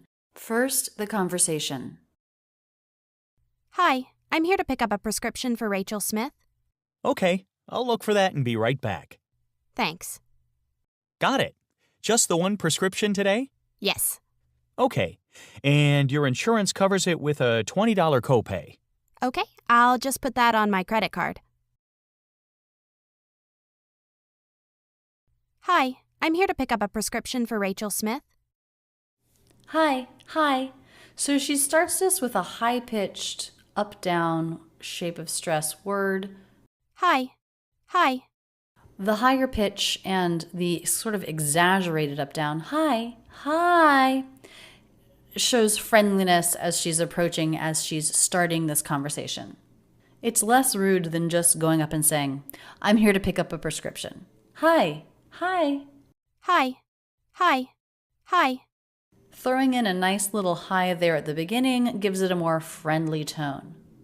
Hi, I'm here to pick up a prescription for Rachel Smith. Then the rest of the sentence is all one thought group. Words are not separated, all part of the same line, the same flow. I'm here to pick up a prescription for Rachel Smith. I'm here to pick up a prescription for Rachel Smith. Okay, so prescrip, the most stressed syllable there, and then also the last name, Rachel Smith. I'm here to pick up a prescription for Rachel Smith. So when we're doing first name, last name, stress is always on the last name. James Bond, Rachel Smith, Martin Luther King. Also, her pitch goes up a little bit at the end. Why? It's not a question. But when she makes her first statement here as a question, it's like asking, is this the right place to do that? Are you the person who will get the prescription? She wouldn't have to do that. She could make it as a statement. Rachel Smith? Rachel Smith? I'm here to pick up a prescription for Rachel Smith. So let's talk about the words that aren't stressed. Well, first, also here is a little stressed. I'm here to pick up. The word to, I'm hearing that T is a flap T. Here to, here to, here to, here to pick up. I'm here to pick up. I'm here to pick up. I'm here to pick up. Pick up, pick up. There's a light K here that links into the next word, pick up. Pick up, pick up, pick up a, pick up a, pick up a, pick up a, pick up a. It's a little bit of a tongue twister if you try to say it too fast. I'm here to pick up a. Pick up a, pick up a, pick up a prescription. To pick up a, to pick up a, to pick up a. And the P links right into the schwa of a. I'm here to pick up a. I'm here to pick up a. I'm here to pick up a prescription. I'm here to pick up a. I'm here to pick up a. I'm here to pick up a prescription. The T-I-O-N here is an S-H schwa N. Shin, shin, shin. Prescription. Prescription. Prescription. Prescription for Rachel Smith? For. The word for, reduced. F, schwa R. For Rachel. And these two words said together, no break, just one single R sound. For Rachel Smith. For Rachel Smith? For Rachel Smith? I'm here to pick up a prescription for Rachel Smith. Okay, I'll look for that and be right back. Thanks. Okay. Up, down shape, okay. And then a little bit of a lift at the end. He has more to say, so his pitch goes up a little bit. Okay.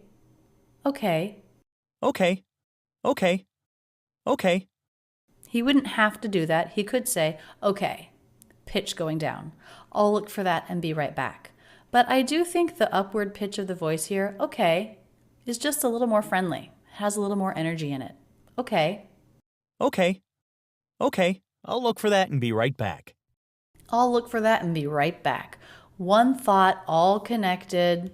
We have two L's here, ending L and beginning L. Just one L to link those two words together. I'll look. The word I'll sounds like a very quick I'll look for that. I'll look for that. The K sound not released, it's a stop. I'll look for, so we don't hear k, look for. That's pretty choppy, so the release is skipped. I'll look for. There's just a very quick lift, a very quick stop. That signifies the K. I'll look for that. The word for, reduced, for. I'll look for that and be right back. Look for that and be. Look for that, stop T. The word and, reduced, it sounds just like an N. Look for that and. Look for that and. Look for that and. I'll look for that and. When you put your tongue up for the stop T here, look for that Then it's in position for the N. You don't have to move it again. You just do a little stop of air and then do the N. Look for that Look for that N. Look for that N. Look for that and. I'll look for that and be right back. Be right back. Be right back. Be right back. Stop T, but it doesn't stop the airflow. The two words don't seem disconnected. Be right back. Be right back. Be right back. Be right back. Be right back. Now here he does do a little light release of the K sound. Back. Back. I'll look for that and be right back. Thanks. Up, down shape of stress. Thanks. So here we have the A vowel followed by the NG consonant. That turns it into something that's more like the A diphthong. Thanks.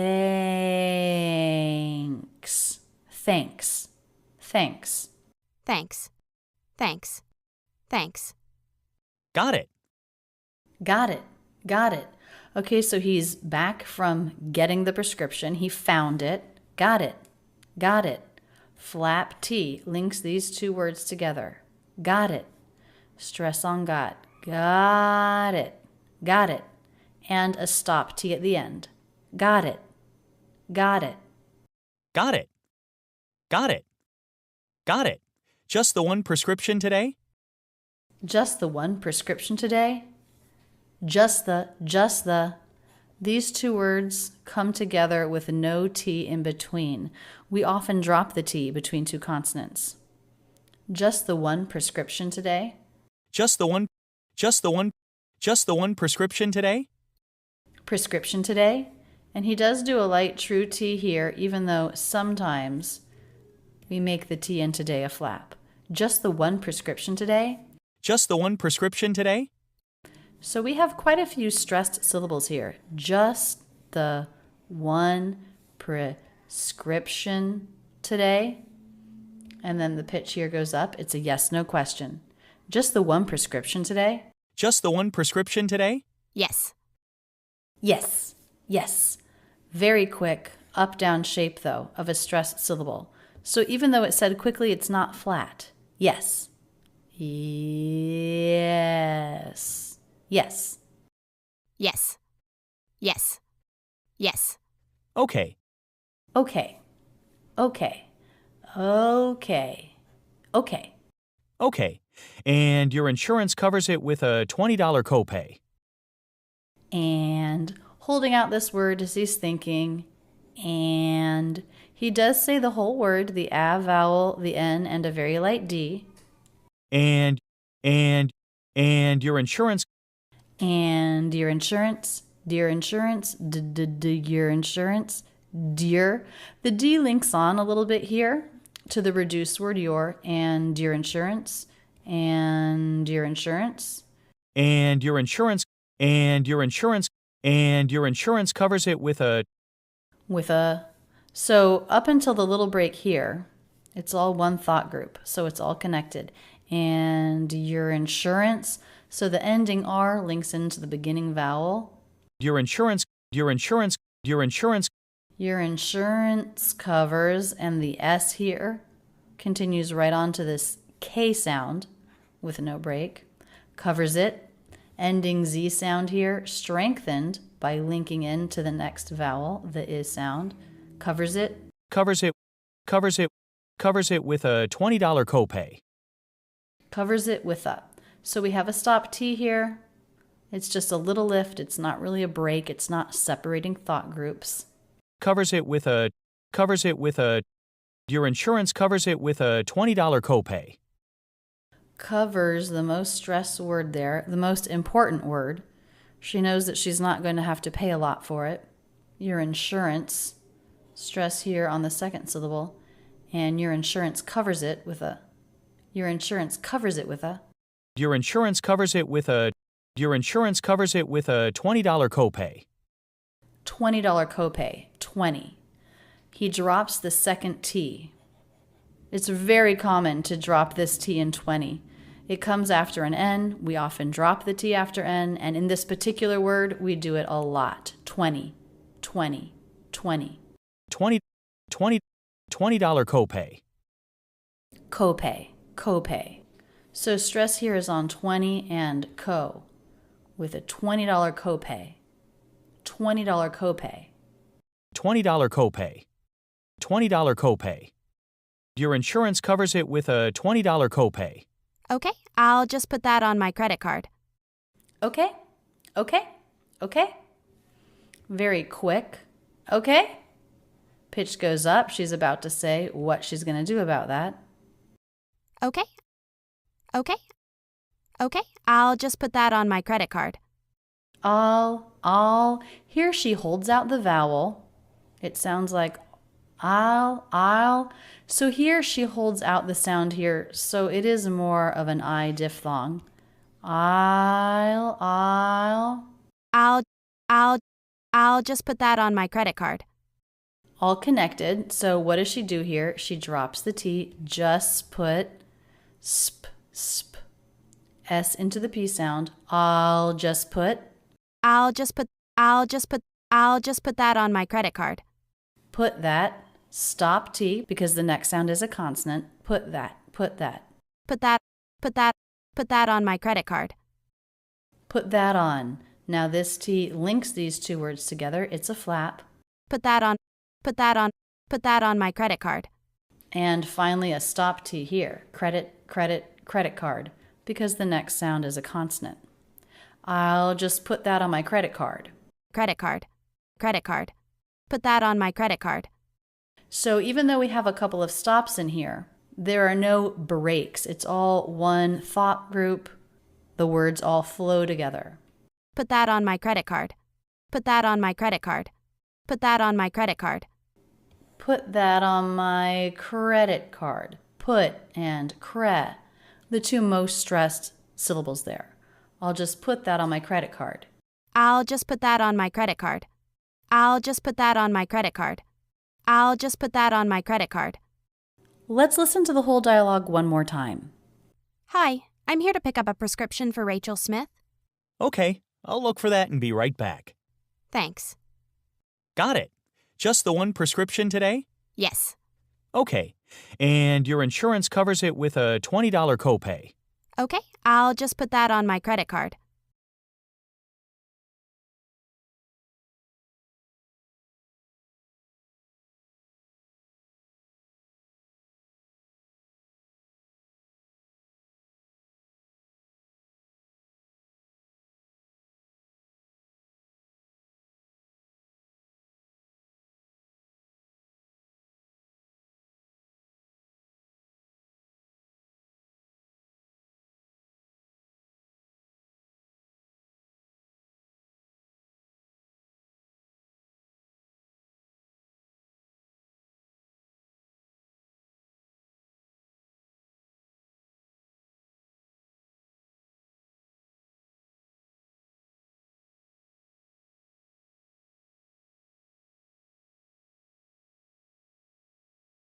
In this Ben Franklin exercise, you'll first hear a short conversation. Then there will be an in-depth analysis of the pronunciation. First, the conversation. What did you do this weekend? We went to a baseball game Friday night. Oh, perfect weather for it. Yeah, it was really nice. Then we just worked on the house all weekend, weeding and planting in the backyard, putting together some furniture. Oh, we did go to a friend's for dinner on Sunday. That sounds like a nice, low-key weekend. Yeah, it was. What did you do this weekend? What did you do? I'm hearing something interesting happening here. I feel like I'm hearing what did you. What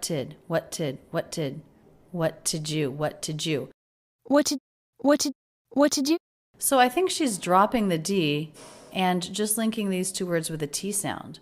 What did you? And now it's very common with an ending D and the word you to combine those into a J sound. What did you? What did you? What did you? What did you do this weekend? What did you do this weekend? What did you do this weekend? So the word you is the most stressed. It's as if they've already been talking and he asked her what she did. Now she's asking him, what did you do this weekend? If she was starting the conversation, she would probably say, what did you do this weekend? And stress do. But since she's returning the question back to him, the word you is stressed. What did you do this weekend? What did you do this weekend? One thought group, so every word is followed by the next word with no break. What did you do this weekend? Do this weekend. Do this weekend. Do this weekend. No breaks. Do this weekend. Do this weekend. What did you do this weekend? We went to a baseball game Friday night. We went to a. Here we have two T's in a row.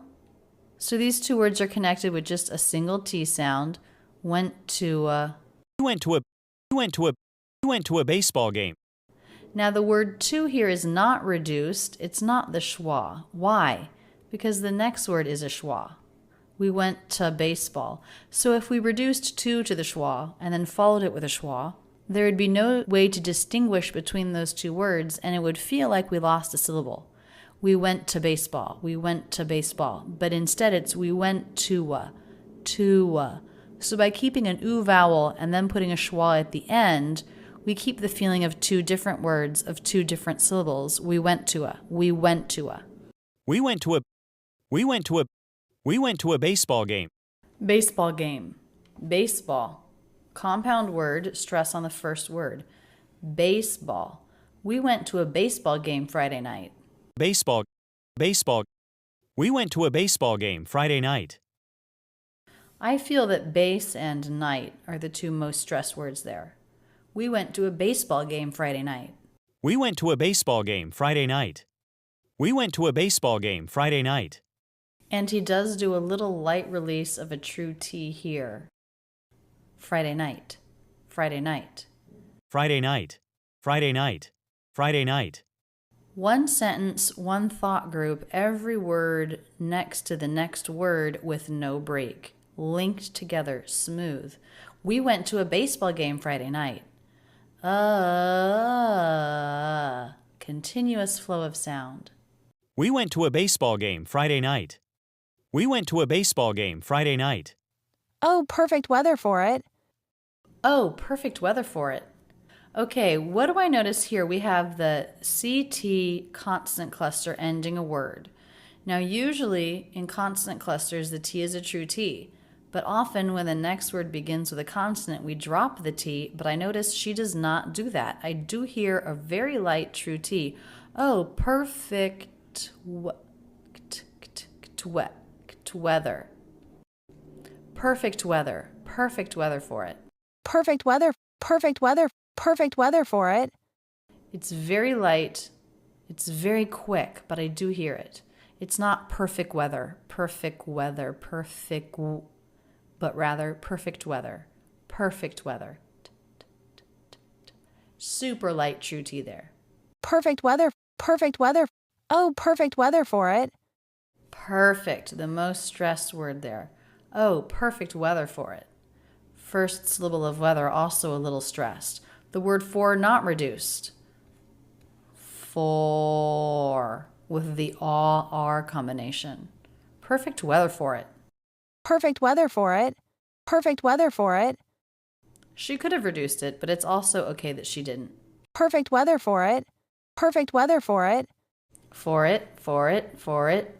Stop T. And the R links into the beginning vowel I, for it, so that there's no break, which is what we want between all words in a thought group. For it. Oh, perfect weather for it. Yeah, it was really nice. Then we just worked on the house all weekend. Yeah. Up, down shape of stress. Yeah, it was really nice. Yeah, it was really nice. It was really nice. Really and nice. More stressed. It was not stressed at all. Said very quickly. Stop T. It was. The word was reduced. It was really nice. It was really nice. One thought group, all connected. Now we do have a stop T here, which breaks up the line a little bit. It was.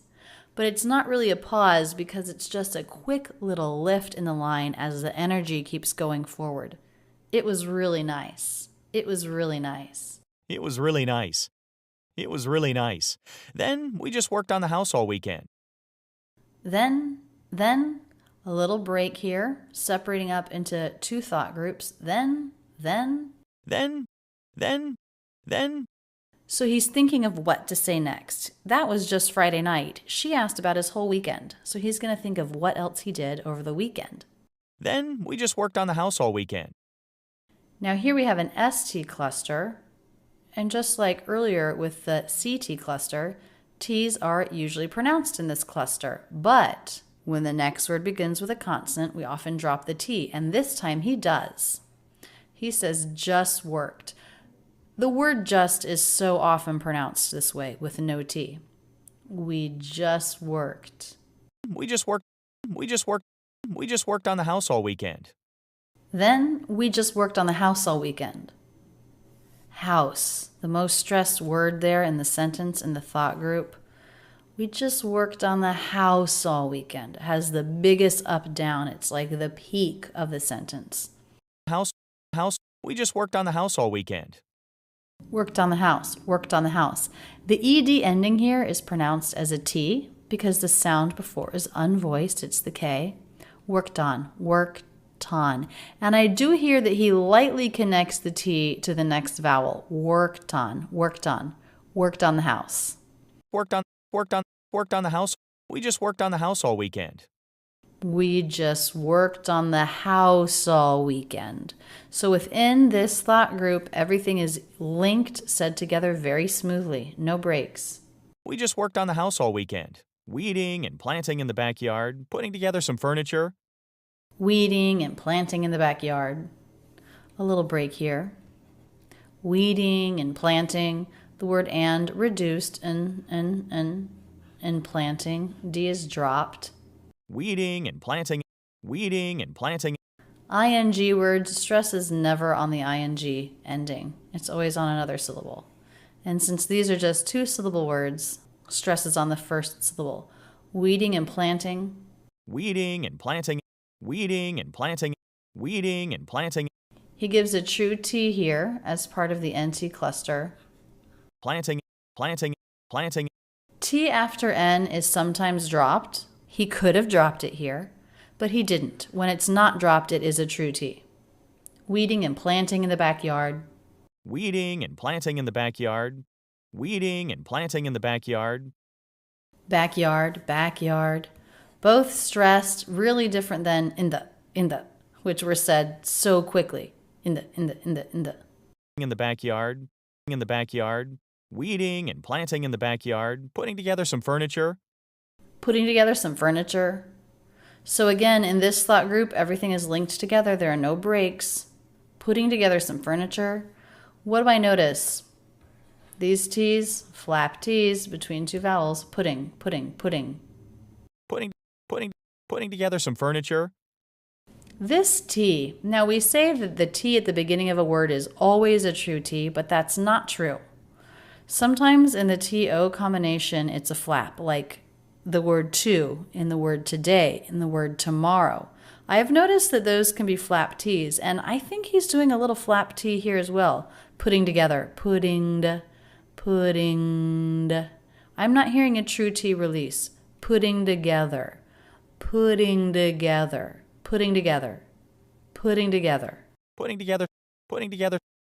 some furniture.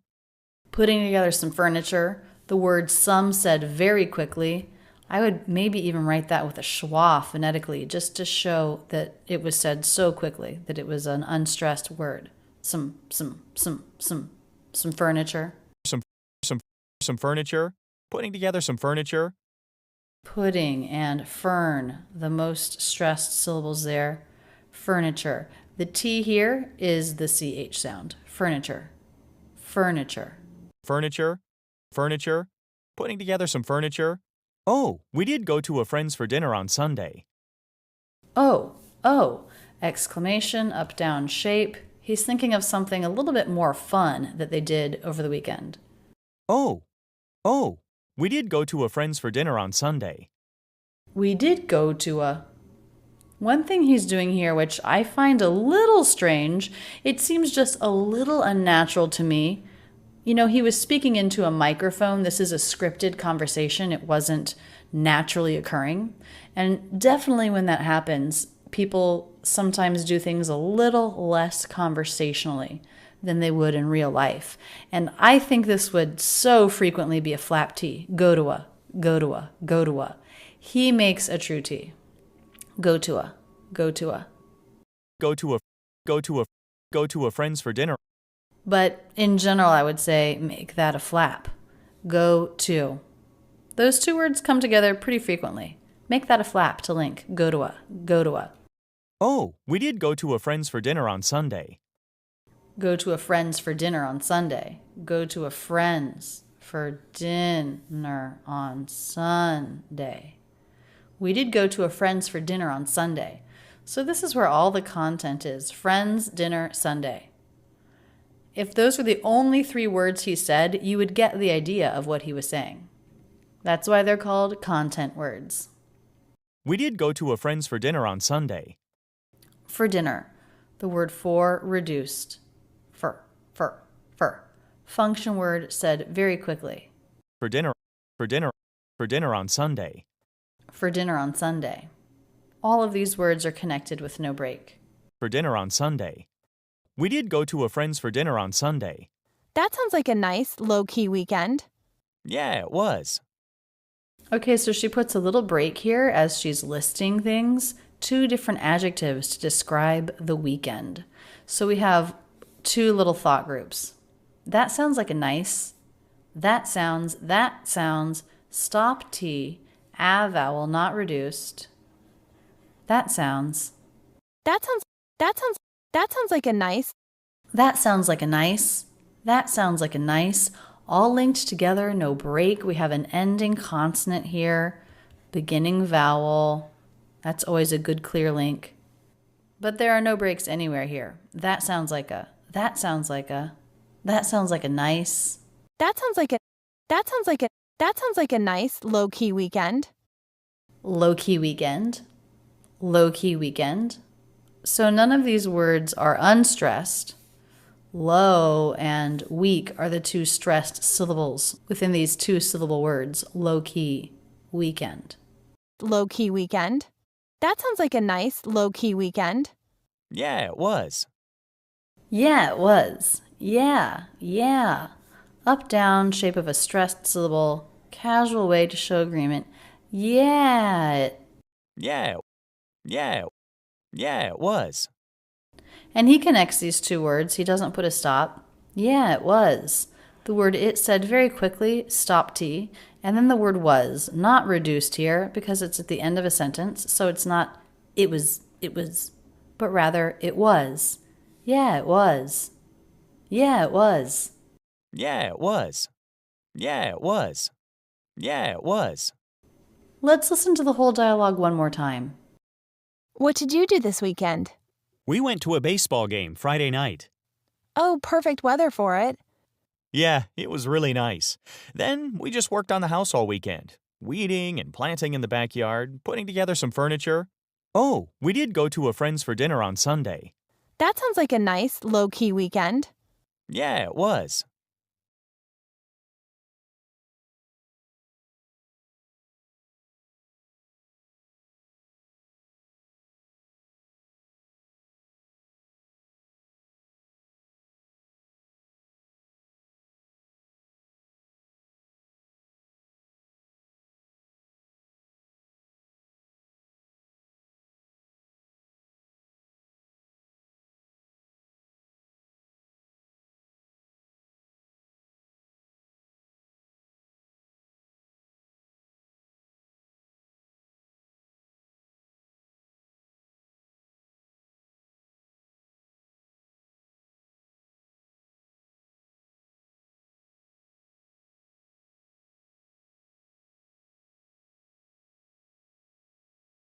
In this Ben Franklin exercise, you'll first hear a short conversation.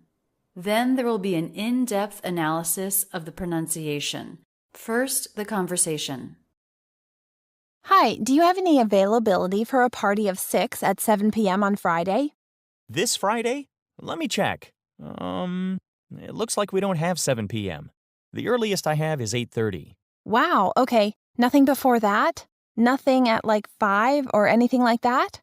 No, I'm sorry. It's graduation weekend at Temple, so we're really booked up. Okay, let me check with the others in my party and see what they think. I'll give you a call back if we decide to book. Sounds good. Have a great day. Thank you.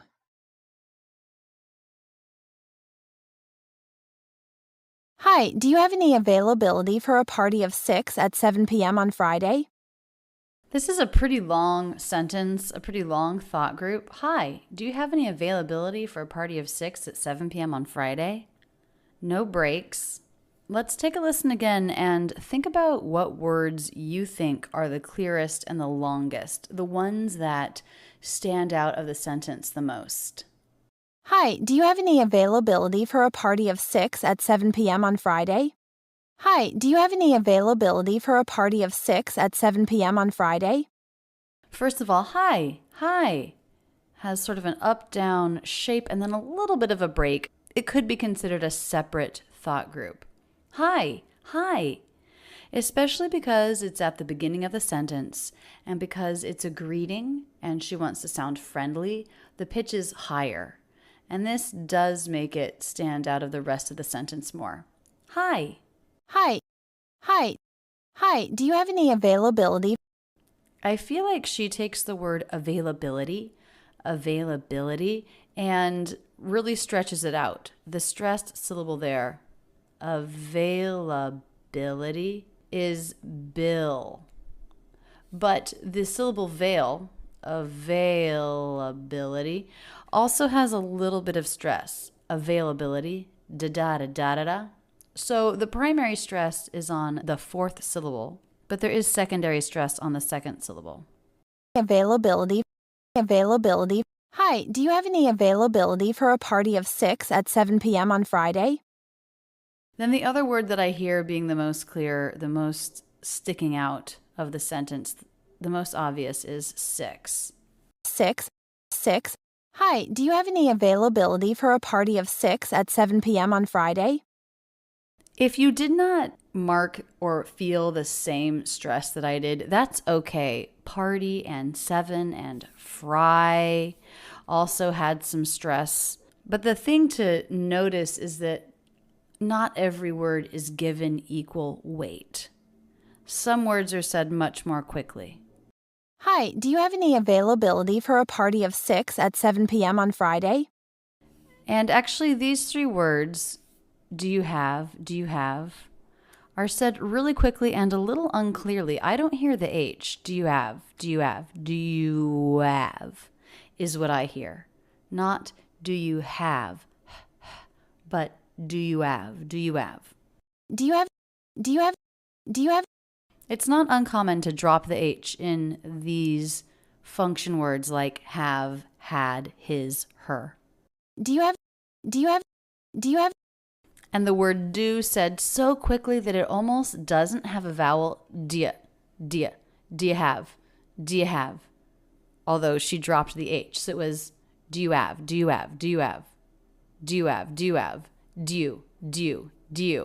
It's almost like we're making it just one syllable, connecting the D right onto the word you.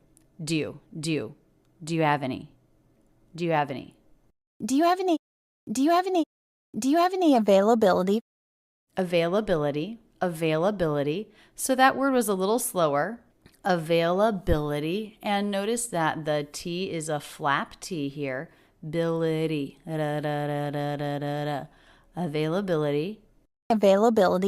Availability. Do you have any availability for a party of 6? For a party of 6. Furra. So these two words linked together and reduced. Fur. It's almost like we don't have a vowel here. It's the F sound and then the schwa R sound. And R absorbs the schwa, so they're just one sound. Furra.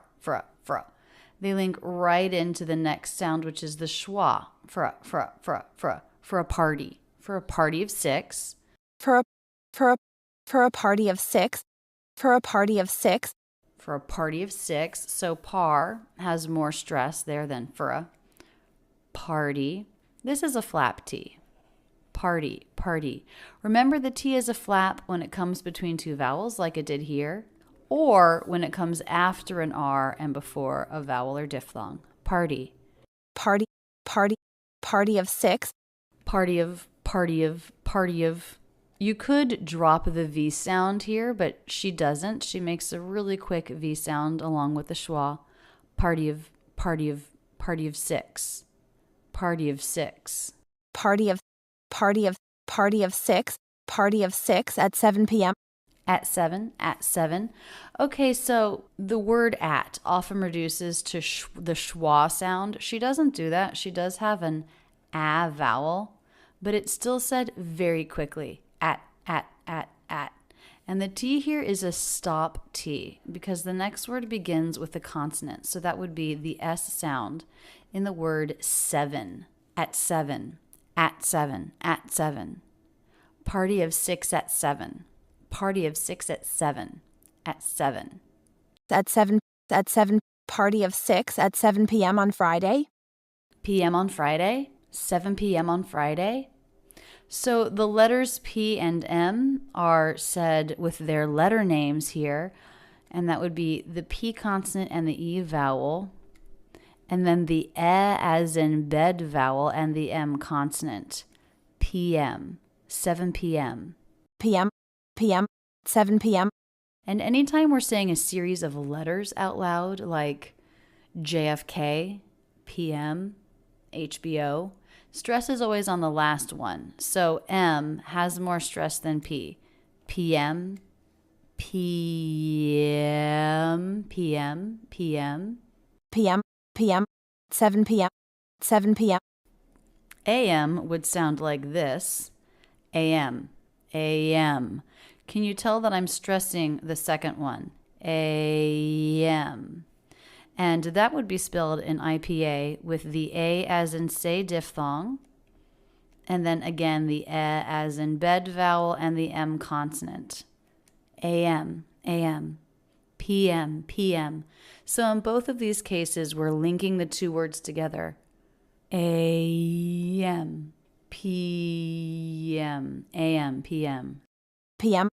PM, 7 p.m. on Friday. 7 p.m. on Friday. So everything links together, the ending M of M into the vowel of on, 7 p.m. on Friday. This can either be written with the aw as in father or the aw as in law vowel. It's so quick here, it's kind of hard to tell what she uses. 7 p.m. on Friday. 7 p.m. on Friday. 7 p.m. on Friday. I would probably write it with the aw as in father vowel. On Friday. Friday, on Friday. Okay, the pitch goes up at the end. She's asking a yes/no question. And so making the pitch go up shows that she is inquiring. On Friday. On Friday. Do you have any availability for a party of 6 at 7 p.m. on Friday? This Friday? Let me check. It looks like we don't have 7 p.m. The earliest I have is 8:30. So he responds, this Friday, Friday, Friday, pitch going up. And now he's not asking a question of her. He doesn't need her to repeat herself. He's just repeating her to confirm what she said. This Friday, let me check. This Friday? Let me check. This Friday? Let me check. Let me check. What happens to the word let here? It's common with these two words to combine them into what feels like just one word with no T, lemmy. You might sometimes even see it written this way. Lemmy, lemmy. Let me check. Though in general, it's a good idea not to write out reductions. Let me check. Saying them is fine. Let me check. Let me check. Really lightly released K sound at the end. Let me check. Let me check. Let me check. Let me check. So we have two thought groups here. This Friday, let me check, with a little pause in between. This Friday, let me check. Other than this pause, the words link together. This Friday, sf, sf. And let me check. E-check, each. Let me check. This Friday? Let me check. This Friday? Let me check. It looks like we don't have 7 p.m. Thinking vowel, the as in butter vowel.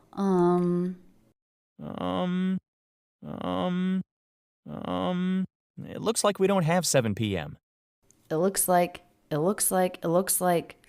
So he's dropping the T here. He's not making a stop T really. It looks. But he's saying it looks. It looks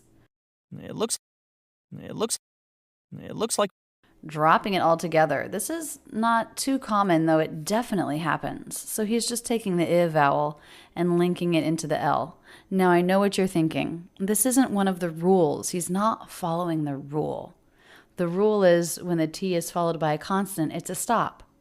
So don't worry about it. There aren't lots of exceptions here. I'm just noticing that in this case, he's not really stopping the air. It looks like he's just making a really quick I vowel and connecting it into the L consonant. It looks like we don't have 7 p.m. It looks like we don't have 7 p.m. So all of these words together making one thought group. So there's no break between the words. Everything links together. There's continuous sound. It looks like we don't have 7 p.m. It looks like we don't have 7 p.m. It looks like we don't have 7 p.m. We don't have 7 p.m. It looks like we don't have 7 p.m. Looks and have a little bit more stressed than the other words. It looks like we don't have 7 p.m. The ending K sound here, quidon't, releases right into the W consonant. It looks like qui. So just take the ending K and attach it very lightly to the next word, qui. It looks like we. It looks like we. It looks like we. It looks like we. It looks like we. It looks like we don't have 7 p.m. We don't have. We don't have. We don't have. We don't have. What's happening? Again, there's no stop here. The N links into the H without a break. We don't have. We don't have. Otherwise, it would be we don't have. We don't have. We don't have. He could have said it that way. That way is also correct. But here he's actually just dropped the feeling of the stop altogether. We don't have. We don't have. We don't have. That's pretty common in spoken casual English. We don't have 7 p.m. Have 7 p.m. Have 7 p.m. So the V sound is really quick and weak, followed by the S sound.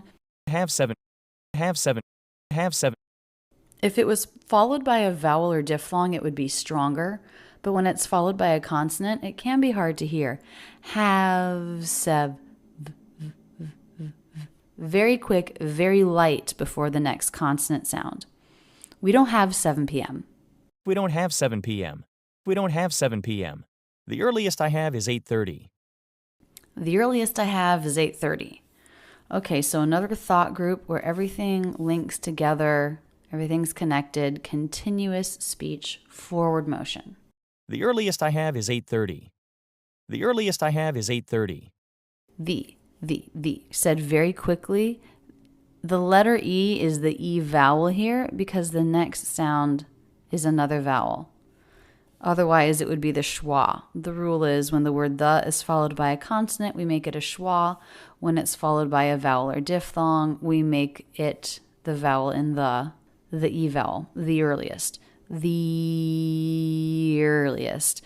We have an ending E sound linking into an vowel. The earliest. The earliest. The earliest I have is 8:30.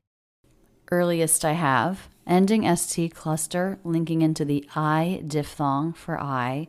The earliest I. The earliest I. The earliest I. The earliest I have is 8:30. The earliest I have is 8:30. He holds out the word have a little bit, makes it a little bit longer, like he was looking, making sure that he knew the first time available. The earliest I have is 8:30.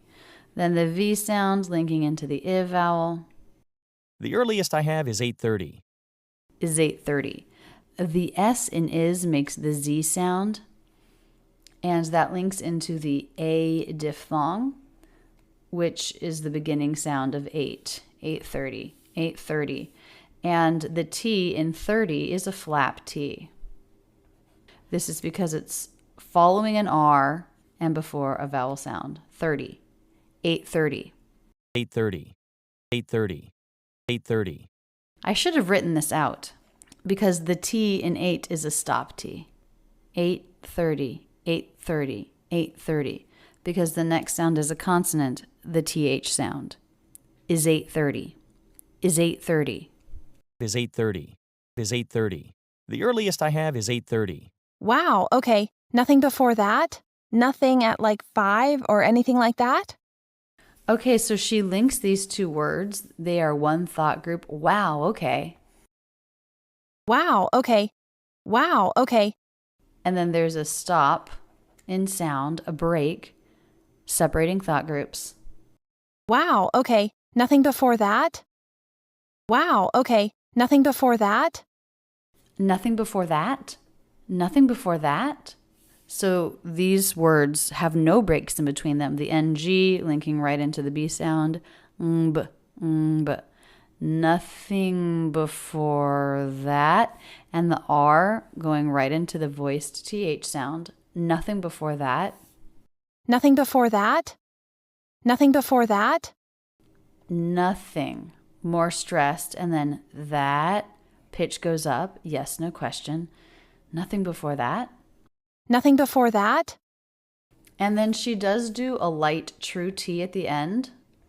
She wouldn't have to. A stop T would be very common. But she does a light release. That? That? Nothing before that? Nothing at like 5 or anything like that? Nothing at like, okay, here she does do a stop. Nothing at like, next sound is a consonant sound. Nothing at like. And again, she could have reduced the vowel in the word at, but she doesn't. It's still an a vowel, but it's said very quickly. The word is still really short, and that's what's so important when we're talking about stress in a sentence. Long syllables versus short syllables. Nothing at like 5. Nothing at like 5. Very light K sound before the F in 5. Nothing at like 5. Kf, kf, kf. Nothing at like 5. Nothing at like 5. Nothing at like 5. Nothing at like 5. 5. And the intonation goes up here. Even though she is not stopping, she's continuing her question. Nothing at like 5. Nothing at like 5. It's a series of questions. Nothing at 5 or anything like that. So she knows they don't have anything between 7 and 8:30, but she's wondering maybe they have something right when they open. Nothing at like 5 or anything like that? Or anything. So I would be very likely to reduce this to or anything. She doesn't do that. She says or with more of a full vowel in it, or anything. But she still says it really quickly. So even if someone doesn't do all the reductions that we normally do, which can happen in a case like this. I wrote this conversation and she recorded it. So she wasn't speaking naturally conversationally. She was speaking as naturally as possible, but when you're reading something, it's still just a little different than saying your thoughts out loud. But even though she's in this scripted conversation mode, which is less natural than spoken English, which is causing her to do a few reductions less than we would do in normal conversation. Even in this case, she's still definitely making the short words short and the long words long. Because if you stopped doing that, it would stop sounding natural. It would start sounding very robotic, very foreign. So even though she says or instead of she says it really quickly, or anything. So quickly that if you had that word on its own, it would sound silly. But within the context of the sentence, it sounds just right. Or anything like that? Anything like that? Any has the most stress in that word. Anything like that? Anything like that? Anything like that? And again, she does a really light true T here. That? That? Anything like that? I don't really hear her K anything like that. Like, I think she puts the tongue into position for the K and then stops it, but doesn't really release it. Like that. Like that. Like that? Like that? Like that? And the intonation goes up again.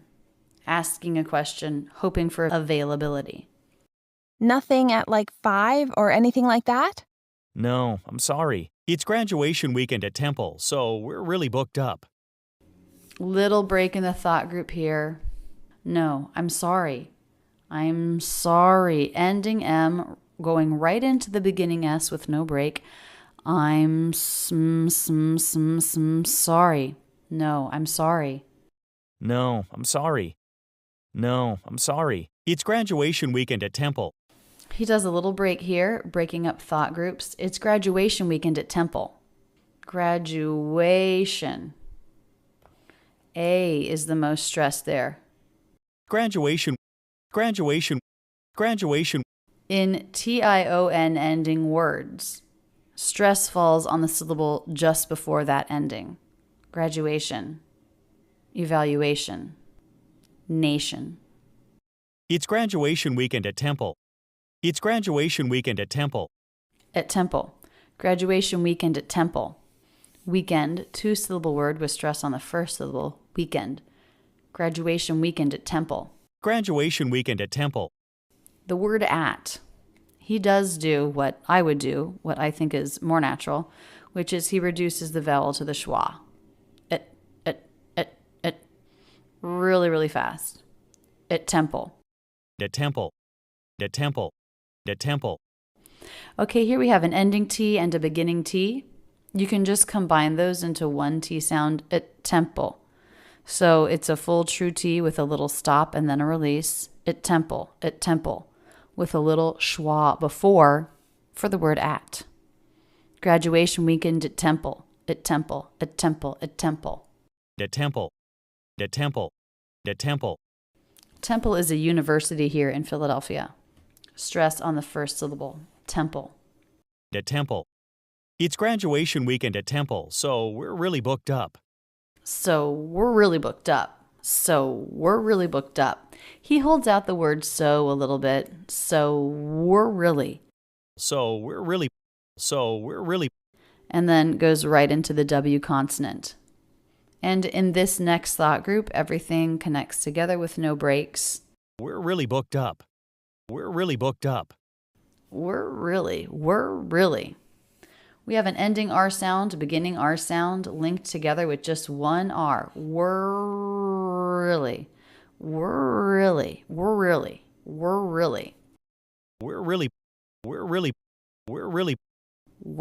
Okay, that's reducing. Were.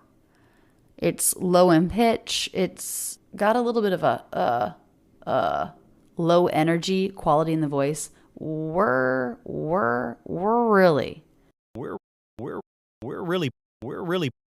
So this can be really tricky for people. You have to round your lips for the W. Then relax them out a little bit and then bring them back into a circle for the feeling of beginning an R. We're really booked up. We're really booked up. So we have a KT consonant cluster. The ED ending here is a T because it comes before an unvoiced consonant. Booked up.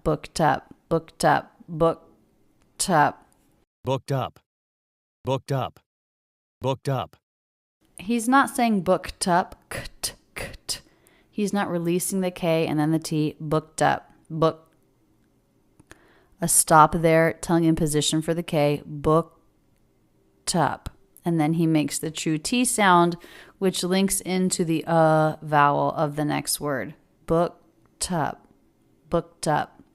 Really booked up. Really booked up. Really booked up. And he does do a light release of the P, booked up, booked up. We're really booked up. Okay, let me check with the others in my party and see what they think. Okay, let me check with the others in my party. Okay. So she's probably disappointed that they have to wait until 8:30, and she doesn't want to make the choice herself. So she puts it off. Okay. Okay, let me check. Okay, let me check. So she links the word right into let, so there's not a separation of the thought group here. Okay, let me check. Okay, let me check. Let me check. Let me check. So here she does a stop T, let me, let me. This is different from what he did at the beginning when he said lemmy, with no break. Here she's saying let me check. Let me check with the others.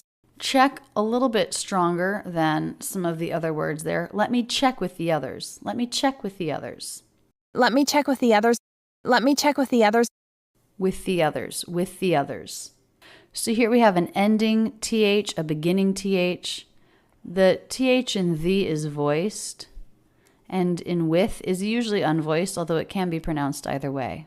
With the others, with the others, with the others. Now, usually when we link these, we link them with the unvoiced consonant. Unvoiced is stronger than voiced, so it usually wins out. With the, with the, with the, with the, with the, with the, with the, with the others. Check with the others, with the others. With the others, with the others, check with the others. So that should make it a little bit easier to say those two words together. And the vowel in the is the E vowel because the next sound is a vowel. The as in butter. The others. With the others. The others, the others. Let me check with the others in my party. The others in. The S in others is a Z sound, and it links right into the I vowel of in. The others in my party. The others in my party.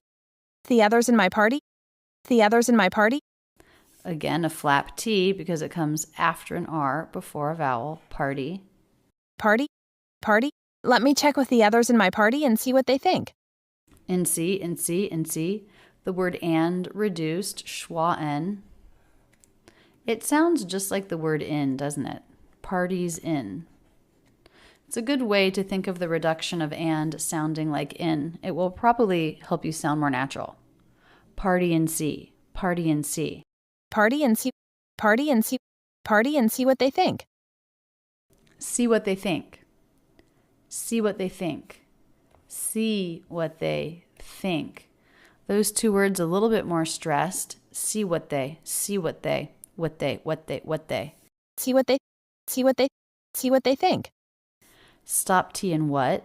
What they. See what they. See what they. Also, it's said pretty quickly. What. You could think of it as being the schwa vowel. What. See what they think. And she's not pronouncing the H. Sometimes in WH words, some people will pronounce it with a little H sound before the W.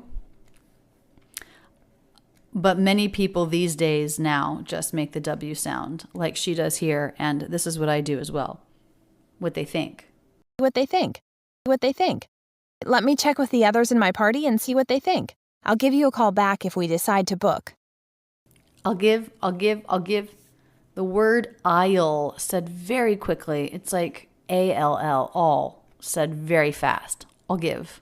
I'll give you a call back if we decide to book. Give you a call back if we decide to book. The most stressed words in that thought group. Every word linked together, smoothly, connected speech. I'll give you a call back if we decide to book. You a call. The U vowel linking right into the schwa, which links right into the next consonant. You a call. I'll give you a call back. I'll give you a call back. I'll give you a call back. I'll give you a call back if we decide to book. The ending K sound links into the I vowel, kif. Back if. Back if. Back if I'll give you a call back if we decide to book. Decide to book. So we have an ending D sound, decide to. It's said really quickly, a little vibration in the throat before the true T. She does a true T here for the word to, and then she reduces the vowel to the schwa. To book. To book. To book. To book. And a release of the K sound. Book. Book. I'll give you a call back if we decide to book. Sounds good. Have a great day. Thank you. Sounds good. Have a great day. 2 thought groups.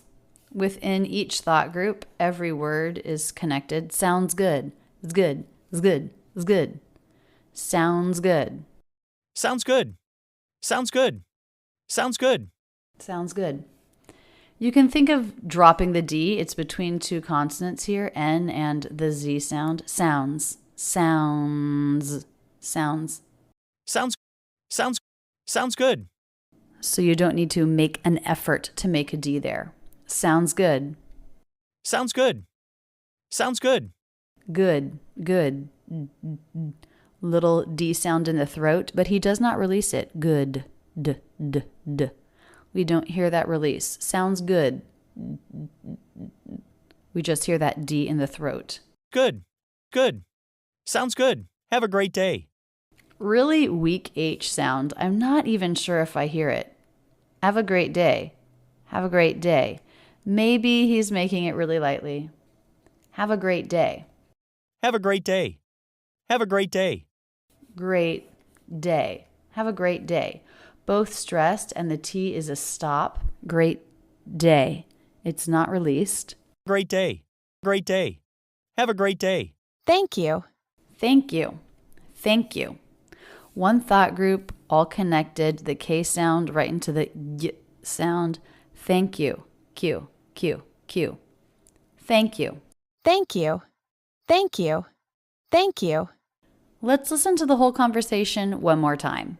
Hi, do you have any availability for a party of 6 at 7 p.m. on Friday? This Friday?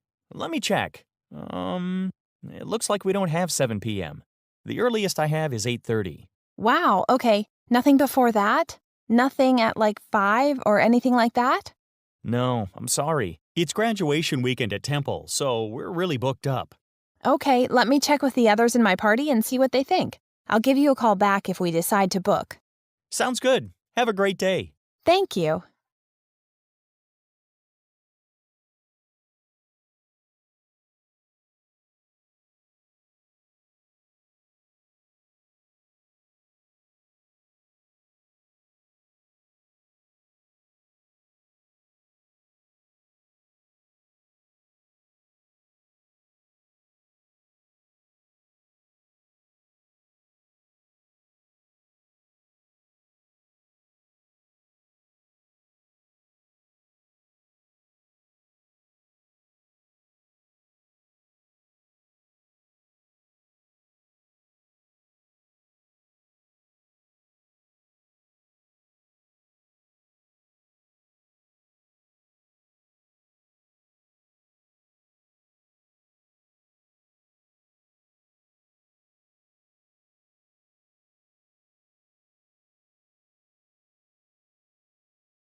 In this Ben Franklin exercise, you'll first hear a short conversation. Then there will be an in-depth analysis of the pronunciation. First, the conversation. Do you know what the weather is supposed to be today? I think on the colder side. Let me check. Actually, not too bad. The high is 65, partly cloudy. Okay. Do you think I'll be okay in a sweatshirt, or should I bring a jacket? Maybe bring a light jacket too, in case it's cloudy and windy. Good call.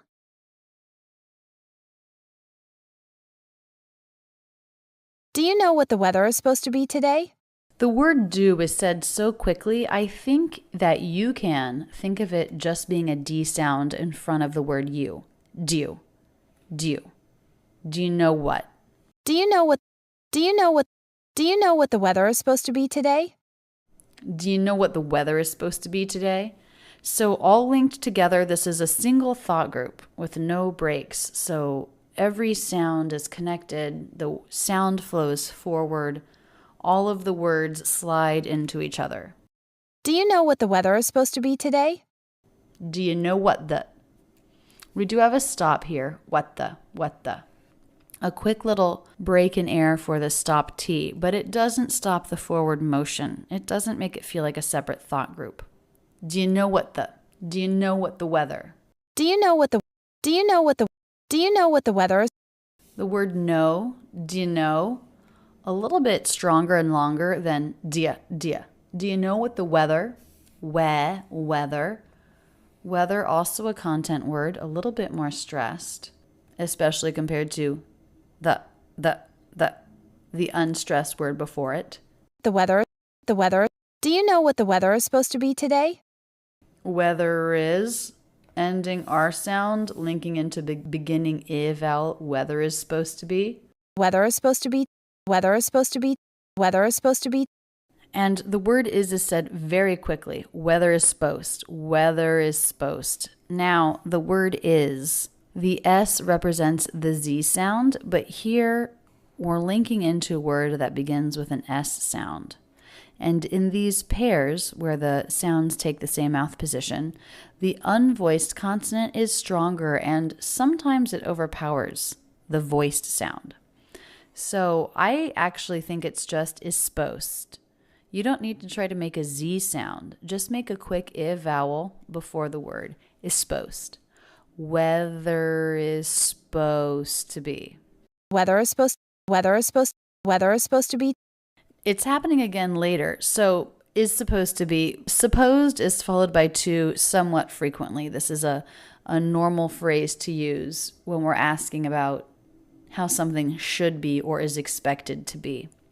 So we have the word to, and you know that this can be a flap T, but in this phrase, it's actually a true T. Supposed to be. Supposed to be.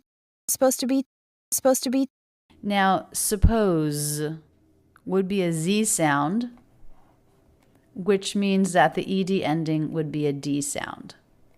The ED ending is voiced when the sound before is a voiced consonant. Supposed to. But look, here we have the D and the T. These two also have the same mouth position, so they pair together. And again, the unvoiced true T is stronger. It overpowers these voiced sounds. So these voiced sounds change to unvoiced. Supposed to. And then the ED ending, the T, combines with the true T of to make just the one sound to link. Supposed to. Supposed to. St. The S sound, the T sound, and the schwa. Supposed to. So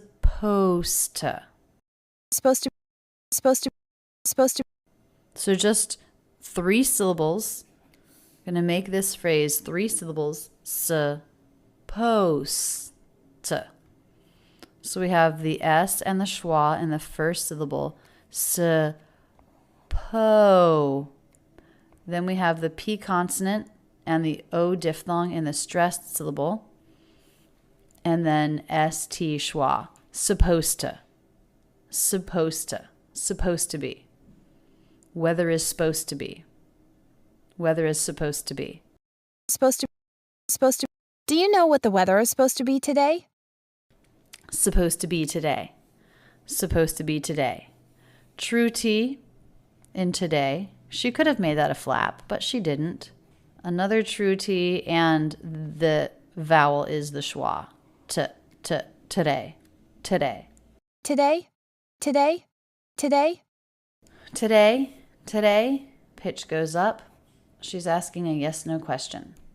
Do you know what the weather is supposed to be today? I think on the colder side. Let me check. Actually, not too bad. The high is 65, partly cloudy. This is interesting. Now, I said previously she was asking a yes/no question, but he's not answering with yes/no. Why? Because rather than saying, yes, I do know what the weather is supposed to be, he's just saying what the weather is supposed to be. A little shortcut. He knows it, so he's just going to go ahead and say it. He's pretty sure it's supposed to be kind of cold. Do you know what the weather is supposed to be today? I think on the colder side. I think on the colder side. One thought group, all linked together. I think on, ending K sound, linking into the vowel of on. I think on the, I think con. I think on the colder side. I think on the colder side. I think on the colder side. Think and cold are the most stressed syllables there. I think on the colder side. Colder side. Colder side. He makes the D sound at the end in his throat, but then doesn't release it. Side. D. Side. Side. Colder side. Side. D. We don't hear that. D. We just hear colder side. Side. Side. Side. Colder side. Let me check. Let me check. A 3-word thought group, let me check. He drops the T altogether. We do this sometimes when let is followed by me. Let me do that for you. Let me see. Let me check. Let me check. Le and check are more stressed than me. Let me check. Let me check. Let me check. Let me check. Let me check. Light release of the K. Check. Check. Check. Let me check. Actually, not too bad. Actually, not too bad. He puts a little stop here, breaking this sentence up into 2 different thought groups. Actually. Actually, not too bad. Actually, not too bad. Actually. So this word can be confusing. It can be pronounced with 4 syllables or 3. 3 is more common, and it's what he does. Actually. Actually? Actually? Actually? So we have the a vowel. Ac.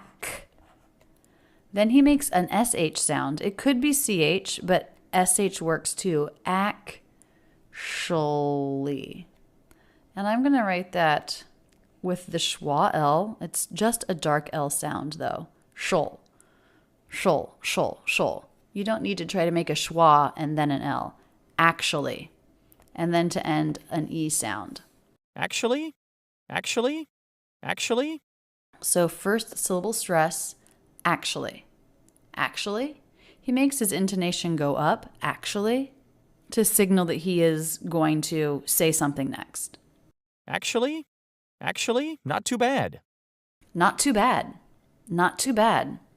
These 3 words, 1 thought group, no break. Here we have an ending T and a beginning T. Not to.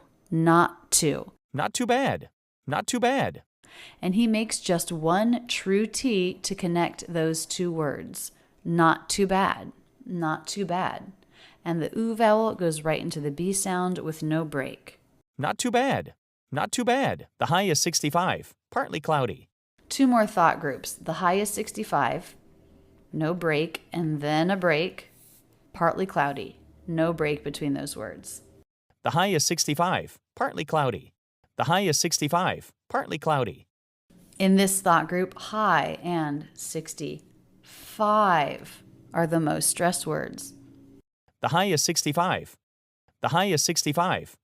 The said very quickly, and is said very quickly. The word 60 begins with the S consonant sound.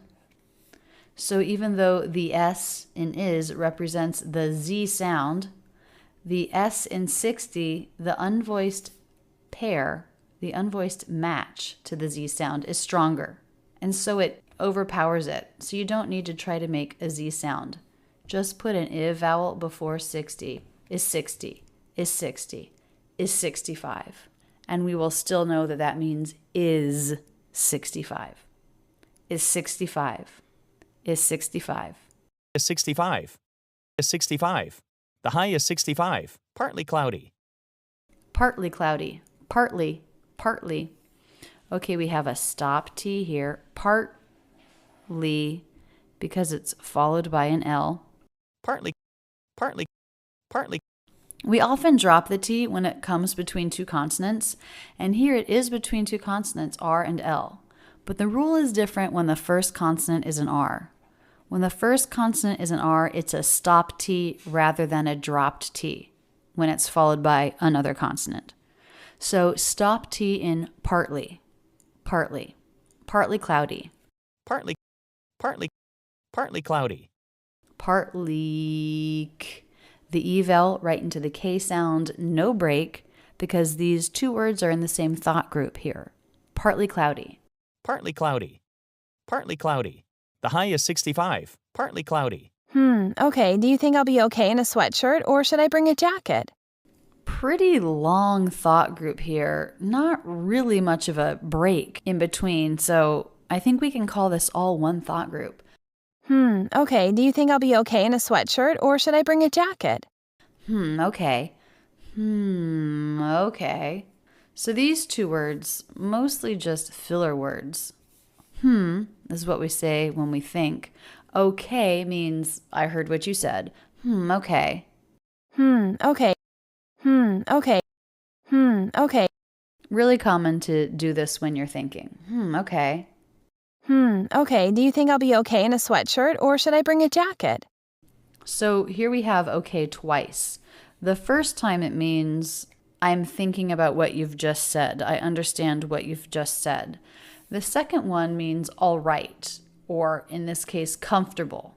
Do you think I'll be comfortable in a sweatshirt? Well, do you think I'll get too cold? Okay. Do you think I'll be okay in a sweatshirt? Okay. Do you think I'll be okay in a sweatshirt? So the word okay can have a couple of different meanings.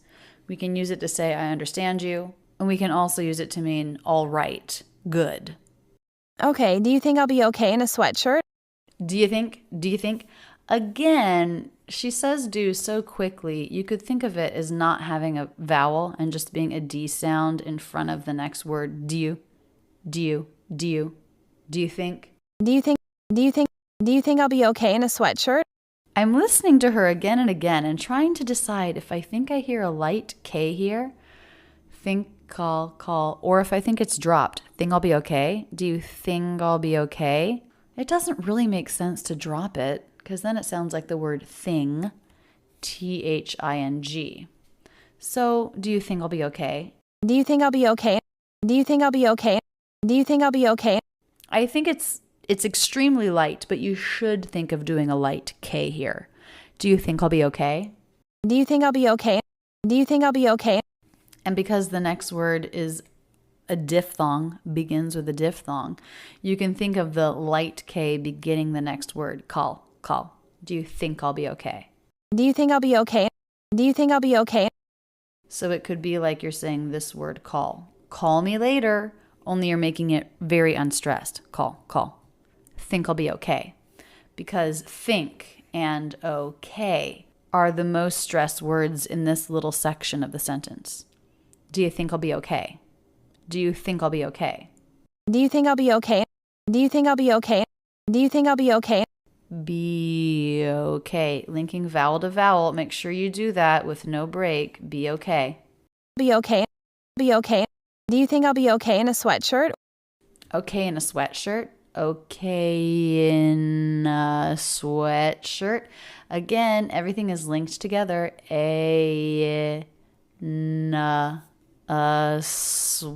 Sweatshirt. Okay, so it's a compound word. We have a T followed by a consonant. It is a stop T, sweatshirt. Be okay in a sweatshirt? Do you think I'll be okay in a sweatshirt, or should I bring a jacket? And actually, she makes a stop T here too. She doesn't link it in, sweatshirter, sweatshirter. She does not link it into or. So she does actually make a little separation, very little separation. You could think of this as two thought groups. In a sweatshirt, or should I bring a jacket? In a sweatshirt, or should I bring a jacket? Or. She doesn't reduce the vowel. I think I would. I would probably say, or should I, I would make it a schwa R. She doesn't do that. Or should I, or or. She says the whole vowel, but she does make it quickly. Or should I? Or should I bring a jacket? Or should I bring a jacket? Or should I bring a jacket? Should I, da. A D here, the L is silent in the word should. So the D comes between two vowels or diphthongs. Should I, da. It's a flap. Should I bring? Should I bring a jacket? Should I bring a? Everything in this thought group smoothly linked together. Should I bring a? The NG sound linking right into the schwa. Bring a jacket. Or should I bring a jacket? Should I bring a jacket? Should I bring a jacket? Should I bring a jacket? So should, a little bit more stressed than or. Bring, a little bit more stressed than I. And jack, a little more stressed than Should I bring a jacket? Should I bring a jacket? Should I bring a jacket? Should I bring a jacket? Jacket. Not a released T there, a stop T at the end. Jacket. Do you think I'll be okay in a sweatshirt, or should I bring a jacket? Maybe bring a light jacket too, in case it's cloudy and windy. Good call. He does do a pretty big break here, separating out his thought groups. Maybe bring a light jacket too, in case it's cloudy and windy. Maybe bring a light jacket too. Maybe bring a light jacket too. So this sentence fragment has more stressed words. B, the unstressed syllable.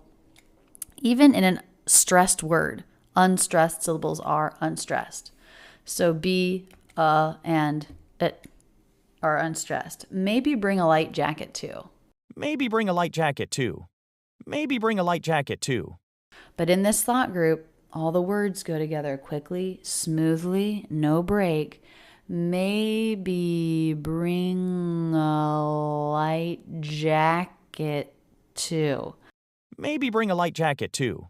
Maybe bring a light jacket too. So what about the T's? This T is a stop T because it's followed by a consonant sound. Now remember, when we're talking about the T rules, we're always talking about sounds. So the letter before the T is an H, and that's a consonant letter. But it's actually spelled in IPA, lie. The IGHT is the I diphthong plus T. So the T comes after a vowel or diphthong here. So it's not between two consonant sounds. We don't drop it. But it is followed by a consonant, so we'll make that a stop. Light jacket too. Light jacket too. Light jacket too. Here we have an ending T, beginning T. We're going to link those together with just one true T. Jacket too. Jacket too. There it is with an ending T and a beginning T. Now I'm going to link it with just one T. Jacket too. Jacket too. Jacket too. Maybe bring a light jacket too, in case it's cloudy and windy. In case it's cloudy and windy. Okay, and as I move in here, I see, whoops, a typo. This should actually be written as two separate words. It is a word, as a single word. That means to surround something. The camera is encased in a shatterproof box. But in case, usually the more frequent usage is two separate words. So when I typed this up, I must have been typing too fast. didn't put a space, and word didn't correct me because it is a word. Can't always rely on Microsoft Word to check all of your mistakes. Maybe bring a light jacket too, in case it's cloudy and windy. In case it's cloudy and windy. In case it's cloudy and windy.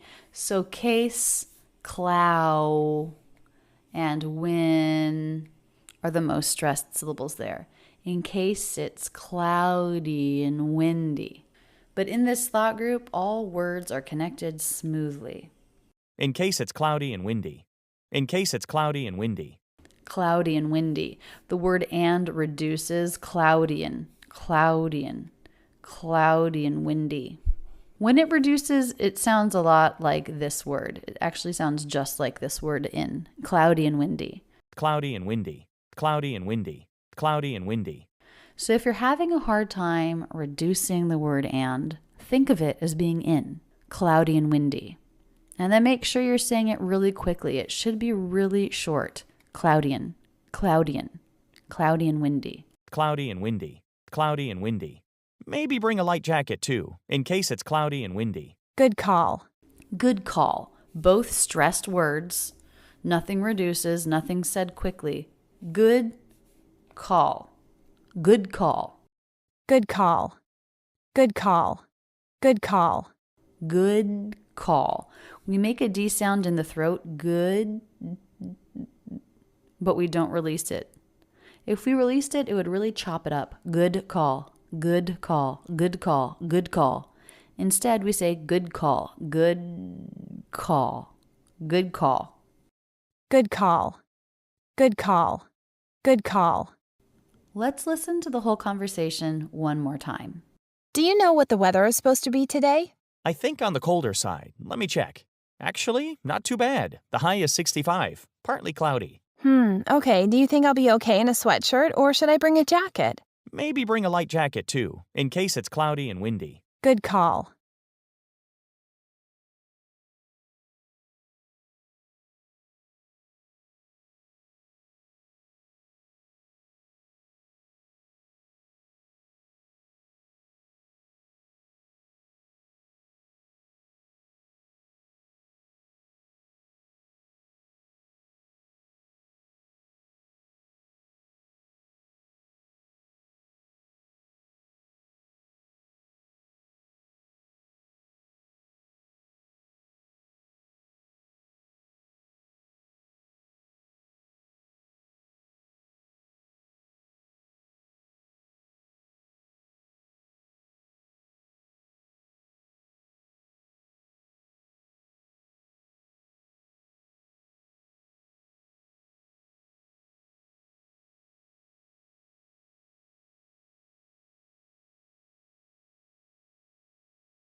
In this Ben Franklin exercise, you'll first hear a short conversation.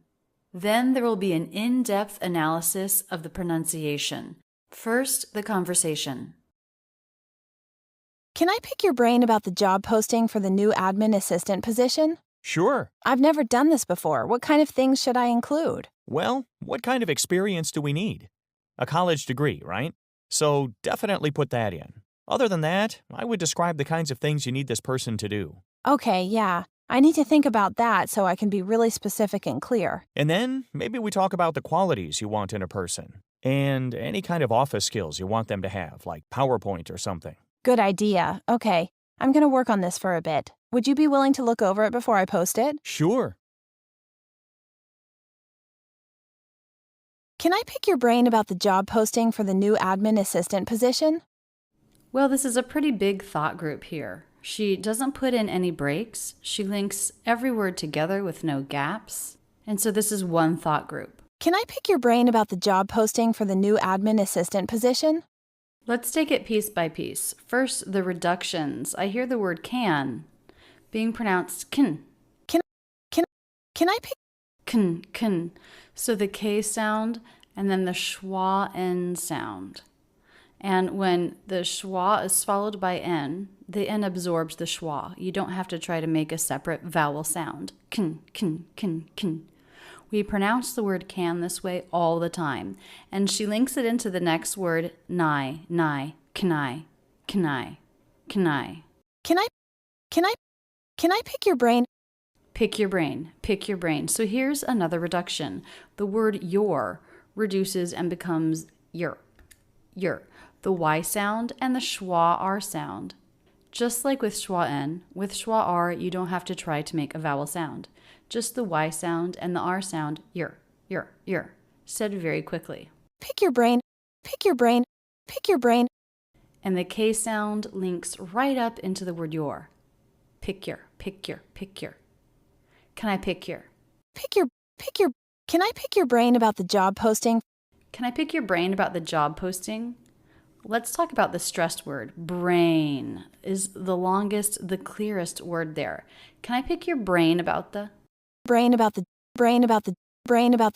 It's just a little bit longer and has a little bit of that up-down shape of stress. Brain about. The ending N consonant links right into the schwa of about. Brain about the. The ending T in about. That's a stop T. She doesn't release it. About the. It's not about the.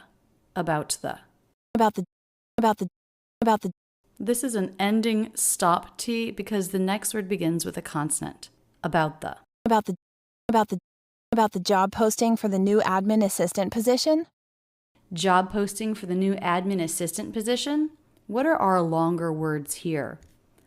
Job posting for the new admin assistant position. And the intonation goes up at the end here because it's a yes/no question. So job, ad, sis. These are the longer, more stressed syllables in this part of the sentence. Job posting for the new admin assistant position? Job posting for the new admin assistant position? How does she say everything so quickly with no breaks? Let's look at how we link the words. We have an ending B and beginning P. B and P are paired together because they take the same mouth position. Job posting. So you close your lips for the B, you voice it, job. And then when you release your lips, you go right into the P sound, po. A little bit of air along with the O diphthong. Job posting. Job posting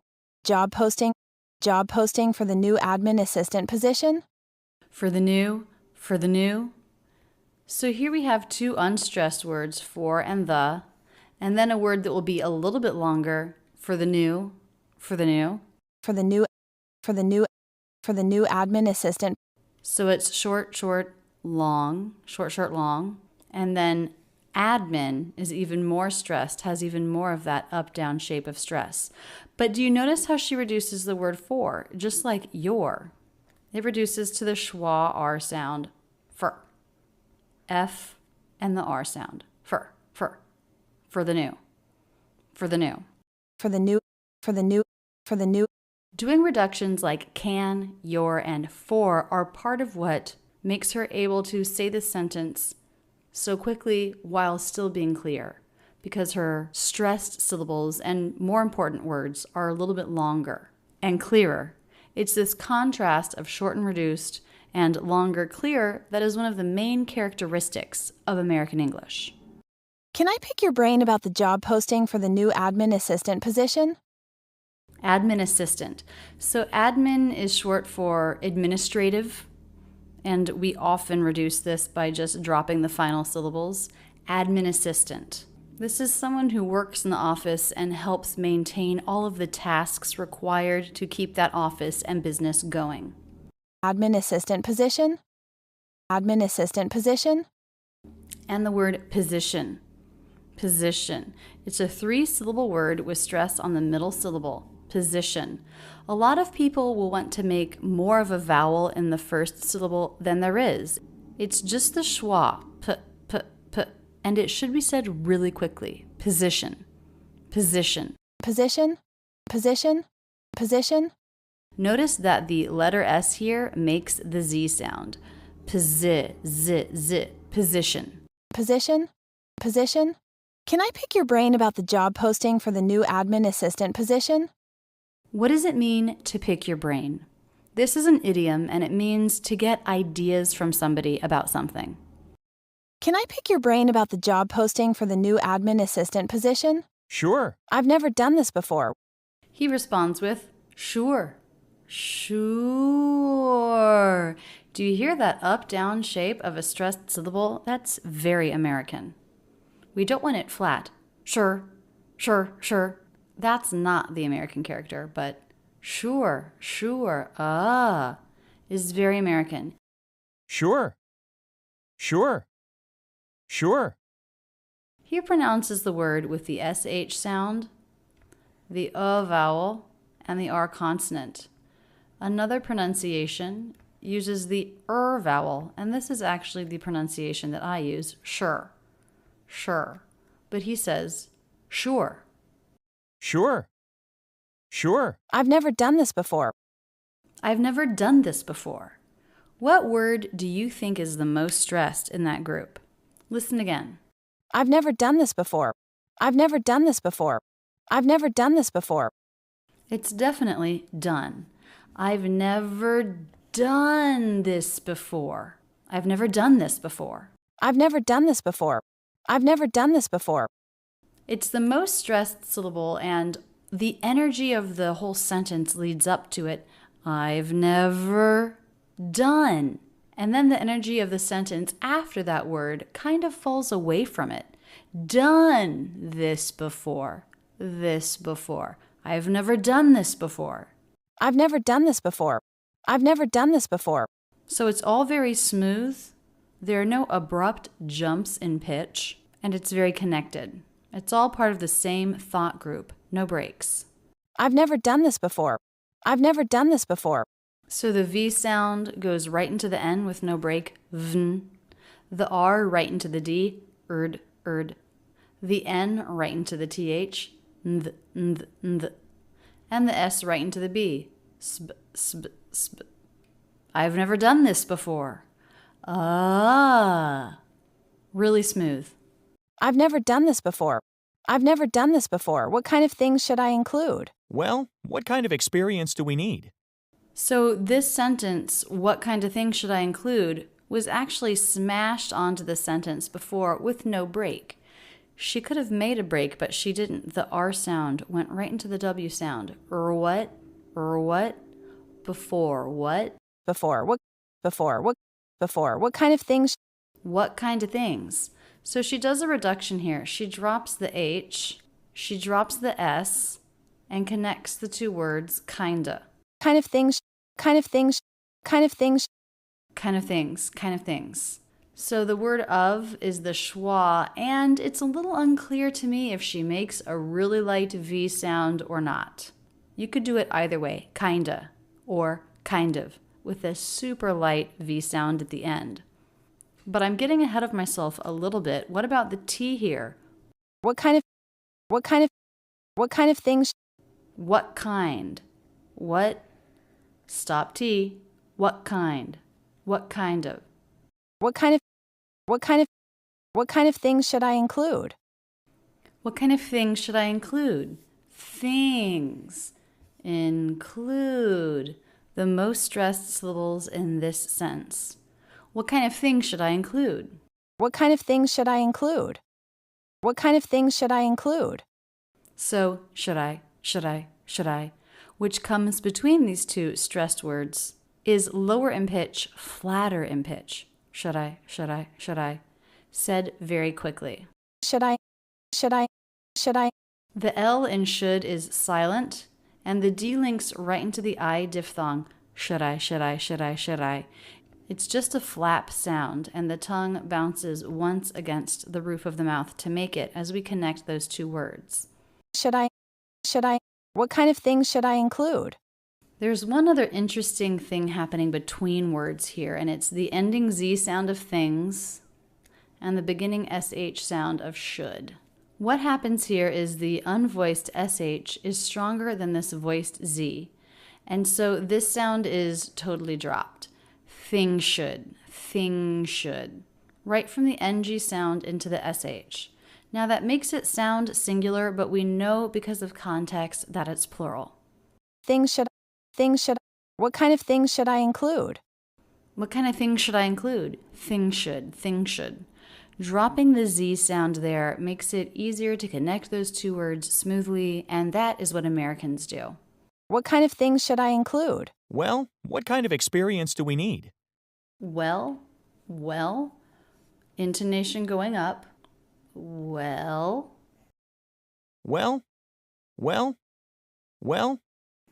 He's starting a thought. He's going to continue.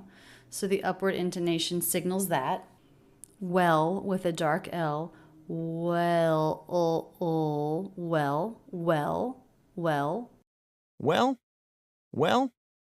Well, what kind of experience do we need? What kind of experience do we need? Experience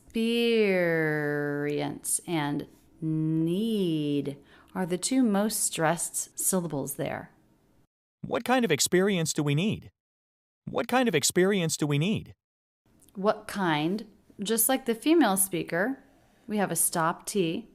The word of is reduced. It's schwa and then a light V sound.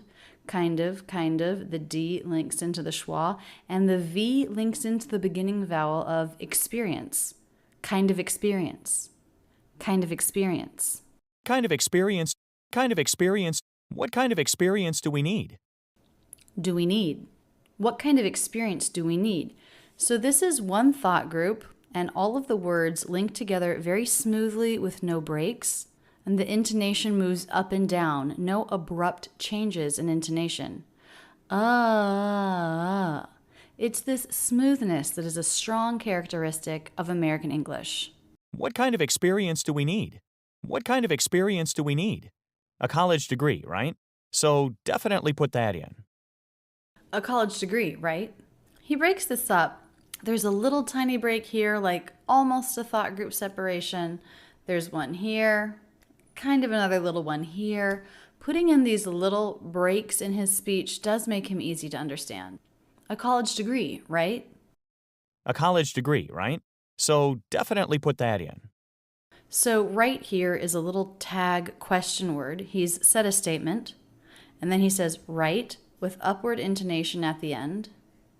That's just checking to make sure that he has the information correct. A college degree, right?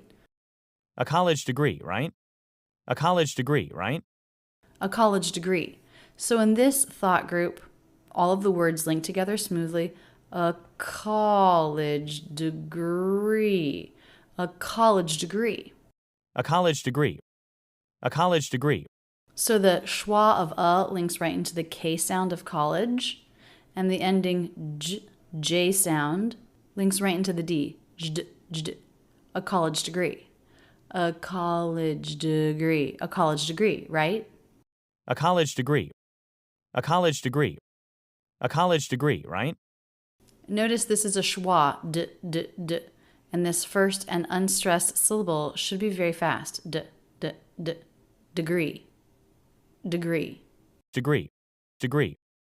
A college degree, right? So definitely put that in. So he holds this out a little bit. It's a little bit longer because he's thinking, so definitely put that in. definitely. It's a strong word. It means for sure, without question. So it has a nice stress there. Definitely put that in. Definitely put that in. Definitely put that in. Definitely. Definitely. A little stop T here. Definitely. Definitely. Definitely put that in. Definitely. Ending E vowel goes right into the P with no break. E-put. Definitely put that in. Definitely put that in. Definitely put that in. Put. Stop T here. The next sound is a consonant. Put that. We have the full A vowel. This word is not reduced. Put that in. And then we have a flap T linking these two words. Put that in. Put that in. Put that in. Put that in. Definitely put that in. Other than that, and a little break here, separating the thought group. Other than that. So these first three words, all very smooth. Other than that. And the word than is reduced. Other than. It's the voiced TH and the schwa end sounds. Other than. This could be hard because we've got several THs here. They're all voiced. Other than that. I have a feeling this is going to be tricky for a lot of my students. Other than that. So try it slowly. Other than that. Other than that. Other than that. Other than that. And then just speed it up as much as you can as you practice. He does a light true T release here. Wouldn't have to. It could have been a stop T. Other than that, I would describe the kinds of things you need this person to do. I would describe the. So the next word here is the, and the B is not released. Describe the. So the lips are together for the B, and the vocal cords vibrate, but then rather than releasing the B, describe. Describe the. When the lips open, they go right into the TH sound. I would describe the. I would describe the. Also notice we have an ending D and a beginning D. How does he link those two words? Would describe. With just one D. I would describe. I would describe the kinds of things you need this person to do. The kinds of things you need this person to do. Okay, more THs.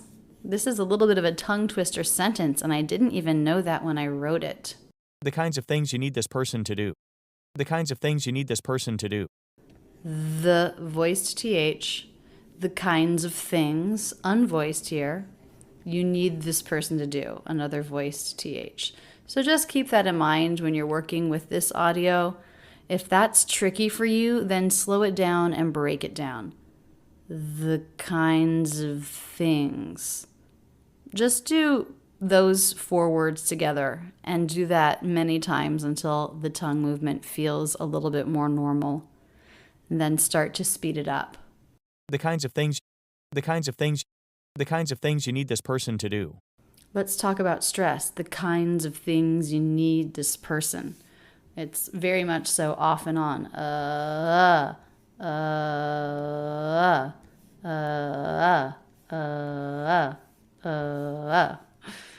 Unstressed, stressed, unstressed, stressed. The kinds of things you need this person to do. The kinds of things you need this person to do. When you listen to it on a loop, it has sort of a dance kind of feel. Very light and musical. The kinds of things you need this person to do. The kinds of things you need this person to do. The kinds of things you need this person to do. Kinds of things. So the S here is a Z and it links into a vowel, which makes it a little bit stronger. Ziv, ziv, ziv. Kinds of things, kinds of things. then a really light, quick V sound before the TH. Kinds of things. Kinds of things, kinds of things, kinds of things. Kinds of things, kinds of things. And if your voice never quite engages and it ends up sounding more like a weak F, that's okay, because the next sound is also unvoiced, that unvoiced TH. Kinds of things, kinds of things. Kinds of things, kinds of things, kinds of things you need this person to do. Kinds of things you need this person to do. All connected, no breaks, no abrupt change in pitch. Kinds of things you need this person to do.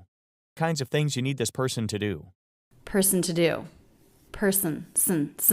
A lot of people will want to pronounce this with more of a vowel in the second syllable. The second syllable is unstressed. It's written with schwa n. The n is a syllabic consonant. It overtakes the schwa. You do not need to try to make a vowel here. Sin. Just go from S right into N. Sin. Person to do. Person to do. The word to is said with a true T, and he reduces the vowel. To do.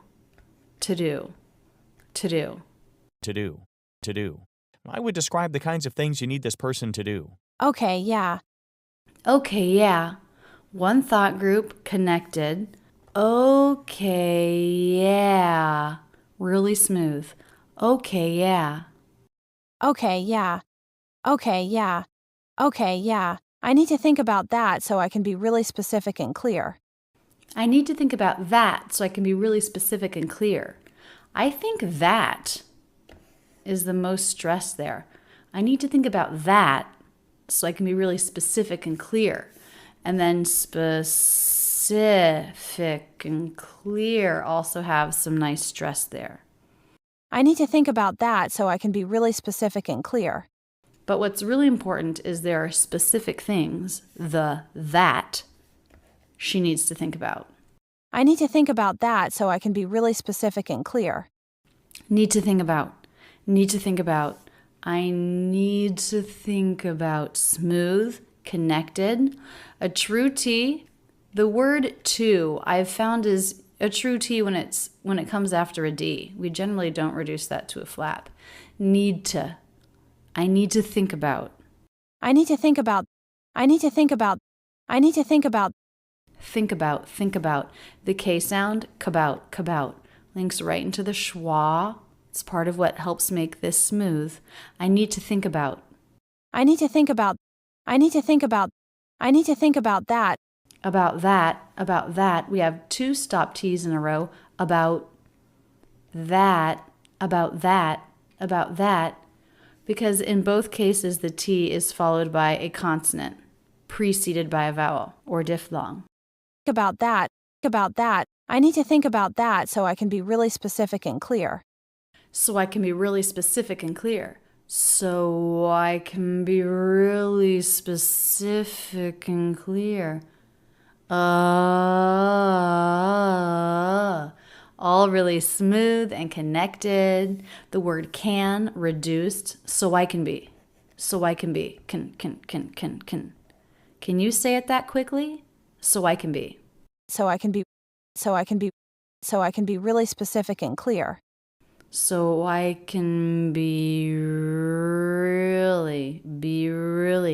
The E vowel links right into the R. The E vowel here links right into the S.